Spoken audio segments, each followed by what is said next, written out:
No. And also there's also a question mark about the longevity of the gesture. Like, Yes. is this forever now? I agree with you. And also they could change their minds, like. But I actually don't know the reason, Barry. Yeah, I think, like I've said it, and I'm going to keep saying it until something is done. ICC need to make a law of it. They either need to say this is compulsory or it is not. But it's going to send the wrong signal to people watching. When they see opposing teams don't do it, they tend to then obviously conjure up thoughts about why they're not doing it, whether they should come out and say why they're not doing it. However, we're about to get a start here. It's going to be Bolt. He's going to bowl the first ball from the Joe Garner end and bowls, and this delivery is pitched on the line of the leg stump and tickled away into the boundary for 4. What a good start on the line of the leg stump and played into the boundary for 4. Well, a good start there for the Windies. Yeah, Bolt's radar was off again there. He's bowled beautifully, obviously, the other night, taking those 3 wickets. He also had a lot of wides. He hasn't been as normal. Well, here we go. As Bolt comes in again and bowls to Hope, and Hope is driving uppishly. 1 bounce to Satner at cover. No run there for him. But the pitch would suggest that it's coming off really nicely. Early days yet, but this looks like a pretty good batting pitch and one that can also be good for bowling. I would have to give credit to the ground staff. The pitches have been pretty brisk. They have not been dead. They haven't been too paced from the 2 matches that we've seen. So kudos to the ground staff. Let's see what the day holds, though. Here comes Bolt as he runs in again, passes the umpire and bowls to Shea Hope. And Hope this time is turning the ball again on the line of the leg stump, down behind square. He'll get a single. They'll jog it, as a matter of fact. And that is another run. Actually, it's a bye, a leg bye. So a sundry early o'clock, as they would say. 5 without loss, the West Indies being axed to bat by New Zealand. Which brings Kyle Mayers onto strike. And, of course, in both the last 2 matches, we've seen exactly the same dismissal for Kyle Mayers. Caught Latham Bolt, just fishing outside his off stump. So he'll be looking to minimise risk-taking here and try and build some sort of score at the start of the innings, because he's failed in both matches so far. So here comes Bolt now with 2 slips. Bowls to Mears, and Mears this time lets the delivery go by a line in the off stump, taken there by the keeper, which we didn't see a lot of from Kyle Mears in the first 2 matches.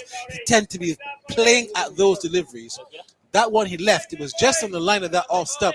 And he has to realize this is a 50 over, not a T20, so there's no need to play at everything. Yeah, well, New Zealand recognising Kyle Mayer's weakness outside off stump, employing 2 slips, Mitchell at first and Guptill at second. As Bolt turns, 2 slips, the third man, a backward point to cover the mid-off, runs in now, passes umpire and bowls to Mears, and Mears gets another good delivery on the line of the off stump, leaves it alone. Very watchful is Kyle Mears, and taken there by the keeper. There's no run. I'm totally with you, though, Barry, with the call on King. You've got a batsman out of form coming in first, and then you've got Brandon King, who's a destructive player who could take advantage of the power play. I really don't understand why he's not opening for the West Indies. Yeah, well, let's wait to see what impact it will have on today's match. The crowd is building nicely, the Greenwich and Haynes stand, so toward the clouds. Here comes Bolt and bowls, and this delivery, Mears is on the front foot. The ball plays him, he doesn't play the ball. And it's gone down behind square. The over ends the latest score with the Windies being axed to bat by the Kiwis. They're 5 without loss. Hope 4. Mears yet to score. Yeah, solid start there for the West Indies. Not losing a wicket in the first over, always a good thing. And Trent Bolt looks to have recovered well from that knock he took the other night when he was batting, which prevented his participation after the rain break. He didn't return after the rain break the other night. One gets the feeling, had he come back, the match might have finished a little bit earlier. But as it was, Tim Salvi was the man that came back to take one of the wickets that was required after the rain break, and it's going to be Salvi to bowl again. Yeah, so it's going to be Tim Salvi. New Zealand have started with their 2 best bowlers. Here comes Salvi now from the Malcolm Marshall and bowls. And this delivery, Hope is on the back foot and steers it backward of point. There's no run there for him. Let's give it the field. It's, first of all, a lovely outfield. The outfield is lush green, looks like a carpet almost. Well done to the staff here at Kensington Oval. I know there were a lot of crop over events, so they had to get stages off and so on, but they've done a great job. We've got a slip, we've got a third man, a backward point, and a cover point. There's a short cover, a mid-off, a mid-on, straightish mid-wicket, and a long leg. Here comes Salvi now as he passes the umpire and balls to Hope, and Hope this time gets a delivery on the line of the off stump. Again, steers it backward of point, and there's no run. Good start by Tim Salvi. Good line and length, very accurate. And thank you, Barry. It's just adjusting my microphone. Means my voice will be booming a bit more around the Caribbean. And in New Zealand. Hello to all of our friends yeah. listening on Sen's Network. Yeah. Chris Giannopoulos, a pleasant good morning to you. Monday morning in New Zealand. Yeah. Here comes Salvi in again as he steams in, passes the umpire now and bowls. And this is a slower delivery, about outside the line of the off stump. Hope saw it quite early, left it alone, taken there by the keeper. Bit of swing there for Tim Salvi, Barry. He that one curved in the shape of, well, not quite a banana, but going on towards that. A very positive sign for New Zealand to have their opening bowler, Salvi, who incidentally was on the boat with me yesterday. Very, very nice chap, Tim, actually. Here comes Salvi in again as he runs in and bowls to Hope. And Hope is on the front foot. Again, steers the ball square to the offside. Still can't score. There's been a lot of pressure on Shea Hope from certain quarters of the media about his strike rate. And I was just wondering, seeing how he was dismissed in the last two matches, if that kind of talk has been getting to him, because he seemed to be rushing at some stages in his innings, and it has definitely affected him. Well, I hope it didn't get to him, because he averages almost 50 in more than 100 one days. Indeed. Here comes Salvi in again, passes umpire Leslie for Jr. and bowls to Hope, and Hope gets a delivery that cuts him in two. That's all you can say about that. It was pitched on the line of the off stump, and Hope was trying to play the ball square to the offside. It swung back in, and when it did, he actually got his bat down in time. Luckily for him, it did not hold a line on the stump, so not he would have been bowled as it went through to be taken by the keeper. Yeah, that was an off cutter, I think. That one, I think that came back off the seam, actually. And yeah, right over the top of off stump. Worrying signs for the West Indies at the moment with the amount of swing that Southie's generating here. Southie turns. He must be encouraged by that and bowls to Hope. And Hope this time is on the front foot and defends to the field is sat into that short cover to end the over. It's a maiden. The Kiwis bowl the second over with the maiden, where the West Indies now are 5 without loss after over number 2. Excellent start by Tim Southie there. Made an over. And a good start by New Zealand all round, actually. Just the 2 overs gone now. Only 5 runs conceded. And I guess Trent Boult was fielding on the boundary, so he may not have seen how much swing Southie was getting. But no doubt the message will be passed to him to say, hey, look, Tim's getting a bit of movement here. Maybe you can do the same. And I just wonder whether Boult here might try one of those sort of fast swinging Yorkers that he's capable of, although he's bowling to a left-hander here, Mayers. Yeah, so there are 2 slips of Carl Mears as Boult comes in and bowls to Mears, and Mears is punching this one off the back foot up to cover. No run there for him. Satner does the fielding, and the total remains at 5 without loss. Mears yet to score from 4 deliveries, but he won't feel any pressure. He's there for the long haul, we hope. As the crowd continues to build beautifully inside, I should say, the Greenwich and Haynes stand. And we look forward to seeing if we're going to have a good crowd today, even though we're having some rain. It is raining in the distance. Andrew, what's that? That's that Westbury over there? It's actually raining in Westbury. Here comes Boult and bowls to Mears, and Mears is again defending just on the line of that middle stump, pushes the ball to the mid-off area, and there's no run. Yeah, there was a fair bit of rain around yesterday when I was out on the Stiletto catamaran, Barry. But I suppose, when you're on a boat, you don't really worry too much if you get a little bit wet. I mean, you're going to have a swim anyway, so a bit of rain doesn't hurt. But it was pelting down at one point yesterday. But, of course, we didn't need the covers to come out. I just don't go on boats, so that wouldn't enthuse me. As this delivery is on the line of the leg stump, turned out to the mid-on area, and there's still no run. This is good bowling by the Kiwis. Why don't you go on boats, Barry? I tend to get nauseous and I tend to get seasick, so I tend to stay away from going on boats. I like land. A man of the land. Man of the land. Even flying, I tend to get sick sometimes. I get sick of flying. It is, especially if you're not flying business. As Bolt bowls to Mears, who flies business for sure. And this delivery, he's turning it down to the short flying leg. Was that pad or was that bat? Let's wait for the signal. It's all pad. So Mears is yet to score, but that's another sundry for the Windies. 6 without loss in over number 3. West Indies here. I guess the important thing from their perspective is they haven't lost a wicket yet, and I think Kyle Mayers has batted very sensibly so far. He's let a few go through to the keeper. Hasn't looked to play the big shots. Very sensible batting. Here comes Bolton now. Balls to Hope. Hope is driving straight back to the fielder. Straight back to the bowler, correction. He doesn't field his own bowling, but he stops it. So no chance there for Hope to get some runs. But the Windies kept quiet, very quiet as a matter of fact. The very first ball went for 4, and then since then there's not been a run off of the bat. We've just had 2 leg byes. So this is really good bowling from the Kiwis. They look very alert. There's a third slip, but there's no one at first and second slip. Up to that third slip. As Bolt comes in again and bowls to Hope. And Hope this time is turning the ball in the air. Very airy fairy out to straight mid wicket. Still no run for him. The over ends. 3 overs gone. The Windies 6 without loss. You kind of I'm a winner. You are winner. We are winners.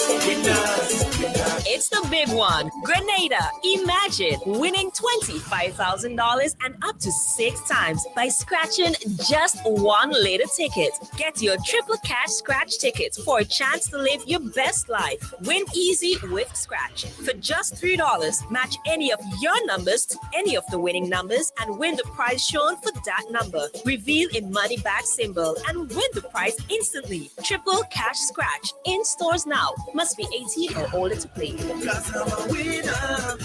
From the moment that I get up, I'm feeling right.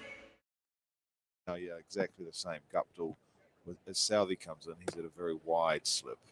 Here comes Salvi now. Bowls to Mears, and Mears is getting an in-swinger. He'll get off the mark, though.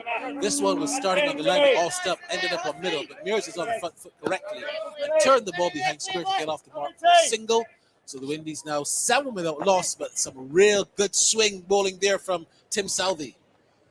Yeah, and it's very evident, isn't it? I mean, sometimes you get movement as a bowler, and it's not so easy to pick up with the naked eye. But Tim Salvi very obviously getting a way swing here. So let's see how he goes against Hope. Salvi in again now. Bowls to Hope. And Hope gets a wide delivery at the line of the off-stump. Leaves it alone, taken by the keeper. Not wide enough to be called wide by umpire Lesarifa, but certainly held that line wide of the off-stump and carried that line. And there was Hope just leaving it outside the line of the off-stump.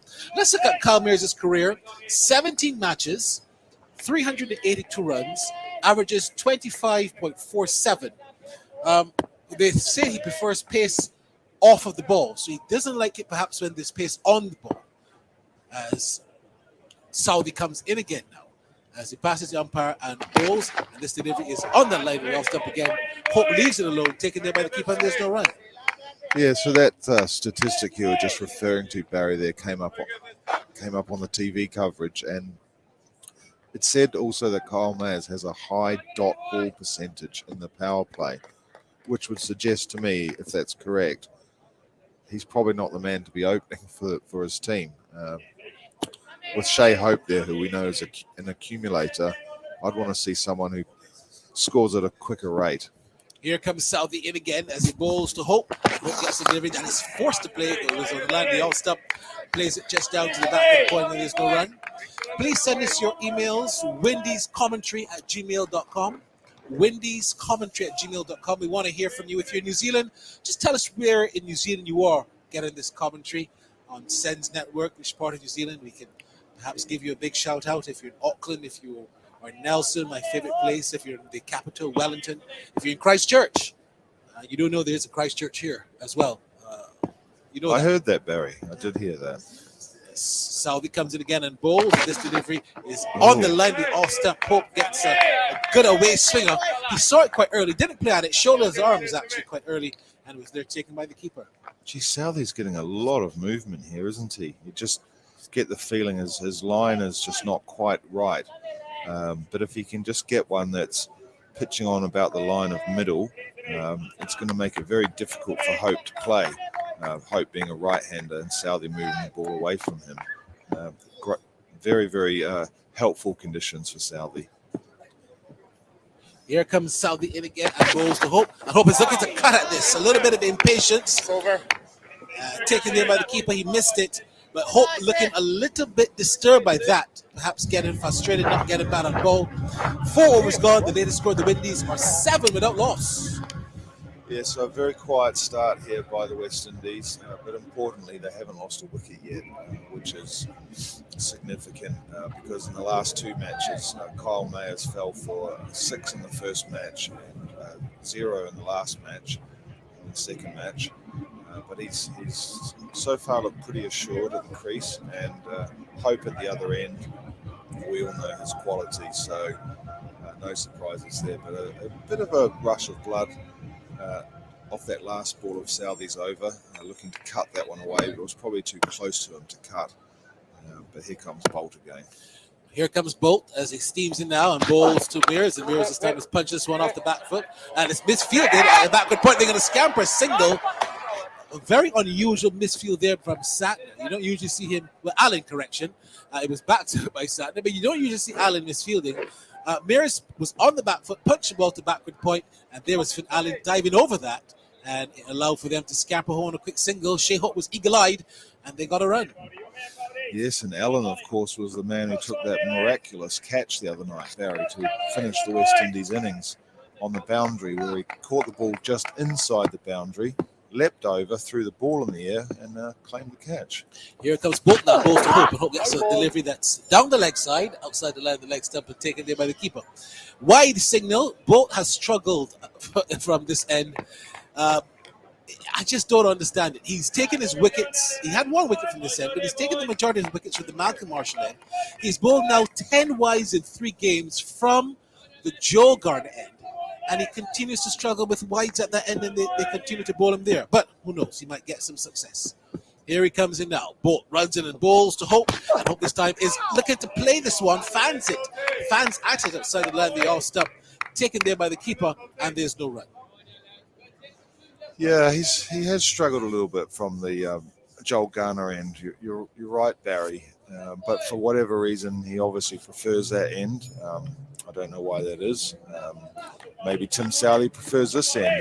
It's hard to say exactly why, but yeah, he did go quite well from the Malcolm Marshall end in the first match in his second spell.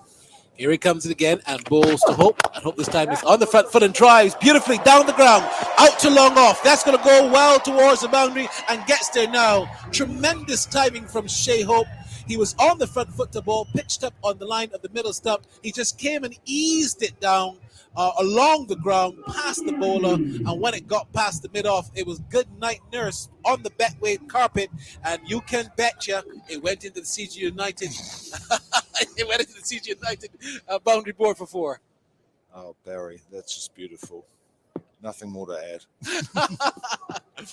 As Bolt comes again and bowls to Hope. Hope this time is edging, but along the ground, very cautiously there to Martin Guptill at the 3rd slip position. 1 or 2, John. Yes, and Martin Guptill, one of the few players that are on the field today that wasn't on the boat yesterday. I'm sort of loath to call it the party boat, but I will anyway, because it was a bit of a party. But no, Martin Guptill, Jimmy Neesham, Daryl Mitchell, and Trent Bolt are the 4 players playing today that weren't on the catamaran cruise yesterday. Here comes Bolt now, in again, and bowls, and this delivery is undriven, out to the mid-on. But there goes Hope calling yes, quite vociferously, and they scamper single out to mid-on. This is good cricket from the West Indies. Hope goes now to 9, 14 without loss. Yeah, and I don't have a problem with the scoring rate at either, Barry. Like, on the evidence of what we've seen from the first 2 games, New Zealand made 190 batting first on Wednesday, and then 212 batting first on Friday. So that gives the West Indies an idea of what a competitive total is. Here he comes in now and bowls to Mears, and Mears this time gets the ball in line in the middle stump, defends it, plays it back to the bowler. Carelessly flicks it up with his boot and almost got a run out to mid-off, but no such luck for the Windies. The over ends, the latest score, 14 without loss after 5. In our part of the world, we need to be prepared for natural disasters like storms and hurricanes, even outside of the season. I'm sure you'll agree that keeping our loved ones, homes, and businesses safe is important. So, I came up with a few quick tips to help you stay safe. First, make a family disaster plan and ensure that everyone in your household is familiar and comfortable with it. Remember to add batteries and flashlights to your emergency kit. Now, for electrical safety. Familiarize yourself with your electrical panel, as it may be necessary to switch off the power during a storm or flood. Make sure you install a transfer or isolation switch to prevent your generator feeding electricity to Grenlec's line. If trees are too close to power lines, call Grenlec at 237 for advice. By following these easy steps, you will be well on your way to being hurricane ready. Don't be caught off guard by natural disasters. Prepare now. For more information, visit grenlec.com.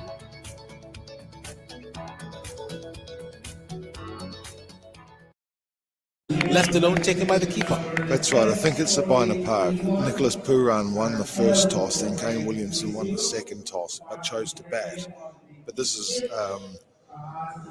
the first time that New Zealand's won the toss and put the West Indies in this series. Shea Hope, of course, getting 100 this season against India in that second ODI. Other than that, he's been pretty bleak for runs, to tell the truth. He has not been that consistent, but that century is still holding him there this season. As Salvi bowls to Hope. Hope is driving beautifully, but well stopped. Well fielded at the short cover there by Satner. He is a real ladder on the field. You know, he's a tall guy, but he's also very energetic and very athletic, Satner.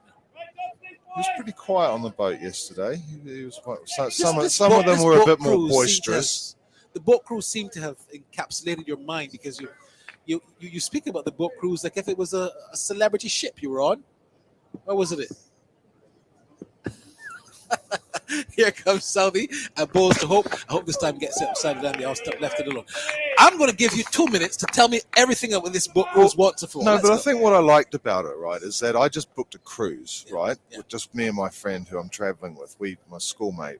We just booked a cruise, and it was just, you know, a bunch of people turn up to go on a boat, and then just a bunch of black caps turned up. Like, they didn't take a private cruise. Right. They just joined a public trip. I just thought it was really cool. Well, in Barbados, things are relatively safe. No need to fear. We don't have any major crime or violence here. They don't need to book anything private. Here comes Salvi and bowls, and this delivery is on the line. The middle stop defended. Salvi fields to his own bowling, and there's still no run. What I've recognized is that what Salvi and the captain Latham have done for Shea Hope, instead of having the two slips which they do have for Calmeers, they decided to plug that offside field because they know Shea Hope can drive really well. And in plugging that field, that's what has frustrated Hope, because they've kept the ball on the line of the off stump, forced him to either leave it alone. And it's moving as well. And it's moving. So he's either going to have to leave it alone or try to play at it. As this delivery, again, it's on the line of the off stump, and this coming off the outside edge down to third man. There's a fielder there, and he'll only get one run. Yeah, good fielding by Conway there. He just moved really quickly around to his left and cut off the opportunity of a second run. As Barry just points to the right here, to the west of the... Yeah, well, it's no, 15, hold on, it's to the east, loss after 6 and they just score. No, that's the east over there. What is most worrying is that there's some showers heading here. And what I don't see, which is perhaps what comforts me, if anything, the ground staff are not at the ready. Now, I always take my cue at Kensington from the ground staff, and I don't see any of the ground staff at the ready. And I'm just looking down below us. I can't see Colin. So yeah, if Colin's not there, there's no rain coming. You're right. You're very right about that. But there's a lot of rain falling. We can watch it from here, this distance. There's a lot of rain falling over Westbury. As this delivery is wide, down the leg side, taken there by the keeper.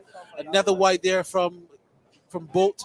And I just don't know. Perhaps I haven't played cricket at any level to understand why just not switch Bolt where he's had that level of success, which is from the Malcolm Marshall end, and he's not bowled any wides. He's now bowled 11 wides.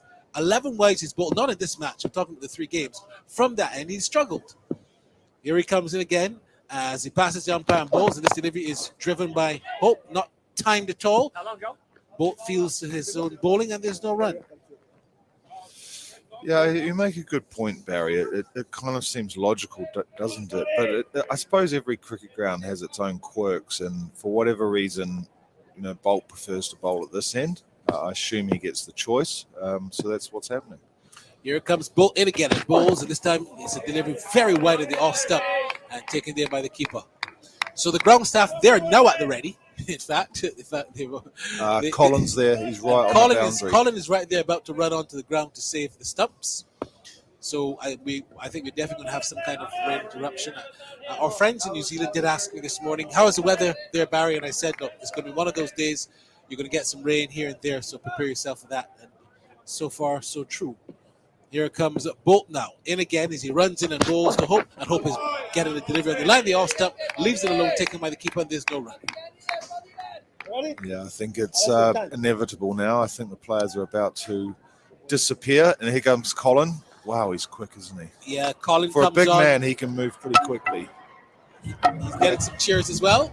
They love to see Colin. He's got the stump mic out.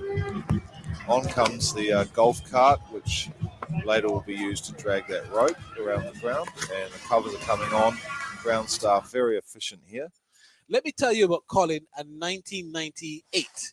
1998 at Kensington Oval. It was perhaps when they just started using stump mic. Colin has not been doing this for one day. He's been doing this for years. Colin ran on. In those days, the security was not as tight as now where you have security guards all around the ground sitting down. So Colin ran on to pick up the stumps, and some police who thought this is his day now to shine, runs on the ground to behind Colin.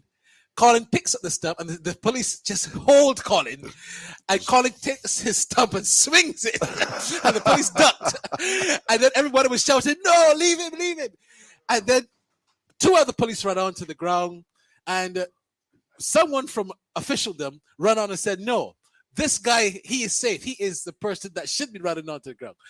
But I think that when people see Colin now run onto the ground to pick up the stumps, they tend to love the scene of it, because, like you said, Colin's a pretty big guy. He moves very quickly, and it looks kind of comical. Yeah. And he's been doing it for so many years. He's become part and parcel of watching umpire Shepherd raise his foot when there's a Nelson. Right. There's certain quirks and idiosyncrasies that you see with people in cricket that you just remember. And seeing Colin run on to the middle to pick up stumps is one.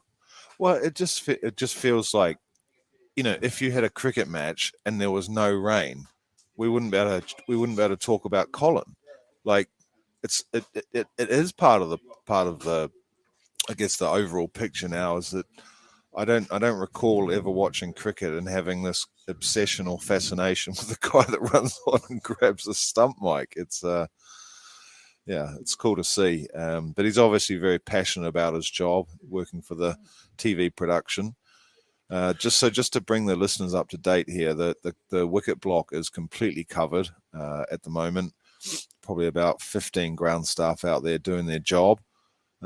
It's hard to see through the window here how much rain's actually falling, Barry. It doesn't look that strong.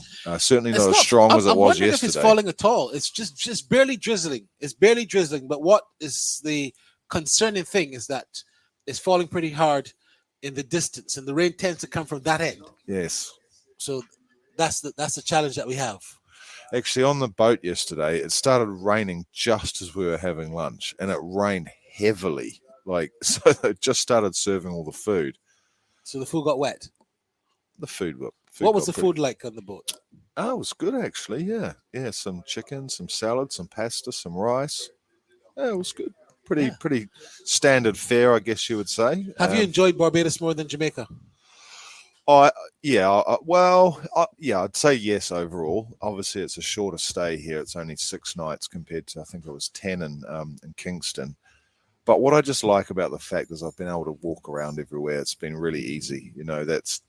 Aside from yesterday, got picked up to go to the boat and then dropped back again. But yeah, I just love the fact that I can just amble down to the cricket ground. Like today, for example, my phone wasn't working. I was in a bit of a panic, but at least I knew I was only 5 minutes away from the ground. So that's been nice. Oh, as the rain comes in slightly, well, a lot heavier now. You can see that maybe Colin knew that the rain was going to be coming more heavily, and he warned the umpires perhaps. But it looks like the rain might be here for a while, Barry. We might be in for a relatively long break, and as we saw the other night, where we had 2 major rain delays. It does take some time for them to, once the rain stops, to actually restart again. And actually talking to a couple of the players yesterday, they were very surprised at how long it took to actually get back on the field after the rain break. Well, Tim Salvi is just 4 wickets away from getting 200 ODI wickets. He's the 5th all-time ODI bowler for New Zealand. And guess who is at number 6? Trent Boult. Indeed, Trent Boult. So we're watching 2 of the greatest bowlers for New Zealand. Who was first? ODIs. Vittori's first. Daniel Vittori's got 297 wickets. Where was Richard Hadley on the list? He was down. He was number 8 or 9. Right. Okay. Don't forget Richard Hadley. Sir Richard Hadley now, of course, would have played less ODIs than those guys. Yeah. He had a phenomenal one-day record, though. He did. He had a very good average. Economy rate was, I think, like less than 3, and exceptional. Yeah, Jacob Oram also on that list. Chris Cairns, I think, was number 3. Number 1 today is none other than Tahir Bulbulia, who's with us, of course, our social media manager. Tahir, what's happening on the chat? What are people saying? What are the questions coming in? Hi, good evening, Barry, and good evening to all the listeners on a cloudy day here, rainy day here in Bridgetown, Barbados. So I was actually on my way down when the rain was coming down fairly heavily, so I think we may be in to lose some overs, perhaps. But just a reminder, no emails for the days yet, but we want to hear from you at wendyscommentary@gmail.com. You can also WhatsApp us at +1 246 253 4679. Yeah, +1 246 253 4679. And we have a question of the day. Sure. Where you can win some Shirley biscuits. Hopefully we can export some to New Zealand very soon. A lot of our listeners. Andrew's been given enough to export, but we haven't seen that filter through the commentary box. But we will get into that. Go ahead. Yes, but the question of the day is, who has the most runs in this ODI series between West Indies and New Zealand? Currently. This is before today's game. Before today's game. So the question of the day, who has the most runs in this ODI series before today's game? So in the 2 matches that have been played, who has scored the most runs in this series? Send us your messages now to 1246 +1 246 253 4679, or email wendyscommentary@gmail.com. We look forward to giving you your Shirley biscuits. If you are anywhere in the Caribbean, we'll get the Shirley biscuits to you. The rain has stopped. It's looking a little better in the distance. To recap what has happened, the Windies have lost the toss and they were asked to bat first. They have not lost any wickets, which is always a good sign. However, they are going quite slow at there's actually the score is 16 without loss after 6.3. And we also have our question of the day. We want to hear if the listeners thought West Indies should have made any changes to their team today. Should they played an unchanged 11 for all 3 matches? Well, except the last in the second ODI where they brought in King for Blackwood. But we want to hear your thoughts on if the West Indies should have made any changes for this game today. Sure. Send us and let us know what you think. Should have the West Indies made changes? Shea Hope has got 10 from 29. Cal Mears, he's got 2 from 10. And like I said, both 3 overs and 3 maidens, 3 overs and 3 balls, 1 maiden, none for 12. Salvi, 3 overs, 1 maiden, none for 2. 2 wides, of course, in Trent Boult's innings. So send us your thoughts. Again, the WhatsApp is 1 +1 246 253 4679. And wendyscommentary@gmail.com is where you can send us your emails. It's looking a little better at the ground. Still raining in the distance, but it's not raining here. The ground staff hopefully will soon come on and try and perhaps start the process of taking off the covers. Andrew Mason is going to come in with you, the executive producer. We're also going to have Darren Ganga, who's going to join us today. We look forward to having Darren Ganga come on the commentary, and I think you'll have your opportunity as we arrange to do some ball by ball. Thank you, Barry. I'm looking forward to that later on if we get some more play, which I'm sure we will. It's just It's still very overcast today, it must be said. The sun hasn't been out, certainly not since the match started. Quite a bit of cloud around, so I think it's going to be one of those days where the rain comes and goes quite a bit.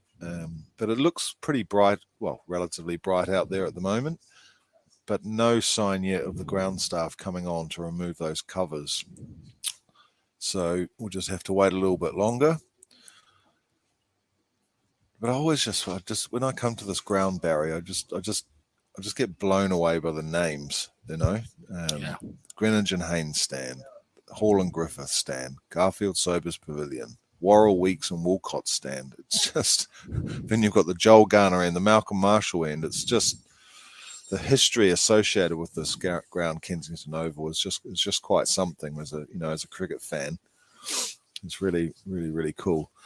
The party beach looks like it's got a few people coming into it now. That's quite nice. Just for listeners' benefit, when I call it Barry calls it the stand, I call it the beach. But the reason why I call it the beach is because it's actually sand.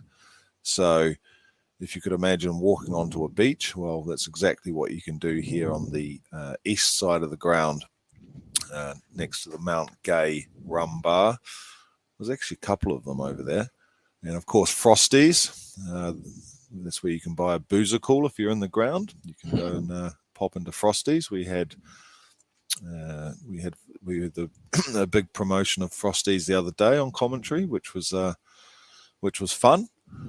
And, yeah, that's, well, I'm not sure what else there is to say at the moment, Barry. We've just got one of these hiatuses that seems kind of inevitable when you're watching cricket in the Caribbean at this time of the year.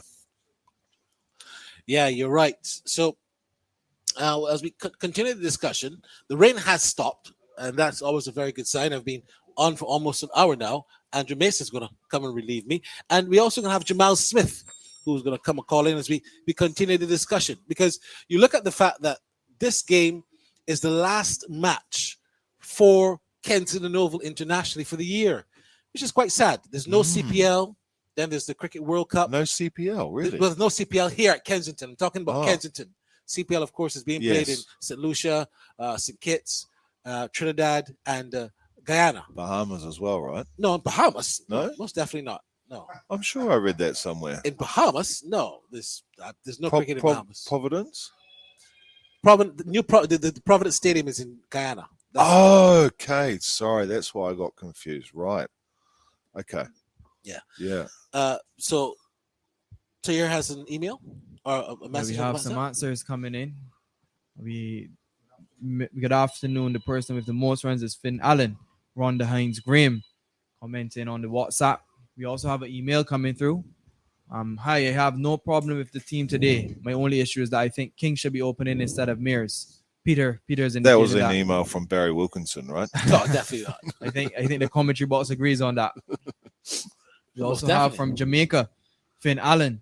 So lots of answers coming in on the WhatsApp for the question, the quiz of the day. We have some more on the WhatsApp as well. Q95 is on in Dominica. Good quality stream, nice pre-game discussion. Hats off to you, Andrew. So we have some feedback coming in from Guyana as well. How does Andrew get credit for the pre-game discussion? Yeah. You know, he didn't lead it. Did he mean me?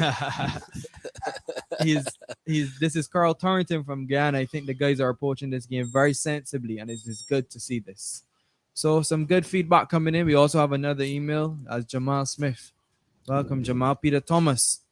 He says, I don't believe that a winning 11 should be changed, and that's the reason I believe that in spite of Blackwood being, as you guys call him, a substitute, should have been dropped for Brendan King.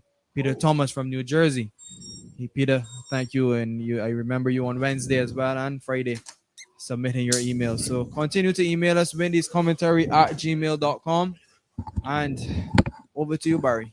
Thank you. Jamal Smith is going to come and call it. Andrew Mason is going to join him in just a moment. But it's been a very sedate start in every sense of the word. 16 without loss after 6. Nothing really has shaken the earth at all. And Andrew, when you look at this fact, you've been doing cricket here, Andrew. When was your first match at Kensington Oval? I can't remember. My first test match. Independence Day was a long time ago, but we all remember. Come on. But I mean, it's such a long time now. Barry, I'm not as young as I used to be, you see. My first test match was in 1983. At Kansas Oval. Yeah. Who was playing? India were playing. I remember that very well. No, but commentary, yes, as a whippersnapper. So that was on CBC Radio? CBC Radio, yes. Along with Motley, I remember him very well. 900 AM as it was then. I remember him really pushing it because I just started the local cricket. I didn't take too long before I did my first test, So like some of us who took about maybe 10, 15, 20 years. Well, back in those days, they were hungry for any talent. Opportunities were around. I like that one. I'm sure my good friend Jamal Smith would never, ever support in that foolishness. Hello, Jamal. Hey, Andrew. Just remembering my first international game. My first commentary straight was an international game. That was all you, Andrew. So you probably see something in me. I let Barry know that I wasn't local at all, Barry. It wasn't local at all. Straight international. But Barry, what do you think of commentaries generally in the Caribbean? I think commentaries in the Caribbean, because of the static nature of accents, they're very different in every territory. So, like, for example, we would not pick up the difference in the accents in England and county commentary, but we would pick it up in West Indies commentary because we understand the Jamaican accent, we understand and differentiate the Trinidadian accent, and that goes through to OECS, to the Windward Islands. We pick up those accents, and then the style of commentary is different. What I would think, Andrew, that has not been done is someone like yourself, someone like the late great Tony Cozier. No one has really developed a style book, or they have not developed a standard for commentary, and therefore that's why we get a lot of criticism. But we haven't seen anybody take the bull by the horn and say, "I have been doing this for X amount of years, and I'm going to write and develop a style book." No one has done it.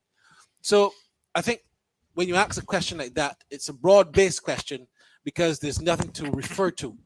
It's always going to be a highly opinionated thing rather than something that you can judge. Rez Pereira wrote a book about his life as a commentator, but that's not a style book on commentary. Well, what about TV commentary? TV commentary has changed because to get on television commentary now, you have to be, first of all, a former player or a woman. And those are the two parameters now that commentators are picked. There are only about 3 international commentators out of a pool of 60 that have not played at the highest level. In Harsha Bogle, in Martin Nicholas. Well, there's actually only 2. I can't think of anyone else who was not playing at the highest level. But it is easier now for someone who has just made their debut or who's just retired who has never done an English exam, for example, to come and get on a television commentary team. And do you agree with that? In some instances, it might work out depending on what role they are asked to play. But in most instances now, commentators on TV are actually commentating, which is not right. So they miss the excitement in the game. They miss the pivotal moments. And it just seems to me a bit lazy from a director perspective that they have not been able to pinpoint what really should a commentator do. I have seen cricketers who have played the game, never sat in a commentary booth and put to do a first ball in a test match and in a commentary position. And I'm like, my goodness me, you can't be serious. Andrew, if you want to be a doctor and you really wanted to be a doctor badly, do you think you can walk in at Queen Elizabeth Hospital and say you're going to come and do open heart surgery or someone? The field of journalism is so disrespected that anybody can just come in and just do the job. And that's why the standard might not be seen as consistently high at all levels of the market. I totally agree with you, Barry. I think there definitely needs to be a training manual, and the experienced guys like the Andrew Masons, the Barry Wilkinsons, Rez Pereira, the late Tony Cozier. We have to train the young generation coming up. There's a lot of excitement in and around cricket, not only just to play. Jamal Smith would know of that as well, not just to play, but off the field as well. The amount of money that can be made off the field. So I think we need to build out a system that we can train. And there's lots of youngsters that are interested in commentating and in doing ball-by-ball commentary and in analyzing the game and doing interviews. But how now do we train them and bring them up to the standard that we previously had? Well, Andrew, like I said, I'm challenging you, Andrew, to make the difference. You know, if you've been doing this from 1983, don't just bring on one or two commentators, Andrew. Develop a style book. Develop a style book for commentary. Don't just prance up and down when somebody doesn't say the latest score. Is it the when somebody doesn't say the latest score? Don't get vexed in the commentary box. Write a style book, Andrew. But is it the purview of a commentator, or is this something that should be taken on by those who run cricket? No, because those who run cricket don't understand commentary. Think about it. No, I didn't ask that. What's the question? It has always been my view that Cricket West Indies, particularly for radio, it just happens. And what they must recognize, and I'm sure Woody Richards is listening, that it is their product that they've got to protect. And the way the product is sold to the market, of course, is by way of the commentary. So I've always argued that Cricket West Indies should be very integral in relation to the whole question of the same way you develop umpires. Yes. You got to develop your commentators as well. No, from that perspective, I gave you 10 out of 10. No. But I mean, Barry, think about it. Yeah. I've argued for a long time that the commentary just happens. It just happens. I mean, where's the input from those that should be of great concern to them? Yes. How that product, which of course is the ball-by-ball commentary. But Andrew, let me draw the biggest analysis to you. Right. Or biggest compare and contrast. If the great Brian Lara said tomorrow, I want to be an umpire, he cannot go onto the field and umpire an international test match. However, if the great Brian Lara was to pick up the phone and said, I want to do cricket commentary, they would lap it up. Of course. They will lap it up and he will be on tomorrow. The point I'm making is that it doesn't matter how great you are. There should still be some level of training that you must go through to get on air. But you're right. There's no level of training that you go through to get on air. None. You play cricket at the highest level. Come, we want you. What is that? And then you wonder why the standard is not where it is. The standard is not where it is because we've had too many people who have pulled the standard down by hiring practices that they have no right doing. And it's wrong. It is wrong because you're disrespecting a field. You're disrespecting a career path. And radio suffered immensely because, of course it has. Let's go back to Cricket West Indies. Of course, they would want to ensure that everything goes well in television. So they would make sure that everything is fine. But radio largely is left to myself and you and some other people. And I think there has to be a change in the mindset. I think there also has to be an understanding of the value of radio. I think we tend to underestimate how many people actually listen to radio, I know you've got the West Indies YouTube channel. That is having people all over the world listen to it. So therefore, there has to be greater care. And I think that those responsible, the same way that they will train umpires and have on seminars, for all kinds of people, they got to do it particularly for radio commentary. For commentary generally, but commentary generally, I agree with that. But more particularly radio, because I just think that radio just happens. I mean, when you even look at the local cricket, you could easily have a commentator who's never ever had any experience of doing commentary come and do Saturday sports without any formal training. Yeah. And I think that's wrong. It's almost like learning on the job. By the way, the covers are still very much firmly on the square edge having this discussion. I know that people are going to send us notes on this, and of course we got another quiz for you to get some wonderful Shirley. Is there an email coming in there? Yes, Peter Thomas once again talking about experienced commentators. Please don't forget Ozzie Lewis of Dominica. Barry, have you ever met Ozzie Lewis? What kind of question is that, Andrew? Hello to Ozzie. Magistrate Lewis, yes. Yes, he's still very much around, yes. And of course, it's always good to hear from Ozzie Lewis. And so Peter Thomas is saying that someone like an Ozzie Lewis, who really was for quite a long time the lead commentator in Dominica. Tia, you got interest in doing commentaries. What would have excited you about doing commentaries? I know you do it locally. What influenced you? It's just a passion and a love for cricket, Just love the game of cricket. didn't make it too far in playing, but just being in and around the game. And I'm grateful for the opportunity that Barry and yourself have provided me. I know the advice often given, the feedback is always welcome. And I think we as youngsters, we as young people have to take that feedback and learn from it. We've gone away from accepting feedback and getting critiqued on a job, you know. We have another email coming in from Leslie Berry. It says, good day. I think we are wasting Calmeers' talent.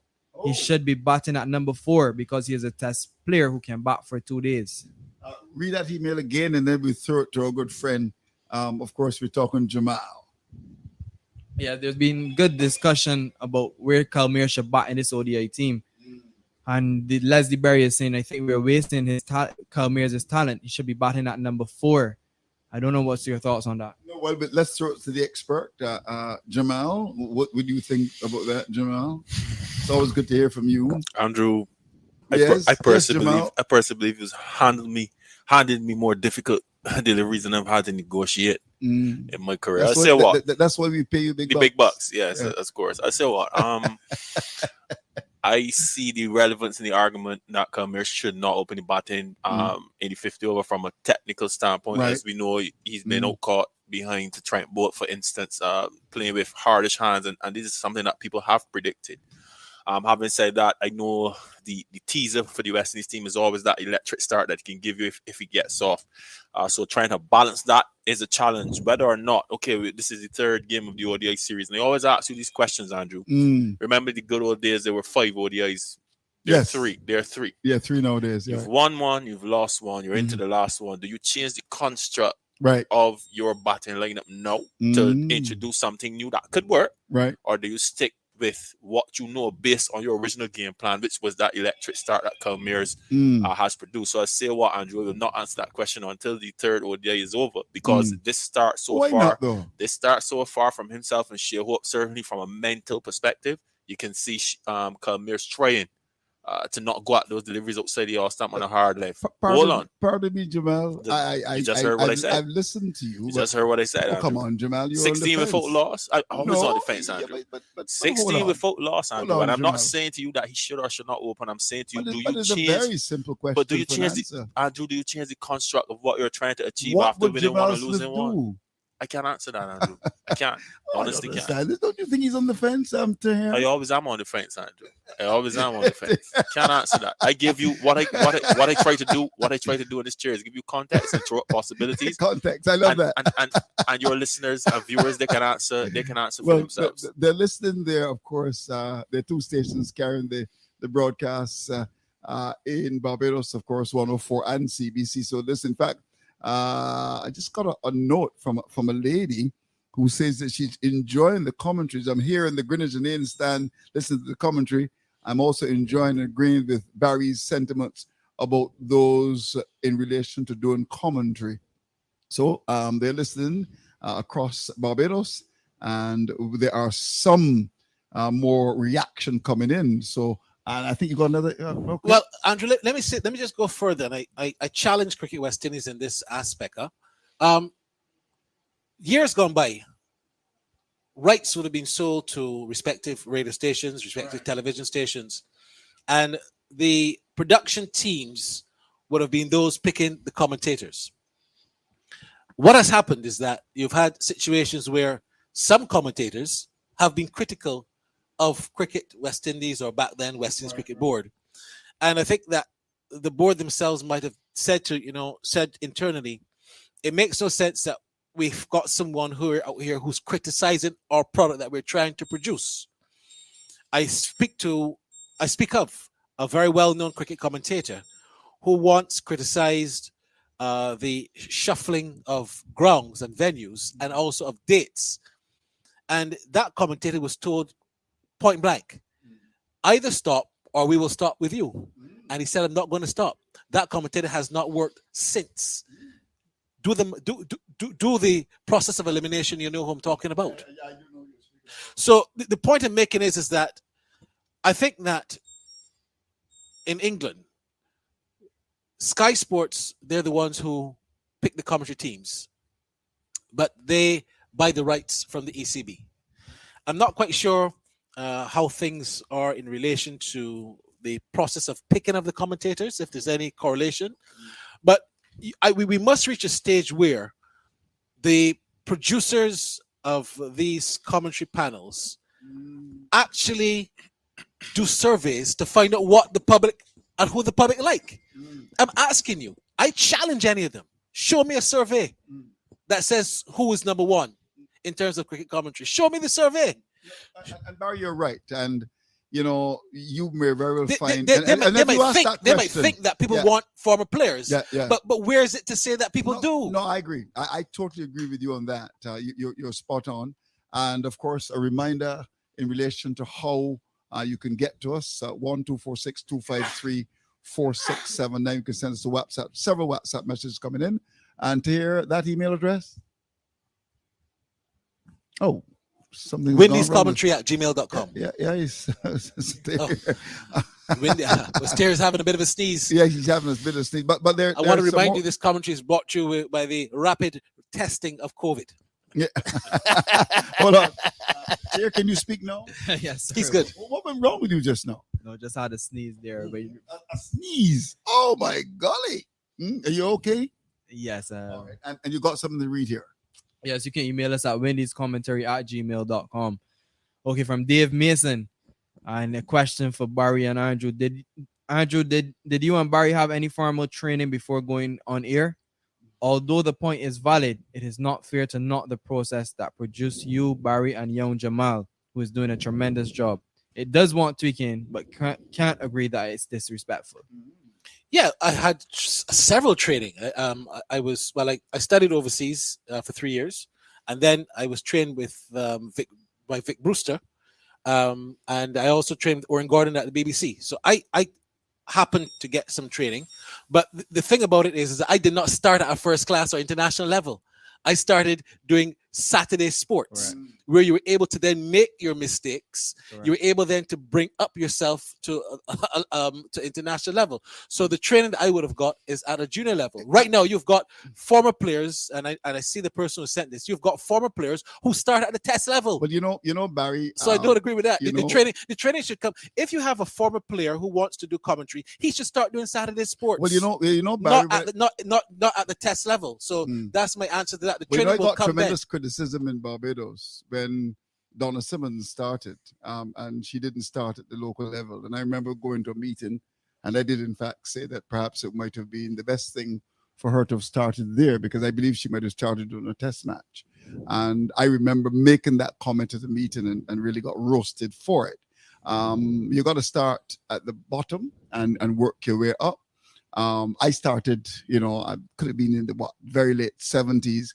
Gene Lewis then was the program director at CBC, and it was out of an accident, really. I think there was a Wade Bascom who got into an accident, and Sylvester Ford actually called me. I was up at Bayfield, and he asked me if I could hold on. I mean, it was something like that, and I did, in fact, do the game for him. The next day, he called me and said, well, Andrew, look, we need to keep you, and that's where it all happened for me.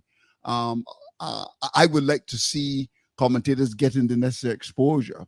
I mean, if you ask someone like a Reg Spurrier, the challenges that he would have had, going around the Caribbean with very little help. I remember first going to Jamaica in 1985, and it was Professor Hilary Beckles, and I want to thank him for, in fact, saying to me, Andrew, I think you've got some talent, and I really think you should start to look at the whole question of exposure. And I remember Hilary Beckles, as he was then, wasn't the professor then, he sorted me out with a family in Jamaica, Roger Hines, who's a Barbadian who comes from Orange Hill, and I'm, grateful to him. I stayed at his house, and that's where we all started. Of course, once you're well known, then of course you can do all the necessary connections with hotels and the airlines and all that. And I really feel that some emphasis has got to be placed on the ball-by-ball commentary. I don't think it is as good as it should be. I think that those responsible must recognize the importance of the product, because if you get good commentators, you'll be surprised to know more and more people will listen. I mean, not that I'm knocking any other commentary, but I'll say this to you: the commentaries that we produce in Jamaica and here people have sent me personal notes to say, look, this is by far the best that they've had. I mean, not that the others not good. And there are people who listen to you because you do good work. And you're going to find that it's going to help the radio stations as well to sell their cricket. Barry, you do a wonderful job in making sure that Pearson Bowen and, of course, our friends at Starcom are able to get that lovely commercial cue. That's the latest score at Kensington, so they can do the commercials and all that. You know, I'm big on that because I think it's important to have a broadcast. But we try our best.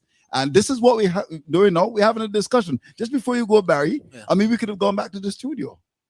Yeah, but I want to say, Andrew, that someone is sending me a note saying how important training is. And we tend to have a very maverick approach about training in broadcasting vis-a-vis in the Caribbean, vis-a-vis other places. I remember, Andrew, and I made this point before years ago.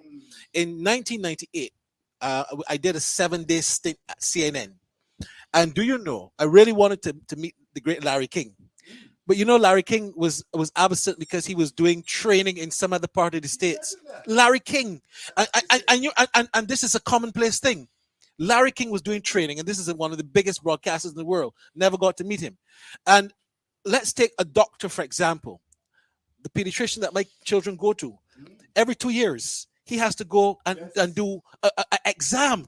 And he has to pass it in order to continue his level of pediatrics. So why is it that there can't be a continuing level of training? We always feel that, okay, I'm on air or I am doing this, I don't need to get better. You always need to get better. You always need to improve yourself. In fact, Andrea Donald, who we must thank from Real FM in Grenada, sent a note, and he is very much a broadcaster there in Grenada, and he sent us a note. What does he say? Saying if the product is not developed and the fact that they're paying more interest in TV than they do in radio, the associations in the different territories need to take a stand. Interesting. Well, I'm not quite sure that they have a level of interest, or I'm not quite sure they care. But like I said, you need to have someone who is going to leave the broadcasting to those who are responsible for it, and leave the umpiring to those who are responsible for it. If you try to micromanage everything, you're going to get a fallen product. We have an email here. No, it was indicating players set to resume at 3:10. Yes, Spears going to resume in about 7 minutes' time. Luckily, the rain has gone. The rain is gone for now, and the stumps are actually up. I see Winston Reid out there, of course, not to bowl. He is a former illustrious Barbados cricketer and one who was at the first division level. Perhaps I think he took 97 wickets in the season. Andrew, was that the highest in one season? Was it 97? If Keith Hole is listening, or Harold Eastman, you can just correct me. But he played for a club here called YMPC, which is also the club of Dwayne Smith, who, if you know, internationally. Just another one coming and growing up. I enjoyed listening to Henry Blofeld, Tony Cozio. Those guys really kept radio alive, and I was glued to hear Tony Cozio and Henry Blofeld. Remember him? I spoke to Henry Blofeld about 3 months ago. Oh, yeah. What's become of him? Is he still doing cricket? No, he's not doing any cricket really at the moment. He's not he's not. I don't want to say he's not mobile, but he's just keeping very quiet, and he's just happy to watch here and there and enjoy his retirement. He came very close to coming out of retirement with the ICC radio in 2019.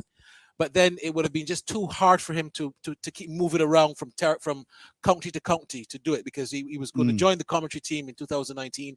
But that commentary team was a one-panel team that we had to actually go to every night we had to go to a different county. So we left, let's say, Manchester, and we had to go from Manchester up Riverside the very same night. So Henry thought that would have been too taxing on him, and he bowed out. But he's still around. And he's still there enjoying life.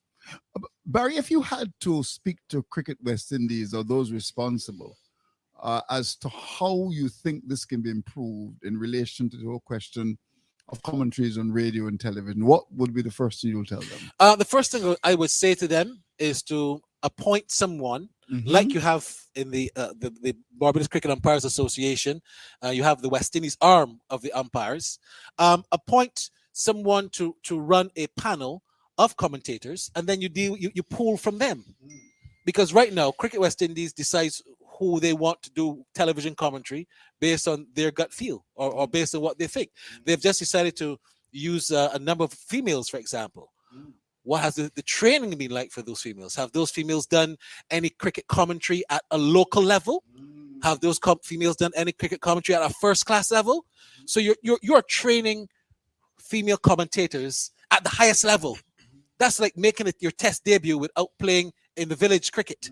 You can't do that. And then you expect them to sound good and you don't expect them to get criticism. They will be criticized because they have not had the training to come up to that level. So I think these are things that need to be seriously thought about. No one likes to talk about it. We're very thin-skinned. And I've just reached the stage in the approach that, if you're going to be thin-skinned and maverick about these things, then it doesn't make sense continuing, because you have to be able to be mature enough to say, well, look, I agree with you, and perhaps we should be doing this to get the product better. Yeah, and Harsh, you made a comment earlier, Barry, that when they get that training at the lower level, when they get to the top, they're ready. Harsha Bogley in the interview, he mentioned the same thing, that the mistakes that his co-commentators are making now, he made when he was 18 and 19 commentating in local cricket in India. Hello. So you are on the ball, Andrew. The great Clive Lloyd and Harsha Bogley in 2016 in India. Harsha Bogley didn't know me, but Clive Lloyd tagged me along. He said, this is a youngster from Barbados I want to bring for dinner, because they went to dinner. And he was making the point that he started in radio at a very local level for about 10, 15 years. And Harsha Bogley, he said that he only came to the fore in 2008.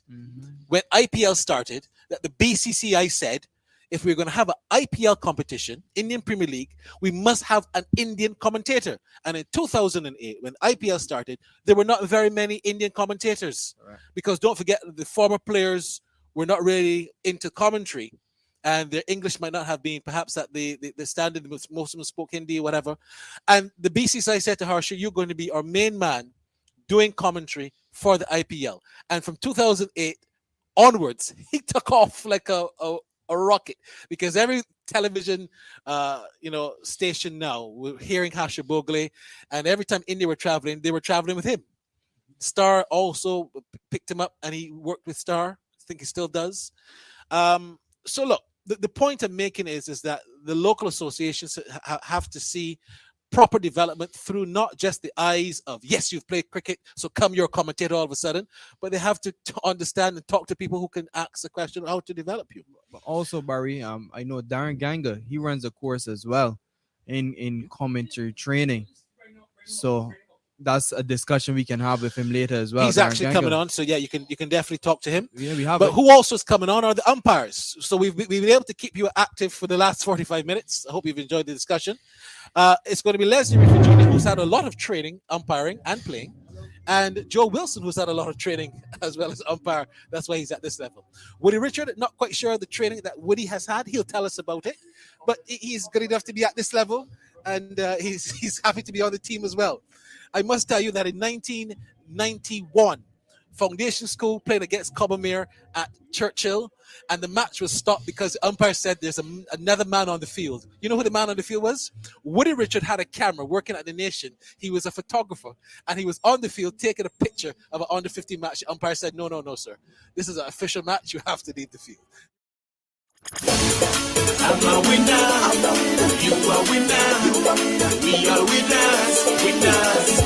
It's the big one. Grenada. Imagine winning $25,000 and up to 6 times by scratching just one later ticket. Get your triple cash scratch tickets for a chance to live your best life. Win easy with Scratch. For just $3, match any of your numbers to any of the winning numbers and win the prize shown for that number. Reveal a money back symbol and win the prize instantly. Triple cash scratch in stores now. Must be 18 or older to play. Cause I'm a winner. From the moment that I get up, I'm feeling right. Grenadians, you are the pillars upon which the new national party has been built. Grenadians, you will continue to be the mainstay of the new national party. The new National Party will continue to be there for you. Together, we will rebuild the party and continue to serve the people of this nation. We are the party with you in mind at all times. We've been tried and tested, and you, the people of Grenada, are fully aware of our wonderful track record. The new National Party, standing proud in Grenadian politics at all times. NNP, your best bet for the future. In our part of the world, we need to be prepared for natural disasters like storms and hurricanes, even outside of the season. I'm sure you'll agree that keeping our loved ones, homes, and businesses safe is important. So, I came up with a few quick tips to help you stay safe. First, make a family disaster plan and ensure that everyone in your household is familiar and comfortable with it. Remember to add batteries and flashlights to your emergency kit. Now, for electrical safety. Familiarize yourself with your electrical panel, as it may be necessary to switch off the power during a storm or flood. Make sure you install a transfer or isolation switch to prevent your generator feeding electricity to Grenlec's line. If trees are too close to power lines, call Grenlec at 237 for advice. By following these easy steps, you will be well on your way to being hurricane ready. Don't be caught off guard by natural disasters. Prepare now. For more information, visit grenlec.com.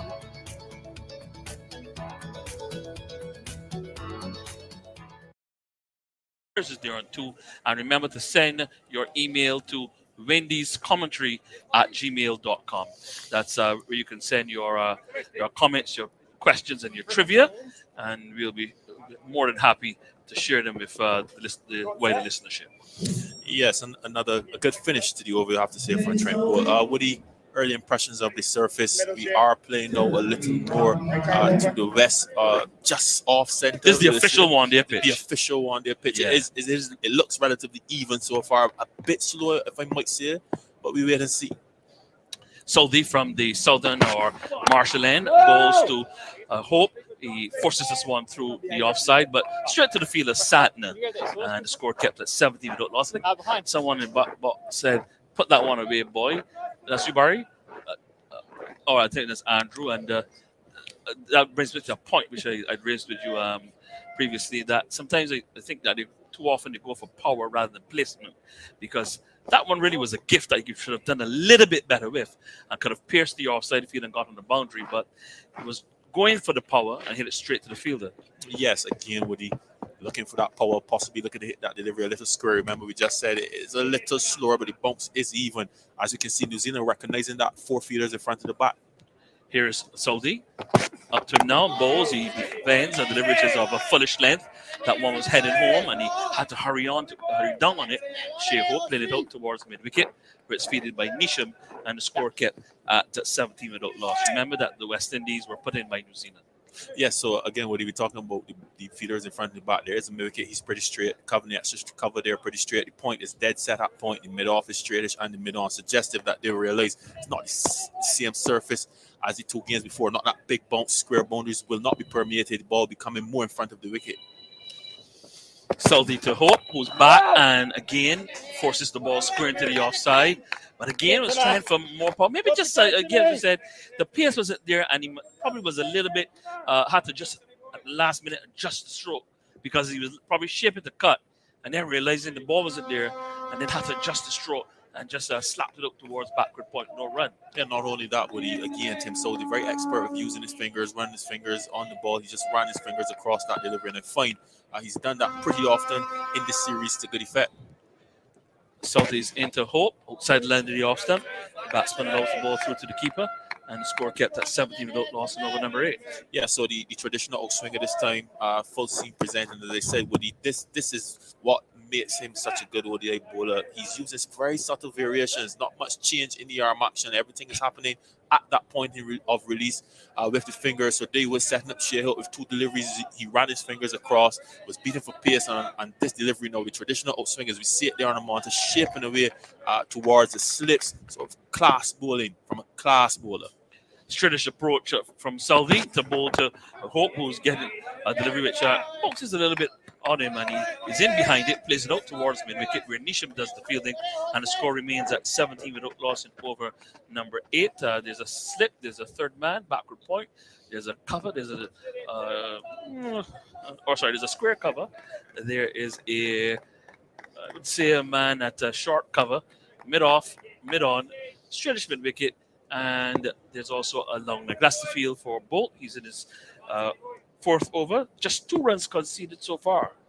So he's been bowling here with Tim Salvi. Sorry, I said Tim Salvi, which is a fullish length, and Hope plays it out towards mid-wicket where it's fielded by Nisham. No run, the end of the over, 17 without loss after 8.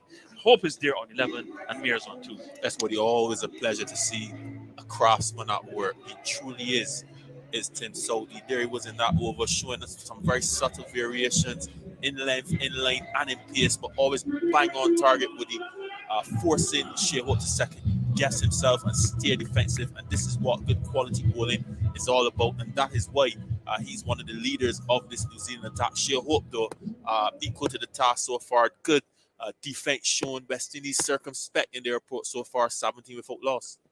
Bolt, left arm over the wicket, bowls to the left-handed Mears, who's on the back foot looking to swing it through the leg side. Doesn't get a hold of it as well as he would have liked. And it goes boxing out to Nisham in at mid-wicket.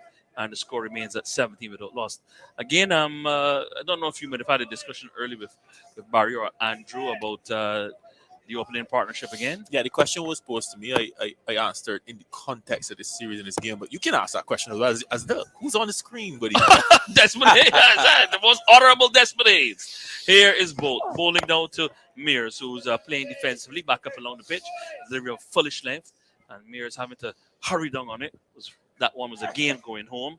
Well pitched, well lined, and cannot get a run. It remains at 17 without loss. Yeah, Desmond Hayes, the camera just happened to television cameras just happened to pick him up. I think he's in the Legends box up in the 3W stand. And again, what I do not hope to hear is that Kyle Mears has been dropped because he's failed at the top of the order. Here is Bolt over the wicket, bowling into Mears, who's shuffling in behind this one, playing it out into the offside. Bolt has a look at him, looks at him curiously, and then asks for the mid-wicket fielder, who's Nisham, to drop out to deep mid-wicket. The camera's also panning, and there's Kemar Roach upstairs as well in the 3W stand, taking in the action. Kemar. So I think Sir Garfield Sobers, as usual, is very excellent. Sir Garfield Sobers also here as well. As Bolt turns in the distance and motors in to bowl to the left-handed Mears, who's in behind it, pushes it up along the onside of the pitch. Bolt moves across and flicks it up from boot to hand. And there's no run for Mears. It remains at 17 without loss.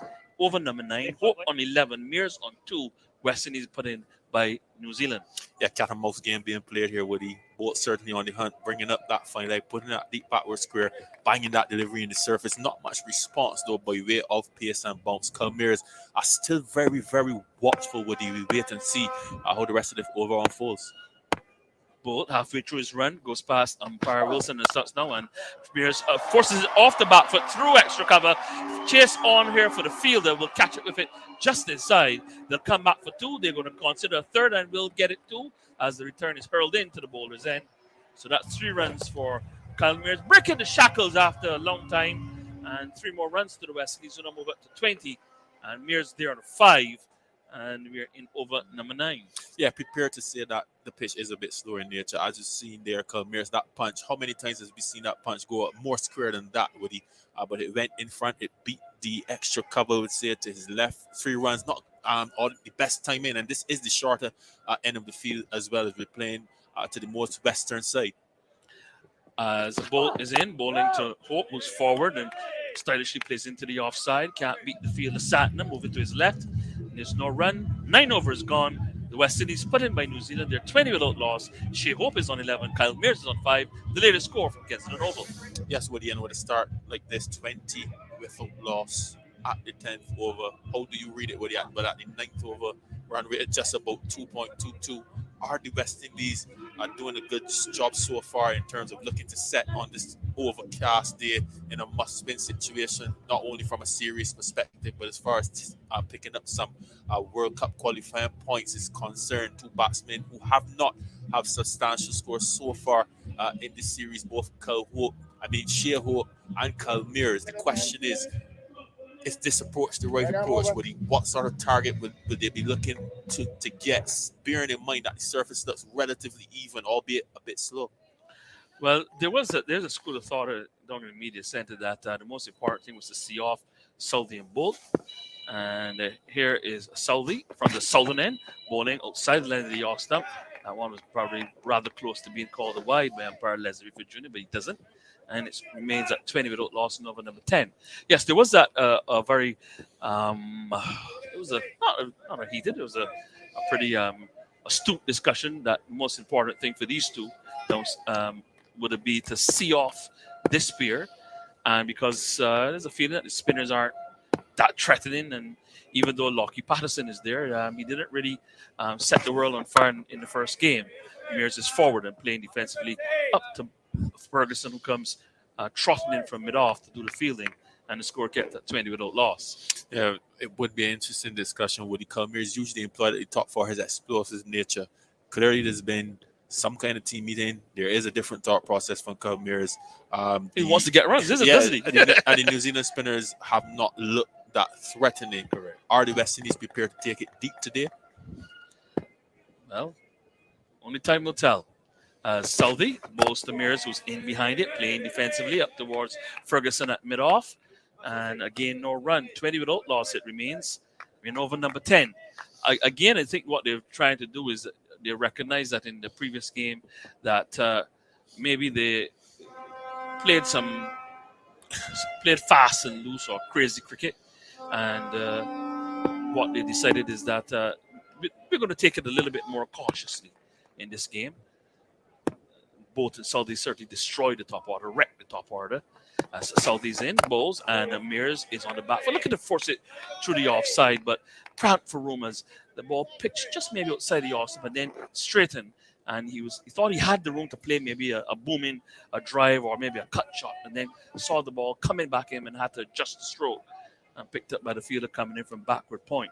Yeah, without loss. What I'm most interested in, Woody, again, as we saw Salvi run his fingers across the delivery. Remember, naturally he brings back those deliveries to Culmers, but every now and again he runs his fingers across the ball just to get to straighten or to go away from the left-hander.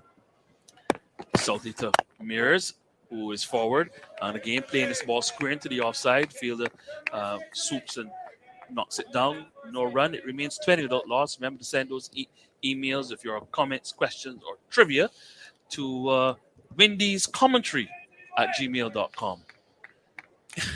Yes, Woody, again, that delivery there, fingers running across the seam, a ball going more so towards the slip. Culmers pushing out towards the offside. Finish here, Woody, looking possibly at a tight delivery on the stumps. If I'm thinking like Tim Salvi or if he's thinking like me. A shortish delivery and swung away over the top of mid-on. And a one bounce into the boundary for 4. Well, that really was a gift. Just a trifle too short. And Mears quickly onto the back foot and swung it over the top, swatted it away to get his first boundary. He's now 9. And the West Indies at the end of over number 10. They are now 24 without loss. They did score for Kensington Oval. Yes, Woody recalled it somewhat. He did try to come in tight to Culmers. He was a bit short. And remember, we have said that the surface just is a bit slow in nature. So that delivery 2 days ago possibly would have scuttled through to the keeper, but it sat up nicely for Culmers. He dispatched it over that mid-on position for 4. That also tells you, Woody, that Culmers is in tune with the surface as far as understanding where his scoring areas need to be today, and he put it away in the correct area. Good batsmanship from Culmers. Power play now finished. West Indies 24 without losses. We see the introduction and now of the spin of it. Looks like Bracewell from that northern end, Joel Garner in. A question for you. As I know you're a coach, you're a qualified coach, and just behind all right, you said highly qualified, yes. Yes, highly qualified coach. You've also played at the first class level. What do you think about batting out of the crease. I don't see a lot of modern day, especially West Indian batsmen, where I think that possibly, especially with when you got bowlers like Salvi and Bolt who can do a lot with the ball, maybe get into the ball a little bit earlier gives you a better chance. We talk about that as Bracewell bowls to Hope, who was seemed to be just slightly defeated by that one as he came forward and opened the face of the bat and steered it away to the shortish third man region, where Saudi did the field in a single for Hope. He's 12, Mears 9, 25 without loss, and over number 11. Yeah, checkbox number 1 completed from a West Indian perspective. They haven't lost any wickets in the power play. They forced New Zealand to introduce the spin relatively early. We see how Kyle Mears goes about his business, particularly towards Bracewell. If there's no spin on offer, would he possibly be looking to take him on? We have to wait and see. But another interesting passage of play. These next 10 overs will determine the overall target. Bracewell bowling to Mears, who's forward and plays it back to the bowler, who just trots around to his right. No run. Interesting field as well. When he just Come on. fine leg position here for Kyle Mears.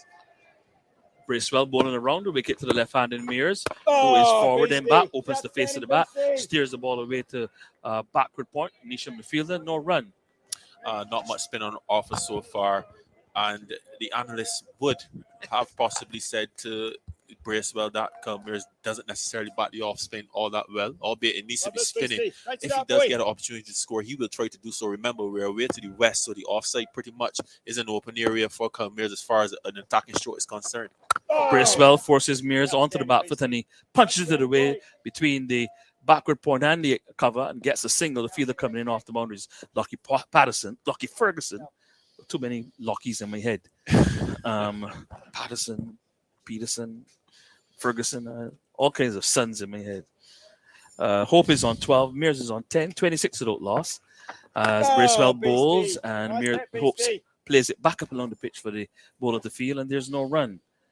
Over number 11, crowd steadily building. Nice crowd at the lower level of the 3W stand as Hope is onto the back foot, turning the ball out towards square leg. Can't score.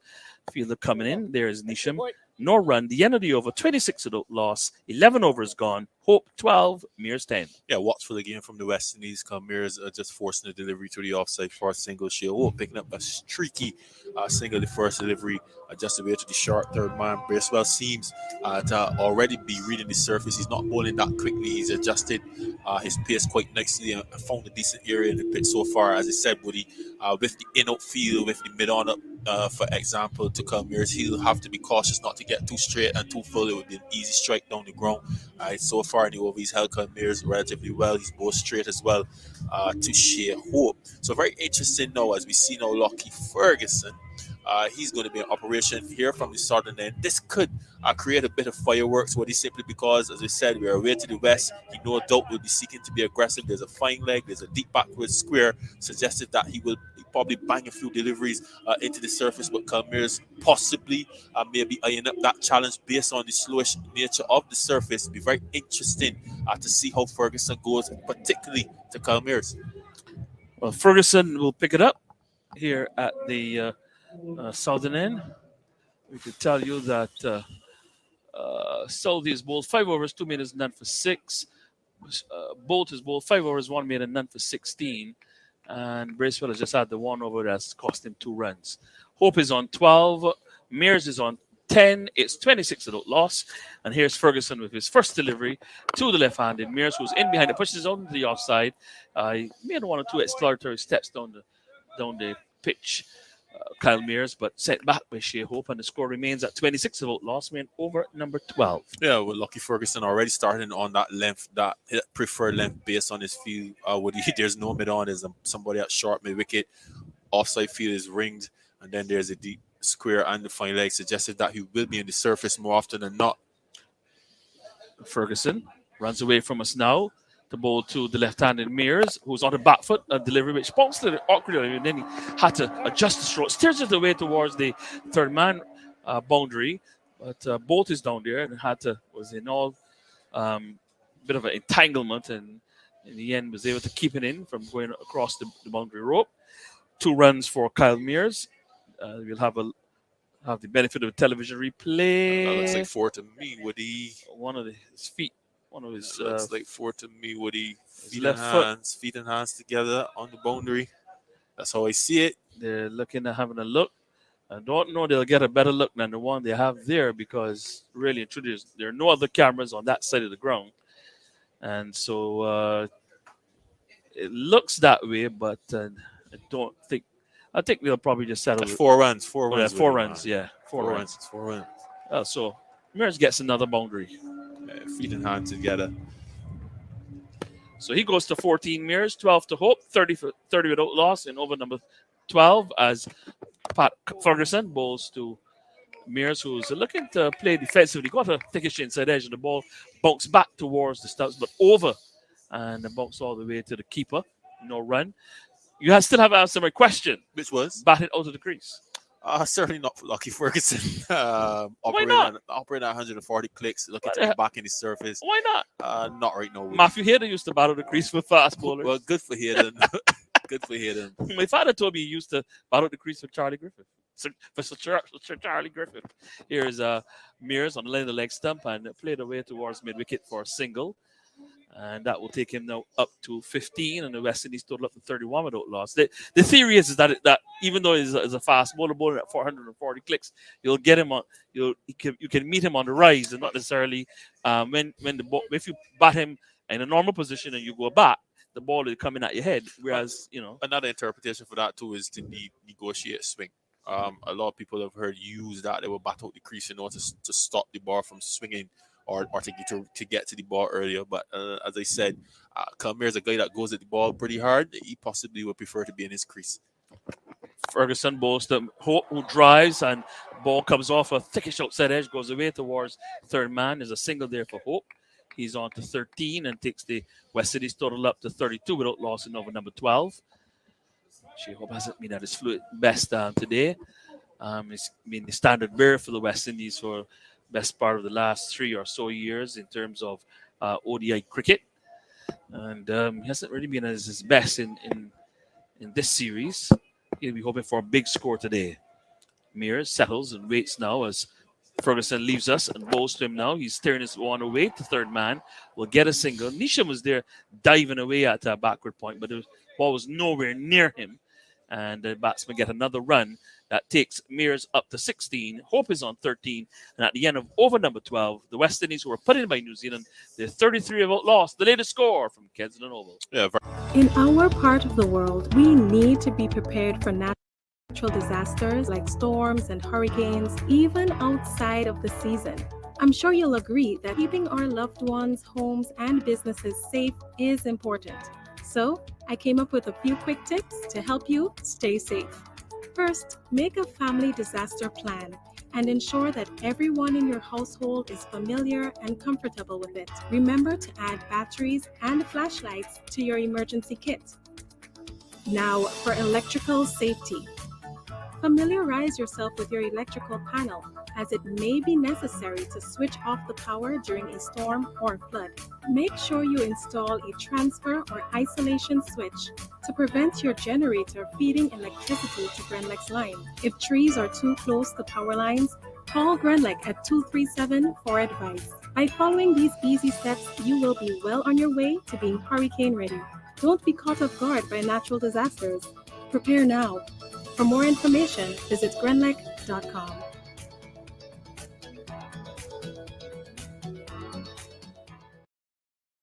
Well, moving in once more, bowls to him. He's forward and hits the ball hard into the ground, but straight back to the bowler and still can't score. Hope. It remains at 34 without loss.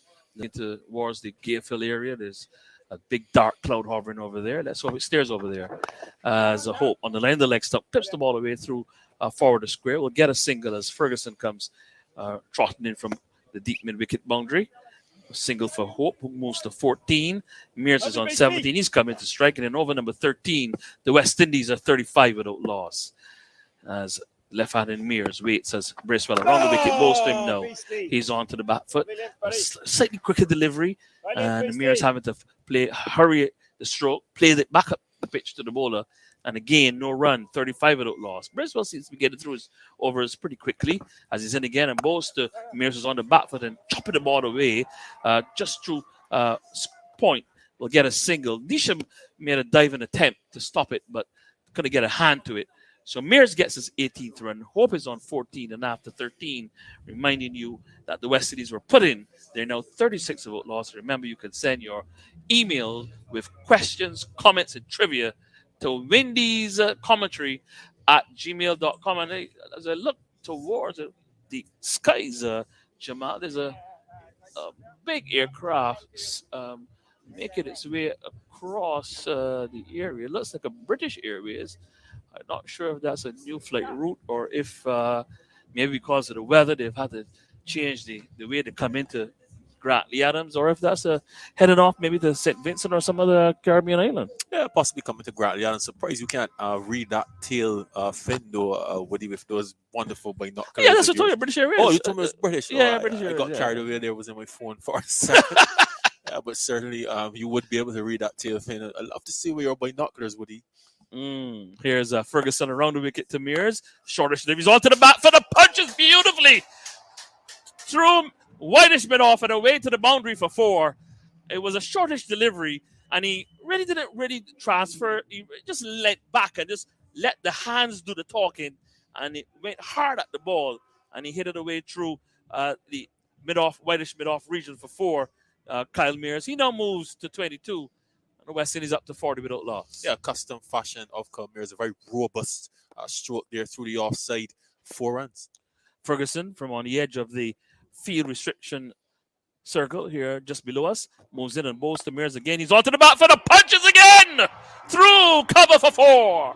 That's a lovely shot. This time a little bit more authentic, a little bit more footwork. Got into a nice position and the ball sat up nicely and was able to punch it through between the backward point and the cover for 4.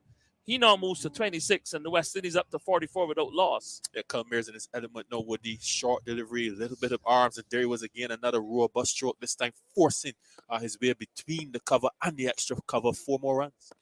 Ferguson continues around the wicket to bowl to Mears, who is looking to swing, but instead of getting hold of it as well as he would have liked, he got a thickish inside edge and it races down to the deep fine leg field of Conway. Mears goes to 27 and it's now 45 without loss. As I could tell that aircraft actually, yes, it was, they had to change the flight route into Barbados because of the weather on the west coast. And so they came across from the east, straight across the island, to the west coast, and then made the circle and they're heading into Grantley Adams as we speak. 45 without loss in over number 14 as Ferguson bowls to Hope. That's a brute of a delivery. Well, not really a brute. That was really a jaffa, really. It touched on just around the line of the off stump. There was bounce, there was movement, there was pace, there was everything in it.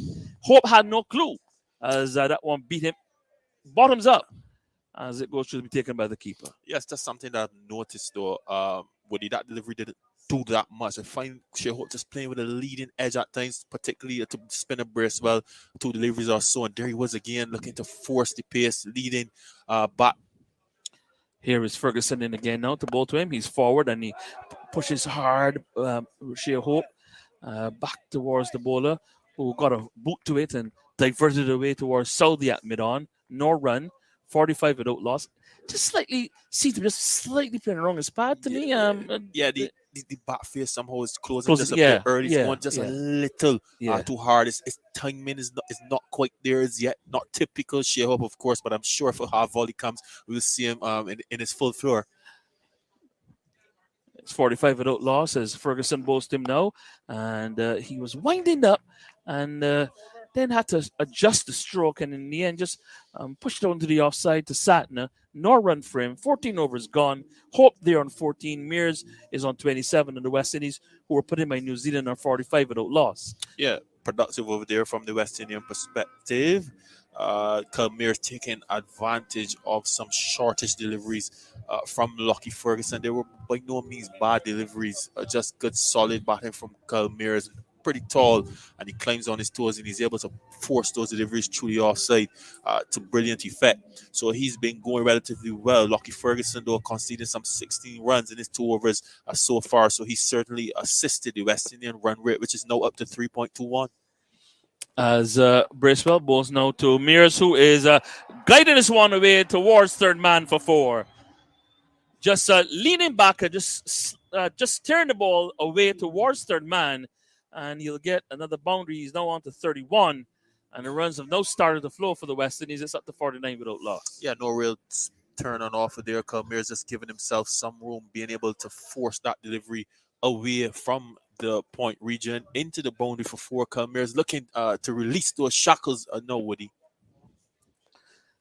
Bracewell bowling around the wicket to Mears again. He's playing on the back foot, fullish the length, and Mears equal to it, pushes it back up along the pitch. No run.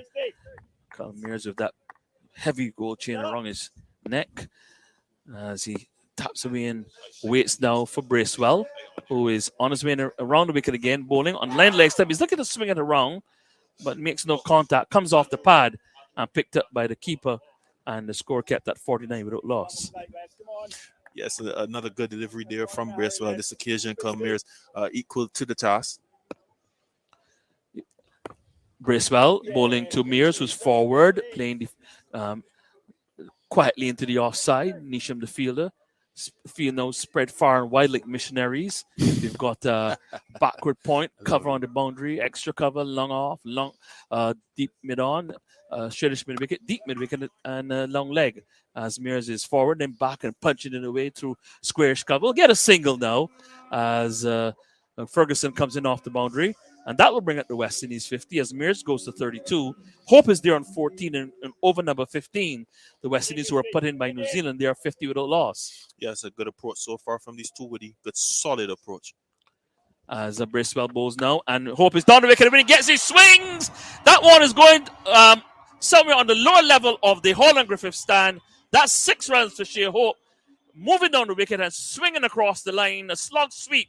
And I thought it was heading towards the mighty Grinder Highway, but it just fell just short, and it fell on the platform on the lower level of the Holland Griffith stand. So 6 runs for Shea Hope. He moves to 20, and at the end of over number 15, the West Indies are 56 without loss. Remember, send your email with questions, comments, and trivia to Wendy's commentary at gmail.com. We need to be prepared for natural disasters like storms and hurricanes, even outside of the season. I'm sure you'll agree that keeping our loved ones, homes, and businesses safe is important. So, I came up with a few quick tips to help you stay safe.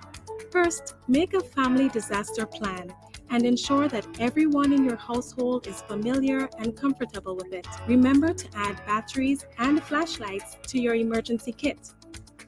Now, for electrical safety. Familiarize yourself with your electrical panel, as it may be necessary to switch off the power during a storm or flood. Make sure you install a transfer or isolation switch to prevent your generator feeding electricity to Grenlec's line. If trees are too close to power lines, call Grenlec at 237 for advice. By following these easy steps, you will be well on your way to being hurricane ready. Don't be caught off guard by natural disasters. Prepare now. For more information, visit grenlec.com.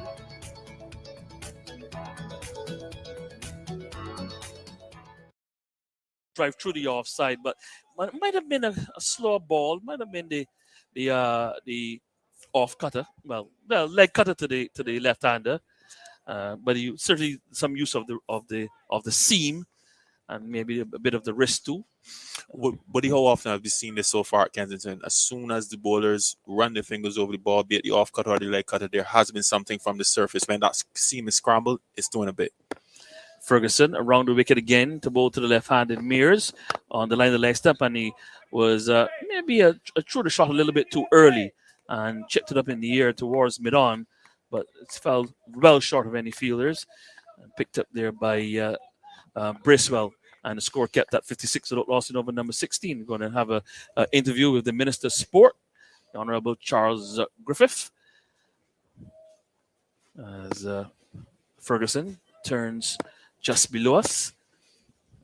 The minister's your boss, right? One of my bosses. Must behave yourself.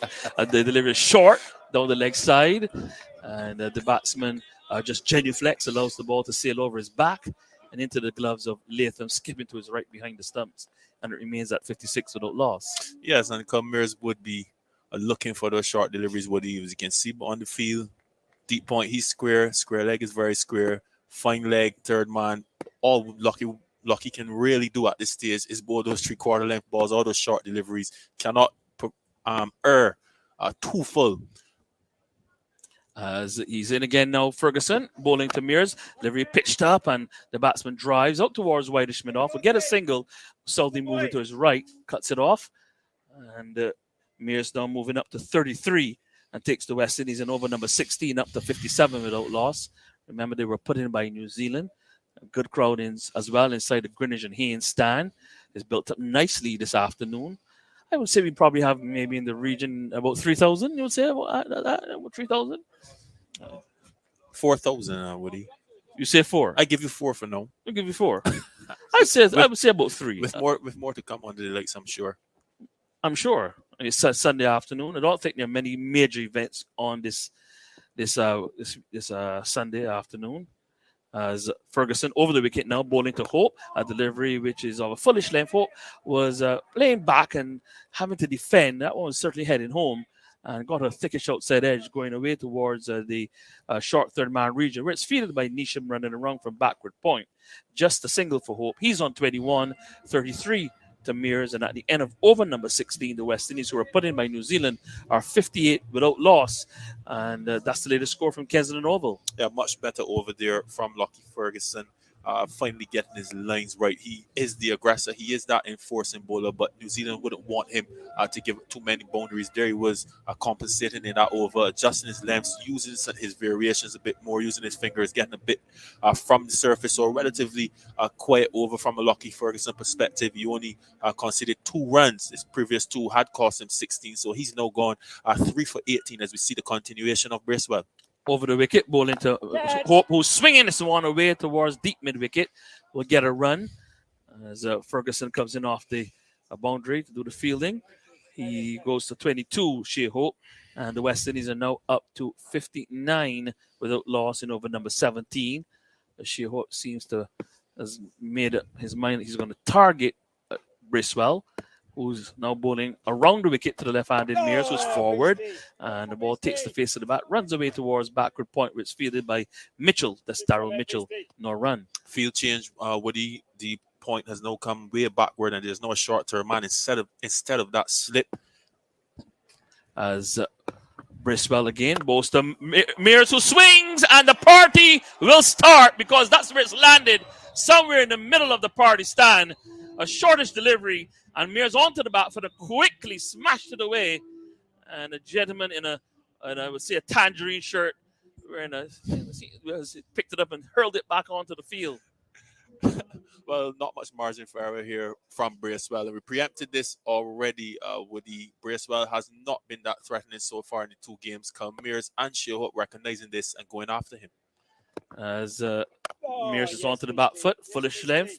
Pushes out into the offside, gut till the fielder. Score remains at 65 without loss. Mears there now on 39. Hope on 22. Win over number 17. As Bracewell bowls to him now on the line of legs time. He's looking to lick it away behind square. And doesn't make any contact. May have come off the pad, stifled the peel. Picked up by the bowler as it traveled back up along the pitch. Bracewell walking back to the top of his mark, tossing the ball from hand to hand. Pulls up his shirt sleeve and grips the ball now and starts to bounce in and bowls to Mears, who comes onto the front for the drives, but straight to the fielder, got to in at extra cover. No run, the end of the over, 17 gone, Hope 22, Mears 39, 65 without loss. More from Jamal, and then it will be Andrew Mason. Yes, a good over there from the West Indian perspective, called Mears pouncing to a shortish delivery from Bracewell, swatting it really into that party stand. The West Indies now standing at 65 for 3, managing to move that run rate forward from just about 2.22 at the beginning of the second power play. They're now up to just about 3.92 to be exact, Andrew. So these two getting a move on. Shea Hope still not his best. We've not seen him at his best yet, but he's still there. Kalmir certainly on the charges. These two take the West Indies deeper into this innings. Here's Ferguson as he comes up and bowls to Hope. Hope gets the ball down the leg side, looks to tickle the ball down the fine leg. There's no bat. The keeper takes it, moving across to his left, low down. Hello to you wherever you are. from Georgetown, Guyana, right to Kingston, Jamaica. It stops, of course, in Trinidad and Tobago and TAD Radio. Just got a call from a gentleman. He tells me he's listening and he's enjoying the commentaries. He's enjoying the West Indies fight at the region's Mecca. 65 without loss. And Ferguson from the southern end in overcast conditions comes in and bows to Hope. And Hope is forward and opens the face of the bat to an outswing and guides it square in the offside. Down to that gully area, there's no run. Hope is on 22. And the West Indies are 65 without loss over number 18. Jamal, what do you make of the start? Circumspect. We know in the last game, West Indies has possibly just went a bit too hard. We saw what was possible in the back end if the West Indies had held their wickets together. So certainly that was the team talk. We've seen the approach. Kalmir's reining himself in, particularly to Bolt. Now he's on the charge and Shea Hope looking to blossom as well. Well, he's going to continue to attack now on his way to Bolt to Hope's Sue's 22 into this delivery. Hope is forward and drives well down to the squash cover area. There's protection of the boundary. Just a single ball that was pitched up and he drove it. And gets a run to go to 23. Mears is on 39, 66 without loss. And Tahir's got a very special guest with us. Hello, Tahir. How are you? You're in big company. Yeah, it's big company in this esteemed commentary box. So you have the Honorable Charles Griffith, the Minister of Sports, Youth and Community Empowerment, joining us here this afternoon. Well, we're going to talk to him very soon. We're not going to ask him to do commentaries as this delivery is pitched up and Mears is driving straight away. 4 runs, threw it off. Pitched up, and Mears went after that.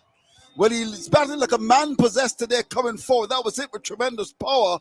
And the ball went up towards Bidoff, through Bidoff. That's gone for 4 to carry Mears to 43 in the West Indies and over number 18 to 70 without loss. Yeah, firm short-hand job, Andrew. As I was telling Woody, Lockie Ferguson cannot afford to be too full on the surface and with that field. And Kalmir's, he knows this as well. And there he was, not much flow of the bat, not much flourish, just a jab down the ground. Powerful bat. Well done indeed. Here's Ferguson round the wicket, elbows pumping, comes into Bolton Mears to this delivery. He's getting a slow ball, but he really has got to be given credit for that because you could have played a day early, and he made the adjustment to a slow ball and just poked the ball into the offside. Yeah, they were seeing on the monitor, Andrew Lockie Ferguson just making that adjustment. Oh, that is the replay of that wonderful short down the ground, but he made the adjustment. He did, in fact, a bowler off cut. It had a bit of flight on it as well, Andrew, but well read by Kalmir's.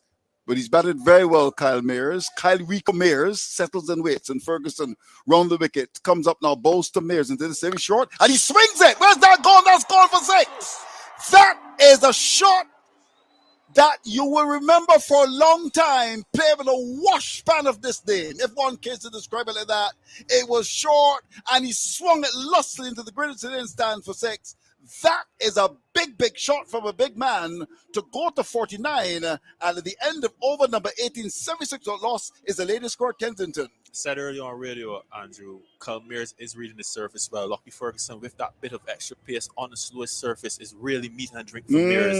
His accustomed length is that 5 meter mark, back of a length, short of a good length. Kalmir's knows this. He was a trifle too short. I'll tell you what, Andrew, my initial observation was I hope someone would not be hurt in those stands. That went through there like a trace of bullet, Andrew. Wonderful stroke there from Kalmir's. He's certainly on the charge as he moves now to 49. Has been a brilliant innings. Certainly context brilliant of this series and the pressure people like yourself have been putting on the opening position. Here he is now proving. It is always good to respond to pressure. Proving, Andrew, that he can make the adjustment. A wonderful stroke there from Kalmir. Shot of a man in control. Yeah, he's in control. And the minister, of course, would have enjoyed that. Hello, minister. Nice to see you. You're looking as young as ever. I mean, nice to see you. How is my friend from St. John? All is well in St. John. I know. Given the results in the last 2 elections, I'm sure that all is well. I'm sure you know I'm going to be sneaky, as it's going to be, who's that now? It's Sankner comes in and bowls, but beaten. The ball goes through the keeper as well, down towards the boundary. Will get there, it goes for 4. Would that be 4 byes? Yes. Now you need to explain to me, Jamal, what happened there. The batsman was beaten, the keeper beaten, and 4 byes. A beautiful arm ball from Mitchell Satner. Beautiful arm ball from Satner. There he was wide on the crease. See it now. It went on with the arm. The batsman bamboozled the keeper, not able to cover that ground. Happens sometimes, Andrew. Beautiful delivery. 4 runs to the West Indies. Maybe it's their day. It's there. 80 without loss. This is over number 19. Hope is on 23 from 54. Mears is 49 from 55. Here's Sankner from the northern end, comes in, bowls to Hope. Hope is alone. The ball took him outside the off stump. Was tempted, but he said, no, I won't be drawn into discretion. Watches the ball go by to be taken by the keeper. We're in the company of the Minister of Sports in Barbados, the Honourable Charles Griffith, a man with a big name, of course, the Charlie Griffith. Now, sir, would have played for the West Indies, that great fast bowler. Here's Sackner, who's not that quick. He goes in and bowls the ball pitch short, and the batsman is back and just put it into the onside onto the wicket. There's no run. 80 without loss. Here's Sackner, comes in to bowl to Hope, who's 23 into this delivery. He's forward and drives up towards long off, just reaching for it slightly and driving the ball up towards long off for one. And with that single, he goes to 24. It brings Mears into the strike. And Mears has he's really been under the microscope, having not done well in the last couple of matches, but we know his ability. And I suppose he will respond by saying we rate ability in men by what they finish, not by what they attempt. Andrew, I love that statement. You should stay true to that as well. Here we go. You're a cheeky man, aren't you? As he comes up now and bows to Mears, and Mears is forward, pops the ball at the pitch, the ball comes across to pick it up, and there's no run. We rate ability in men by what they finish, not by what they attempt. And he's really batted very well, Kyle Mears. He's on 49, and Sackner comes in and bows to Mears, and Mears is back and chops the ball down to backward point, can't score. The ball was very close to the off stump and went away in the offside. So the end of over a number 19, 81 without loss, the latest score here at Kensington.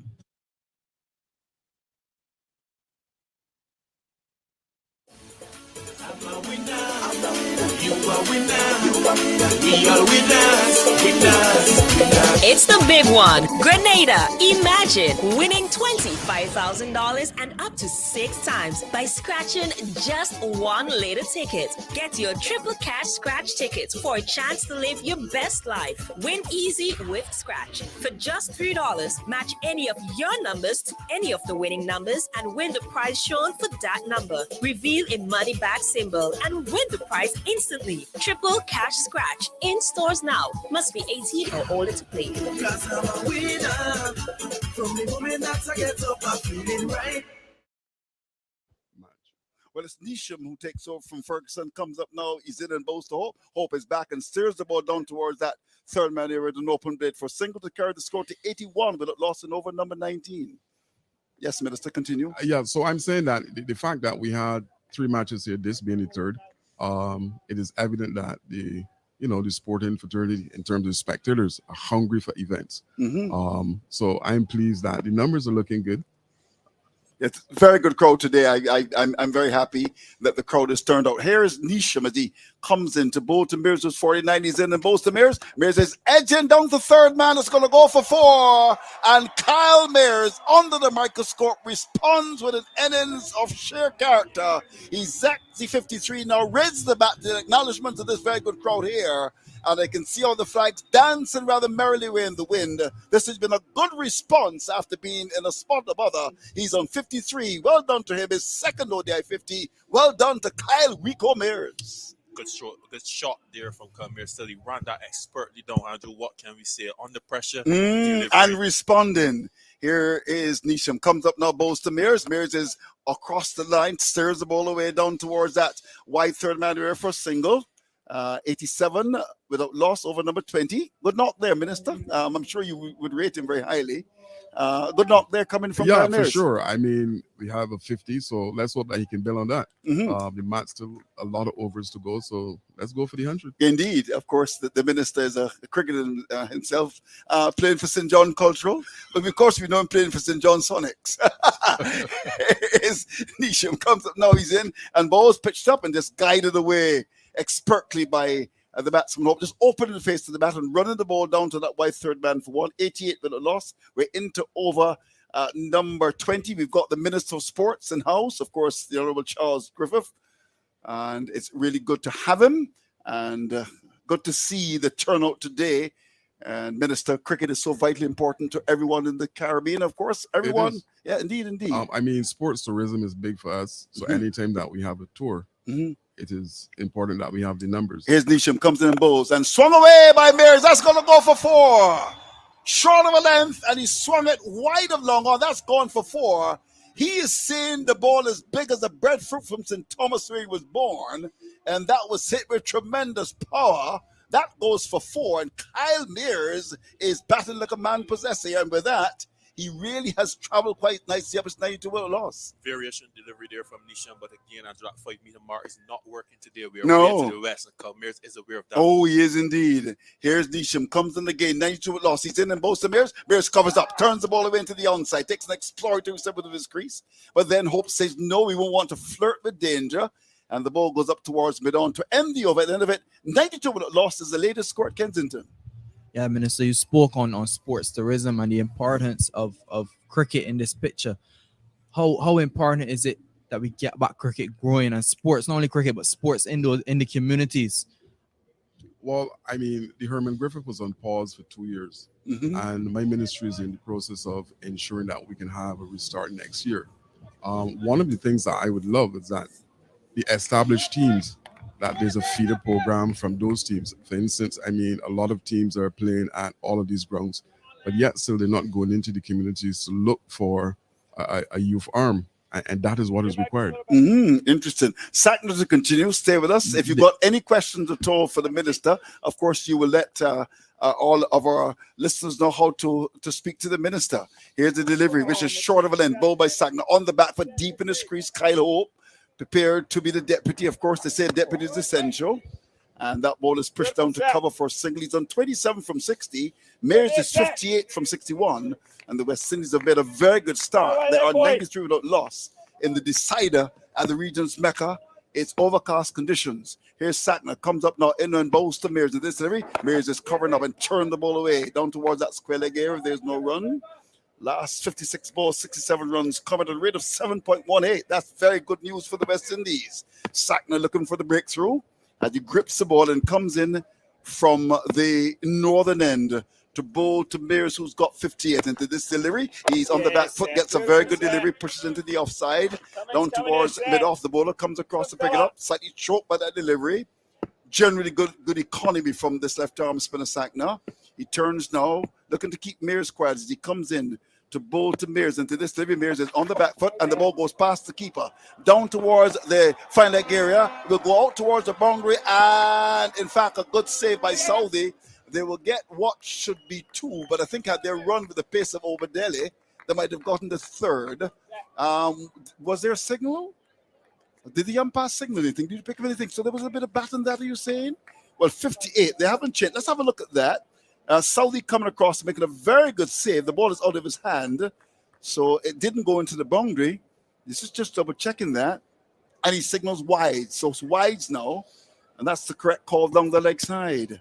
93 without loss. Over number 21 being bowled by Sackner. This is his second over as he comes in overcast conditions to bowl to Mears. And to this delivery, he's covering up and turned the ball away into the onside, down to square leg. He's been very calculated, Kyle Mears there.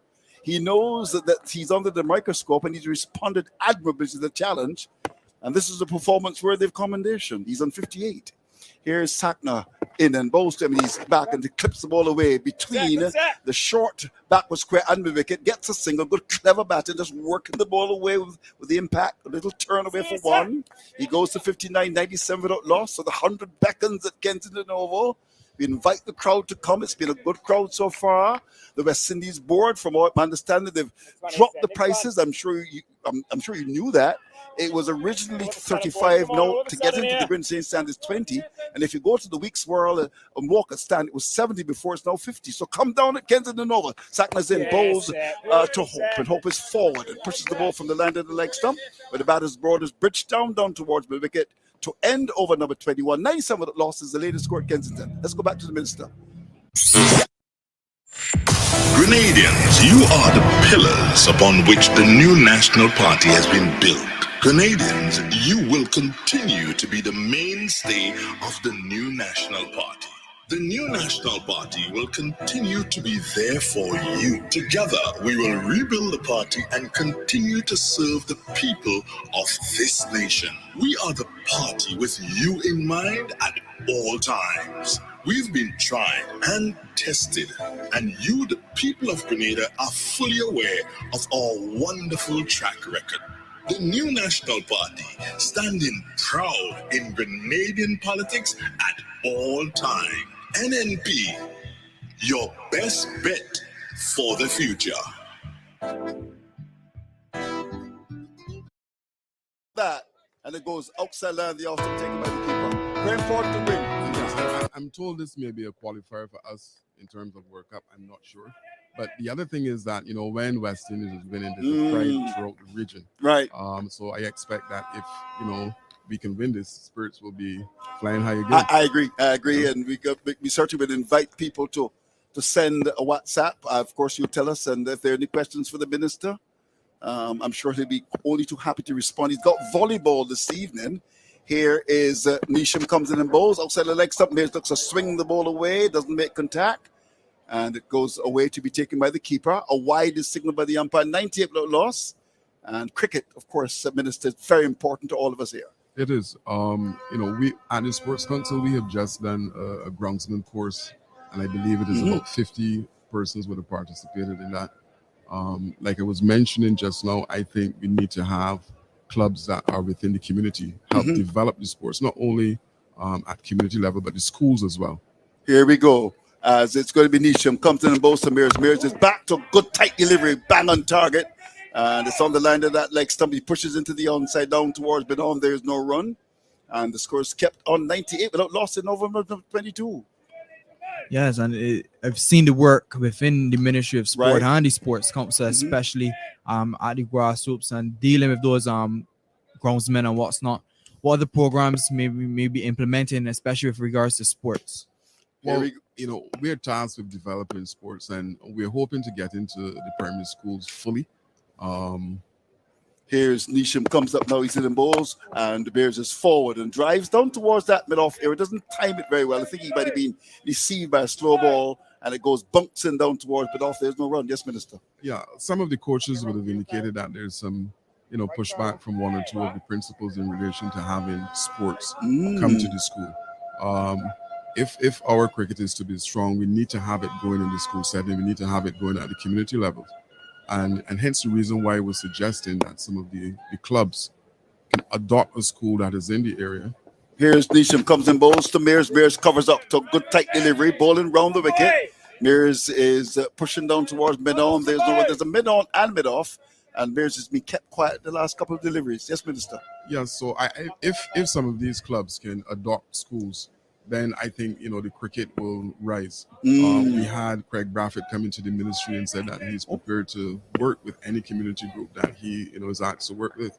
And if we have more of the players doing that, then we're in good standing. Here's Mears waiting, and Nisham bowls from short, and he hits it in the air, down towards the position of wide third man, almost chopping the ball. It was in there for a long time, but dropping safely in front of Bolt, who came forward to collect it. Mears gets one to go now to 60. The West Indies in over number 22. They've made a very good start. They're 99 without loss. And this is the kind of performance that you want to see, given a strong foundation on which to launch an assault later on. They've done a good job. Hope has been quiet, but he's been a good partner here. He's on 27 from 61 balls. Here is Nisham comes in, bowls to Hope. Hope covers up, turns the ball into the onside. From that leg step down towards mid-wicket. Sackner, very fleet of foot, comes across to pick it up. To end over number 22, 99 without loss is the latest score at Kensington.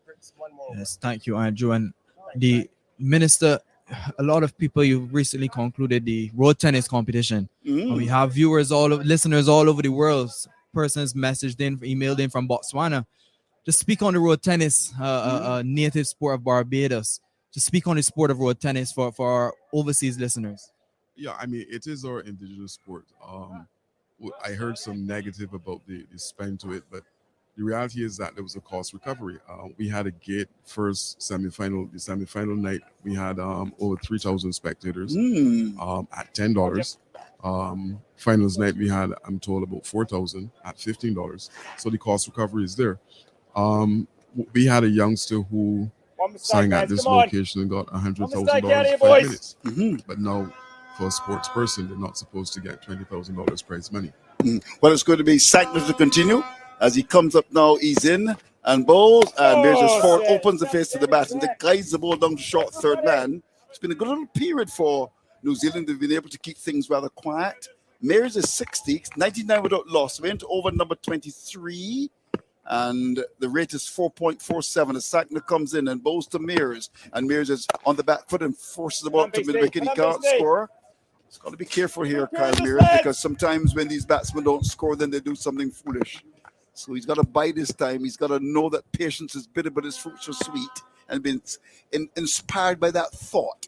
Here's the delivery, which is short. Mears paddles the ball away down towards Find Out. Will get one. Will he get the second? He's interested, and they'll come back for the second run, and they get it comfortably. Salvi comes across to pick it up. Mears comes back. The 100 has come up on the board for the West Indies, acknowledged by this wonderful crowd here at the region's Mecca. The West Indies in the decider in over number 23. Mears 62. With him batting very well is Hope. He's on 27, 101 without loss, which represents a pretty good position for the West Indies. It's a position of comfort, if not one of command. Here is a delivery from Sackner, which is beaten Mears, and he's mistumped, I believe. He came down the pitch, missed it. The keeper didn't take it, and that is an opportunity. It was lapse in concentration. Here we go. Have a look at that. Down the pitch, the ball went. It went off the pad, so the keeper was going down the leg side, and in the end, he didn't take it. But I think when you see the replay, you really can't blame the keeper. He was following the ball.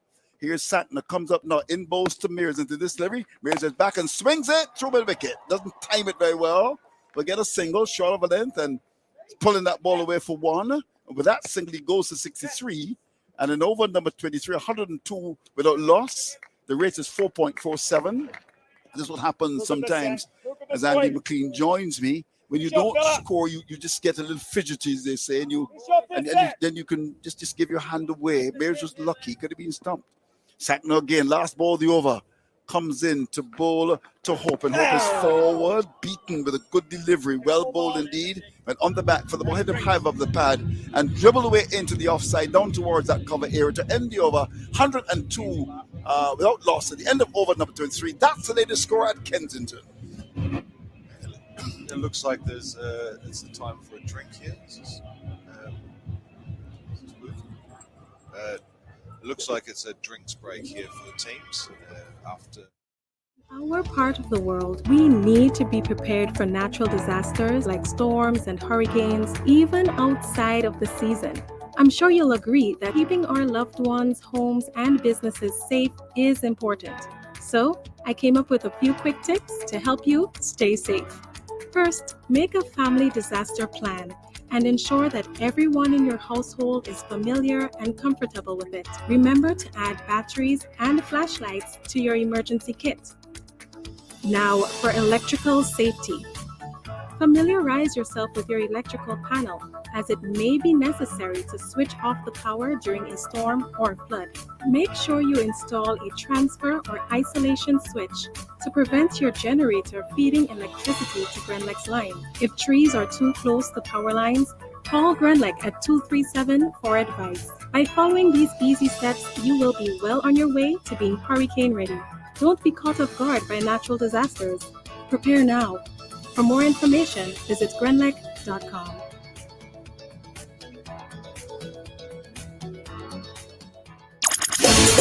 I'm a winner. You are winner. We are winners. It's the big one. Grenada. Imagine winning $25,000 and up to 6 times by scratching just one little ticket. Get your triple cash scratch tickets for a chance to live your best life. Win easy with Scratch. For just $3, match any of your numbers to any of the winning numbers and win the prize shown for that number. Reveal a money back symbol and win the prize instantly. Triple cash scratch in stores now. Must be 18 or older to play. Cause I'm a winner. From the moment that I get up, I'm feeling right. Grenadians, you are the pillars upon which the new national party has been built. Grenadians, you will continue to be the mainstay of the new national party. The new National Party will continue to be there for you. Together, we will rebuild the party and continue to serve the people of this nation. We are the party with you in mind at all times. We've been tried and tested, and you, the people of Grenada, are fully aware of our wonderful track record. The new National Party, standing proud in Grenadian politics at all times. NNP, your best bet for the future.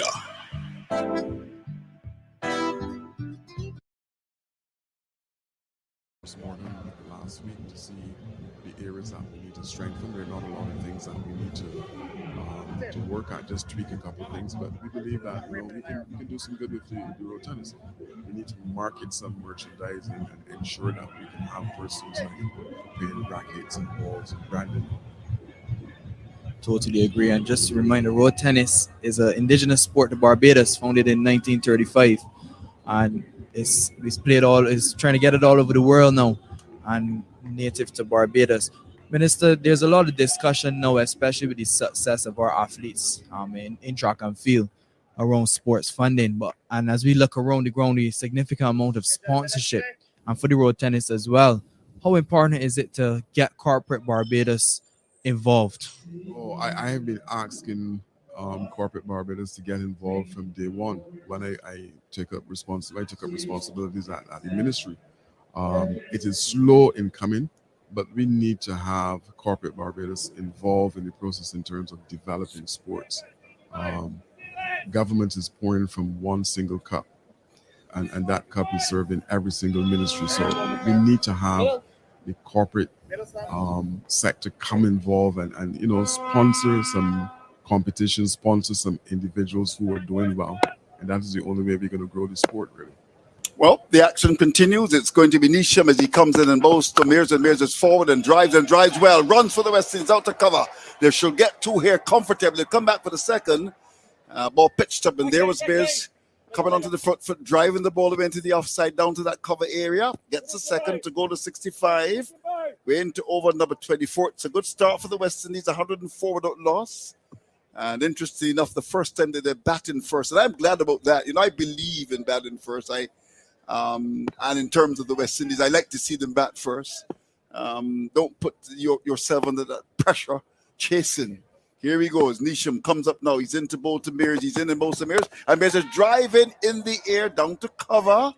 Gets a run. Got to be careful. Wonder if he's beginning to lose a bit of concentration, Mr. Kyle Mears. You got to reel and come again. I remember the former Prime Minister Owen Seymour Arthur would always say that season settle.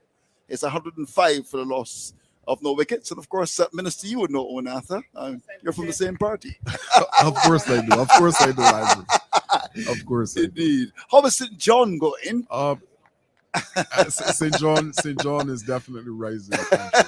It is rising. St. John is rising. Here is a delivery, which is on the line of the leg stump, bowled by Nisham on the back foot, played away into the onside by That's Hope. There's no run, 105 without loss. And you're enjoying representation? You've been there since 2018?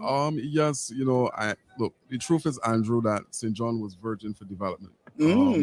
So since 2018, you would have seen some changes in the landscape. There's some roads. We've been able to fix a couple of things. So, like I said, when I mentioned St. John is rising, that is the mantra. Oh, of course. Here is Nisham, comes in and bowls, and Mears is coming through for the run as Hope pushes the ball away down towards that mid-on area. Well, Mears is not a St. John man. I think he was born in St. Thomas. I think Hope is a Christchurch man. Am I right? Is Kyle Hope? He's a Christchurch man. 106 without loss and over number 23. But I've got roots in St. John. My father was from Martins Bay, and my cousins are still very much in St. John. In fact, I actually got some land. I bought some land recently in St. John. Roll? I don't even remember. I bought land in St. John about sure 5. You bought that land? No, I did. You sure? To be honest with you, I'll tell you a bit about that. As it's Serenity Hills, I can assure. Here's a ball pitched up. You know Serenity Hills. I'm familiar with Serenity Hills. I bought land in Serenity Hills about 10 years ago. And to be honest with you, Barry Wilkinson, we need to put something up there because I've never seen the land since then. But in fact, I meant that they're trying to find it and they couldn't. But Serenity Hills, We had a good deal, and I certainly bought some land up there. St. John, very dear to my heart, and we love the people of St. John. Here we go. It's 106 without losses. It's going to be Mears 66. He waits on Nisham round the wickies in the most pitch up, and Mears is driving out towards cover, heads out towards the boundary. We'll get a single. We'll get a second as well. It went out towards wide mid off, back for the second, pitched up and hit away for 2. So Mears, a very dangerous man. He's on 68. Hope is on 28. 24 was gone. 108 without loss. That's the latest score at Kensington Oval. Yes, Minister. And you said lots of work being done in St. John, and it's really good that is done, because St. John people thought it was neglected for quite a long time. And from all reports, you're doing a pretty good job. Well, I'm trying to do what I have to. Actually, the reality is that it is about people. It's about developing people. The infrastructure is a given. We need to have some roads, but basically, it is helping people to develop. To reach their true potential. I came from the same ministry that I'm in now, and it was all about facilitating the needs and aspirations of young people. And that is still the case today. Yeah, you're right. Still the case. Well, it's going to be Sackner, who's a young man. As he comes up now, he's in Bowles to Hope, who's a young man as well. And he's forward, opens the face of the bat, and drives it square in the offside down to backward point for a single to carry the score to 109 for 1. Those folks in Dominica on Q95 FM, they're enjoying the commentaries, and we want to welcome Dominique, of course. They did a wonderful job, and Q95 very much there, and they're saying they're enjoying the commentaries, and we welcome you. Of course, all across the Caribbean, CBC in Barbados 104, Starcom Network, all over the world, they're hearing the commentaries. Here's a ball bowled by Sackner. There's deep in his crease, pushed into the offside down to cover. There's no run. And of course, St. John's Culture, they're doing pretty well in cricket as well. Yes, we have a young team that should be playing in the finals next week. I'll be there to support them. Well, you should be. Of course, you should be as the undisputed leader. The delivery, which is coming back at the batsman. But your involvement is known. I mean, you part of St. John's Sonics. You were the coach for a long time, or were you? Yeah. You played as well? Yeah, I played, but I was coach for the Division 1. Here's Sackner, comes in and bowls, and Mears is down the pitch when he gets there, drives down towards long on for a single, using his feet to Sackner, driving down to long on for 1 to carry the score to 110 without loss. Hope is 29, Mears is 69, over number 25. So we're coming up to the halfway stage, and the West Indies will feel that they've done an excellent job. These two have done well. They've given a good foundation on which to launch an attack. Sackner is in and bowls, and there is a good delivery, beautifully bowled, and he'd given lots of air.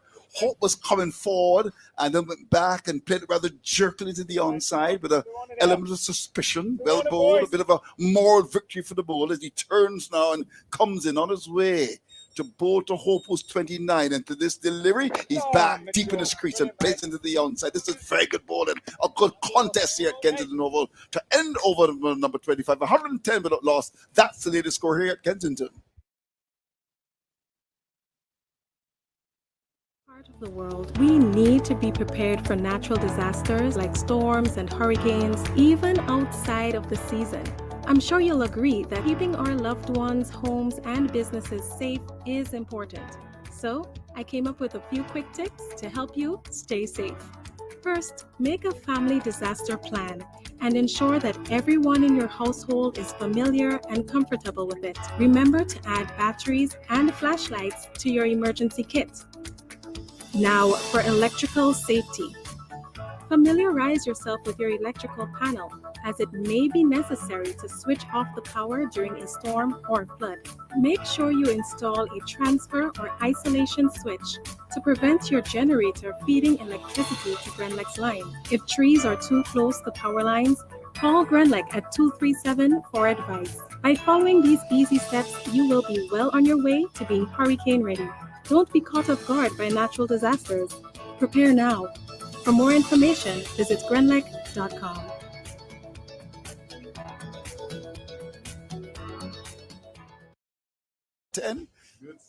I thought he did well. Here's Disham, comes up now, bowls to Hope. Hope is forward, good tight delivery, bang on target. And the batsman is playing up towards, but on the ball picks up and caught the arm and then throws rather aggressive at the stumps. Hope has to get back into his crease. and the score is kept at 111 without loss. This represents a pretty good position for the West Indies, and you could begin to wonder how many they can get. My good friend Benny there in Florida tells me the West Indies will make 300. Maybe you can tell us how many you think they'll eventually get. Here's Lucky Ferguson as he starts his run again, comes in to bowl to Hope, and this Stevie Hope is across and steers the ball away beautifully down to backward point, takes off for the first run quickly, contemplates the secondary return, comes in, he can't get that second run, as Bracewell comes across to make the stop with short side land the offside, got on the back foot and stroked it square the offside for 1. So Hope goes to 30, Mears is 70 with visions of making another 100. To hear Toley, if he gets it, will be second. And what a response after people were talking about him. He was under the microscope, but he responded admirably. Here's Ferguson, all arms and legs. Round the wicket, comes in, bows to Mears. Mears gets full and just turns it into the onside. Down to back was square for a single. It was a full delivery, and this played it away with soft hands, really. Down to back was square for 1. So it's been a calculated knock by Kyle Mears. Sometimes he can always be all out aggression, but he's mixed it beautifully with solid defense. And I rate this innings highly under pressure and responding. So I suppose the cricket tongues will stop wagging for a bit. He's on 71, Hope 30. Over number 26 being bowled, there are 2 balls left, and Lockie Ferguson begins to move in on his way from the southern end to bowl to Hope, and Hope is forward, pushes down to mid-on, takes off for the run. Good cricket. Pressure on the New Zealanders, playing away down towards that mid-on area. The ball went behind the non-striker, so it would be the batsman's call. And that suggests that there's a great deal of confidence now, because under normal circumstances, they might have not even entertained the thought of a single, but it was pushed down to mid-on. It was Salvi who came across to pick it up, and they got the run. I rate them highly for that. With that, Hope goes to 31. Mears is 71. 1 to come in over number 26 as Ferguson comes in, bows to Mears. Mears is forward and drives up towards that mid-off. A tumbling save by the fielder inside the circle, done a mid-off. That's Salvi coming across to make the stop. At the end of over number 26, 140 without loss is the latest score at Kensington.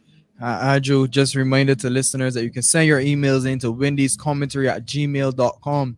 We have a question, well, a request. Yes. They want the minister to do some commentary. Oh, some commentary. We have a request asking the minister. I don't have an idea how to do that, so I wouldn't even try. It's in the thought. Maybe if it was basketball. No. If he tries this, he may lose 1 or 2 votes since John wouldn't want that, would he? Yes. Good to know. And yes, the minister would decline that, I'm sure. But you love cricket, don't you? I do. I do. Yes. I do. I mean, I started like road tennis in the road in St. John. Never went to any other level than that, but I enjoy cricket tremendously. You do. Okay. Do you like commentators? Do you think they do a good job, or they're very critical? Andrew, you know that you're a barrier on the top run, so you know. Indeed. Here is the delivery, bowled by Sackner, playing away down towards mid-on, and they get a run. Mears was slightly sleeping there. It went down to mid-on. It was Hope's call. Now they're going to talk a bit about that, because you don't want to run out unnecessarily. It went down to mid-on, and I think Mears might have been slightly caught by surprise at the call of Hope, but he got home. All is ending well. Here's Sackner again with New Zealand desperately in search of wickets. He comes in to bowl to Mears, and this delivery, Mears is on the back foot, deep in the crease, plays the ball up towards that mid-on area. There's no run. 115 for 2 over number 26. Let me remind you that New Zealand won the toss and they chose to field. Ferguson very much in the side, Phillips out. West Indies playing an unchanged side. Here's Sackner, the left arm spinner, comes in to bowl to Mears, and Mears is back and chops the ball away nicely down to that backward point area. A single, went on the back foot, looking very, very good indeed, Kyle Mears, with visions of making 100 at Kensington. Of course, he knows this ground well. He's at the region's mecca. He's on 72, Hope is 32, and the Barbadian connection is very evident in Barbados. Here is Sackner as he comes up now. He's in and bows to Hope, and Hope is back and forces the ball away out to cover. They should get 2 here. The backward point has to come across. They'll come back for the second. A ball that was short of length. Allen had to move a long way across his right to pick up, sends a strong return to the keeper. But Hope is back for the second. And these are the conditions that Hope will thrive in. They've got a good start. He's the type that will work the ball around. He's on 34, 180 lost 2 balls to coming over number 27. Sackner again comes into bowl to Hope into this delivery. Hope is back, turns the ball fine. More runs for the West Indies. Will this have the legs to get to the boundary? The race is tied. The ball wins the battle. And the West Indies get 4. A ball that was outside the line of the leg stump. There was Hope getting the bat onto it. Nisham had a run to his right, couldn't stop it. He looks a very tired man, looks very winded. Hope gets a boundary, and the West Indies surge continues at the region's Mecca. Hope has been brilliant. He's been slow, recognizing the importance of just waiting for this moment, and he's done a wonderful job. And the West Indies go to 122 without loss. With that, Hope goes to 38. Well played to Kyle. He really has looked very good, Shea Hope, and he just worked the ball away for 1. Here we go.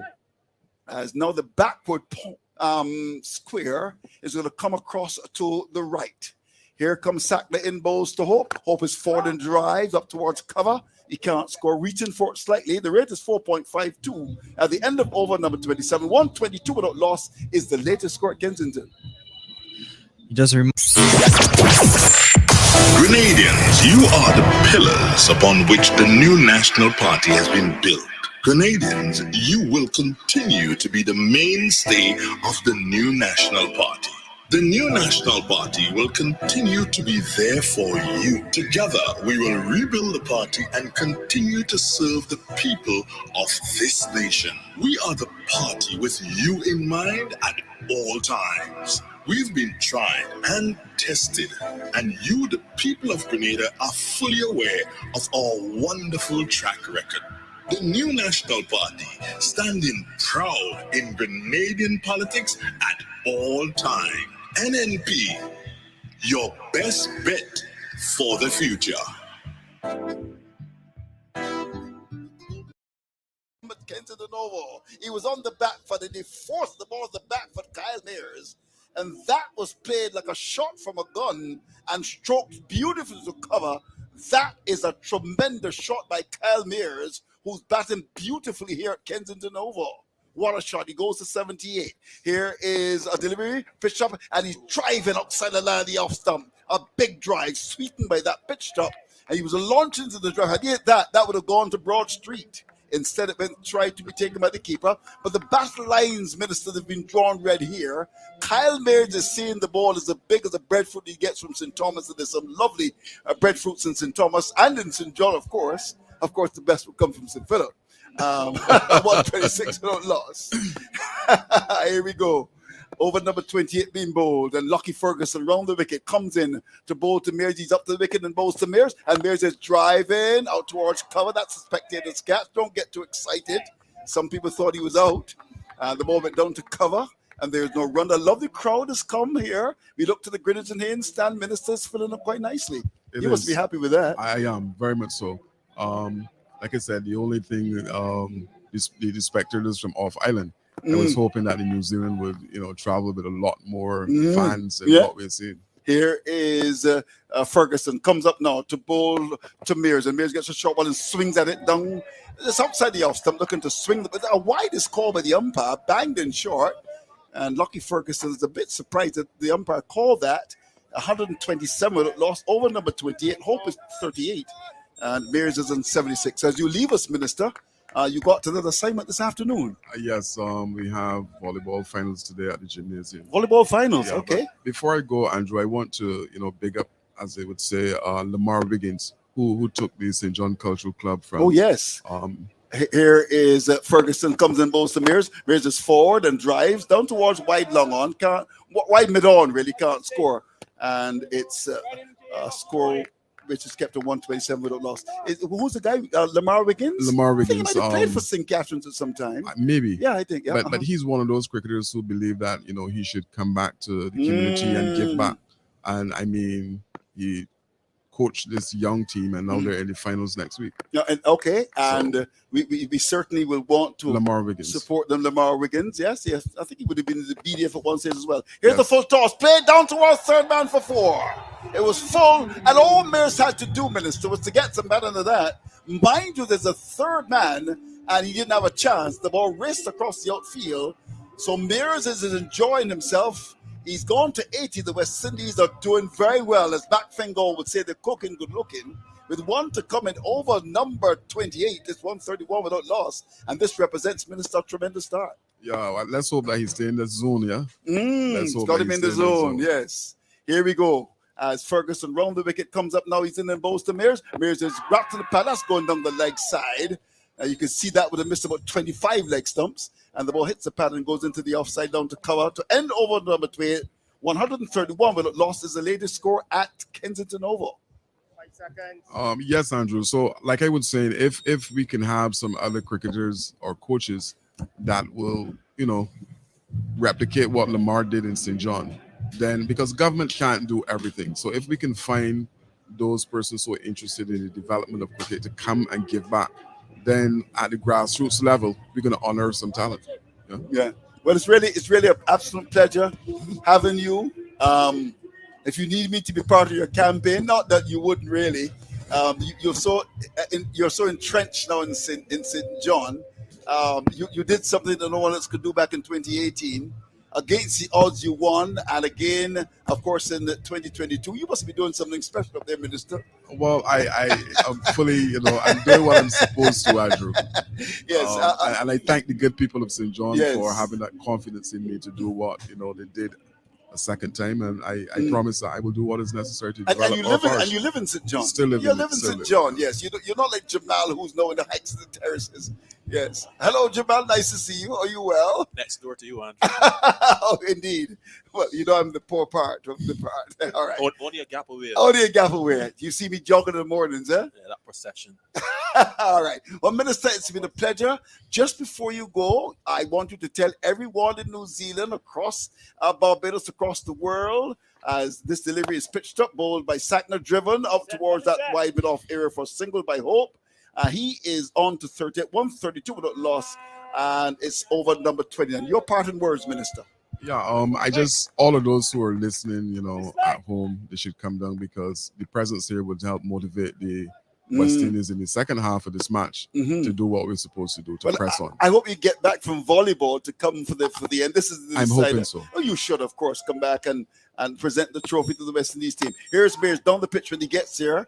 Sackner is on his leg. So it's the bottom of the bat. There's a wooden sound coming into the microphone. Just he didn't time it. Down to wide long on for a single. He goes to 81, 133 without loss, 28 overs and 2 balls gone. Let me congratulate the BC and by extension, of course, government. It's been very difficult in these COVID times, but to have cricket in Barbados, I mean, you have, the second division, all these divisions, and it must be a lot of work, but a lot of work being done. Here's a drive. As Sackner's in bows to Hope. Hope drives it down to cover. There's no run. Congratulations to the government of Barbados. And, of course, congratulations to the BCA. And Kensington is looking to picture the region's Mecca. You don't call it, the region's Mecca just for so, as they say. Here's Hope back to a ball which is on the line of the leg stump. And hits the pad, just drifting down the leg side. Sackner, I think, has been pretty good here. 133 without loss. Hope is 39. Mays is 81. It's 28 overs and 4 balls gone. We're going to lose the minister now after this over. I know he's got to go as it's Sackner comes in and bowls, and Hope is forward. Good tight delivery the off stump. Push into the offside. In fact, we've had some 5 balls and just 2 runs. This has been a good over, Jamal. That's most certainly, Andrew. Up 1 ball to come. We're going to say goodbye to the minister after this delivery. Here is Sackner comes in and bowls to Hope, and Hope is back and strokes the ball into the offside, down to squares. Cover, there's protection on the boundary. Allen comes off, fires a return to the keeper, and in fact, the ball is dropping in front. The keeper has him back up on the onside to end over number 29. 134 that loss is the latest score at Kensington. So, Minister, thank you very much indeed for coming through and talking to us, and we wish you well. Thank you, Andrew. The pleasure was mine. I really enjoyed this stint here. And let's hope for the victory at the end of this match. And of course, you see, we've got a bird's eye view. For sure. So that when Jamal doesn't answer my questions, we put him under the microscope. He can see everything. He's a good man. He works with you in the ministry, doesn't he? Yes, he does. Is he? A very, very good man. Is he a good worker? Very, very good. I would think so as well. Top so draw. the validation has come from the minister. You're wonderful, man. Minister, thanks very much indeed for coming Andrew. through. With a smile as broad as Edgecliff Gardens. I've got some land in Edgecliff Gardens as well, And I know you live next door. They told me where you live. I've seen your house. Minister, thanks very much indeed for having me. Thank you, Andrew. Pleasure's mine. All right, the minister. All right. After that, I'm sure the people in St. John will give him some extra votes. 134 without loss. Jamal, how you doing, my friend? Your boss came and he said you're a good worker. Yes, I don't believe him. you're my boss. So you can be the judge. All right. But how do you read the game? Now, Barry Wilkinson is up next. He's going to come in. He's got his mask on, Barry. I wonder why. But I have to leave very soon because I've been on for about 25 hours now. Salvi's back into the attack as he runs into ball to Hope. He's in both to Hope. Hope is covered up and clipping the ball from that leg stump up towards that wicket area. We're into over number 30 now. Let me welcome everyone, of course, to the network. It's absolutely brilliant to have you. Of course, our friends at Massey, COB with Bisco, the Sandy Water, Sagicor, BOC Banks, Bubba Sports Bars, csports.tv.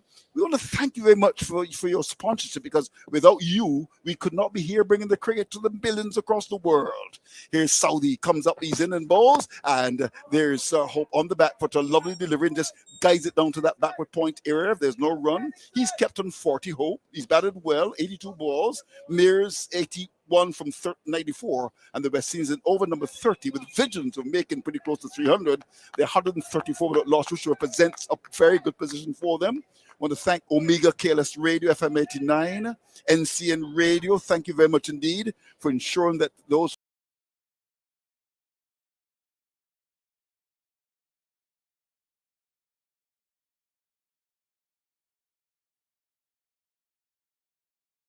will. The return comes in and Hope gets the second run, turned away in the onside, good aggressive running, and it went down to backward square. The backward square feet had a long way to come in, picked it up, and Hope came back for the second. He's on 42. And this looks a different game all of a sudden, really. The struggles of the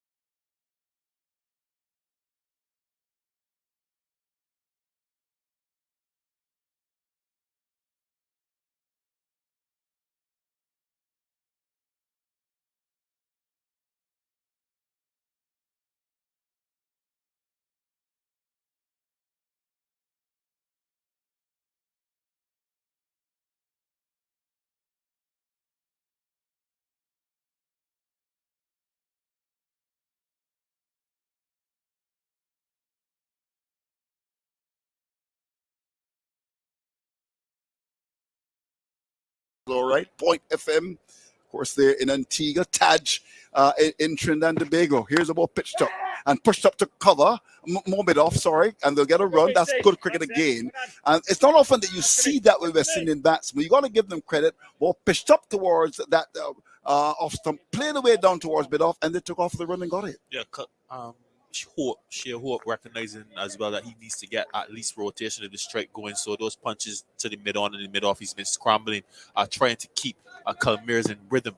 Last ball of over number 30 is going to be changed in comment. I think Barry Wilkinson is up next, or is it Woody Richards? It's Woody. Oh, Barry? Okay, it's Woody. Okay, well, it's about time that Woody does some work. Here's the delivery, which is outside the line, the leg stump. It's a wide, bowled by Saudi down the leg side, and the wide is called. So, Woody, we will delay your entry by just a ball. 138 without loss. A big support of Kyle Mears, I'm told. Woody and W. Vent, of course, in St. Lucia. And we're happy to have you, Zen, there in New Zealand. And we've had very good reaction. Of course, you can send us your emails. And, of course, you can send us your WhatsApp messages. Last ball of over number 30, 138 without loss.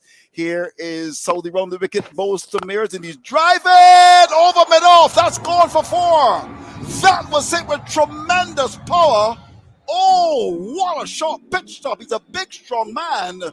Brought up with the flying fish and cuckoo of Barbados and spanked that ball over mid-off. That's gone for 4. You don't see that very often. Oh, what a shot. He goes to 85. Hope is on 43. 142 without loss is the latest score at Kensington. So much power there, Andrew. I almost thought for a second that Nisham at mid-off was actually ducking. He wanted nothing to do with that ball as it was in flight. It flew off the blade of Calmeers. Tremendous power indeed. One bounce thundering into the boundary there, into that Blue Water sign. I'm sure that sign was rocking a bit there, Woody. It was a tremendous shot, really, from Calmeers. And it was in the making, the mid-on and the mid-off there up. And Calmeers has his scoring areas. He's looking to score whenever he gets a delivery to do so.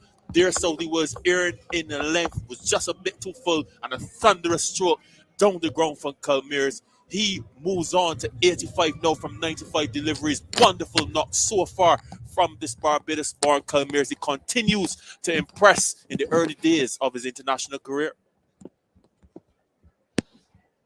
Well, here's Bolt bowling around the wicket now to the right-handed Shea Hope, and he's playing defensively back up at his toes, and the ball almost bounced back onto his stumps. He's got to be careful, Shea Hope. I think it was in that test match between England and South Africa. Who was it that got bowled playing the ball back on to the stumps? One of the opening batsmen, I think it was.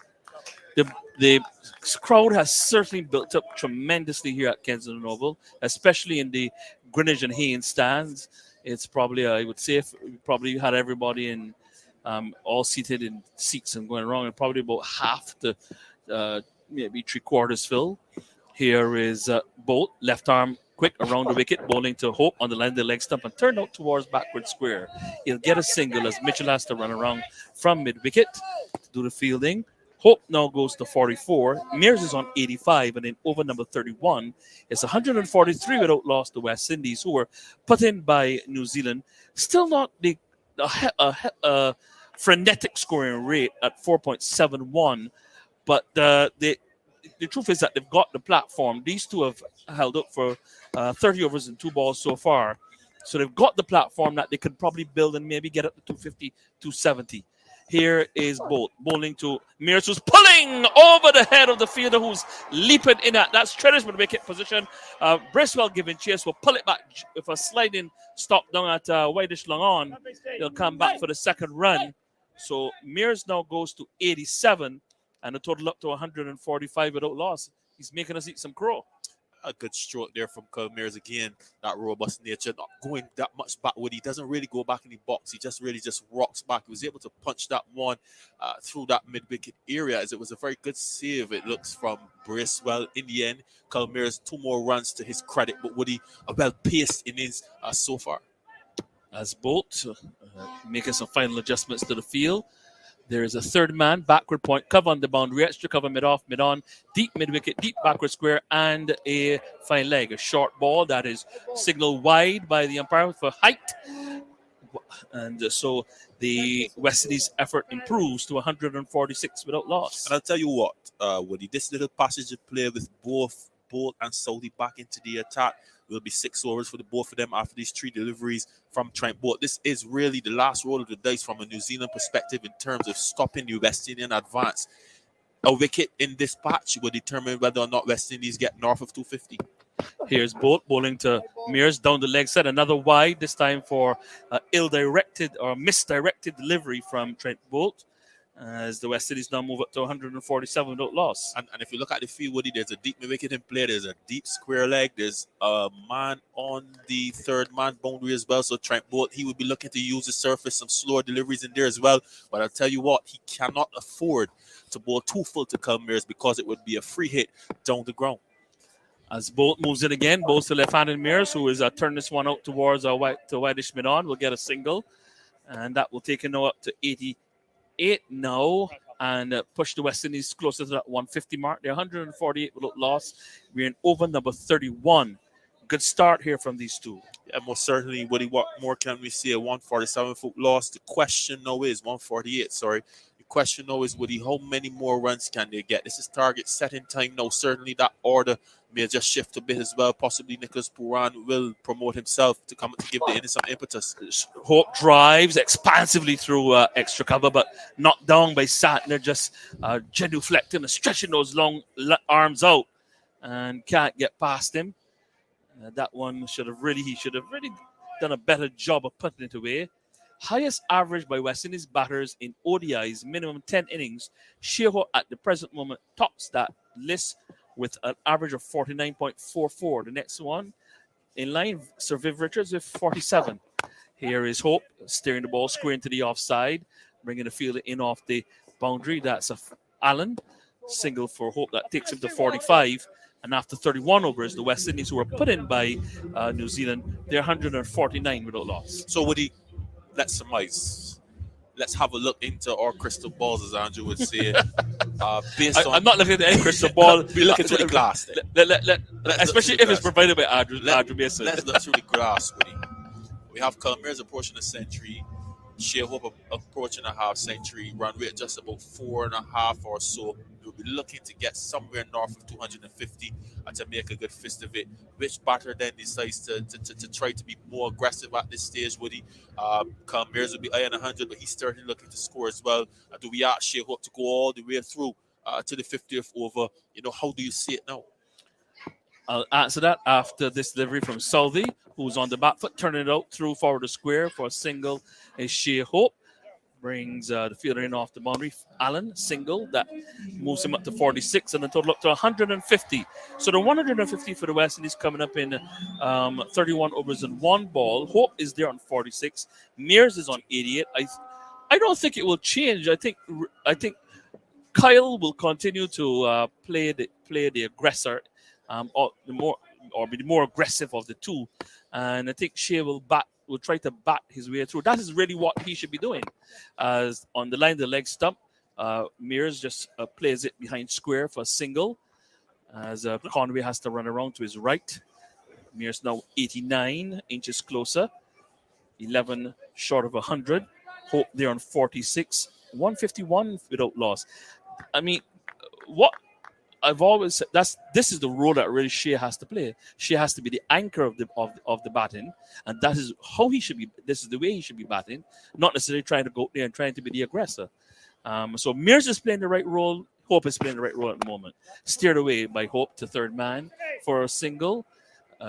Conway, the fielder, sends a wild return into Tom Latham and making him stretch, and just one run for Hope. He's on to 47, 152 without loss. It's amazing, Woody, what a batting pressure does. New Zealand have not been at their best in the field. A few blunders, it was seen in the 2 games, even though that the West Indies did win that first game. New Zealand were all over them in the field. But we're just seeing 1 or 2 blunders, which is very interesting. No wickets lost, pressure on anyone. As Salty bowls around the wicket to Mears, who plays a check drive out towards mid-off, picked up by Nisham, and the score kept at 152 without loss. If that was just maybe a fraction fuller, the glass up here will be in trouble. Change of pace there, though, Woody. Change of pace there. That's possibly why Mr. Mears did not go through that short. Saudi still using his variations relatively well, albeit he was struck powerfully down the ground and over before. He certainly learned his lesson. As he continues now around the wicket, bowling to the left-handed Mears, who is playing this one a bit uppishly, as again the slower delivery, almost playing it uppishly back up to the bowler and dropping maybe about a yard or so in front of Salvi. He remains on 89 on Mears. Hope is on 47. It's 152 without loss in over number 32. Yeah, Saudi's learned his lesson, and off-cutting variation there, Woody, that basically went on with the arm, if you will. It didn't grip and spin. Yeah, she just went on coming into Mears, but it was a slower delivery, almost popped back to the bowler. Mears has to be aware of that. Good bowling from Tin Saudi. Saudi from just on the edge of the field restriction circle turns and motors in from the southern or marshalling, and there was Mears charging him, and again the windows up here were in trouble. There's no need for that really from Kyle Mears. I know that maybe as we get down in the overs down to the last 18, they may be playing on his mind that they probably want to get on with it, because they want to get somewhere around the region of maybe 280 to 90. They must. I don't think that last shot was really on. 152 without loss after 32 overs, the latest score from Kensington. Well, we don't always see eye to eye with the mid-on and mid-off or back. Calmers realizing that Tim Saudi is bowling that slower ball variation. I suspect he just was looking to put some pace back on the ball. Saudi, to his credit, possibly saw him coming, went a little wider. That's good by player, albeit what I like the most about Calmers is that he has a scoring plan. You know the areas he's looking to permeate, and he's done that effectively so far today. So credit to Tim Saudi, good bowling. Calmer's looking to do what he's done throughout this entire innings, be the enforcer. So fair play between bat and ball, I would say, Woody. Still very interesting here this period. The West Indies, they need to get that run rate and going towards 6 as they go to the back end, the last 10. As the bolt continues from the Garner end, and Hope steers this one away towards third man, brings Salvi in off the boundary. Single there for Hope, who's now 48, and the total up to 153 without loss in over number 33. Bolt, none for 24, none for 23 before this. I'm going to try to give you some bowling figures in a minute.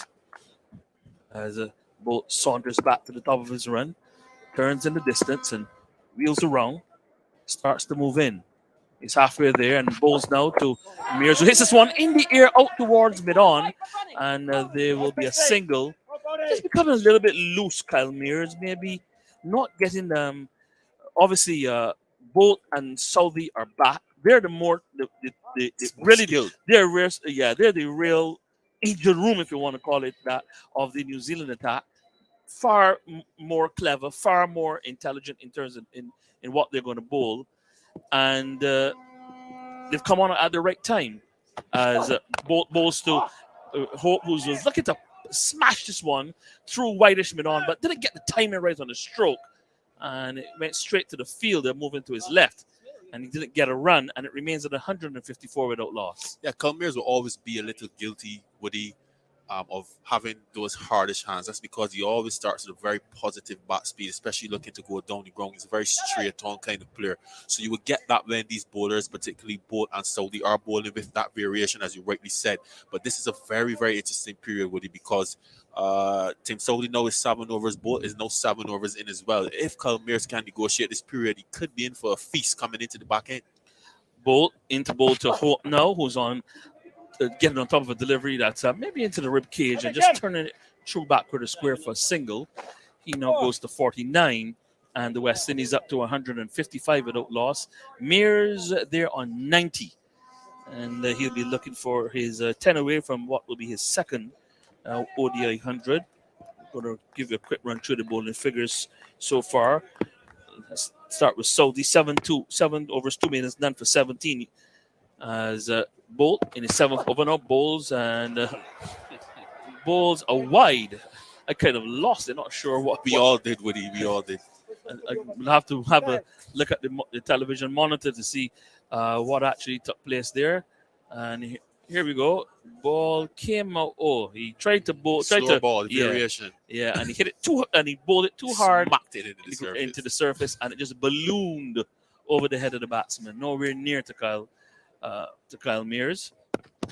Ball in, and Mears drives through whitish mid-off. Will get a single, and he now moves to 91 and takes the West Indies total up to 157 without loss in over number 33. Bracewell, 4 overs, no middles, none for 23. Ferguson, 6 overs, no middles, none for 42. Satner, 6 overs, no middles, none for 22. Nisham, 3 overs, no middles, none for 19. Those are the bowling figures, and let me give you Bolt, who's so far bowled 6 overs and 5 balls, 1 maiden, and he's taken none for 28. He's bowling around the wicket to Shea Hope, slow delivery, and Hope just plays it up towards mid-on and will get the single, and that will bring Hope to his 50. So he's 50 from 95 balls as we come to the end of over number 33, the West Indies 158 without loss. Yes. I'm a winner. You are winner. We are winners. It's the big one. Grenada. Imagine winning $25,000 and up to 6 times by scratching just one later ticket. Get your triple cash scratch tickets for a chance to live your best life. Win easy with Scratch. For just $3, match any of your numbers to any of the winning numbers and win the prize shown for that number. Reveal a money back symbol and win the prize instantly. Triple cash scratch in stores now. Must be 18 or older to play. Cause I'm a winner. From the moment that I get up, I'm feeling right. Now, bowling to Hope. on the line of the leg step and turned out towards mid-wicket where it's fielded by Satna. Since it's left-handed returning to Latham. The score kept on 158 without loss in over number 34. Mears there on 91. Hope there on 50 from 96 balls. Hope 91 from 103. Certainly his best effort so far in the series, Shea Hope. 26 in the first game, 16 in the second. He's not on 50 at the moment. Beaten on 50. But how much further and how big will he go?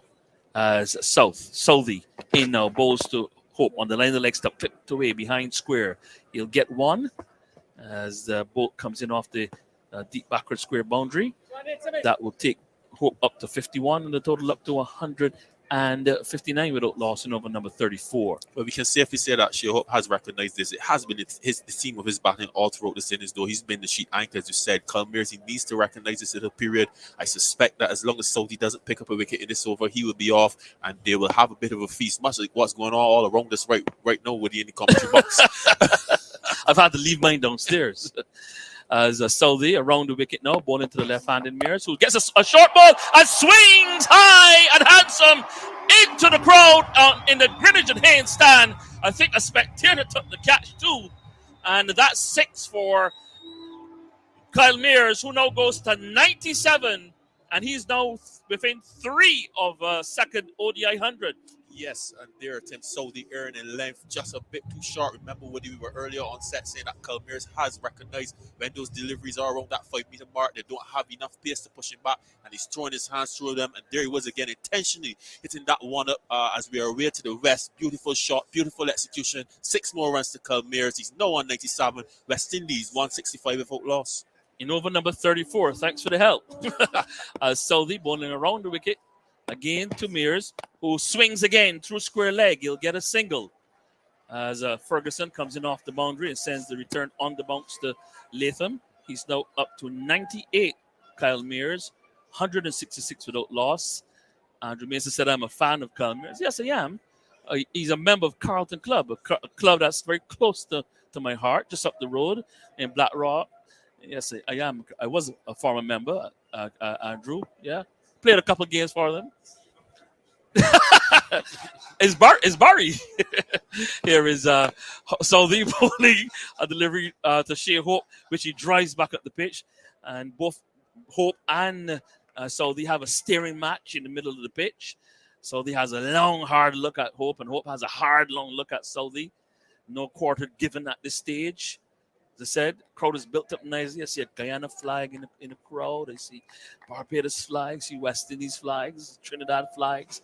The crowd's built up nicely. I'm sure if people listening and hearing that the West Indies are doing particularly well in terms of the batting, a few more have come in. Here's Salvi bowling to Hope, and Hope plays it up towards the straightish mid wicket. Can't get a run.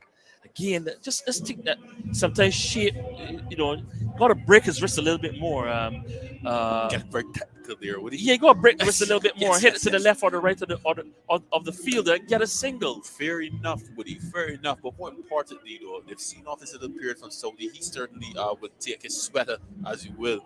166 without loss, 34 overs gone. Hope 51, Mears 98. The latest score from Kensington Oval. Aye, Woody. I won't bother to share that inside joke to the public, but well done, Woody. Our producer is always honest. Yes. We're giving the score right after the end of the over. But as I said, Shea Hope has now seen that period through along with Kyle Mears from Tim Saudi. So the conundrum now for the New Zealanders is how do they make up these 16 overs? Tim Saudi just 2 left, Bolt 3 left. Well, here's Bolt bowling now to Mears, who's swinging this one around behind square, down towards the 5-leg boundary. Will it have the legs to get there? It doesn't, as a fielder comes around, but Kyle Mears comes back for the second run, and he will complete his second ODI 100. Congratulations to Kyle Mears. A fine innings here this afternoon. After struggling in the first 2 ODIs, he raises his hands in triumph, takes off the helmet, looks the back towards the park stand, and the crowd rises in appreciation. Yes.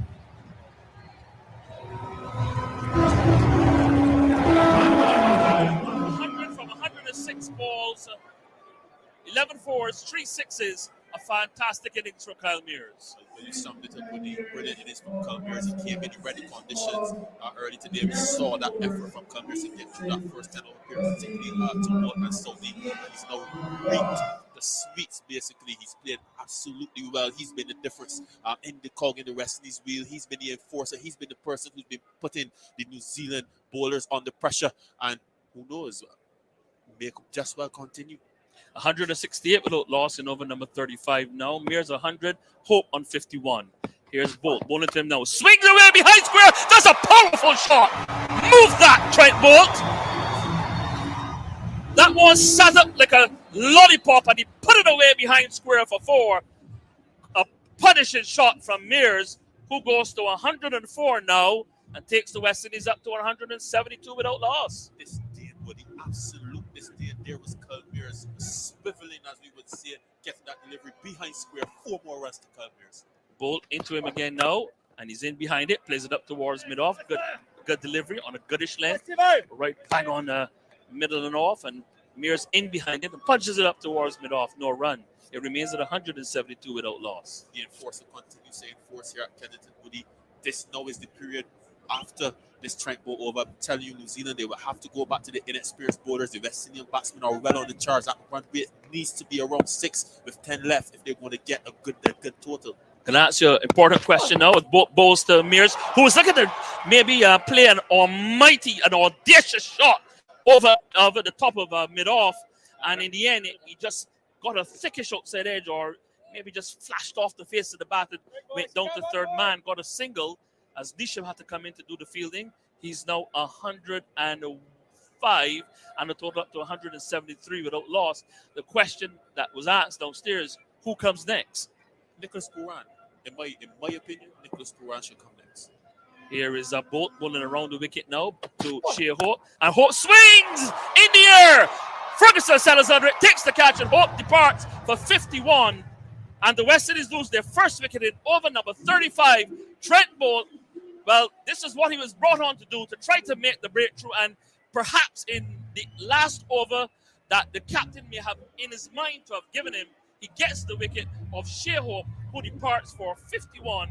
And the West Indies are now 173 for 1 in the 35th over. Yes, Shea Hope perishes there. A good short delivery there from Trent Bolt. A bit of variation on it as well. When he bounced, it got pretty high. He did wrap his fingers around that ball because Shea Hope was unable to control that. He possibly would have preferred to get it somewhere in that mid-wicket area, but instead he could only manage to get that delivery down to the backward square. Well taken there by Ferguson, it looked like. So the first West Indian wicket falls, and as we see as we expected, as rightly should be done, Nicholas Puran, he's not at the crease. This is certainly a time for him to go about and show what he's worth. He plays in this mode. The game is now really set for someone like him to come out and put together a pretty good innings at a good pace, good clip, as we would call it, to accompany Culmers, who's certainly been the enforcer in his innings and continues to shine here at Kensington Oval. But he couldn't have won. He couldn't have needed a better platform to push to come out and play his innings, because he too has not been in the best of form in recent times, and these two have set a very good platform now for the closing overs, and it gives him a wonderful opportunity now to really come and show what he can do. Because if the West Indies maybe could get another, let's say, 90, 100 runs, 273, maybe close to 280, that'd certainly be, they will take that any day on this surface. Yes, as I said, would he get that run rate closer to 6 going into the last 10, and then possibly the sky's the limit, looking to get at least 80 to 100 runs in the last 10 would put you somewhere in the region north, certainly of 275 or so. That's what the West Indies have to be looking for on a surface that has been relatively even, just a bit slow with if we're being fair. Well, they will have Bolt. I suspect this will be the last over of this spell for Bolt. And it still means, but remember, he'll still have 2 in the back end as he bowls to Puran, who's in behind it, pushes out into the offside, can't score. And both ran almost the full length of the pitch. And there's no run. 173 for 1, the West Indies, after 35 overs. Puran is yet to score. Mears is there 105 off 109 balls. What will also be important for Kyle Mears is not to lose his wicket now. The West Indies will still want him to maybe bat at least another 5, maybe 10 overs to be able to keep the scoring rate up. Because if he goes now, what happens is that you have 2 new batsmen at the crease who now have to find their feet and have to get the pace of the pitch. Jamal has disappeared and Andy has come back. Hello, Andy. Hi, nice to be back. As Ferguson will continue from the Marshall end of the ground, the southern end, the media center end, bowling to Mears, who's hitting it in the air, the fielder settling under it. Satner takes the catch, and Mears does exactly what he said he should not have done, which is giving his hand away as Satner, running back at cover, takes the catch, and it will mean that the West Indies will have 2 fresh batsmen at the wicket, but a fine innings from Kyle Mears. You couldn't have asked for anything better except maybe for him to bat and maybe another few overs. He goes for 105 from 110 balls, 173 for 2 for the West Indies in over number 36. Ferguson coming back and making a breakthrough. A fine innings from Kyle Mears. Let's hear the crowd. Oh, very, very warm appreciation from this Caribbean crowd.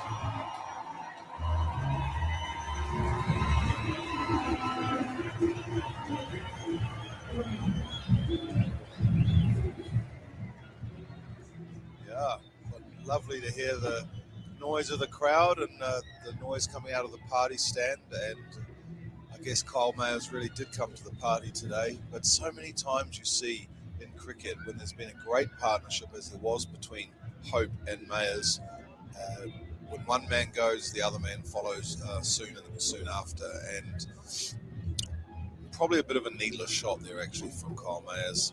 The ball he was looking to loft the ball over the offside, over extra cover, but it was probably a little bit too short from Lockie Ferguson, and in the end he just spooned it up in the air, where Mitchell Satner, just jogging back a few paces, took a very simple catch in the end. So, yep. So in the last couple of overs, we've had Ferguson taking a catch to dismiss Shea Hope, and then taking a wicket with his last ball there the last ball that he's bowled, to dismiss the very dangerous Kyle Mayers. And I agree with you, Woody. Mayers' job there was to bat as long as possible. Let the other give the new batsman Nicholas Puran the chance to settle, but he wasn't able to do that. I say it was a bit of a needless shot actually, high risk shot for the ball that was bowled. Ferguson's been quite expensive today actually.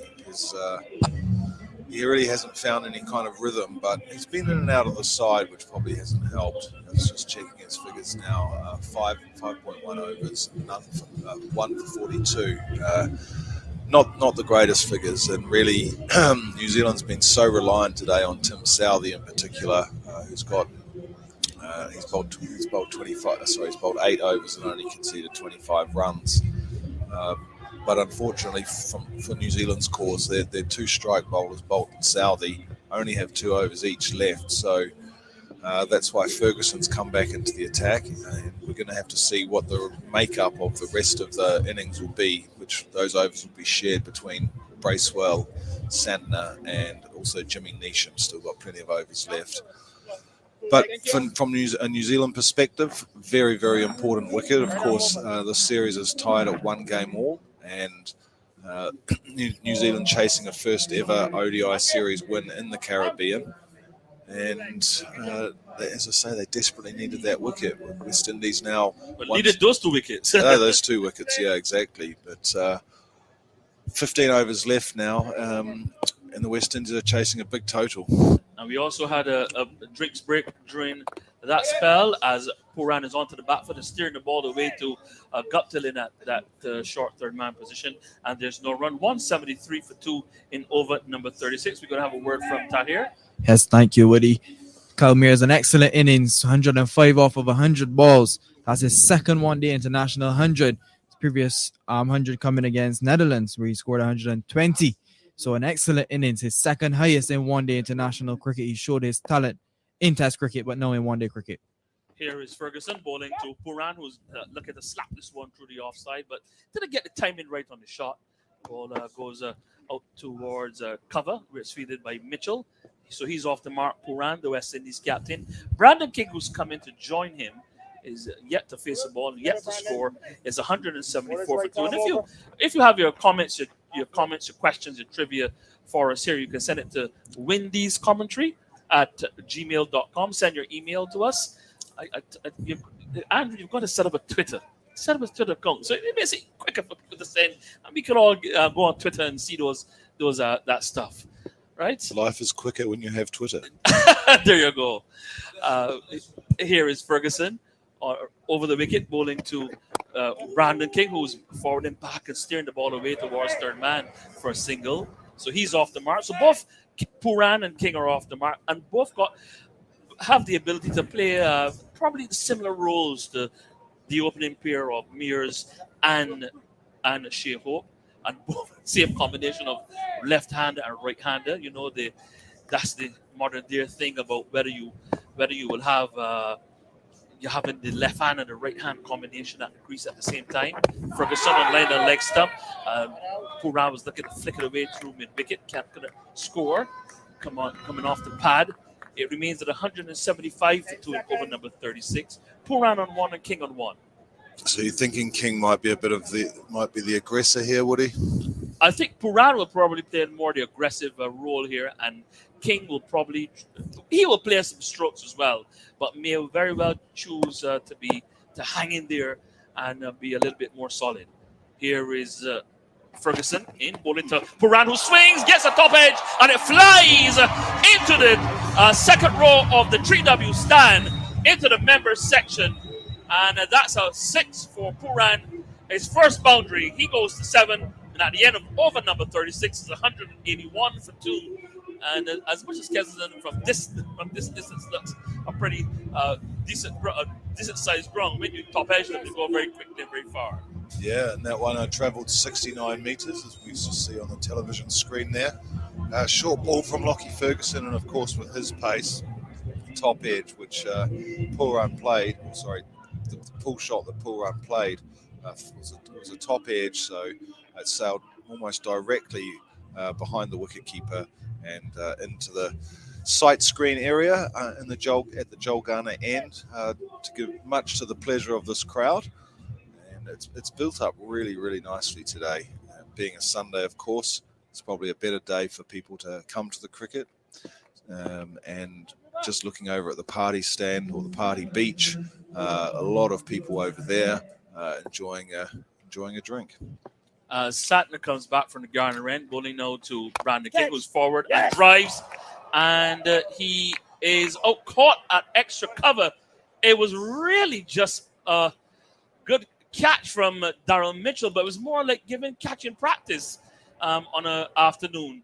He just came onto the front foot and just drove it in the air, and Mitchell leapt to his right, held on to the catch, and so King departs for 1. The West Indies lose their third wicket. They're now 181 for 3 in the 37th over. And just Brandon King's reaction there when he got out, he just paused momentarily, as if to say, "I can't believe I just did that." As you say, Woody, just giving Darryl Mitchell catching practice there. It was it wasn't a hugely aggressive shot from Brandon King. It was a drive into the offside field, but it just basically, straight to the fielder. Very comfortable height for Darryl Mitchell, and Santner gets his first wicket of the match today.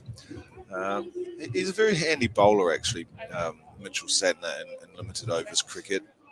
Doesn't usually go for too many runs, and does pick up the odd wicket, which is obviously a bonus wicket, that one, because it really was a ball that he could have really put anywhere, Brandon King, but he just found the fielder. So just have another look at that again. It was driving on the up to extra cover, and the simplest of catches in the end.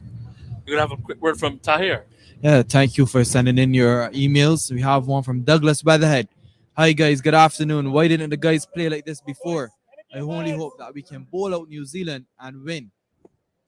Santner to continue bowling left arm spinner around the wicket now to Shamar Brooks, who's the new batsman. And Brooks is coming forward, searching for it to the dark, got the outside edge, just wide of got to that slip. A bit of an uncertain stroke. He always starts a bit uncertain.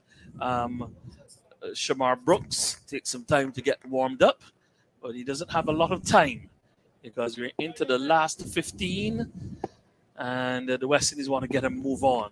As the Brooks is forward, playing defensively forward, Satner bang on target, fullish length, right on the middle and off step, and all Brooks can do is defend. He's yet to score. Puran there on 7, and the West Indies, after being put in by New Zealand, they're 181 for 3 after they had an opening stand of 173 between Hope and Mears as Brooks gets a delivery a bit shortish, and he goes back and chops it into the offside. We'll get a single out to squarish cover, bringing Mitchell around from extra cover to do the fielding.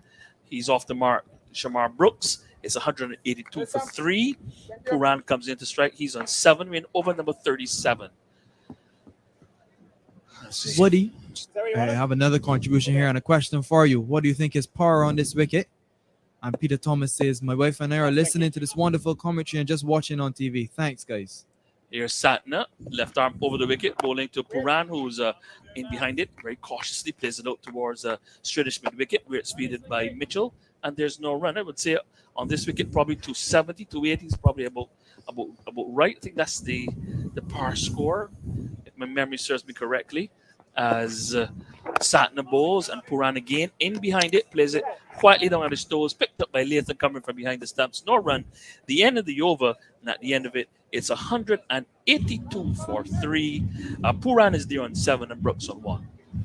And this scorecard is looking a lot more healthy from New Zealand's perspective now. It almost feels like just around 10, 15 minutes ago, Hope and Mayers were going along so beautifully.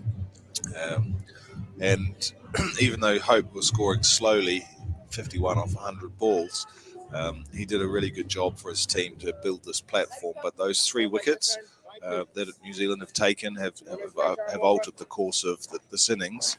And it's a bit of a rebuilding job being done here by Nicholas Puran and Shamar Brooks as we come into, what are we up to now? The 38th over. As Ferguson bowls to Brooks on the line of the leg step, and he plays it away towards the long leg fielder who is Bolt, sends in his left-handed return, draws the keeper away from the stumps. A single there for Brooks. He's now 2, and in over number 38, the West Indies, who were put in by New Zealand, they're 183 for 3. They've lost Hope for 51. Then Kyle Mears, who made 105, his second ODI 100. And his 100 coming from 110 balls with 12 fours and 3 sixes. Ferguson, under the lights here at Casanova, bowls and Puran drives out towards Salvi, who moves to his right and makes a tumbling stop. No run there for Puran. It needed to be a little bit more, again, just needed to find the gap. Don't look for the fielders, Brian Lara says, look for the gaps. And if you look for the gaps, then you will hit the ball in the gaps. That's the advice from the great man. As Ferguson turns below us and races in and bowls to Puran. Swings, it's high in the air, it's gone over square leg. That's gone for 6. That's into the top deck of the Greenwich and Haynes stand. He connected well. Well, Lockie Ferguson has got the pace, but he's also going for a few runs around the park this afternoon. He's been pretty expensive in this series. In the first game, he was also expensive. I think he conceded about 56 runs. And here he is again, over 50 runs again. Another big shot from Puran, 91 meters. And I think that one has gone, something. I said top deck of the Greenwich and Haynes stand, but I think it's gone out of the ground, probably out by the kiosk behind the Greenwich and Haynes stand. Big shot. Yeah. He's gone to 13. It's 189 for 3. Gee, just picked that up so well, didn't he? Spotted the length and then just... it was sort of actually angling towards off stump with the natural line from Lockie Ferguson bowling over the wicket to the left-handed Puran. But he just picked it up so cleanly and as you say, Woody, it sailed well and truly over the stand, I think. Well, perhaps it was just right between the two stands. Yes, between yeah. Greenwich and Haynes stand and Hall and Griffith stand. And so they've had to bring out a new ball. Maybe this will make a difference for New Zealand, or maybe not. Just have to wait and see. He's going to change his line of attack from over to around the wicket, Ferguson. And remember, he's got the pace, and this wicket is pretty even at the moment. As Ferguson continues bowling to Puran, who's coming forward and playing quietly into the offside, was looking for a run, but there was Guptill swooping in from backward point. Couldn't get the run. He remains on 13, Puran. Brooks there on 2, and then over number 38. It's 189 for 3. I was going to say that what we've seen from the two more experienced pacers in Salvi and Bolt is that use of change of pace. Ferguson is trying to use change of pace, but he's starting bowling fast and trying to bowl faster. Here he is now bowling to Puran, who is getting the inside edge into square leg. For a minute, he lost sight of the ball as it probably went between his legs. But in the end, he was able to come through for the run, urged on by his batting partner at the moment, Shamar Brooks. He goes to 14, Puran. Brooks there on 2, and then over number 38 is 190 for 3. What was the logic in Brooks dropping down to 5 today? Because normally bats number 3. I think they were looking more for someone to continue the free scoring because they had such a good start. As Ferguson is in now, bowling to Brooks, who's in behind it, pushes it square into the offside. Can't get a run. Bracewell the fielder, 190 for 3 after 38. With Brooks there on 2 and Puran on 14. I gather that what they were thinking is that they wanted, at the stage where Hope got out, they wanted to have the left-hand, right-hand combination first and foremost. Well, they would have had the two left-handers, to be quite honest. But I think they wanted Puran to come out to play his strokes. And then they also wanted Brandon Kingman, Mears left, have the left-hand, right-hand combination, but also who is someone who they also consider to be a free-scoring batsman to come out as well and try to keep the momentum going because we are in the last 15. So I think that's what. And, I guess and Brooks is not. Sorry to cross you. Brooks is not necessarily the most free-scoring of batsmen. So I think that's why he was pushed down to number 5. Sorry to take off that your time up. No, I guess it makes sense. I guess it's a calculated gamble they took. Yep. Satner, left arm spinner, bowling over the wicket to Puran, who is back and turning it around the corner, or more so towards square leg, and can't get a run because Latham converges, and so too Daryl Mitchell. And the score remains at 190 for 3 and over number 39. So the overs running out for West Indies, and so too the opportunities to score quickly. Here is Satner bowling to Puran, who paddles this one around the corner towards the 5-leg region, brings Salvi in off the boundary, and that will be a single for the West Indies captain, in almost the 15, and takes the West Indies total up to 191 for 3 and over number 39. It's interesting that they have a fine leg for Puran, a deep fine leg, and then with Brooks on strike, Tim Southey's come into the circle, so there's a short fine leg and a short third man. Sat the balls to Brooks, who's coming forward and lunging onto the front foot and using the wrist and trying to get the ball past the mid-wicket fielder, but didn't succeed. So he's kept on 2, 191 for 3. They need to get a move on here, the West Indies. As I said, overs running out. Here is Satner bowling to Brooks, who pushes firmly back up along the offside of the pitch, but not down by Satner moving smartly to his left. Score remains at 191 for 3 and over number 39. Making some fine adjustments now, Satner, asking one or two fielders on the leg side to just move a little bit to the left, move a little bit to the right. Here he is now, Satner. Being pulled, left arm spinner around the wicket, bowling to Brooks, who looks to swing. The ball comes off a leading edge. It's in the air, and Mitchell takes an easy catch in at extra cover. That's not his cricket, really, Shamar Brooks, and really and truly, he's given his hand away as he's gone, caught by Mitchell off the bowling of Satner for 2. The West Indies lose their 4th wicket in over number 39. Shamar Brooks departing. And, who will come next and how will that affect the momentum of the West Indies team as they go into the final phases? To tell you all about it, it will be Andy who will have a few more comments, and then it'll be Barry Wilkinson. Yeah, Mitchell, Shamar Brooks there looking to hit that one through the leg side, but there must have been a touch of turn there from Satner, the left arm orthodox spinner, and the ball just spooned up in the air, and the simplest of catches by Daryl Mitchell at cover. That brings Casey Carty to the wicket. He's looked okay so far in this series, but hasn't really posted a score yet. So he's got his opportunity here today, albeit one with just 11.1 overs left.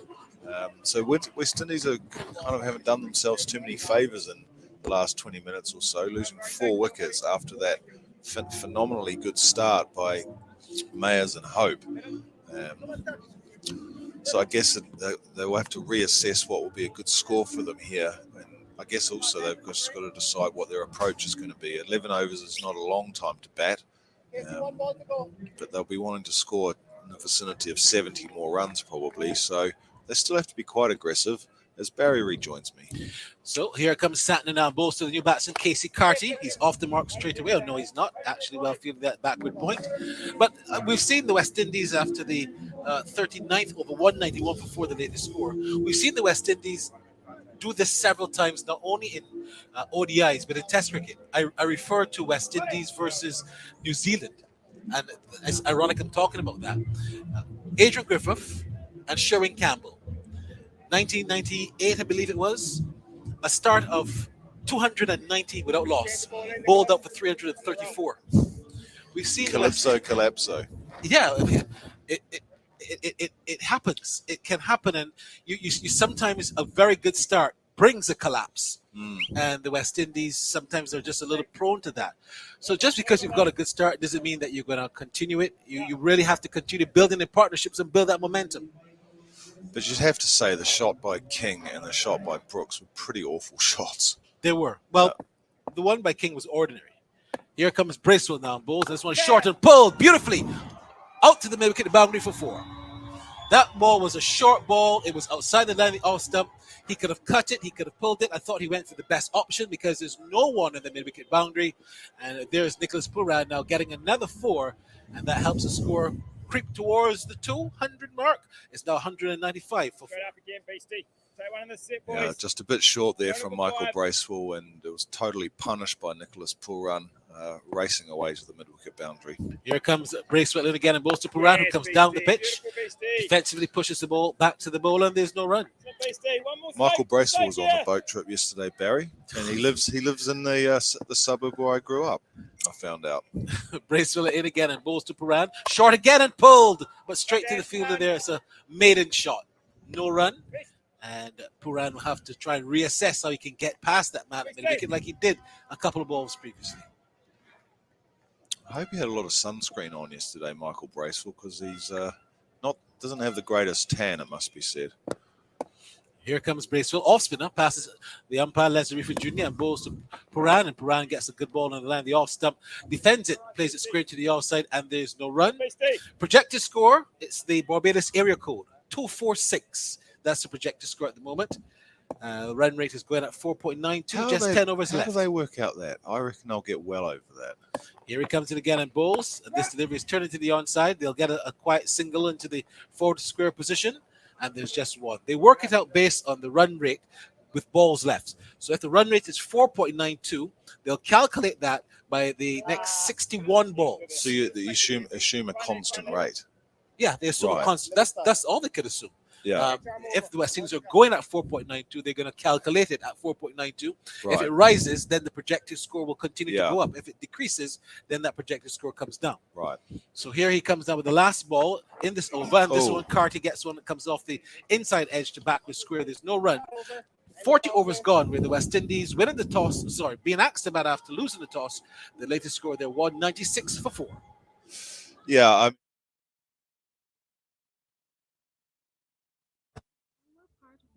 We need to be prepared for natural disasters like storms and hurricanes, even outside of the season. I'm sure you'll agree that keeping our loved ones, homes, and businesses safe is important. So, I came up with a few quick tips to help you stay safe.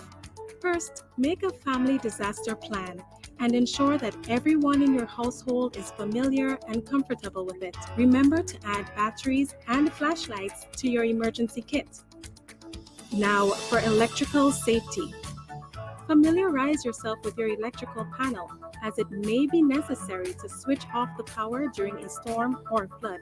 Make sure you install a transfer or isolation switch to prevent your generator feeding electricity to Grenlec's line. If trees are too close to power lines, call Grenlec at 237 for advice. By following these easy steps, you will be well on your way to being hurricane ready. Don't be caught off guard by natural disasters. Prepare now. For more information, visit grenlec.com.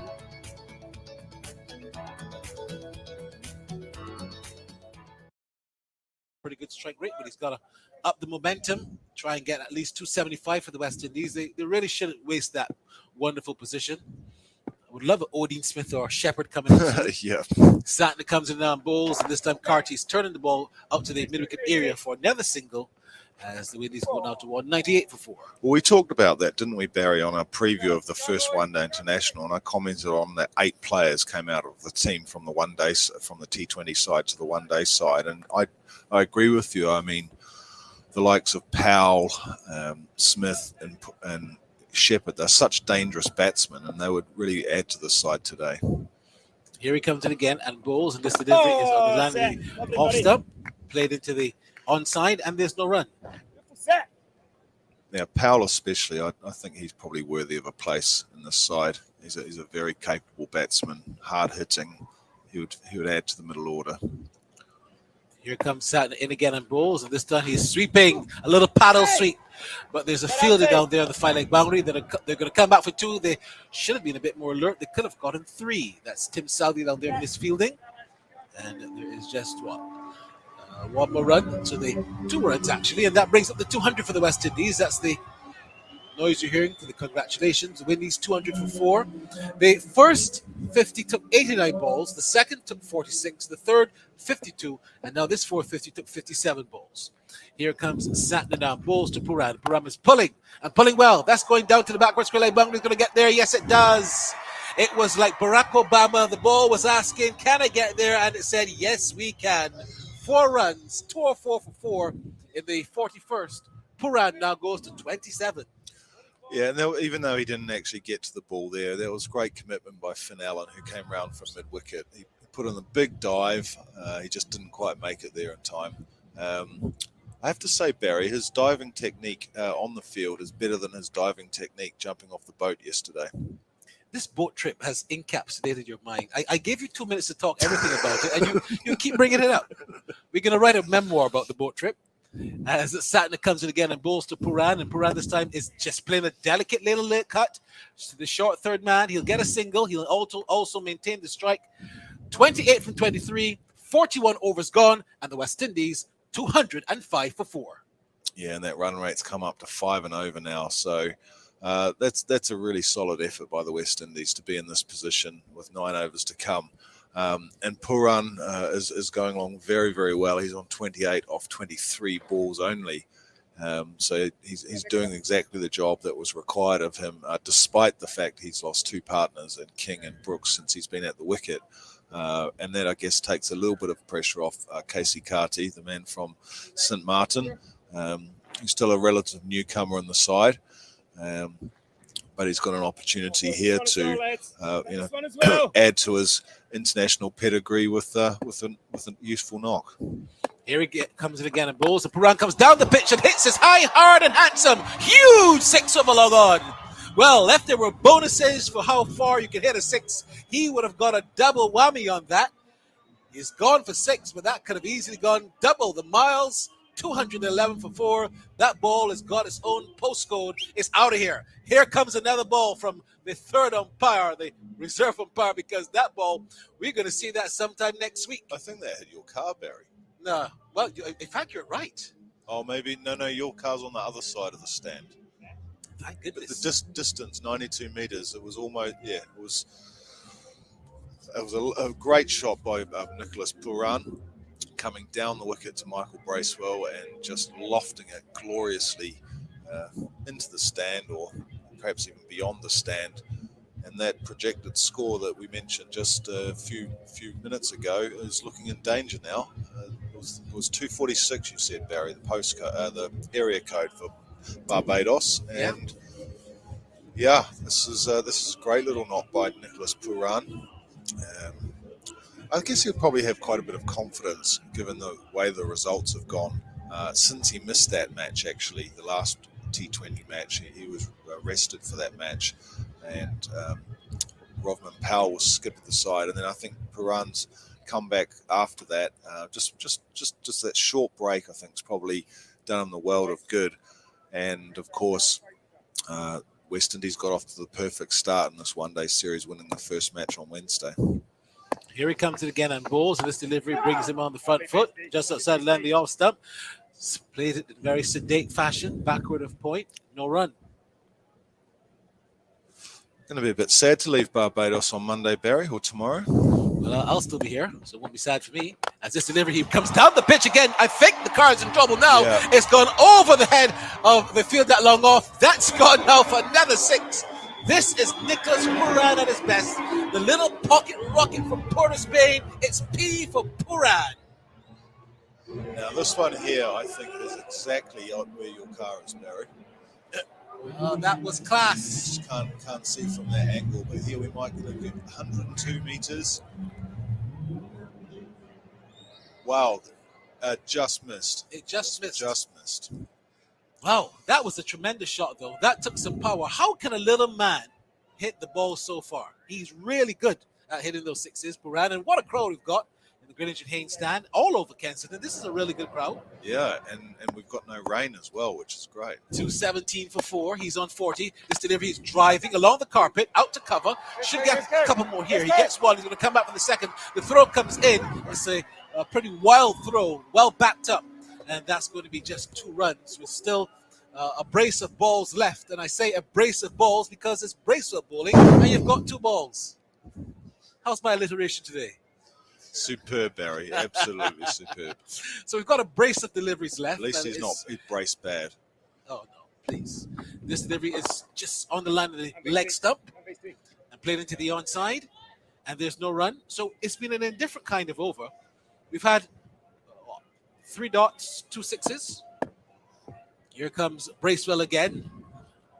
Balls to Puran. Will he finish with a flurry? He's going to finish with a single behind square. Good batting. He keeps the strike. Very important for the Windies. 42 overs gone on the Windies now. 220 for 4. Yeah, and that run rate climbing now up to 5.24. So, yeah, the West Indies are accelerating nicely here. And as you say, Barry, Nicholas Puran keeping the strike. That's a bonus. Mitchell Santner will be taking up the attack again after this pause. I think the West Indies batsmen are just changing some gloves or something at the moment. Must be sweaty work out there, I guess. And yeah, Puran will take strike again in search of his 50s. Only 10 runs away now. But yeah, just some of those bowling figures for the New Zealanders are pretty ordinary. Ferguson's going at 7.25, Bracewell 7.17.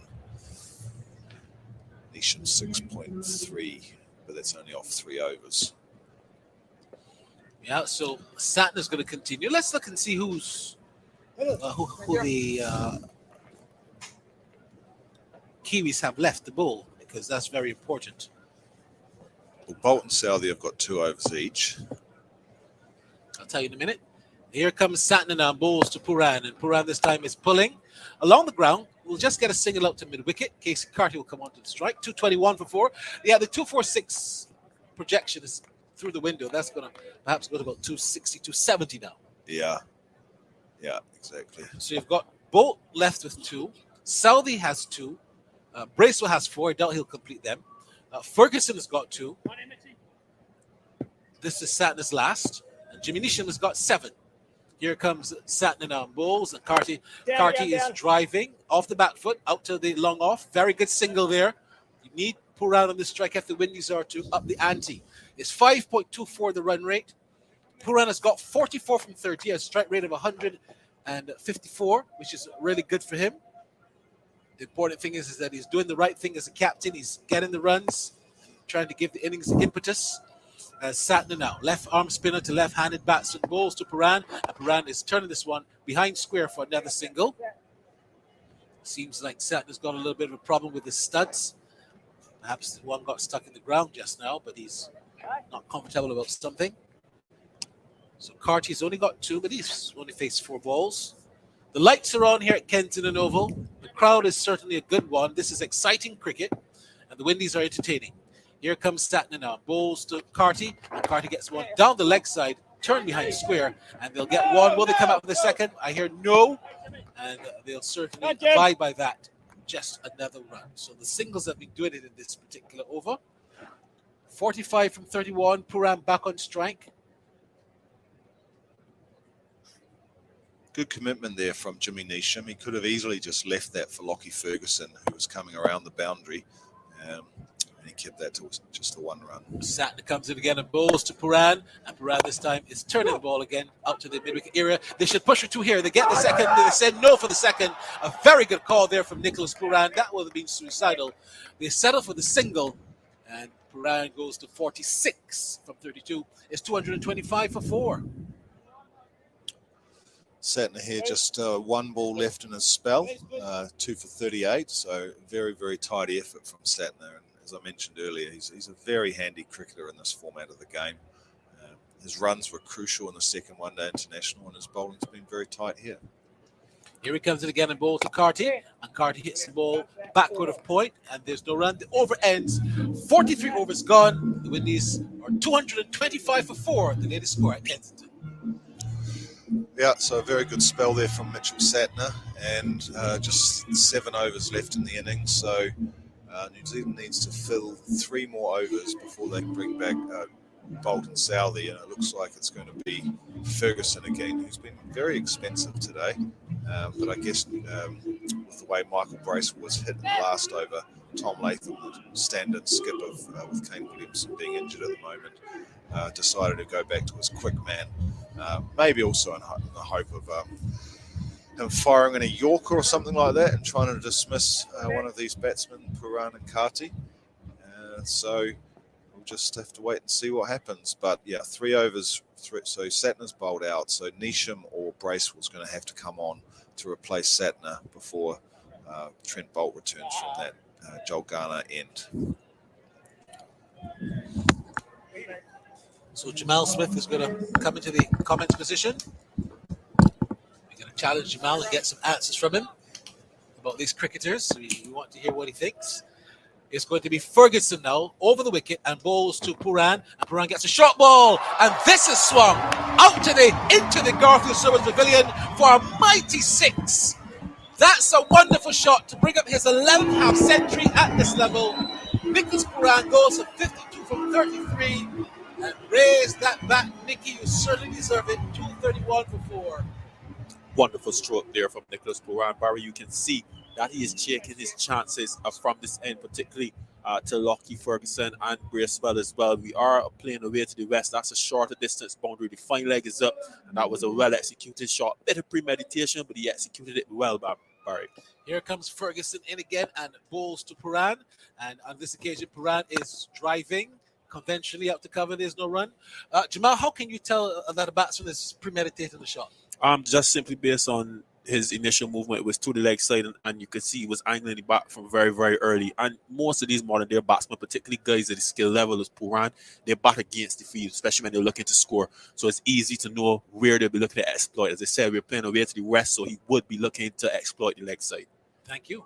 Here comes Ferguson now into bowl to Puran. And Puran this time gets the delivery on the line. The off stump misses it. He was trying to just guide it and steer it down to third man, but it was a bit pacey, and also he just could not get the full length of that, and it went to be taken there by the keeper. No run. 231 for 4. The projected score now has shot up to 277.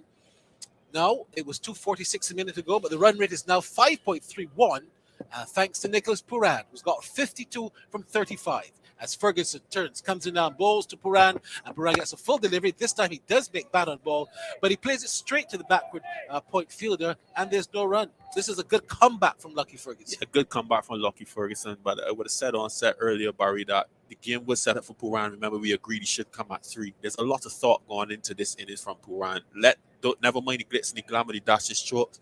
He's playing high percentage strokes. He's been taking his chances when he needed to, and he's been particularly watchful to Satner. He has been. How would he face Ferguson now? As Ferguson comes in the ball, this is a full length delivery that's undriven out to the fielder there at mid-on. That's Jimmy Neesham, and they'll just get one. One ball left in the over. Puran today, he's had some big sixes, 4 sixes he struck, and they've been all over the ground. Through long on, over long I should say, over long off as well, over fine leg, over mid wicket. He's been all around the ground. He's been letting the ball toward the oval. Here comes Ferguson now, bowls to Casey Carty, who doesn't have that much ability to hit those sixes. But he does have ability nevertheless. This one, though, he stabs into the ground. The over ends. It's a dot ball. 44 overs gone, and the West Indies are 232 for 4. Yeah, a decent position, Barry. That run rate going more towards 6 as we would like to see from a West Indies perspective, taking them north possibly of 275 or so. And as I said, a lot of thought into what Puran has been doing, his operation. He's been picking his bowlers, he's been picking his areas in the field, and he's done that expertly so far. Possibly looking to make up for those 4 overs that both and Salvi would have in tandem. Not that he would not be looking to score off of them, but certainly be more difficult. So he's actually kept the pressure on the New Zealanders, so to speak, who've crept their way back into this game, Barry, relatively well, getting those 4 wickets. Obviously, new batters coming to the crease after such a long way away. That brilliant partnership between Shea Hope and Kalmir. Sometimes a couple of wickets are on offer because batsmen come in looking to be aggressive. That's exactly what happened. I suspect Barry, he would look to go after Neesham as well. He wouldn't want to leave it to the last 4 with the experience of Bowles and Salvi. Well, let's see who's going to take up the attack. Looks to me like it's going to be Jimmy Neesham. 3 overs has cost him 19 runs. As Neesham comes in now and bowls to Puran, medium pacer. Puran comes down the pitch and drives beautifully over the cover area. That's gone for 4. Inside out, the cover should really be back. If I had to be critical of this field, do you think that cover should be conventional at this stage? But he has his sweep and he has it very, very square. Suggested that Neesham possibly be hitting the trap. But again, a lot of thought from Puran. He advanced on the wicket. Remember, Barry, we're playing away to the west, so his offside play now. Puran picked his spot. The long off was up as well. I think that was the man. That was the man that led Puran to play that shot. No, he's gone back. No, he may have to think twice. Here he comes in again now and bowls to Puran. And Puran this time is getting the Yorker left delivery. He digs it out, plays it to the backward point area for an easy single. 5 off the first 2. Good start. This partnership has worth 46 runs from 38 balls. But Puran has got the lion's share. Puran has actually got 42 of those runs because Carty's only got 3. Yeah, expected. This game is set up brilliantly for Nicholas Puran, Barry. It is set up for him coming in with just some 14 overs to go. This is right up his alley. This is where his T20 prowess comes into play, and he's showing why he's the man today. 237 for 4 as Neesham now comes in again and bowls to Carty. And Carty this time is driving. Doesn't time it, but he'll get a single out to the long on area. And that's just good enough for Nicholas Puran because it's important to have him on strike. Of course, the field is making a number of changes because you've got the left-right combination. Speaking of right, I think the West Indies have got it right today in terms of how they've batted. Well, certainly how they've gone about their business. I'm still waiting to see the finish. A little flutter there in the middle with the Brooks, the Kings not coming off. But certainly no, they're in a good position, Barry, in a decent position. Decent is the right word. Here comes Neesham, medium pacer. Runs in now, passes umpire Joe Wilson and bowls to Puran. And Puran is driving inside out again over cover for 4. Now, Tom Latham must certainly look and say to himself, am I watching this game? You had a situation, you've got the point that's deep backward point, not sweeper really, because he's more of a deep backward point. And you're bowling a half volley outside the line of the off stump, and you expect Puran to really hit it down there.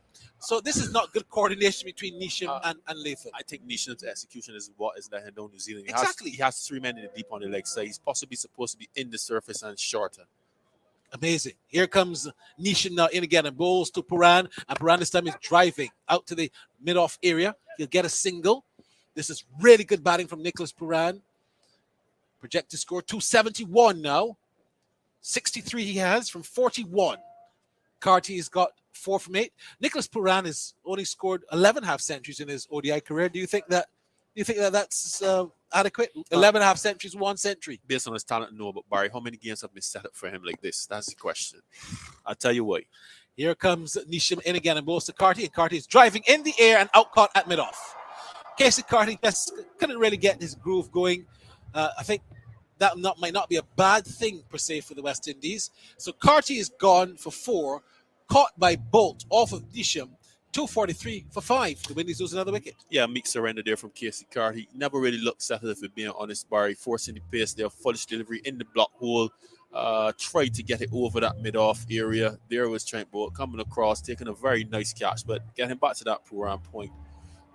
We know he has a lot of ability, Barry. We know he's 360, but he's also ultra aggressive and shorter innings suit him. And obviously, we've seen his T20 prowess. When a game like this set up 20 overs or less to go, you will see him shine. That's basically what I'm saying to you, Barry.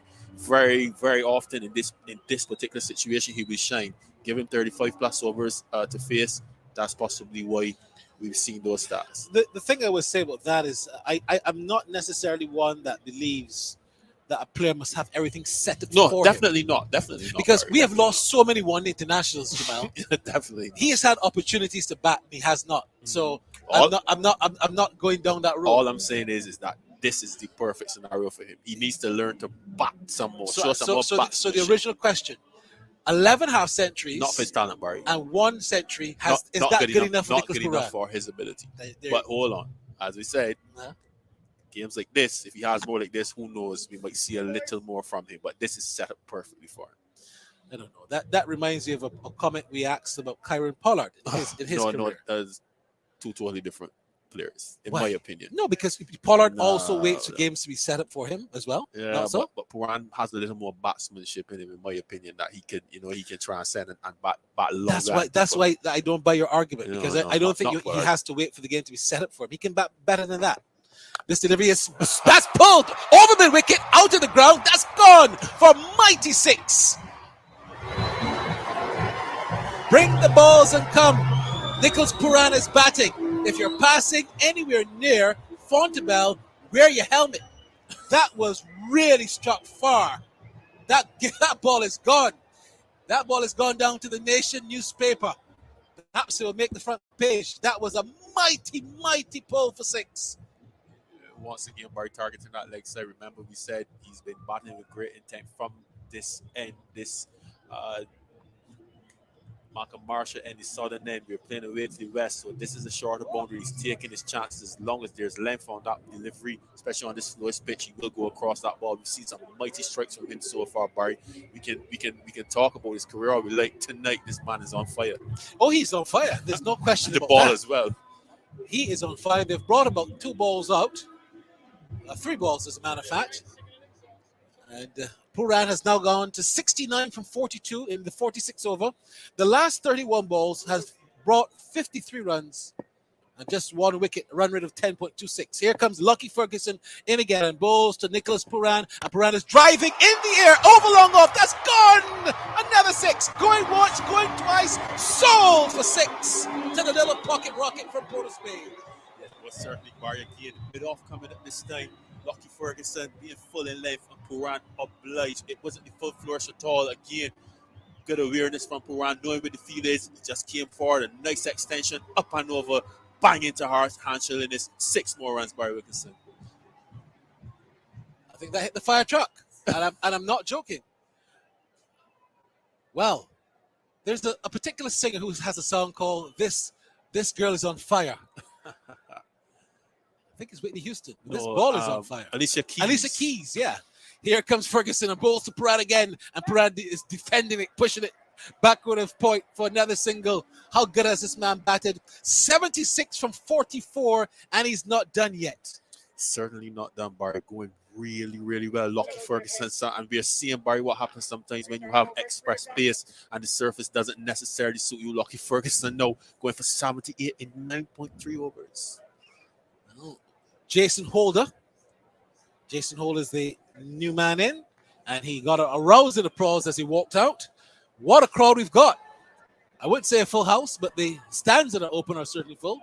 As Ferguson now bowls his first ball to Jason Holder, and Holder this time is getting the Yorker.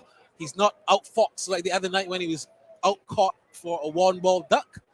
This time he's certainly playing it back to Ferguson, and there's no run. We've got 4 overs left after this and 2 balls. Jason Holder has been short on runs, even if he's been taking wickets. My advice to him would be to let's get a single. Yeah, most certainly, Barry. Ferguson in again. Can't even give you the field as he comes in and bowls to Holder. And Holder this time is looking for a single out to mid-off. He'll get it. Nisham is there, but he can't stop the run. Good cricket there by Jason Holder. As I said, he needed to get that single. 257 for 5. Puran is back on strike with 1 ball left of the 46 over. He's got 76 from 44. And all of a sudden, people in the party stand are dancing and jamming again. Perhaps they're having the Frosties boozicles, but they certainly seem to be alive. Here he comes in again, Ferguson, and bowls to Puran. On this occasion, Puran is playing this one into the onside for a single. He jogs it. He knows he needs to keep the strike. Good cricket from the West Indies. 46 overs have gone, and the West Indies are 258 for 5. Puran 77. Hold the 1, the latest from the Oval.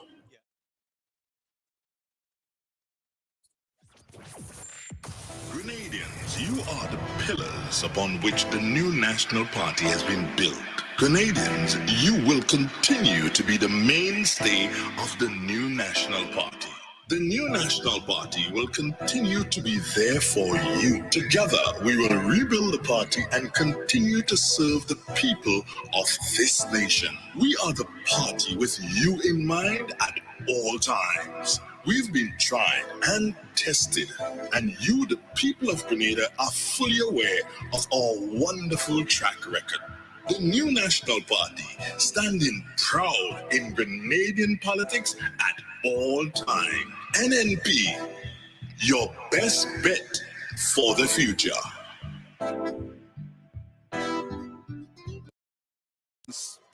Actually pulls it really from outside the off step down towards that long on area for a single.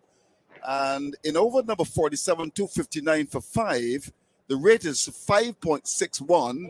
And Puran will be thinking very much in terms of trying to get 100 here. If he gets it, he'll be second at this level. And if he gets it, the West Indians will certainly be somewhere in that 300 region, Andrew. You have to say he's played magnificently, backing up that wonderful innings from Kalmir. It's awesome to see. Yeah, you're right. Bolt to continue. And this is a happy hour in Bridgetown. The lights are on.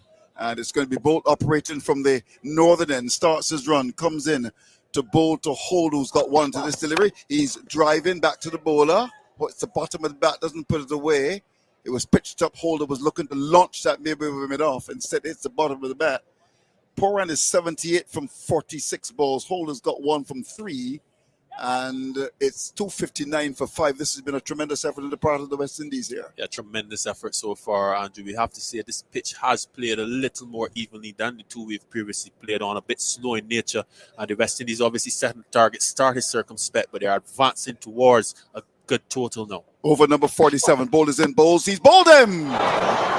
Hold up playing a day and a half early. He was completely confused by the change of pace. Swung early, Holder's stumps are disturbed, and then over number 47, the West Indies are 259 for 6. Yes, another beautiful delivery there from Trent Bolt. There you see him wide on the crease, Andrew, running his fingers over that delivery, getting it dead center in the middle of the wicket. It kept a little bit low. Jason Holder now coming to the crease. Only 4 balls faced, having a swing towards the leg side. And as you said, Andrew, he played possibly a day early. He was totally bamboozled by that delivery. Jason Holder goes for 1. And as we said, Nicholas Puran taking his chances early, possibly knowing that these last 4 overs between Bolt and Salvi may not garner as many runs as he would like. And we see their evidence again. Quality bowling from Trent Bolt. West Indies still in a good position, though, still can finish with a flurry. Yeah, I certainly agree with that. 259 for 6. Out comes Hossein. Of course, there's Kara on the side. You would have sent Hossein? Well, Hossein strikes the ball relatively well. So Kara, he batted well the other night, but he looked like he's the kind of guy that needs to get into his work. So Hossein coming here, a more experienced player, strikes the ball well. Neither here nor there. Neither here nor there. As long as Puran is in operation, it's neither here nor there.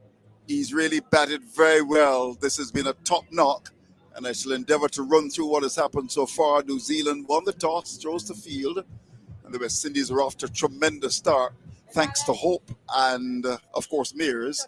And that was the platform to launch a really tremendous effort on the part of the West Indies batsmen. They lost a couple of wickets, but thanks to the captain who's responded to the challenge of the job and has done a fantastic job. He's 78, 259 for 6. We're into over number 47. Akil Hossain, who can give the bowler a whack, comes out to bat. He settles, he waits. And here is Bolt, comes in and bowls to him. And short, and just comes right across the stumps and just helps it, really. It was short. It was very slow indeed. And he had to wait on that and got it down to backward square for a single. So he's off the mark. The attention is turned to Poran. In terms of ODIs, he's played some 51. He's got 100 at best of 118. And if he gets this will be the second at this level. 260 for 6 over number 47. Do you think they'll get to possibly 280, 285, or even a little bit more? What do you think? Heavily dependent on Poran. Yeah, Poran is the key man. Here's Bo. Comes up now. Bo's to Poran. Poran gets the ball pitched up and drives out to cover. We'll get a single. We'll just get one. The fielder from the cover area comes across to pick it up. And there's a single to Poran, who goes to 79. Hossain has got one. It's 261 for 5. A pretty good over as well, because when you look at it, a run of the first, then just 3 runs coming from the over. You talk about it, including the wicket off holder. So this has been a very good comeback by Bolt. 261 for 6. Yeah, very good comeback by Bolt. He comes on his way. Last ball, the over comes into Bolt to Hossain. Hossain is forward and drives it nicely down towards long on for a single. So that ends over number 47. The end of it is 262 for 6, which is the latest score at Kensington. Yes, as expected, Trent Bolt coming up with the goods for his team, Andrew. Nicholas Puran, however, I suspect will take his chances against him. So from the southern end, hitting towards the west, the shorter boundary, he's been very effective so far, and all the bowlers operating from this end. So we possibly get much of the same from him, certainly in terms of going after Saudi. Well, of course, we've got our dinner break. Tahir is going to prepare for that. He's going to be talking to Philo Wallace again. And it's an opportunity, of course, for you to send your comments, Windy's commentary at gmail.com, or you can send us a note by WhatsApp, 1-246-253-4679, 1-246-253-4679. We've got some goodies for you, thanks to our friends at Shirley. So we're going to be all part of the pot this afternoon. But in the meantime, it's 262 for 6. Poran is battled well. Saudi 8 overs, 2 maidens, none for 25, comes back into the attack. Some 36 dot balls, showing his value in the side. Now, these are important overs towards the end. We start over number 48 as Saudi comes up to the wicket and bows to Hossain. Hossain is back, pushes into the offside cleverly for a single. Sacknuff, by fleet of foot, comes across to pick it up, moving to his right. But importantly, it's Poran who's in strike. He's in 79. Hossain has got 3, and the West Indies being inserted at 263 for loss of 6. Yeah, well done by Hussein. There were 3 men converging the point, the cover, and the mid-wicket, just trying to stop that single.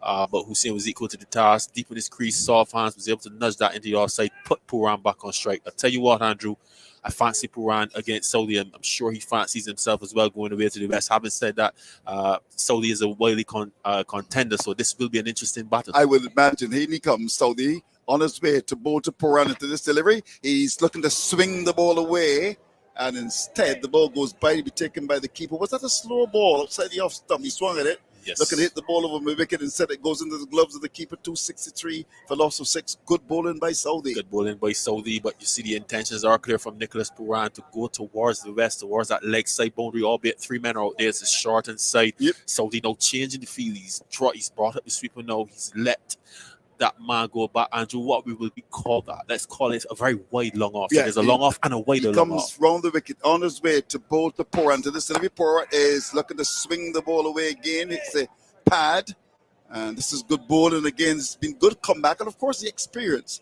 of these two. Poran can't get the ball away, draws away down towards square leg. We've had some 3 balls in this over and just a run.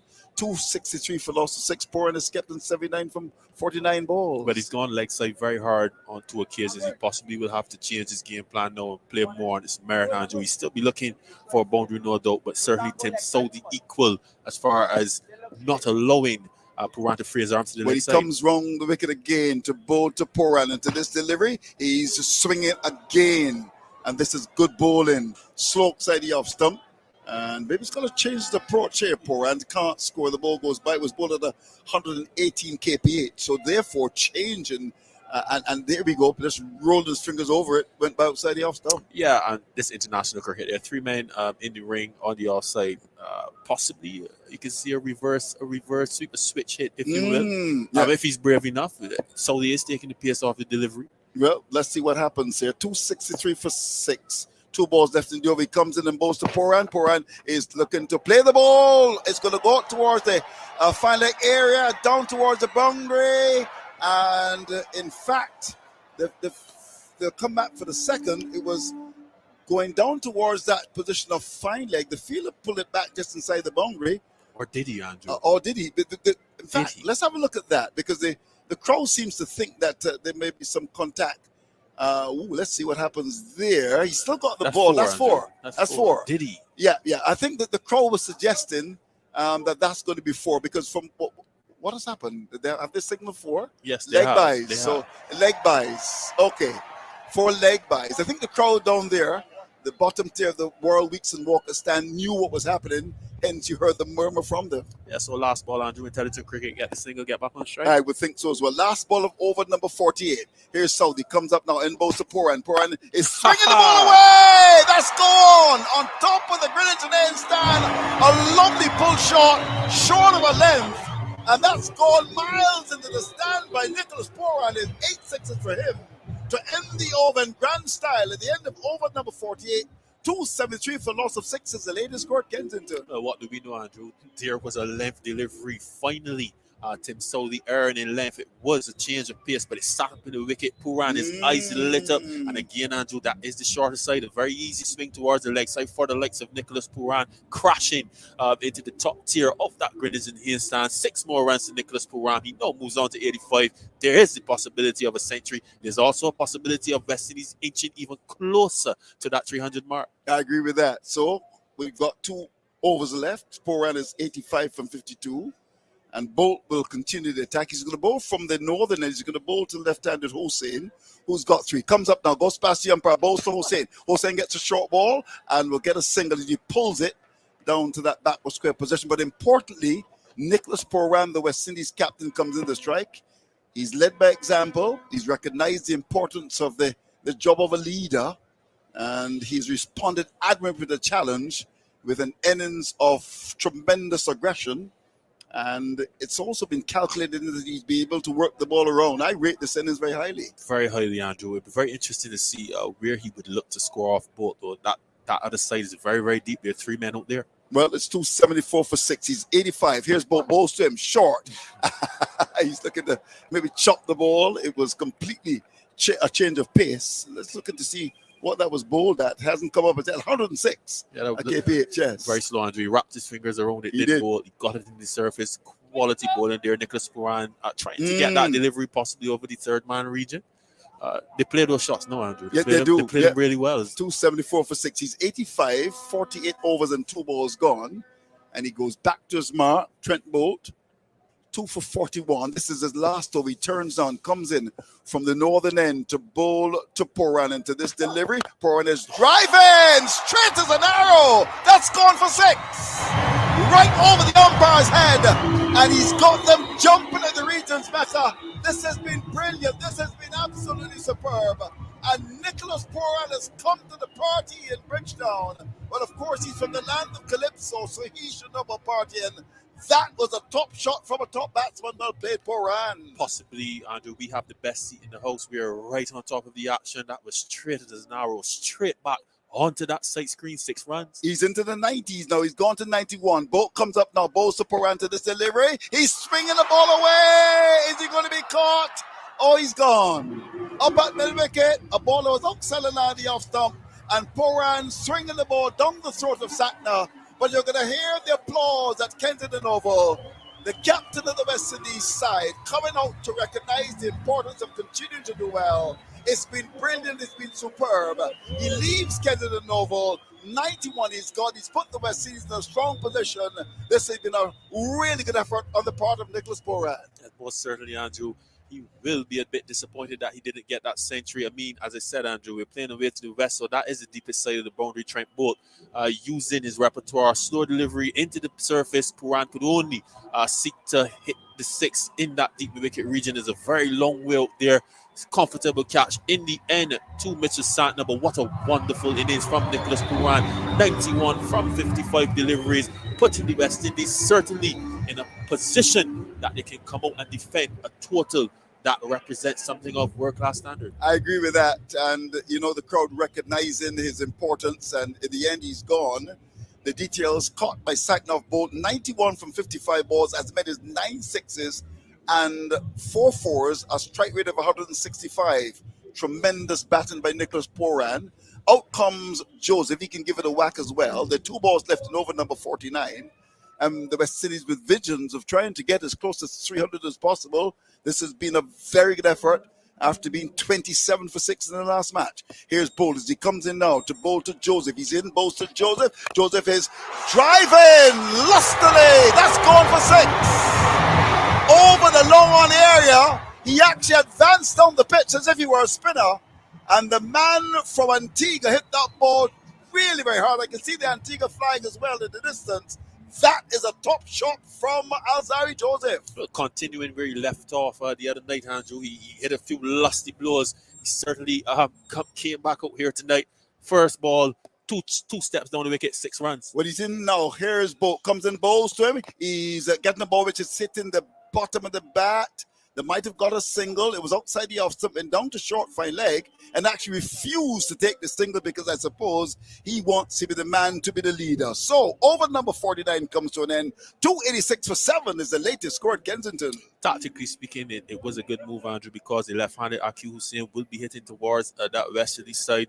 We're just, having a guess at why he didn't run that single, but it would be a good ploy. Certainly, Aki Hussain would be looking to get off 1 or 2 lusty blows to get West Indies even closer to that 300 mark. All right. Well, of course, it's 286 for 7. We look forward to hearing for the break. Of course, Tahir has got some special guests. He's going to be calling Philo Wallace. We also hope to hear from a young cricketer in Barbados. But in the meantime, it's going to be Saudi. Last over comes in to bowl to Hossain. He's up to the wicket now, in bowls to Hossain. Hossain is wrapped in the pad, a bigger pay for leg before he's been given leg before. And he immediately decides to go upstairs. The ball was pitched up, went for the big drive. The ball hit the pad. Umpire forgave him and immediately said, no, I might have gotten some bad under that. We shall see 286 for a loss of 8. Is it going to be? We'll see with 5 to come. Yes, Andrew, Aki Hussain coming into his wicket, looking to swing towards the leg side. Slower delivery from Tim Saudi. Spirited appeal. Umpire Leslie Reefer saw it as adjacent. We have to wait and see. What do you think, Andrew? Well, I wondered if there was inside edge on. You don't think so? Here we go. There's the big swing. I tell you what, Andrew, the height looks dubious. Yeah. The ball is going up Something the pad. wasn't right to me, Andrew, from the naked eye. Right. Okay, here we go. We wait and see. You reckon height will be the factor that will save him? It possibly could be umpire's call still. Umpire's call as well, but the ball is going up all the time. I think you may find that may just go over the top. We shall wait. You prepared to call it, Andrew? I would say it's just slightly going over the top. So you say not out? I would say not out. Okay, you're not on the fence tonight. I love that. You agree with me? I actually agree with you. Yeah, I think that when we see that, there's no bad. That's not an issue here. Here we go. Batsman goes for the big swing. Impact in line. Umpire's call. Umpire's call. Umpire's call. Yes, it will hit the top of the stuff. Yes, umpire's call. So it's going to be given right at the top. So umpire Reefer Jr. will stay with decision, and Hossain goes 286 for loss of 8. Hossain goes for 4. We're into over number 50. Yeah. So Andrew, what we have here, Tim Saudi and Trent Bolt showing their worth. Outfoxing Aki Hussain did Saudi with a slower delivery. Just the television saying that, the technology rather saying that it would just hit the top of the stumps. As we see now, Correa coming out to do battle. 286 for you, still representative of a good score. Yeah, there are 5 balls left. I'd love for them to try to get to maybe 295, 296, even close to that 300, but we shall see. But overall, it's been a tremendous effort. And when you look at it, you had Hope making 105, Kyle Mears, Hope making 51, Kyle Mears 105, 110 balls in terms of 6s, 3, 12, 4s. And Nicholas Poran batted as if he had a hot day, 91 from just 55 balls. Here is a delivery, which is pitch on the line to the leg stump, bowled by Sully, turned away down to the wicket for 1. Will they come back for the second? No, they won't. Corral just coming right across the stump, very coolly just working the ball away in the onside down towards square leg for 1. So it's 287 for 8 with 4 to come. Joseph has got 6 from 2 balls. Corral's got 1 from 1. And the rate is 5.92. 4 to come. Certainly not bad at all, Andrew. As I said, they're inching ever so much closer to that 6 run and over mark. This score will take some getting if New Zealand are to get over the line tonight, as it is already. Yeah, I agree with that. So what do we have? 4 balls to come, 287 for 8. And Saudi starts his run. Comes in to bowl to Joseph. And to this delivery, Joseph is driving off the edge, down to the third man. So it's get out to the boundary and it gets there. That's gone for 4. The third man is inside the circle. A big swing, meaty edge. Gone for 4, 291 for 8 with 3 to come. Yeah, lusty blow there from Joseph, albeit a thickish outside edge. Just one bounce into the boundary. They could tell the might of that swing. Tim Salvi were possibly a little guilty there. Andrew, third man, and the fine leg are up. Was looking for a pace off delivery. He actually went with pace on, and Alzari Joseph was able to get some. Got the edge, yes. The short third man is in. There's a backward point. There's a cover. There's a man on the boundary, long off, long on. There's a mid-wicket. In he comes, on his way again. This is Salvi to bowl to Joseph to this delivery, pitched up, and he's driving straight down towards long on for 1. Will he come back for the second? The return comes in, and he gets home. Well done. Well, he's about to represent Antigua in the Olympics. Beautiful batting from Joseph. Tall man, he's gotten fitter. He's gone to 12. He's done a good job so far. With 2 to come, the West Indies with visions of making 300. You can see the Antigua flag dancing, rather mirroring in the wind of the far side of the ground. Here we go. Saudi operating from the southern end. Turns just about now. He's got 1 for 39, mops the brow. Looks up and sees that Joseph is ready. The cover of the boundary will come into cover. He's going to strengthen the onside field. Well, only 2 deliveries should be coming here from Tim Saudi. Either slow delivery into the surface, angled towards the leg side, or possibly a straight fullish Yorker, because certainly he cannot afford to give any room to the offside. But he comes in with 2 to come, on his way to bowl to Alzari Joseph. He's in bowl to Joseph. Joseph is swinging the ball in the air. The fielder will come in to take the catch. He takes the catch. He drops it. And they'll get 2.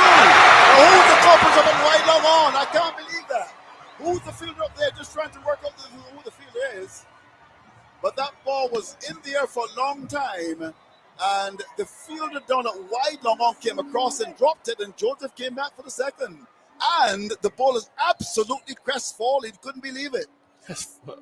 a blunder from that New Zealand fielder there. It looks like Bracewell. He's been having a horrible night. Oh my golly. And Salvi down on his haunches. You can't believe it. They got 2. 1 to come. 295 for the loss of 8.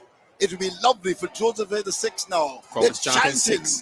They're chanting 6. And Saudi starts his run, comes in last ball on his way to bowl to Joseph, in bowl to Joseph. Joseph is hitting straight. It's in the air. It's gone for 6. This is absolutely brilliant. And Alzari Joseph, the man from the land of the Browns. Of course, you're talking with the Prime Minister. Swings the ball lustily over the top of the mid-off area.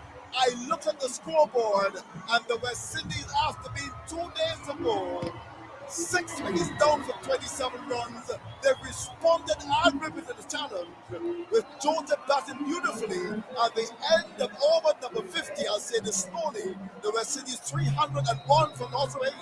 Yes, Andrew, the crowd were chanting 6, 6, 6, and they were obliged, everyone on their feet. Kensington rocking, Andrew. This appreciative crowd here, this very large appreciative crowd, getting a treat here tonight. Alzari Joseph answering their chants, answering the prayers of the West Indies, slamming an almighty 6 for West Indies to finish at 301 for 8, a formidable total. One would have to say certainly the best total of the series so far. West Indies advantage for now. I would imagine, and Barry Wilson's smile in the background is as broad as Kingston, Jamaica. He loves Jamaica, and I shall endeavor to run through the details. But this really inspires confidence all across the region, from Rob Street, of course, in Georgetown, to Nelson Street in Barbados. They've responded to the challenge because they know that if you feed your faith, doubt will starve to death. And if you aim for success, then you keep on scratching. Let's have a look at this. It's been a tremendous response to a challenge. And first of all, as we prepare, of course, for our dinner show with Tahir, let's look at someone like a Kyle Mears. I mean, he came into this match under tremendous pressure, and he's really responded admirably to the challenge. Okay, we're trying to see if we can actually get the Kyle Mears interview. Are we in a position, gentlemen, to do that if that's possible, to go across to get the Kyle Mears interview? Well, we'll see. Oh, is he saying yes? Okay, we'll just wait and see if that happens. So if we can get the Kyle Mears interview, that'd be lovely. But in the meantime, let's talk about Kyle Mears. Kyle Nico Mears. You asked me that question this morning, Andrew, and I told you, Kyle Mears, he does have the ability to do what he did tonight. Just needed to make the adjustment, and he made it. And the cricketing tongues that were wagging there certainly gone back into the mouths. No, Kyle Mears coming out, starting circumspect. Brilliant. Let's go across and hear from Kyle Mears. What was different about this innings and what you did as compared to the last 2 innings you played in this series? First of all, thanks. I just thought I took my time in the power play. You know, I didn't get a chance to get in the last 2 games. Ball got me out in the power play, so I just gave myself a chance and see what was going on out there in the conditions, read the conditions well, and I thought it was different. You know, batting on the lakes is much different than batting during the day. Ball didn't swing as much, and I just adjusted to it. Well, you were 9 runs off 23 balls at the end of that first power play. Both yourself and Shea Hope quite watchful. Was that a strategic intent by your team to just play those first few overs from Bolt and Salvi out before getting into stride? Yeah, of course. After the last game, when they broke our backs, you know, in the power play, both of them bowled very well. They got 3 wickets each in the power play, and that set them up nicely to win the game. So we came with a game plan to keep them out as much as possible. I mean, not every day you bat a power play for 20 runs, but it worked out for us in the end today. 173, that partnership between yourself and Shea Hope. What worked well for both of us to achieve that feat? Me and Shea was batting for a while, you know. We played like 13 ODIs for the summer, and you know, we never had the partnership we would like. So just today, just communication, trying to keep each other cool as possible, and just work our plans as long as possible. A century in front of your home crowd. I don't know if you're aware of this stat, but it's the only time, or the only second Bajan batsman to score 100 here at Kensington Oval. The first, of course, Dr. Desmond Haynes. What thoughts and emotions come to mind? Well, I'm very happy, you know, the series, when I post the series on Instagram, a lot of people reach out to me and let me know they're coming out to support me. You know, after having such a decent summer, people were looking forward for me to score some runs. The first couple of games are disappointing, but I'm glad I got the 100 this game. I hopefully bring some joy to their hearts. 301, is that sufficient for you to produce a win and win the series? Of course, runs on the board, 300. You know, we always aim to score 300. Any ODI team scoring 300 will take it. You know, runs on the board, and just we need to start well. You know, utilize these conditions on the legs. Congratulations again. Thanks for your time. Thank you very much. So we heard from Kyle Mears, and what did you gather from what he said? Well, Andrew, I've been saying this the whole day, haven't I? That they would assess the conditions and Kyle Mears would make his advance. Obviously, we didn't have a crystal ball to see he would score a century, but his thought process, you heard him speak about taking his chances, waiting first of all, then taking his chances later on as he goes into his innings, and that's exactly what he did. He spoke to the communication with himself and Shea, and you could see it was intent to start the wicket. There was intent to set a platform, and that platform resulted in 301 runs for the West Indies. All right, so let me run through the details for you. Of course, Tahir is just about getting ready for the dinner show. Shea Hope was caught by Ferguson off Bolt for 51. 100 balls he faced. He struck 3 fours and a 6. Kyle Mears, the man who made 100 after being under some tremendous pressure, caught by Sacknoff Ferguson's 105, 110 balls, 12 fours and 3 sixes at a strike rate of 95.45. Nicholas Poran, well batted at 3 today. Good decision to send him at 3 and he really did extremely well. Eventually caught by Saknov Bolt for 91 from just 55 balls. He struck 4 fours and as many as 9 towering sixes. Brandon King, well, he was gone, caught by Mitchell off the bowling of Sackner for 1. Then we had Brooks caught by Mitchell off Sackner for 2. Casey Carty was caught by Bolt off Nissan for 4. Then we also had Jason Holder bowled by Bolt for 1. Akil Hussain leg before to Saudi for 4. But then Alzari Joseph came out. We knew he can bat. And from just 6 balls, ladies and gentlemen, he struck 2 sixes and a 4. And in the end, 20 in a row to see the West Indies over the line in relation to that 301 for 8 from the 50 overs, a rate of 6.02 in terms of extras. Interested extras, 21 there were, buys 4s, leg buys 3, wides as many as 11, and 301 for 8. 301 for 8. Let's look at the bowling figures for you. Trent Bolt, 10 overs, 1 maiden, 3 for 53. Saudi, 10 overs, 2 maidens, 1 for 47. Bracewell, 6 overs, no maidens, done for 43. Lockie Ferguson was expensive. 10 overs, no maidens, 1 for 80. And it was Sackner, 10 overs, no maidens, 2 for 38. As usual, tremendous control. And Nishambo, 4 overs, no maidens, 1 for 30. So we brought you up to date. The news is that New Zealand won the toss and elected to send the West Indies into bat.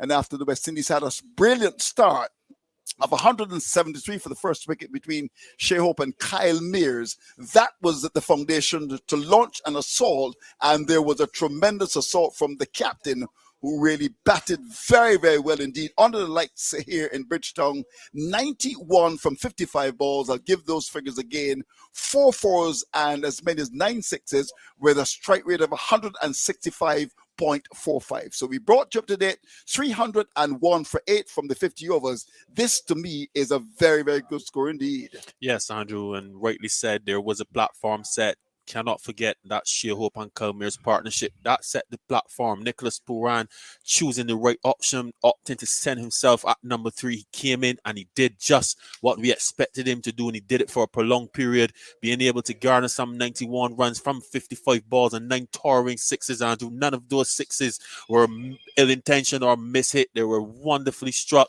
And then obviously in the back end of the innings, Alzari Joseph coming up trumps with 20 runs from 6 deliveries. So overall, you have to say a very, very good score from the West Indies, 301 for 8, asking New Zealand to respond to this total under the lights in this decider. All right. So we're going to get some comments, of course, from our good friend, Andy. Andy, you don't look very happy, really, Andy. I know you're Kiwi, but I mean, Ralph Thorne QC is coming to the box. Nice to see you. Hello, Ralph Thorne QC MP. Nice to see you. And the big Kyle Mears man, he is, he wants to take it to Christchurch South. All right, so the action continues, and let's talk to our good friend Andy. Andy, you look a little crestfallen. Are you okay? You don't look very happy. I can hardly believe what's just happened out there today. I thought after that opening stand of 173 and between Hope and Mayers. But then there was 4 quick wickets, and I really thought New Zealand was well and truly back in the game. But then Nicholas Puran promptly batted New Zealand out of the game with a magnificent innings of 91. So, yeah, I'm feeling a little bit down at the moment, Andrew. But as we know, anything's possible in cricket, and probably at the moment, my money's probably with the West Indies. But your money's with the West Indies? I think so. Are you sure about that, Andy? I just think they've bowled. I think they've bowled very well, Andrew. They bowl well. I think they've bowled very well in this series so far. So you don't think New Zealand can get 302 and win? Come on. No, of course they can. I mean, they've got the batsmen to do it. I mean, one thing I would say is this pitch is nowhere near as lively as that pitch was on Friday night. No. That pitch was. Actually, I saw Devon Conway yesterday. He had a great big mark on his chest from one of those balls that just kind of rose off a reasonably good length. But we didn't see anything like that out there today. The pitch played very true.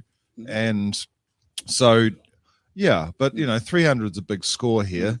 Not the highest score that there's been at Kensington Oval. I think 364 is the highest total there's ever been here in a one-day international. So it's gettable, but I think the West Indies bowlers are going to have something to say about that. I've been very impressed with them. The combination of spinners, Sinclair, Karaya, and Hussain. They've got three very good spinners, and then the quicks. The quicks are going to be a handful as well. I thought Alzari Joseph was excellent in both matches so far, particularly on Friday. I thought he bowled with real pace, and he was confirmed. He had concerns. Well, the batsmen were concerned with the way that the ball was rising off a length, and let's see what he can do again tonight. All right. Well, Philip Spooner, the media man, is with us. Of course, the manager, he's got a big promotion, and it's always good to have Philip Spooner in the box. Philip, the crowd today, I think it's been absolutely brilliant. Good work. Good promotion. We've been hearing the ads all across the radio. Good night, Andrew. Good night, listeners. Nice to have you. Pleasure to be here. Very encouraging crowd, a fantastic atmosphere. Kensington Oval, one of the premier venues across the world. So good to see people coming out tonight and enjoying the atmosphere in the CG United Series. West Indies backing it up with a fantastic batting effort. Can you imagine if we win this game? That'd be tremendous, for the confidence. Closer to the World Cup qualification. That's the most important thing tonight. So it's good to see the bowlers can come and back it up and give the fans something to cheer about. We've had a fantastic summer of cricket. We've started, in Antigua, we went to Dominicos, Guyana, St. Kitts, Florida, Barbados, Trinidad. We've been everywhere this year. And it's good to see this sort of climax. Thrilling for the crowd. And, we bring it on, West Indies, and win tonight. Do you have any ideas to the crowd today in terms of I don't numbers? have the exact numbers, but I think we're in excess of 7,000. Excess of 7,000? So we should be cool. 7,000. Yeah, we didn't reach the numbers we had against England for the T20s and the test match, but test matches. But very good crowd and a very good turnout tonight. And they were celebrating the cricket too. They were enjoying the partnership between Mears and Shea Hope and then Captain Puran. Brilliant. What a knock. Brilliant. Oh, tremendous knock, huh? Yeah, so the 50 over equivalent to Lara's 153. If there's such a thing. Yeah. But and then Alzari Joseph at the end, they're showing that his batting ability is really coming on. 20 from just 6 balls. And from ball 1, he just went for it. Oh, he's improved immensely. As young people said, he read the memo. He read the memo. And he just took them downtown, and West Indies have something to work with.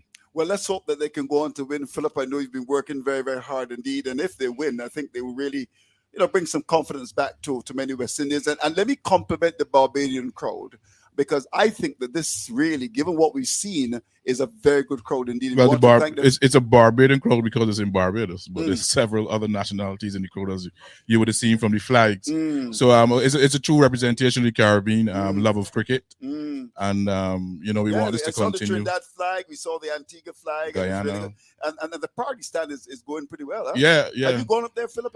Part of my responsibility is to go over to the party stand and ensure that things are in place and everybody is well watered. And and we're having some good watering going on over there in the party stand. Yeah. Well, I want to thank you for coming and talking to us, of course. Well, you dragged me into it. Yeah, I did, but I always it's a pleasure. It's a pleasure, Andrew, and good to be part of it. And thanks as well to you and your team for the fantastic coverage as well. Have you heard that? I've been listening. Oh, you should. Yeah, I was listening from the time you landed. Oh, compulsory listening. In Dominica and all the way through to tonight. And, let's hope around maybe 10 o'clock we should be celebrating the series win. And, of course, the coverage is all across the world. There's several stations taking the broadcast. Thanks you, Barry, for ensuring that, from Omega up in Jamaica right through to there's a station in Trinidad called Taj that is taking the broadcast. A W Vent. It's an interesting name from St. Lucia. We got NCN Radio, 2 stations in Barbados. Yeah. So the cricket is on the radio and on the West Indies YouTube channel. Of course, and the YouTube numbers are growing tremendously as well. We're very proud of the work of our team as well internally. So, kudos to my colleagues as well. You shouldn't really blow your trumpet, but hey, we're in the business of promoting the game, and well done to the members of the team. And again, Andrew, to you and your team, well done. And we're happy with the way things have gone this summer. The results didn't always go away. I mean, we had it tough against India and Trinidad. 2 games that could have gone either way. The first 2, one by a wicket and the other one by 3 runs. So these things happen. So hopefully tonight the guys can finish it off and Captain Puran can have something to smile about. Thank you, Philip Spooner. We're going to have another St. John man coming, of course, Ulrich Batson. I think we've also got Philo Wallace. So I'm going to get out of here and go across to Tahir for his show. Tahir's all yours. Thank you, Andrew, and good evening once again to everyone, and welcome to the final dinner show of this ODI series. West Indies with a good batting performance, scoring some 301. Kyle Mears scoring 105, and Nicholas Puran 91. Well played innings from both players. And the New Zealand bowling a bit lackluster today. They really went all over the ground. Lockie Ferguson, 10 overs, 1 for 80. But on the line, I have Mr. Philo Wallace, and next to me is an esteemed guest, a player, and now a coach, Mr. Ulrich Batson, local Barbadian. Andrew says he's from St. John. Good night, Ulrich. How are you doing? Good night, Tyre. Thanks for having me. Good night to the team and good night to the listeners. I'm fine. I'm fine. Very pleased with the effort, the batting effort of the West Indies. I thought Kyle really played a top knock. He realized from early that he needed to give himself a chance, and he let some balls go from both earlier, and he made it for it in the end. And I thought the innings from Puran, Captain Puran, there was the difference. I thought that at the end of the day, his innings was the difference between 240 and the 300 that we scored. He never allowed he never allowed the New Zealanders to get back in the game. The counter attack was always there. So I thought that was a really good innings.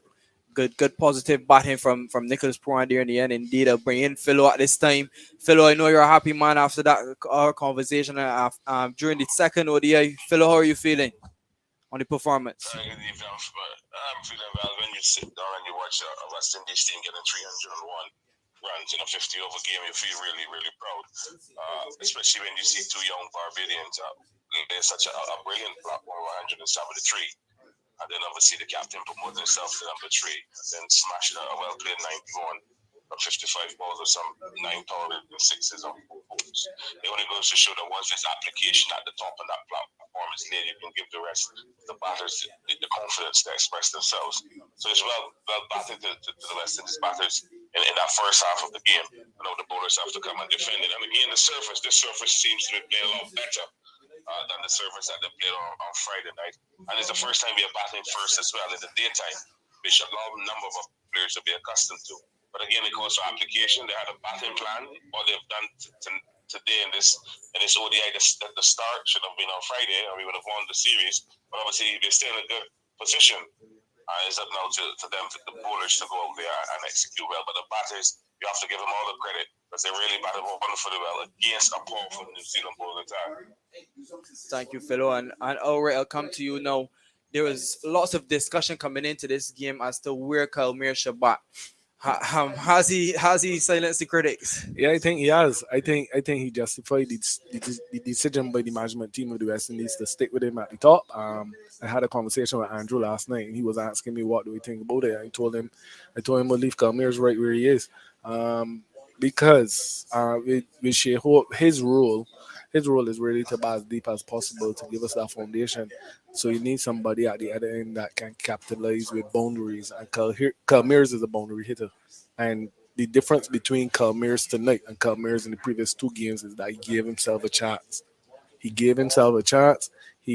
knew from the first 2 games that Bolt and Saudi were the main threats, and he nullified that brilliantly and took advantage of the other bowlers. Totally. And Philo, coming to you now, there's lots of discussion around Shea Hope and his strike rate and his ability to get the ball away. I thought in the first 2 ODIs he was pushing it a little bit and looking a little out of character, but this innings setting the anchor and playing it deep. Do you think there should be some concern around his strike rate? Well, I've heard a lot of that talk about strike rate, but obviously we look at the way we batted the first 2 ODIs. He was going hard at the balls, not really giving himself any chance to get in. And as an opening batter, you can't go hard at the new ball more often, or you will lose.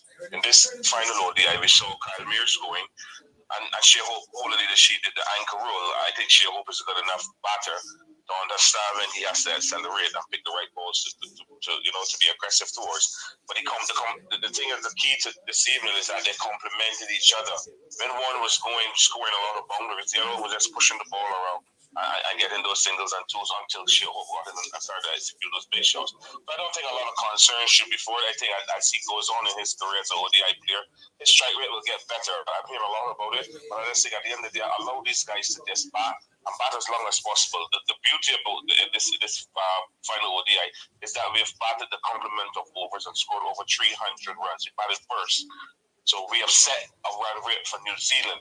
So to me, when you're batting for a strike rate, don't really matter once you get over 300 runs, and the key is to get over 300. And we have done that. So you have to compliment them. Despite Shea Hope getting 50 odd from 100 balls, he was there. The partnership is what is important. So he has made a contribution to the 173 run partnership. Thank you, Philo. And all right, the New Zealand bowling, bit dismal today. Trent Bolt, the pick of the bowlers, 10 overs, 3 for 53. And the only other real contributions from Mitchell Santner, the left arm spinner, 10 overs, 2 for 38. Where did New Zealand get it wrong today? All right.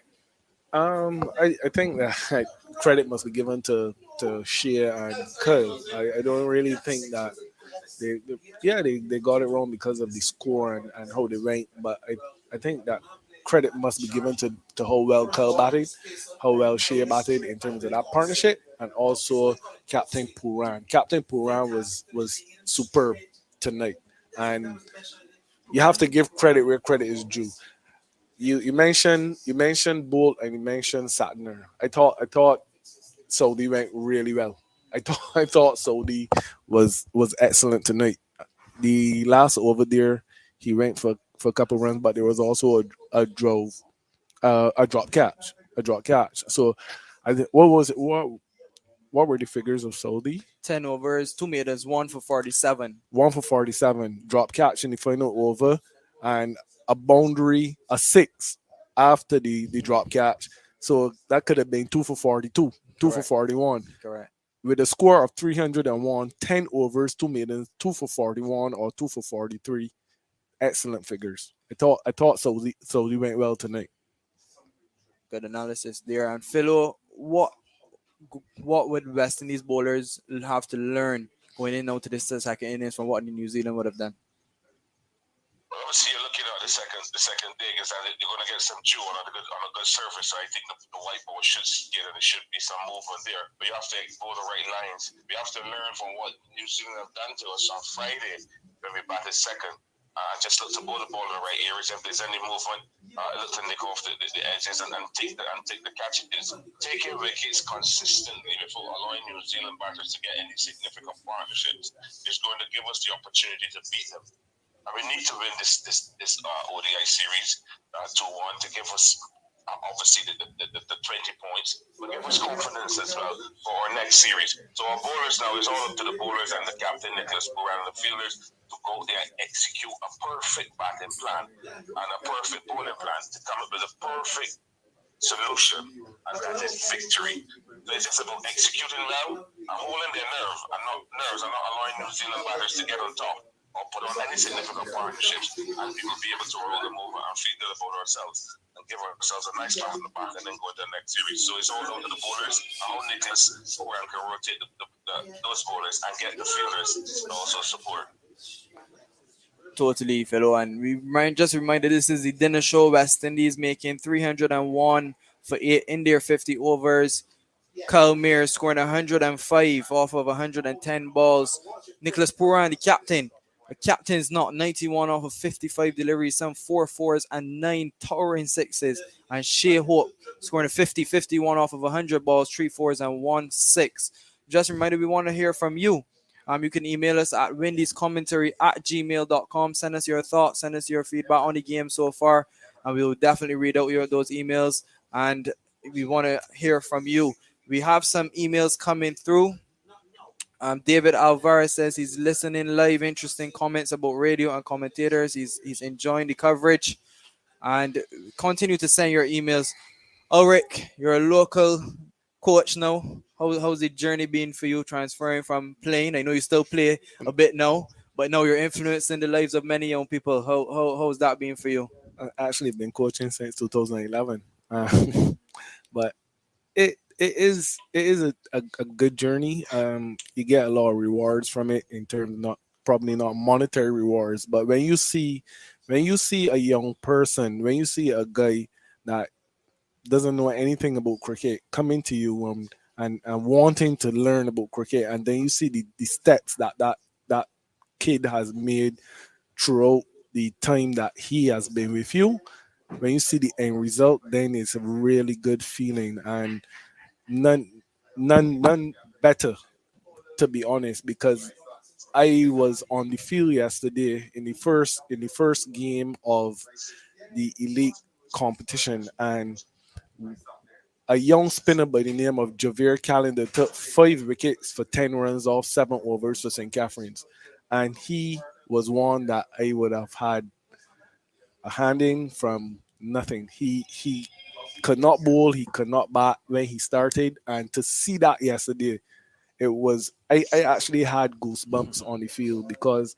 I was like, I this is my hard work coming to fruition, and it was a really good feeling. So it is a good feeling to be coaching younger individuals and getting them into the game, and it's something that I intend to carry on. That's brilliant, and I hope you can definitely continue impacting the lives of those young persons. Philo, are you coaching these days? I'm not coaching. I just watch cricket. And obviously, it's all part of development, one person development, because this game has changed in so many ways. I know it's still 5.5 homes score with hitting a below on a 22-yard pitch, but the dynamics of the game has changed. Yes. And the players obviously have been more. The players have become more rounded. They call them now 360-degree players, especially the batters. Philo, The bowlers have to even come up with more strategies how to stop guys from scoring. Philo, not to cut you, not to cut you, but the umpires are coming back onto the field now. Just want to have final predictions from you, Philo. And all right. I think the West Indies are in a very good position to win this ODI series and give them a good pat on the back. But it's all down to the bowlers and how well they execute, and how well Nicholas Pugan and the fielders can support good bowling. And I believe that once you can do that, we're the top of the New Zealanders. Okay, thank you, Philo. All right, final predictions. I agree with Philo. I think the West Indies are in the box seat in terms of winning this game. They just need to go and bowl well, feel well, and execute. I think that one of the key for the West Indies team it will be to nullify Martin Guptill, and once we get him early, we should go on to win the game. Thank you, Ulrich, and thank you, Philo. And the umpires are back out onto the field now. Umpire Leslie Reefer Jr. and the batsmen are coming out. Martin Guptill and Phil Allen. And at this point in time now, that's the end of the dinner show. I thank you for listening. Send in your emails, windyscommentary@gmail.com. And thank you for listening. And we look forward to finishing off this match and hopefully with a West Indies victory and a good game for this crowd. A very big crowd, as you heard earlier from Philip Spooner, indicating that about 6,000 people in this ground. And we're pleased to have so many fans into the ground. But I welcome back Woody Richards. Woody, a good batting performance from West Indies. Yes, it was Tahir, and I'm not too sure about that estimate that Philip Spooner gave earlier about 7,000. I would say maybe in the region between 3,000-4,000 people may be more realistic. But a very good crowd was coming, more than we would have anticipated, knowing that it's not the England team who, when they come around, you know that we have full stands and full ground. And they bring their traveling support, and it's not the Indians or even the Australians who come with some traveling support. So that we've got so many people who've come out. Barbadian support, I must say, is very good. So West Indies will be defending 301. New Zealand looking to get 302. Is going to be Kyle Mears, the man of the moment, who will start from the Joel Garner, the northern or the 3W stand in. There's a slip, there's a short third man, backward point, extra cover mid off on the offside as Mears bowls, and Guptill goes over the top of backward point, and giving chase is Brooks out towards that backward point boundary, pulls it back just inside. We'll get some help from Akil Hussain, and so New Zealand are on the way. They are 2 without loss as Guptill gets off the mark for 2 off through backward point. Let's give you the leg side feel for Mears. Bowling now to Guptill. It will be a mid-on. There's also a mid-wicket. There's also a deep backward square and a long leg. Here's Kyle Mears from the Garner in now to bowl to Guptill, who is forward, can only defend, pushes out into the offside, picked up by King, and there is no run. 2 without loss, New Zealand. That's in response to the West Indies total of 301 for 8 from 50 overs.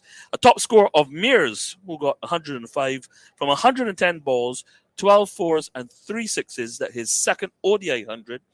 Then Nicholas Puran made 91 from 55 balls, 4 fours and 9 sixes. A pause as Mears bowls to Guptill now, who comes onto the front foot and drives out towards Whitish mid-off. Alzari Joseph circles to his left, and just the 1 run takes Guptill up to 3.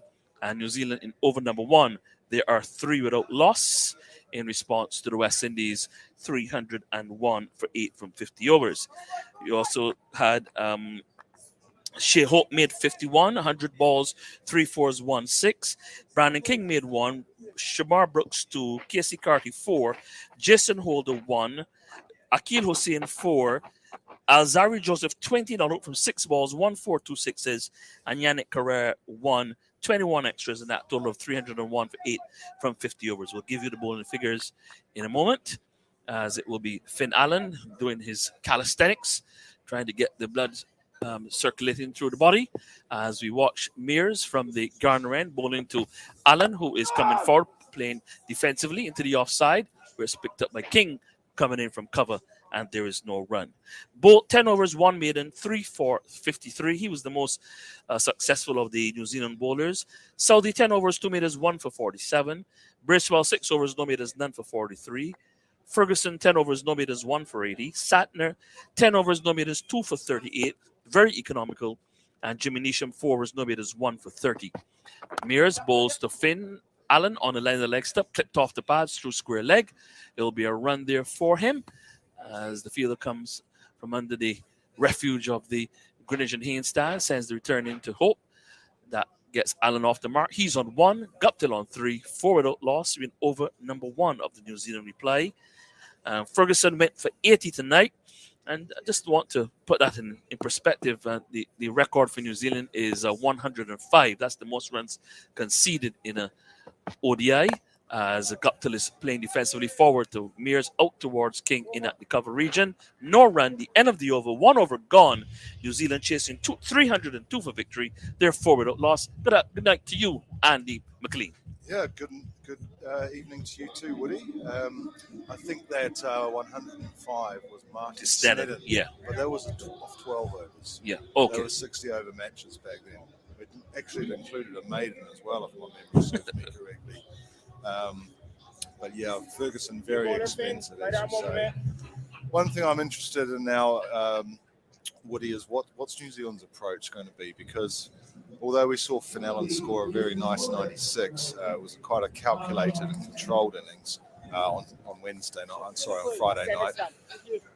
I get the feeling that one of these two really needs to go after it right from the start. So I suspect that could be Finn Allen, because he's a great striker of the ball, and he made a name for himself in T20 cricket playing for Wellington. But he's obviously started his international career now in ODIs as well. And yeah, I wouldn't be surprised if he really takes the attack to the bowler, who is Holder, who leaves us here at the Marshall end of the ground and bowls to Allen, who is pushing into the offside, just away to the right of into where maybe a gully one might have been. And it is Kyle Mears having to run around from slip to do the fielding. There's a slip, third man, backward point, squarish cover, extra cover mid-off. That's the offside field for Holder. So he's got 6 fielders on the offside, and on the leg side, he's got a mid-on, a straightish mid-wicket, and he's also got the long leg. So that's the field for Jason Holder, operating from the southern or media center, or officially the Malcolm Marshall end of the ground. Finn Allen, as you recall, made 96 in the previous match. Here he is, waits for Holder, and he's onto the back foot and forces this one out towards the squarish cover fielder. That's Kevin Sinclair, and the score remains at 4 without loss in over number 2. Remember, New Zealand chasing 302 for victory. And as you mentioned earlier, Andy, the record is 364 by England. So they will think that they've got a chance to get it to that target. Here is Holder making his way in again now. Bowls to Allen. A good delivery pitched up on the line of the off stump. Bit of seam movement as well too, or swing away from the right hander. But it was equal to it. Allen pushed it out into the offside and they heard through for the single. And all's well that ends well. A fielder was coming in very quickly there, but couldn't prevent the possibility of the run. That was Shamar Brooks. Had a shy underarm throw at the striker's end, but even if he had struck, Martin Guptill was already home. Single for Allen. He's on to 2. Guptill on 3. And in over number 2, New Zealand chasing 302 for victory. They're 5 without loss. That was a very tight single there, Woody. Had a feeling Guptill might be short if the throw hit the stumps, but it didn't, and actually it was home anyway, as you said. Holder from wide on the crease, bowls to Guptill, who goes onto the back foot and cuts this one hard through square scoven and away to the boundary for 4. Kevin Secure is getting it wrong, but he got a bad bounce and it went over his head and into the boundary for 4. So that's the first boundary of the innings. Guptill goes to 7, and the New Zealand total up to 9 without loss in over number 2. Yeah, nice shot there by Martin Guptill, just hammering that one into the ground. And Sinclair just couldn't quite get to it, diving away to his right. Holder making his way in again now to bowl to Guptill, who's in behind it. Plays it back up along the offside of the pitch. It will be King who will come in from cover to do the fielding, and the score remains at 9 without loss. But one more ball to go in over number 2. The target for New Zealand, 302. Guptill there on 7 and Allen on 2. Yeah, and what you did say about Martin Sneddon, 12 overs, 1 made and 2 for 105 in that spell. But the most runs off 10 over spells. Well, Tim Salvi, the same number of runs, 105 against India in Christchurch in 2009. Here is Holder bringing Guptill onto the front foot, and he plays defensively into the offside where King does the fielding. The end of the over, 9 without loss, 2 overs gone. Guptill 7, Allen on 2. That's New Zealand chasing 302 for victory. The latest score at Kensington Oval. Yeah, going for 100 runs off your spell. It's a form of a century, I guess, but not one that you want to be happening too often. If we do, the team's going to be chasing a lot of runs. But a cautious start here from New Zealand, 9 without loss. Wicket preservation is obviously important, but they won't want the run rate to get too high. But I think this pitch is a lot better than the pitch that we played on for the first 2 matches. Actually, it played all right.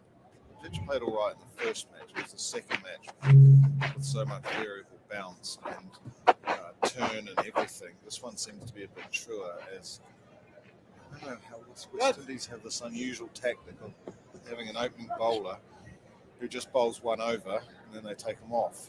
So Mayers is being replaced by Hussain here. Which seems a bit of a surprise. Well, that's not really surprising, but after 1 over. Yeah, because they're hoping that to see if he can get some swing, because he's not really that quick, Kyle Mears, as Hossein is bowling to Allen, who's looking to bang this one through the offside. That seemed to be the arm ball, and Allen was giving himself some room. Look at the forcing the way through the offside, but straight to the field, the King in that extra cover, and it remains at 9 without loss. Hello, Ian Bishop, how are you? And here is Hossein, left arm around the wicket, bowling to Finn Allen, who's looking to drive, almost dragged into the stumps. And they go through for a single as the ball passed the leg stub, went past the stumps and went into maybe a leg gully or leg slip position. And the fielder from backwards, we're having to run around. And they went through for the single quickly. Allen goes to 3. At the end, and in over number 3, New Zealand chasing 302. They're 10 without loss. Just a field change coming here for Martin Guptill. The long on's moving around to long off, and the other man in the deep is on the square leg boundary. Hussein bowling around the wicket to Guptill, who's forward, playing defensively into the onside. He is, and that brings the fielder Puran, the West Indies captain, around to his left to cut it off, and the score remains at 10 without loss. We're over number 3. New Zealand chasing 302 for victory as Hossein As around the wicket again, Bowles to go to the edges and pass the keeper, pass the slip, and it will come all the way down to the boundary just below us for 4. But that was the early breakthrough that the West Indies were looking for, and you've got to get that man Martin Guptill early, and there was the opportunity. He came onto the front foot, played defensively, got the outside edge. It went between Hope and Blackwood, who's on the field, and it went down to the boundary for 4. Well, that was really the keeper's catch there, wasn't it? Shea Hope looked like he was in a good position, but the ball passed his gloves, and Blackwood just wasn't able to react quick enough when the ball came close to his left hand. Here's Hussain around the wicket again, bowling to Guptill, who's back on the cuts, and will get this past the backward point fielder. It's going away to the boundary, and it will get there now. That's 4 runs.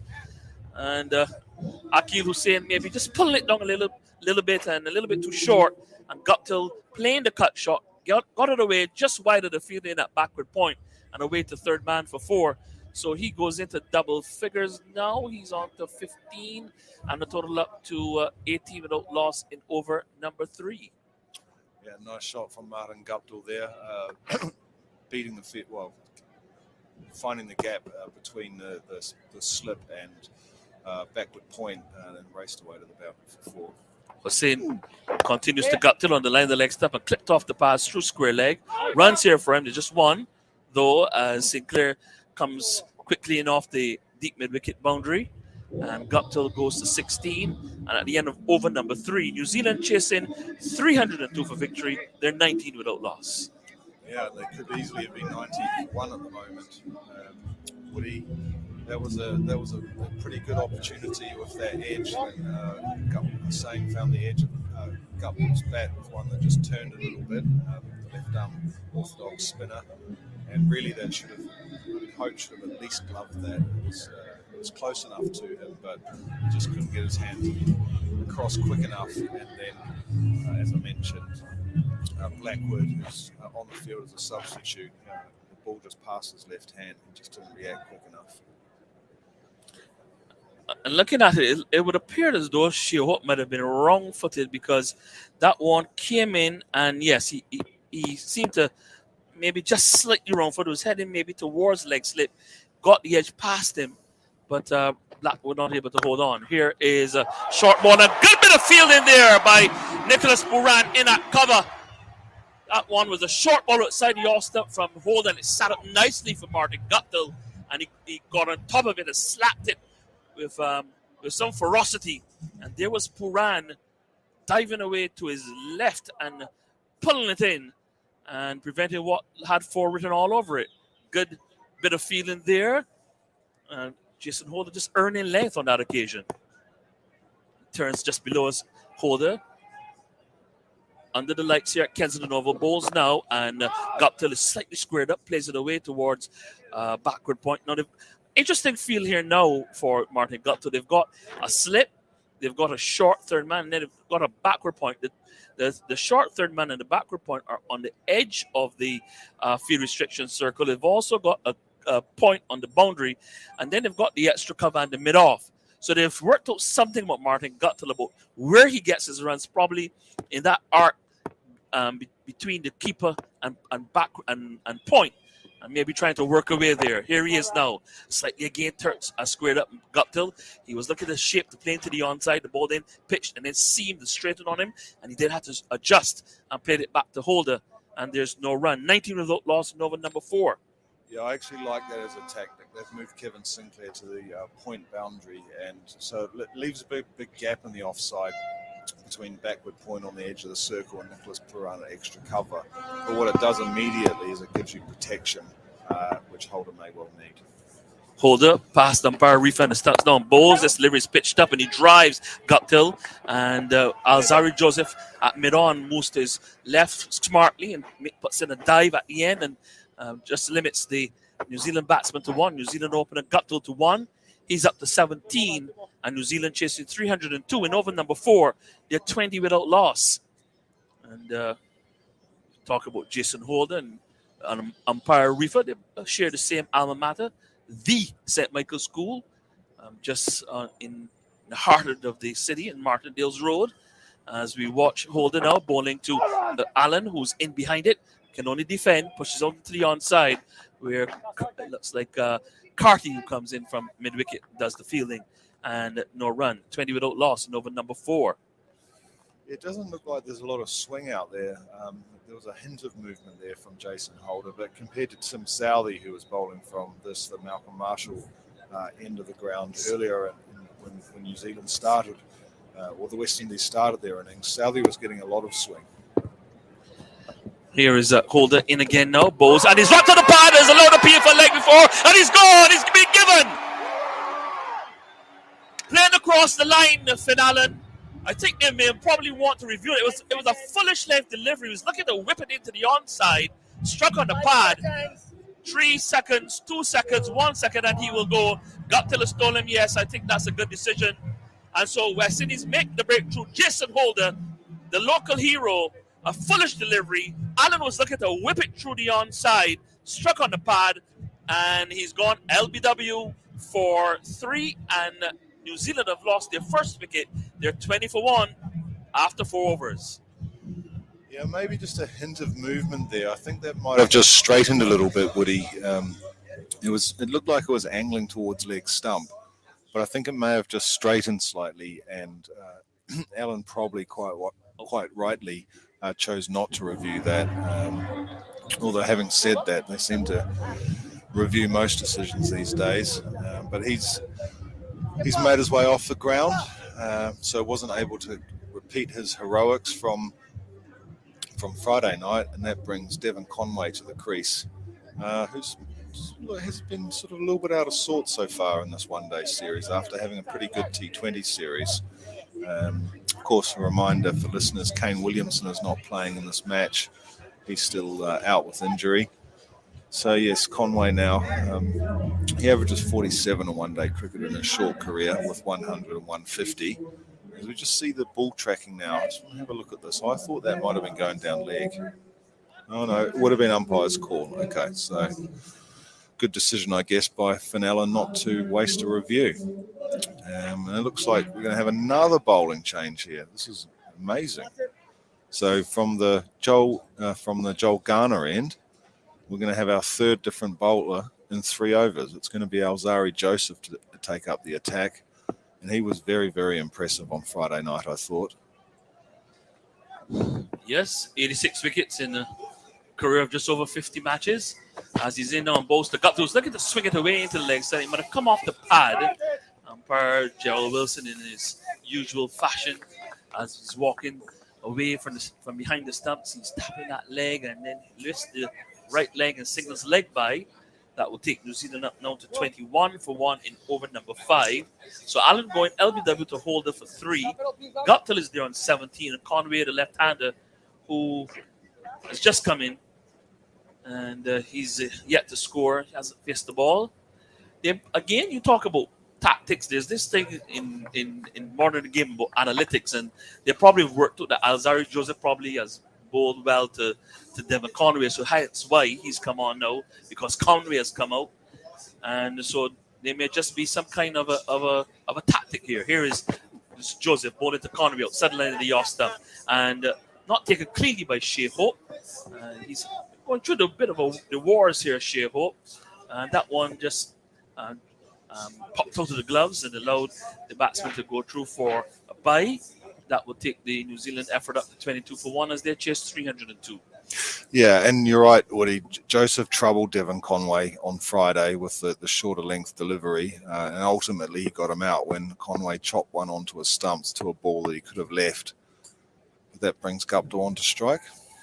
And Joseph runs away from the far end and bowls to Guptill, who is whipping this one, working this one off the hips out behind square. He'll get 2 runs as the fine leg fielder has to run around. That's Casey Carty. So 2 more runs to Guptill, who's now 19, and takes the New Zealand total up to 24 for 1 in over number 5. Remember, they're chasing a target of 302 after the West Indies put up 301 for 8 and 50 overs, with a top score of 105 from Kyle Mears, 91 from Nicholas Buran, 51 from Shea Hope, and 20 not out from Alzari Joseph. 3 for 53 from 10 overs for Trent Bolt, and 2 for 38 from 38. 2 for 38 from 10 from Mitchell Sattler. It's a change in the field here. Jason Holder coming out of slip, and he's gone to a backward square. As Aljari Georgia strides in and bowls now to Guptill, who gets the delivery and glances it down towards fine leg for 4. It was a ball that started maybe about middle and leg, and was heading down the leg side. He just got into the line and just turned, neatly just glanced it down towards fine leg, wide of the keeper and into the boundary for 4. He's now up to 23 and takes the New Zealand total up to 30 to 28 to 32 for 1 in over number 5. It's looking a good touch here, Martin Guptill, scoring at a run and ball, and playing with confidence. He said 32 is actually 28 for 1. As Guptill is onto the back foot, turns it up towards mid wicket. He'll get a single. Sinclair the fielder. 29 for 1 as Guptill moves to 24. Conway yet to score. 1 ball left in the over. Martin Guptill will have a lot of knowledge of the Caribbean. He's another one of the New Zealand players who have regularly played in the Caribbean Premier League, which is due to start in a few days' time, as soon as this series wrapped up, playing in St. Kitts and St. Lucia. So he'll be hoping that he could. I think he's playing for one of the franchises. If my memory serves me correct, it's the Trinidad Tobago Knight Riders. So you're probably looking to do well there. Here is Joseph from the far end again. Boston Comic gets the delivery that grows big on him, and he has to take away the bottom hand and then kick the head back as that one climbed on him. As we come to the end of over number 5, and New Zealand chasing 302 for victory. They're 29 for 1. Yeah, that seemed to rise off a length that wasn't so short, and Conway just looked a bit surprised at that one, but thankfully for him and for New Zealand, he managed to keep the ball down and just play it defensively. But yeah, Joseph looking dangerous again already. But this is just an important period for New Zealand now. What have we had so far? So we've had five overs completed. Here's Holder to bowl the 6th. He moves away on slightly angled approach to bowl to Guptill, who gets the rivers pitched up, and a bit of movement there for Holder. Goes wide on the crease and targets that off stump line, or just holds it shape. Just a bit of movement, hint of movement away from the right hand, and Guptill, tall man coming onto the front foot and equal to it, pushing into the offside. He can't score. Still that ring of fielders behind the bowler.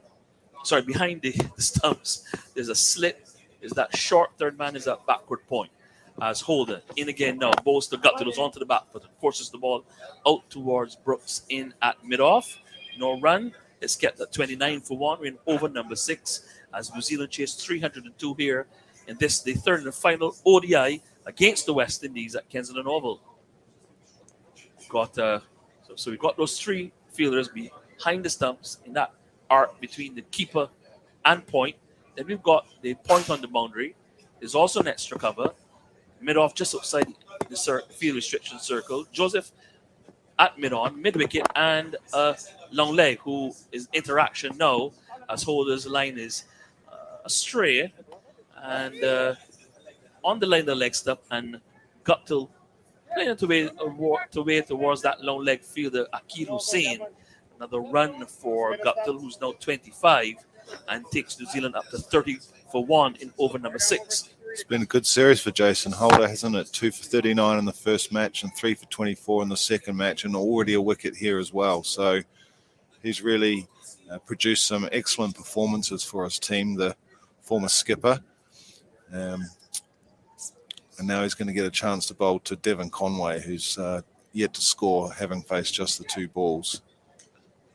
Bit of movement of fielders. Still the slip backward point, extra cover mid-off on the offside as Holder ball into the left-handed Conway, who comes on to the front foot and plays defensively towards mid-off, but can't score. Then there's on the leg side, mid-on, there's a forward square leg. There's also a fielder on the deep fine leg boundary. That's the field as Holder operates from.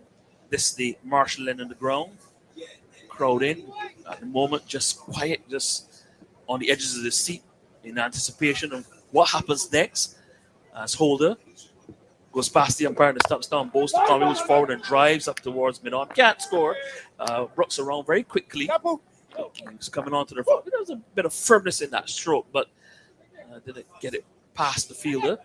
And the score kept it 30-1. Guptill 25. Conway yet to score. New Zealand chasing 302. That's the target. That's very important, very much uppermost in their minds. West Indies scoring 105 in the last 10 overs of their innings. Wow. Here is Holder into Conway, who's onto the back foot and slaps it, but straight to the fielder, who is a Puran. The end of the over. 6 overs gone. New Zealand chasing 302. They're 25 without loss. They're 30-1 with Guptill on 25 and Conway yet to score.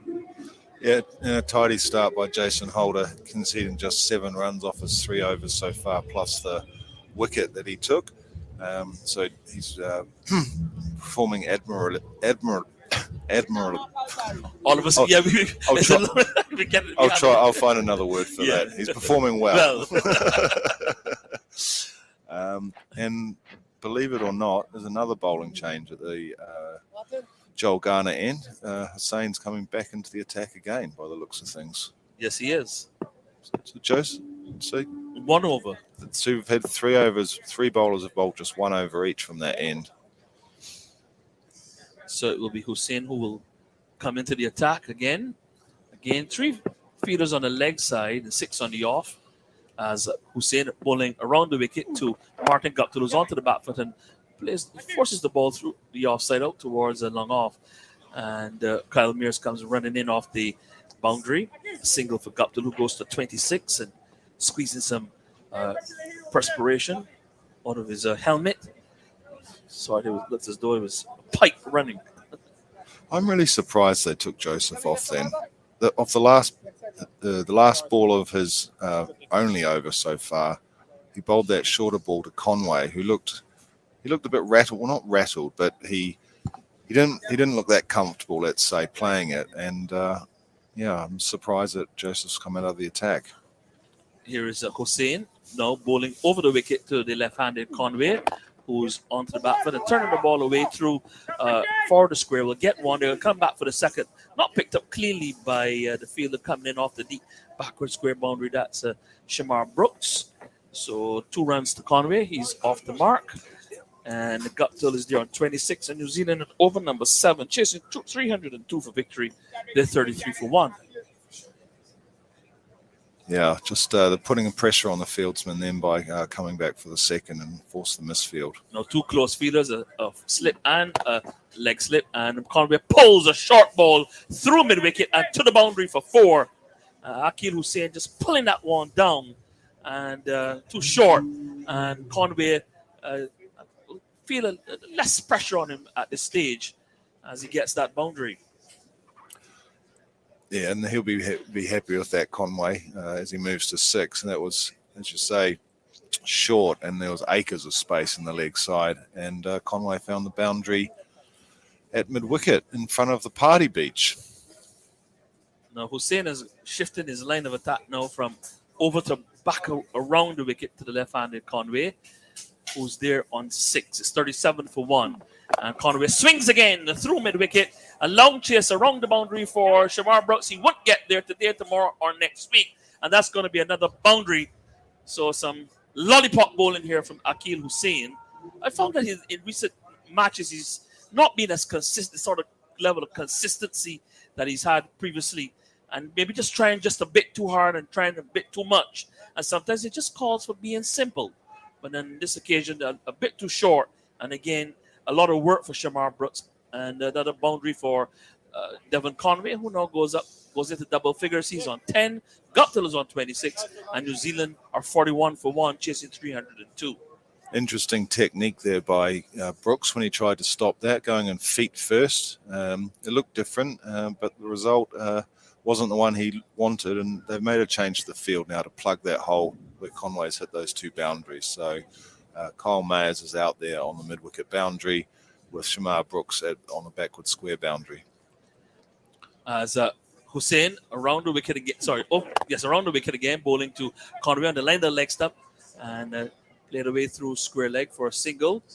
Brooks now comes in off the boundary, sends in the return. Another single there for Conway, who is now 11 and takes New Zealand up to 42 for 1 in over number 7.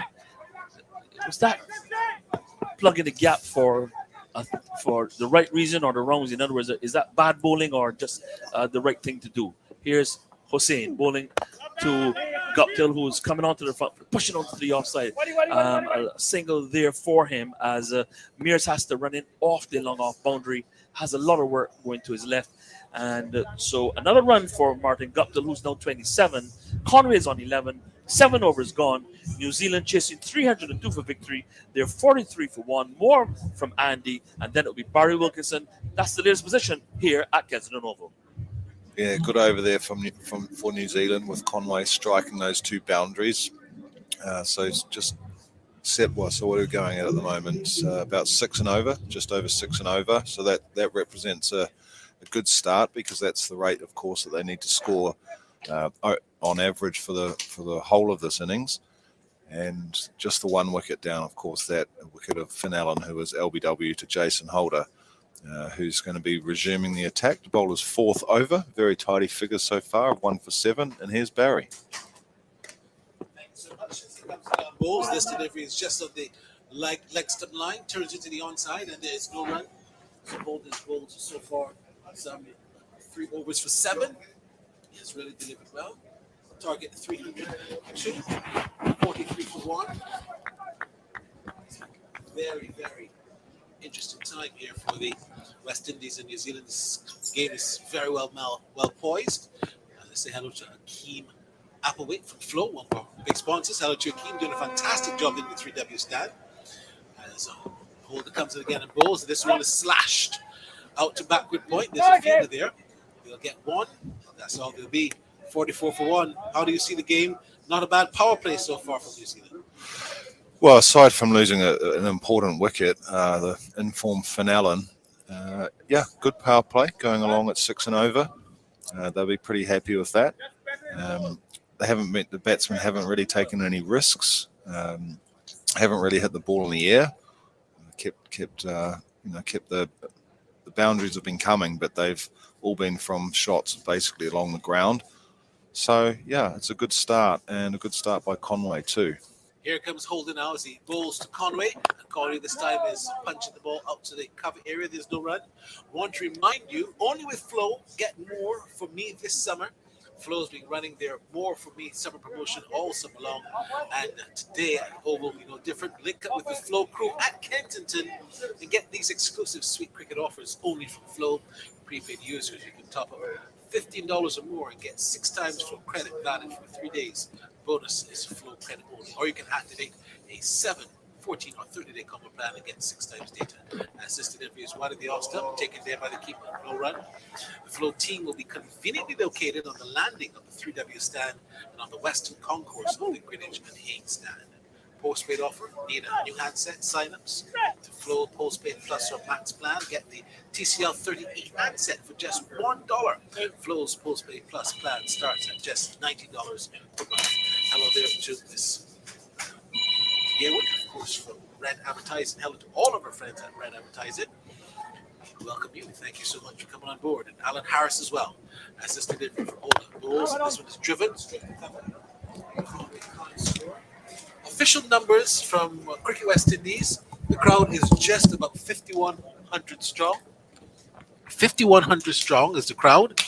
And that is indeed not a bad figure as you look at the median between what Philip Spooner would have said and what Adrian Richards predicted. 5,100 is not a bad number at all. Overall, for the 3 days, Andrew, the overall crowd, 10,250 for the 3 days of cricket, which means about just over 2,000 or so during the days that they were here. This is a full toss that's pulled away, driven away into the boundary for 4. It was too full, and it was there driven into the boundary. 4 runs, not a good way to end the over. And Conway gets another boundary to go to 15. It's 48 for 1 as I was distracted there. Welcome back to Jamal Smith. Hello, Jamal. Yeah, certainly not a good way to start my stint. Barry, a freebie there from Jason Holder.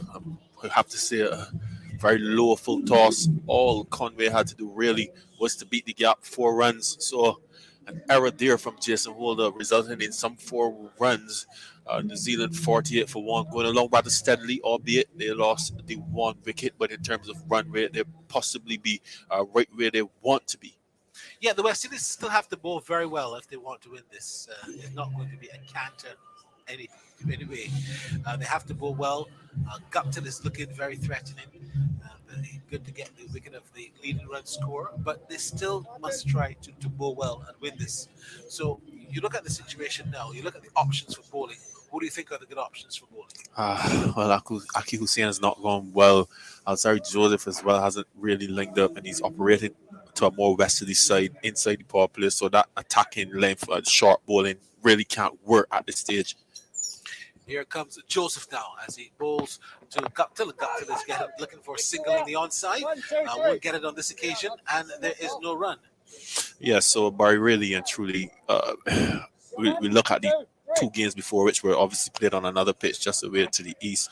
Well, look here. Martin Guptill has just recognized that 3 men are outside the circle when there should only be 2. Oh my goodness. Guptill has just recognized that.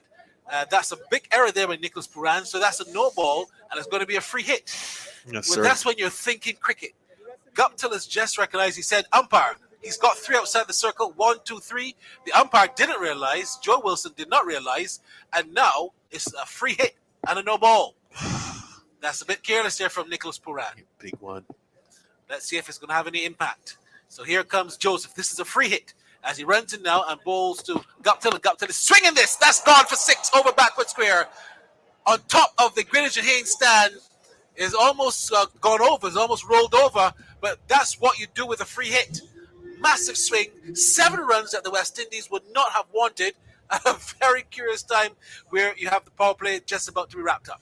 Yes, Barry, a big error there on the part of the West Indies, Nicholas Puran, and every single man on the field, really. And at this level, you don't expect to see those things. There was Joseph trying to make up for it with possibly a Yorker length delivery, Guptill just helping it along its way. It went a long way off into the distance, Barry, striking behind the Greenwich and Haynes stand all the way for 6. No doubt that ball will not return with us. So there will be a change in ball. And as we said, Barry, New Zealand progressing rather nicely. So that's a really good pickup there from Martin Guptill. Very well batted. Let's see if he's going to get in and grind now the West Indies for that mistake. Puran will try not to be flustered by it. But I mean, you would look at it and say that the captain has to be just a little bit more vigilant. So, we've set it again. Let's give it the field. There's a third man, a backward point, cover, extra cover. There's a mid-off, mid-on, mid-wicket, backward square, and the fine leg as Alzari Joseph. Still 5 balls left in the over. Comes in now and bowls to Guptill, and Guptill this time is looking for a single and out to mid-wicket. Won't get it. Yannick Karai is there, and there's no run. So it's 55 for 1. The target is 302. Joseph has just been a little expensive. 14 runs in 1 over 2 balls. Yeah, so Barry, what we've seen here today, though, the surface is a little more even. That big bounce that we were accustomed to seeing away to the easterly side, not having that today, and the bowlers being put to the sword in a manner of speaking. So that usual length that Alzari Joseph was successful bowling is being tested tonight. Here comes Joseph as he turns and runs it again. Passes the umpire and bowls, and this one is pulled. A little bit airy-fairy, but he'll get away with it. Just to the left of the umpire, that forward square position. 1 run there to Martin Guptill. He goes to 35, the leading all-time run scoring ODIs for New Zealand. Once he's there, New Zealand will have a big chance to win this game. Conway, 15 from 13. Guptill is going at well over 100 run strike rate, and it's 56 for 1 in over number 9. The Windies did not enjoy this level of comfort for their power play. They only scored 26 runs in the first 5 overs, and after the first 10, the score was 44. Yeah. So they did not do quite well in the first 10. The Kiwis are better than that at 56 for 1. Yes, most certainly, Barry, but long way to go. That middle period will be what will decide the game. Here he comes now. Joseph and bowls to Conway, and Conway is looking to turn the ball into the onside. It just comes off the outer portion of the mat to a silly point area, and there's no run. Yes, hard length delivery there from Alzari Joseph. The question, Barry, in order to stop the run rate, the best way to do that is to take wickets. The question for the West Indies is which bowling combinations will get them those wickets. At the moment, the senior bowlers haven't really stepped into the plate. Yes, Jason Holder has gotten a wicket. Alzari Joseph, who's gone well in the 2 previous games, assisted a bit by the surface, has not come into play. Aki Hussain has started shakily. Hey, some bowler needs to step up tonight. Is it going to be Jason Holder? Here's Joseph now. Go balls to Conway, who's pulling well. Down to the backward square leg boundary for 4. Short ball. There's no one there in the backward square region. There's a fine leg, but he could not get across, and that was really meat and drink for Conway. He's gone now to 19 and 60 for 1. Remember what I said, Barry. This is not the same surface that we played on for the first 2 ODIs. That natural length that Alzari Joseph operates in, that 6-meter length, that short of a good length delivery is not worked. It's not worked on the surface. He has to find that gray area somewhere around that 4-meter mark to keep the batters honest. How would he respond? Here he comes in again and bowls, and this delivery is short again and pulled in the same way, just to perhaps a little finer though.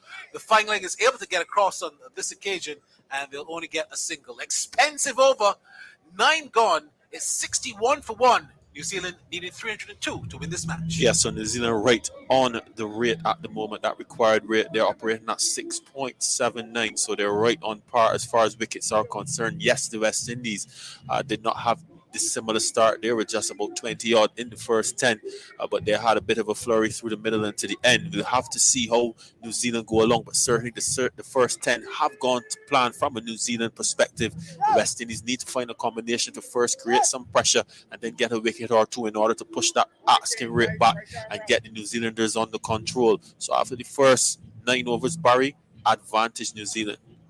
Yeah, for sure. You look at the worm. The worm suggests that they are well ahead in terms of where the West Indies were.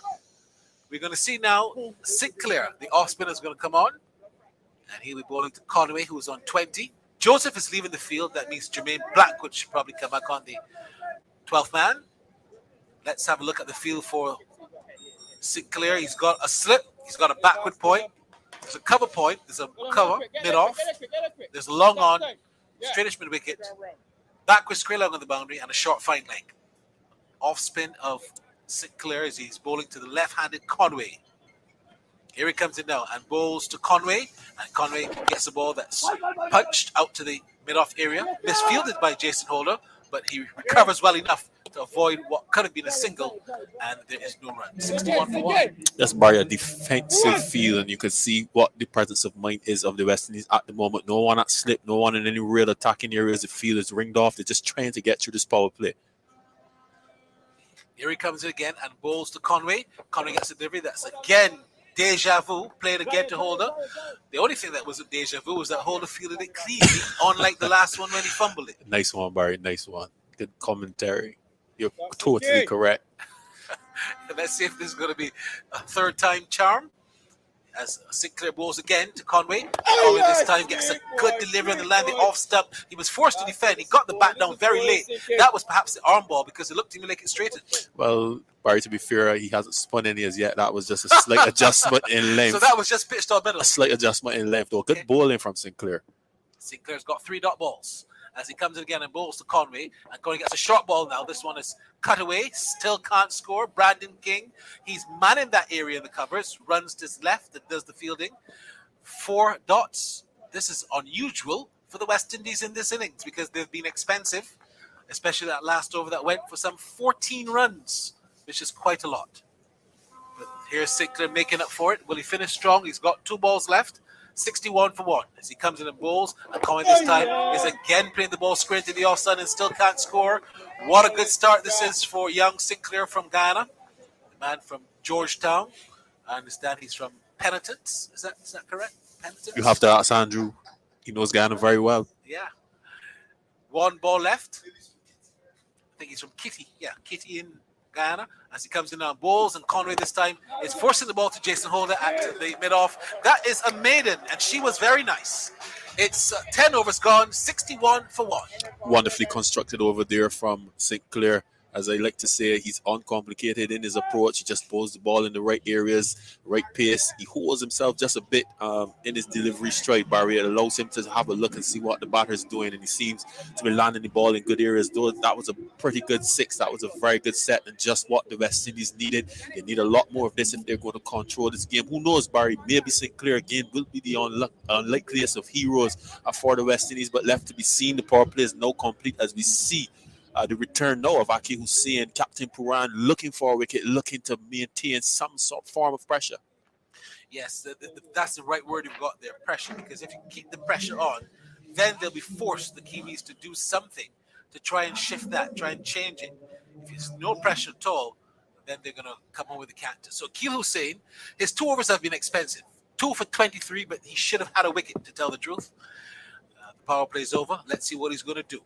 Here he comes in now and bowls to Guptill, who's on 35. And Guptill gets a delivery that is forcing him off the back foot, breaks the shackles, a single out to long on, and that run will take the total to 62 for 1 now. The run rate is still over 6, though. It's 6.03, as the Kiwis are well ahead in this run chase. Yeah, this next block of 10, Barry, this next power play set, the West Indies need to pull that run rate somewhere in a manageable column, possibly just around 5.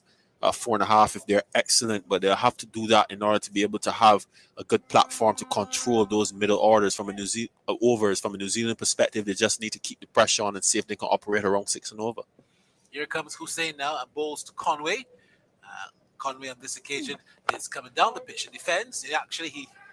He's going to field his own batting. You usually say that they field their own bowling, but he's fielding his own batting. Yes, he did, Barry. He actually blocked it and picked up the ball and assisted in it and threw it back to the bowler. A bit of village cricket, but that's fine. As Hussein comes in again, left arm spin to left-handed batsman, and this one is tucked out to the mid-wicket area. A single allowed. Should not have been a single there, but Puran, the captain, dived over the ball rather than picked it up. And in the end, they were able to get 1 run when it should have been none. Nevertheless, this is good bowling by the West Indies. After that Alzari Joseph over, only 2 runs in 8 balls, which signifies the Windies trying to make a comeback with the ball. Yes, Barry, and Conway hasn't been altogether comfortable throughout this series. To Aki Hussein, remember, he usually plays that square sweep. He was caught out twice in the deep. So Hussein possibly be looking to bring him forward and lure him into a false stroke as well. So letting off the pressure there, Puran, that was a bad miss.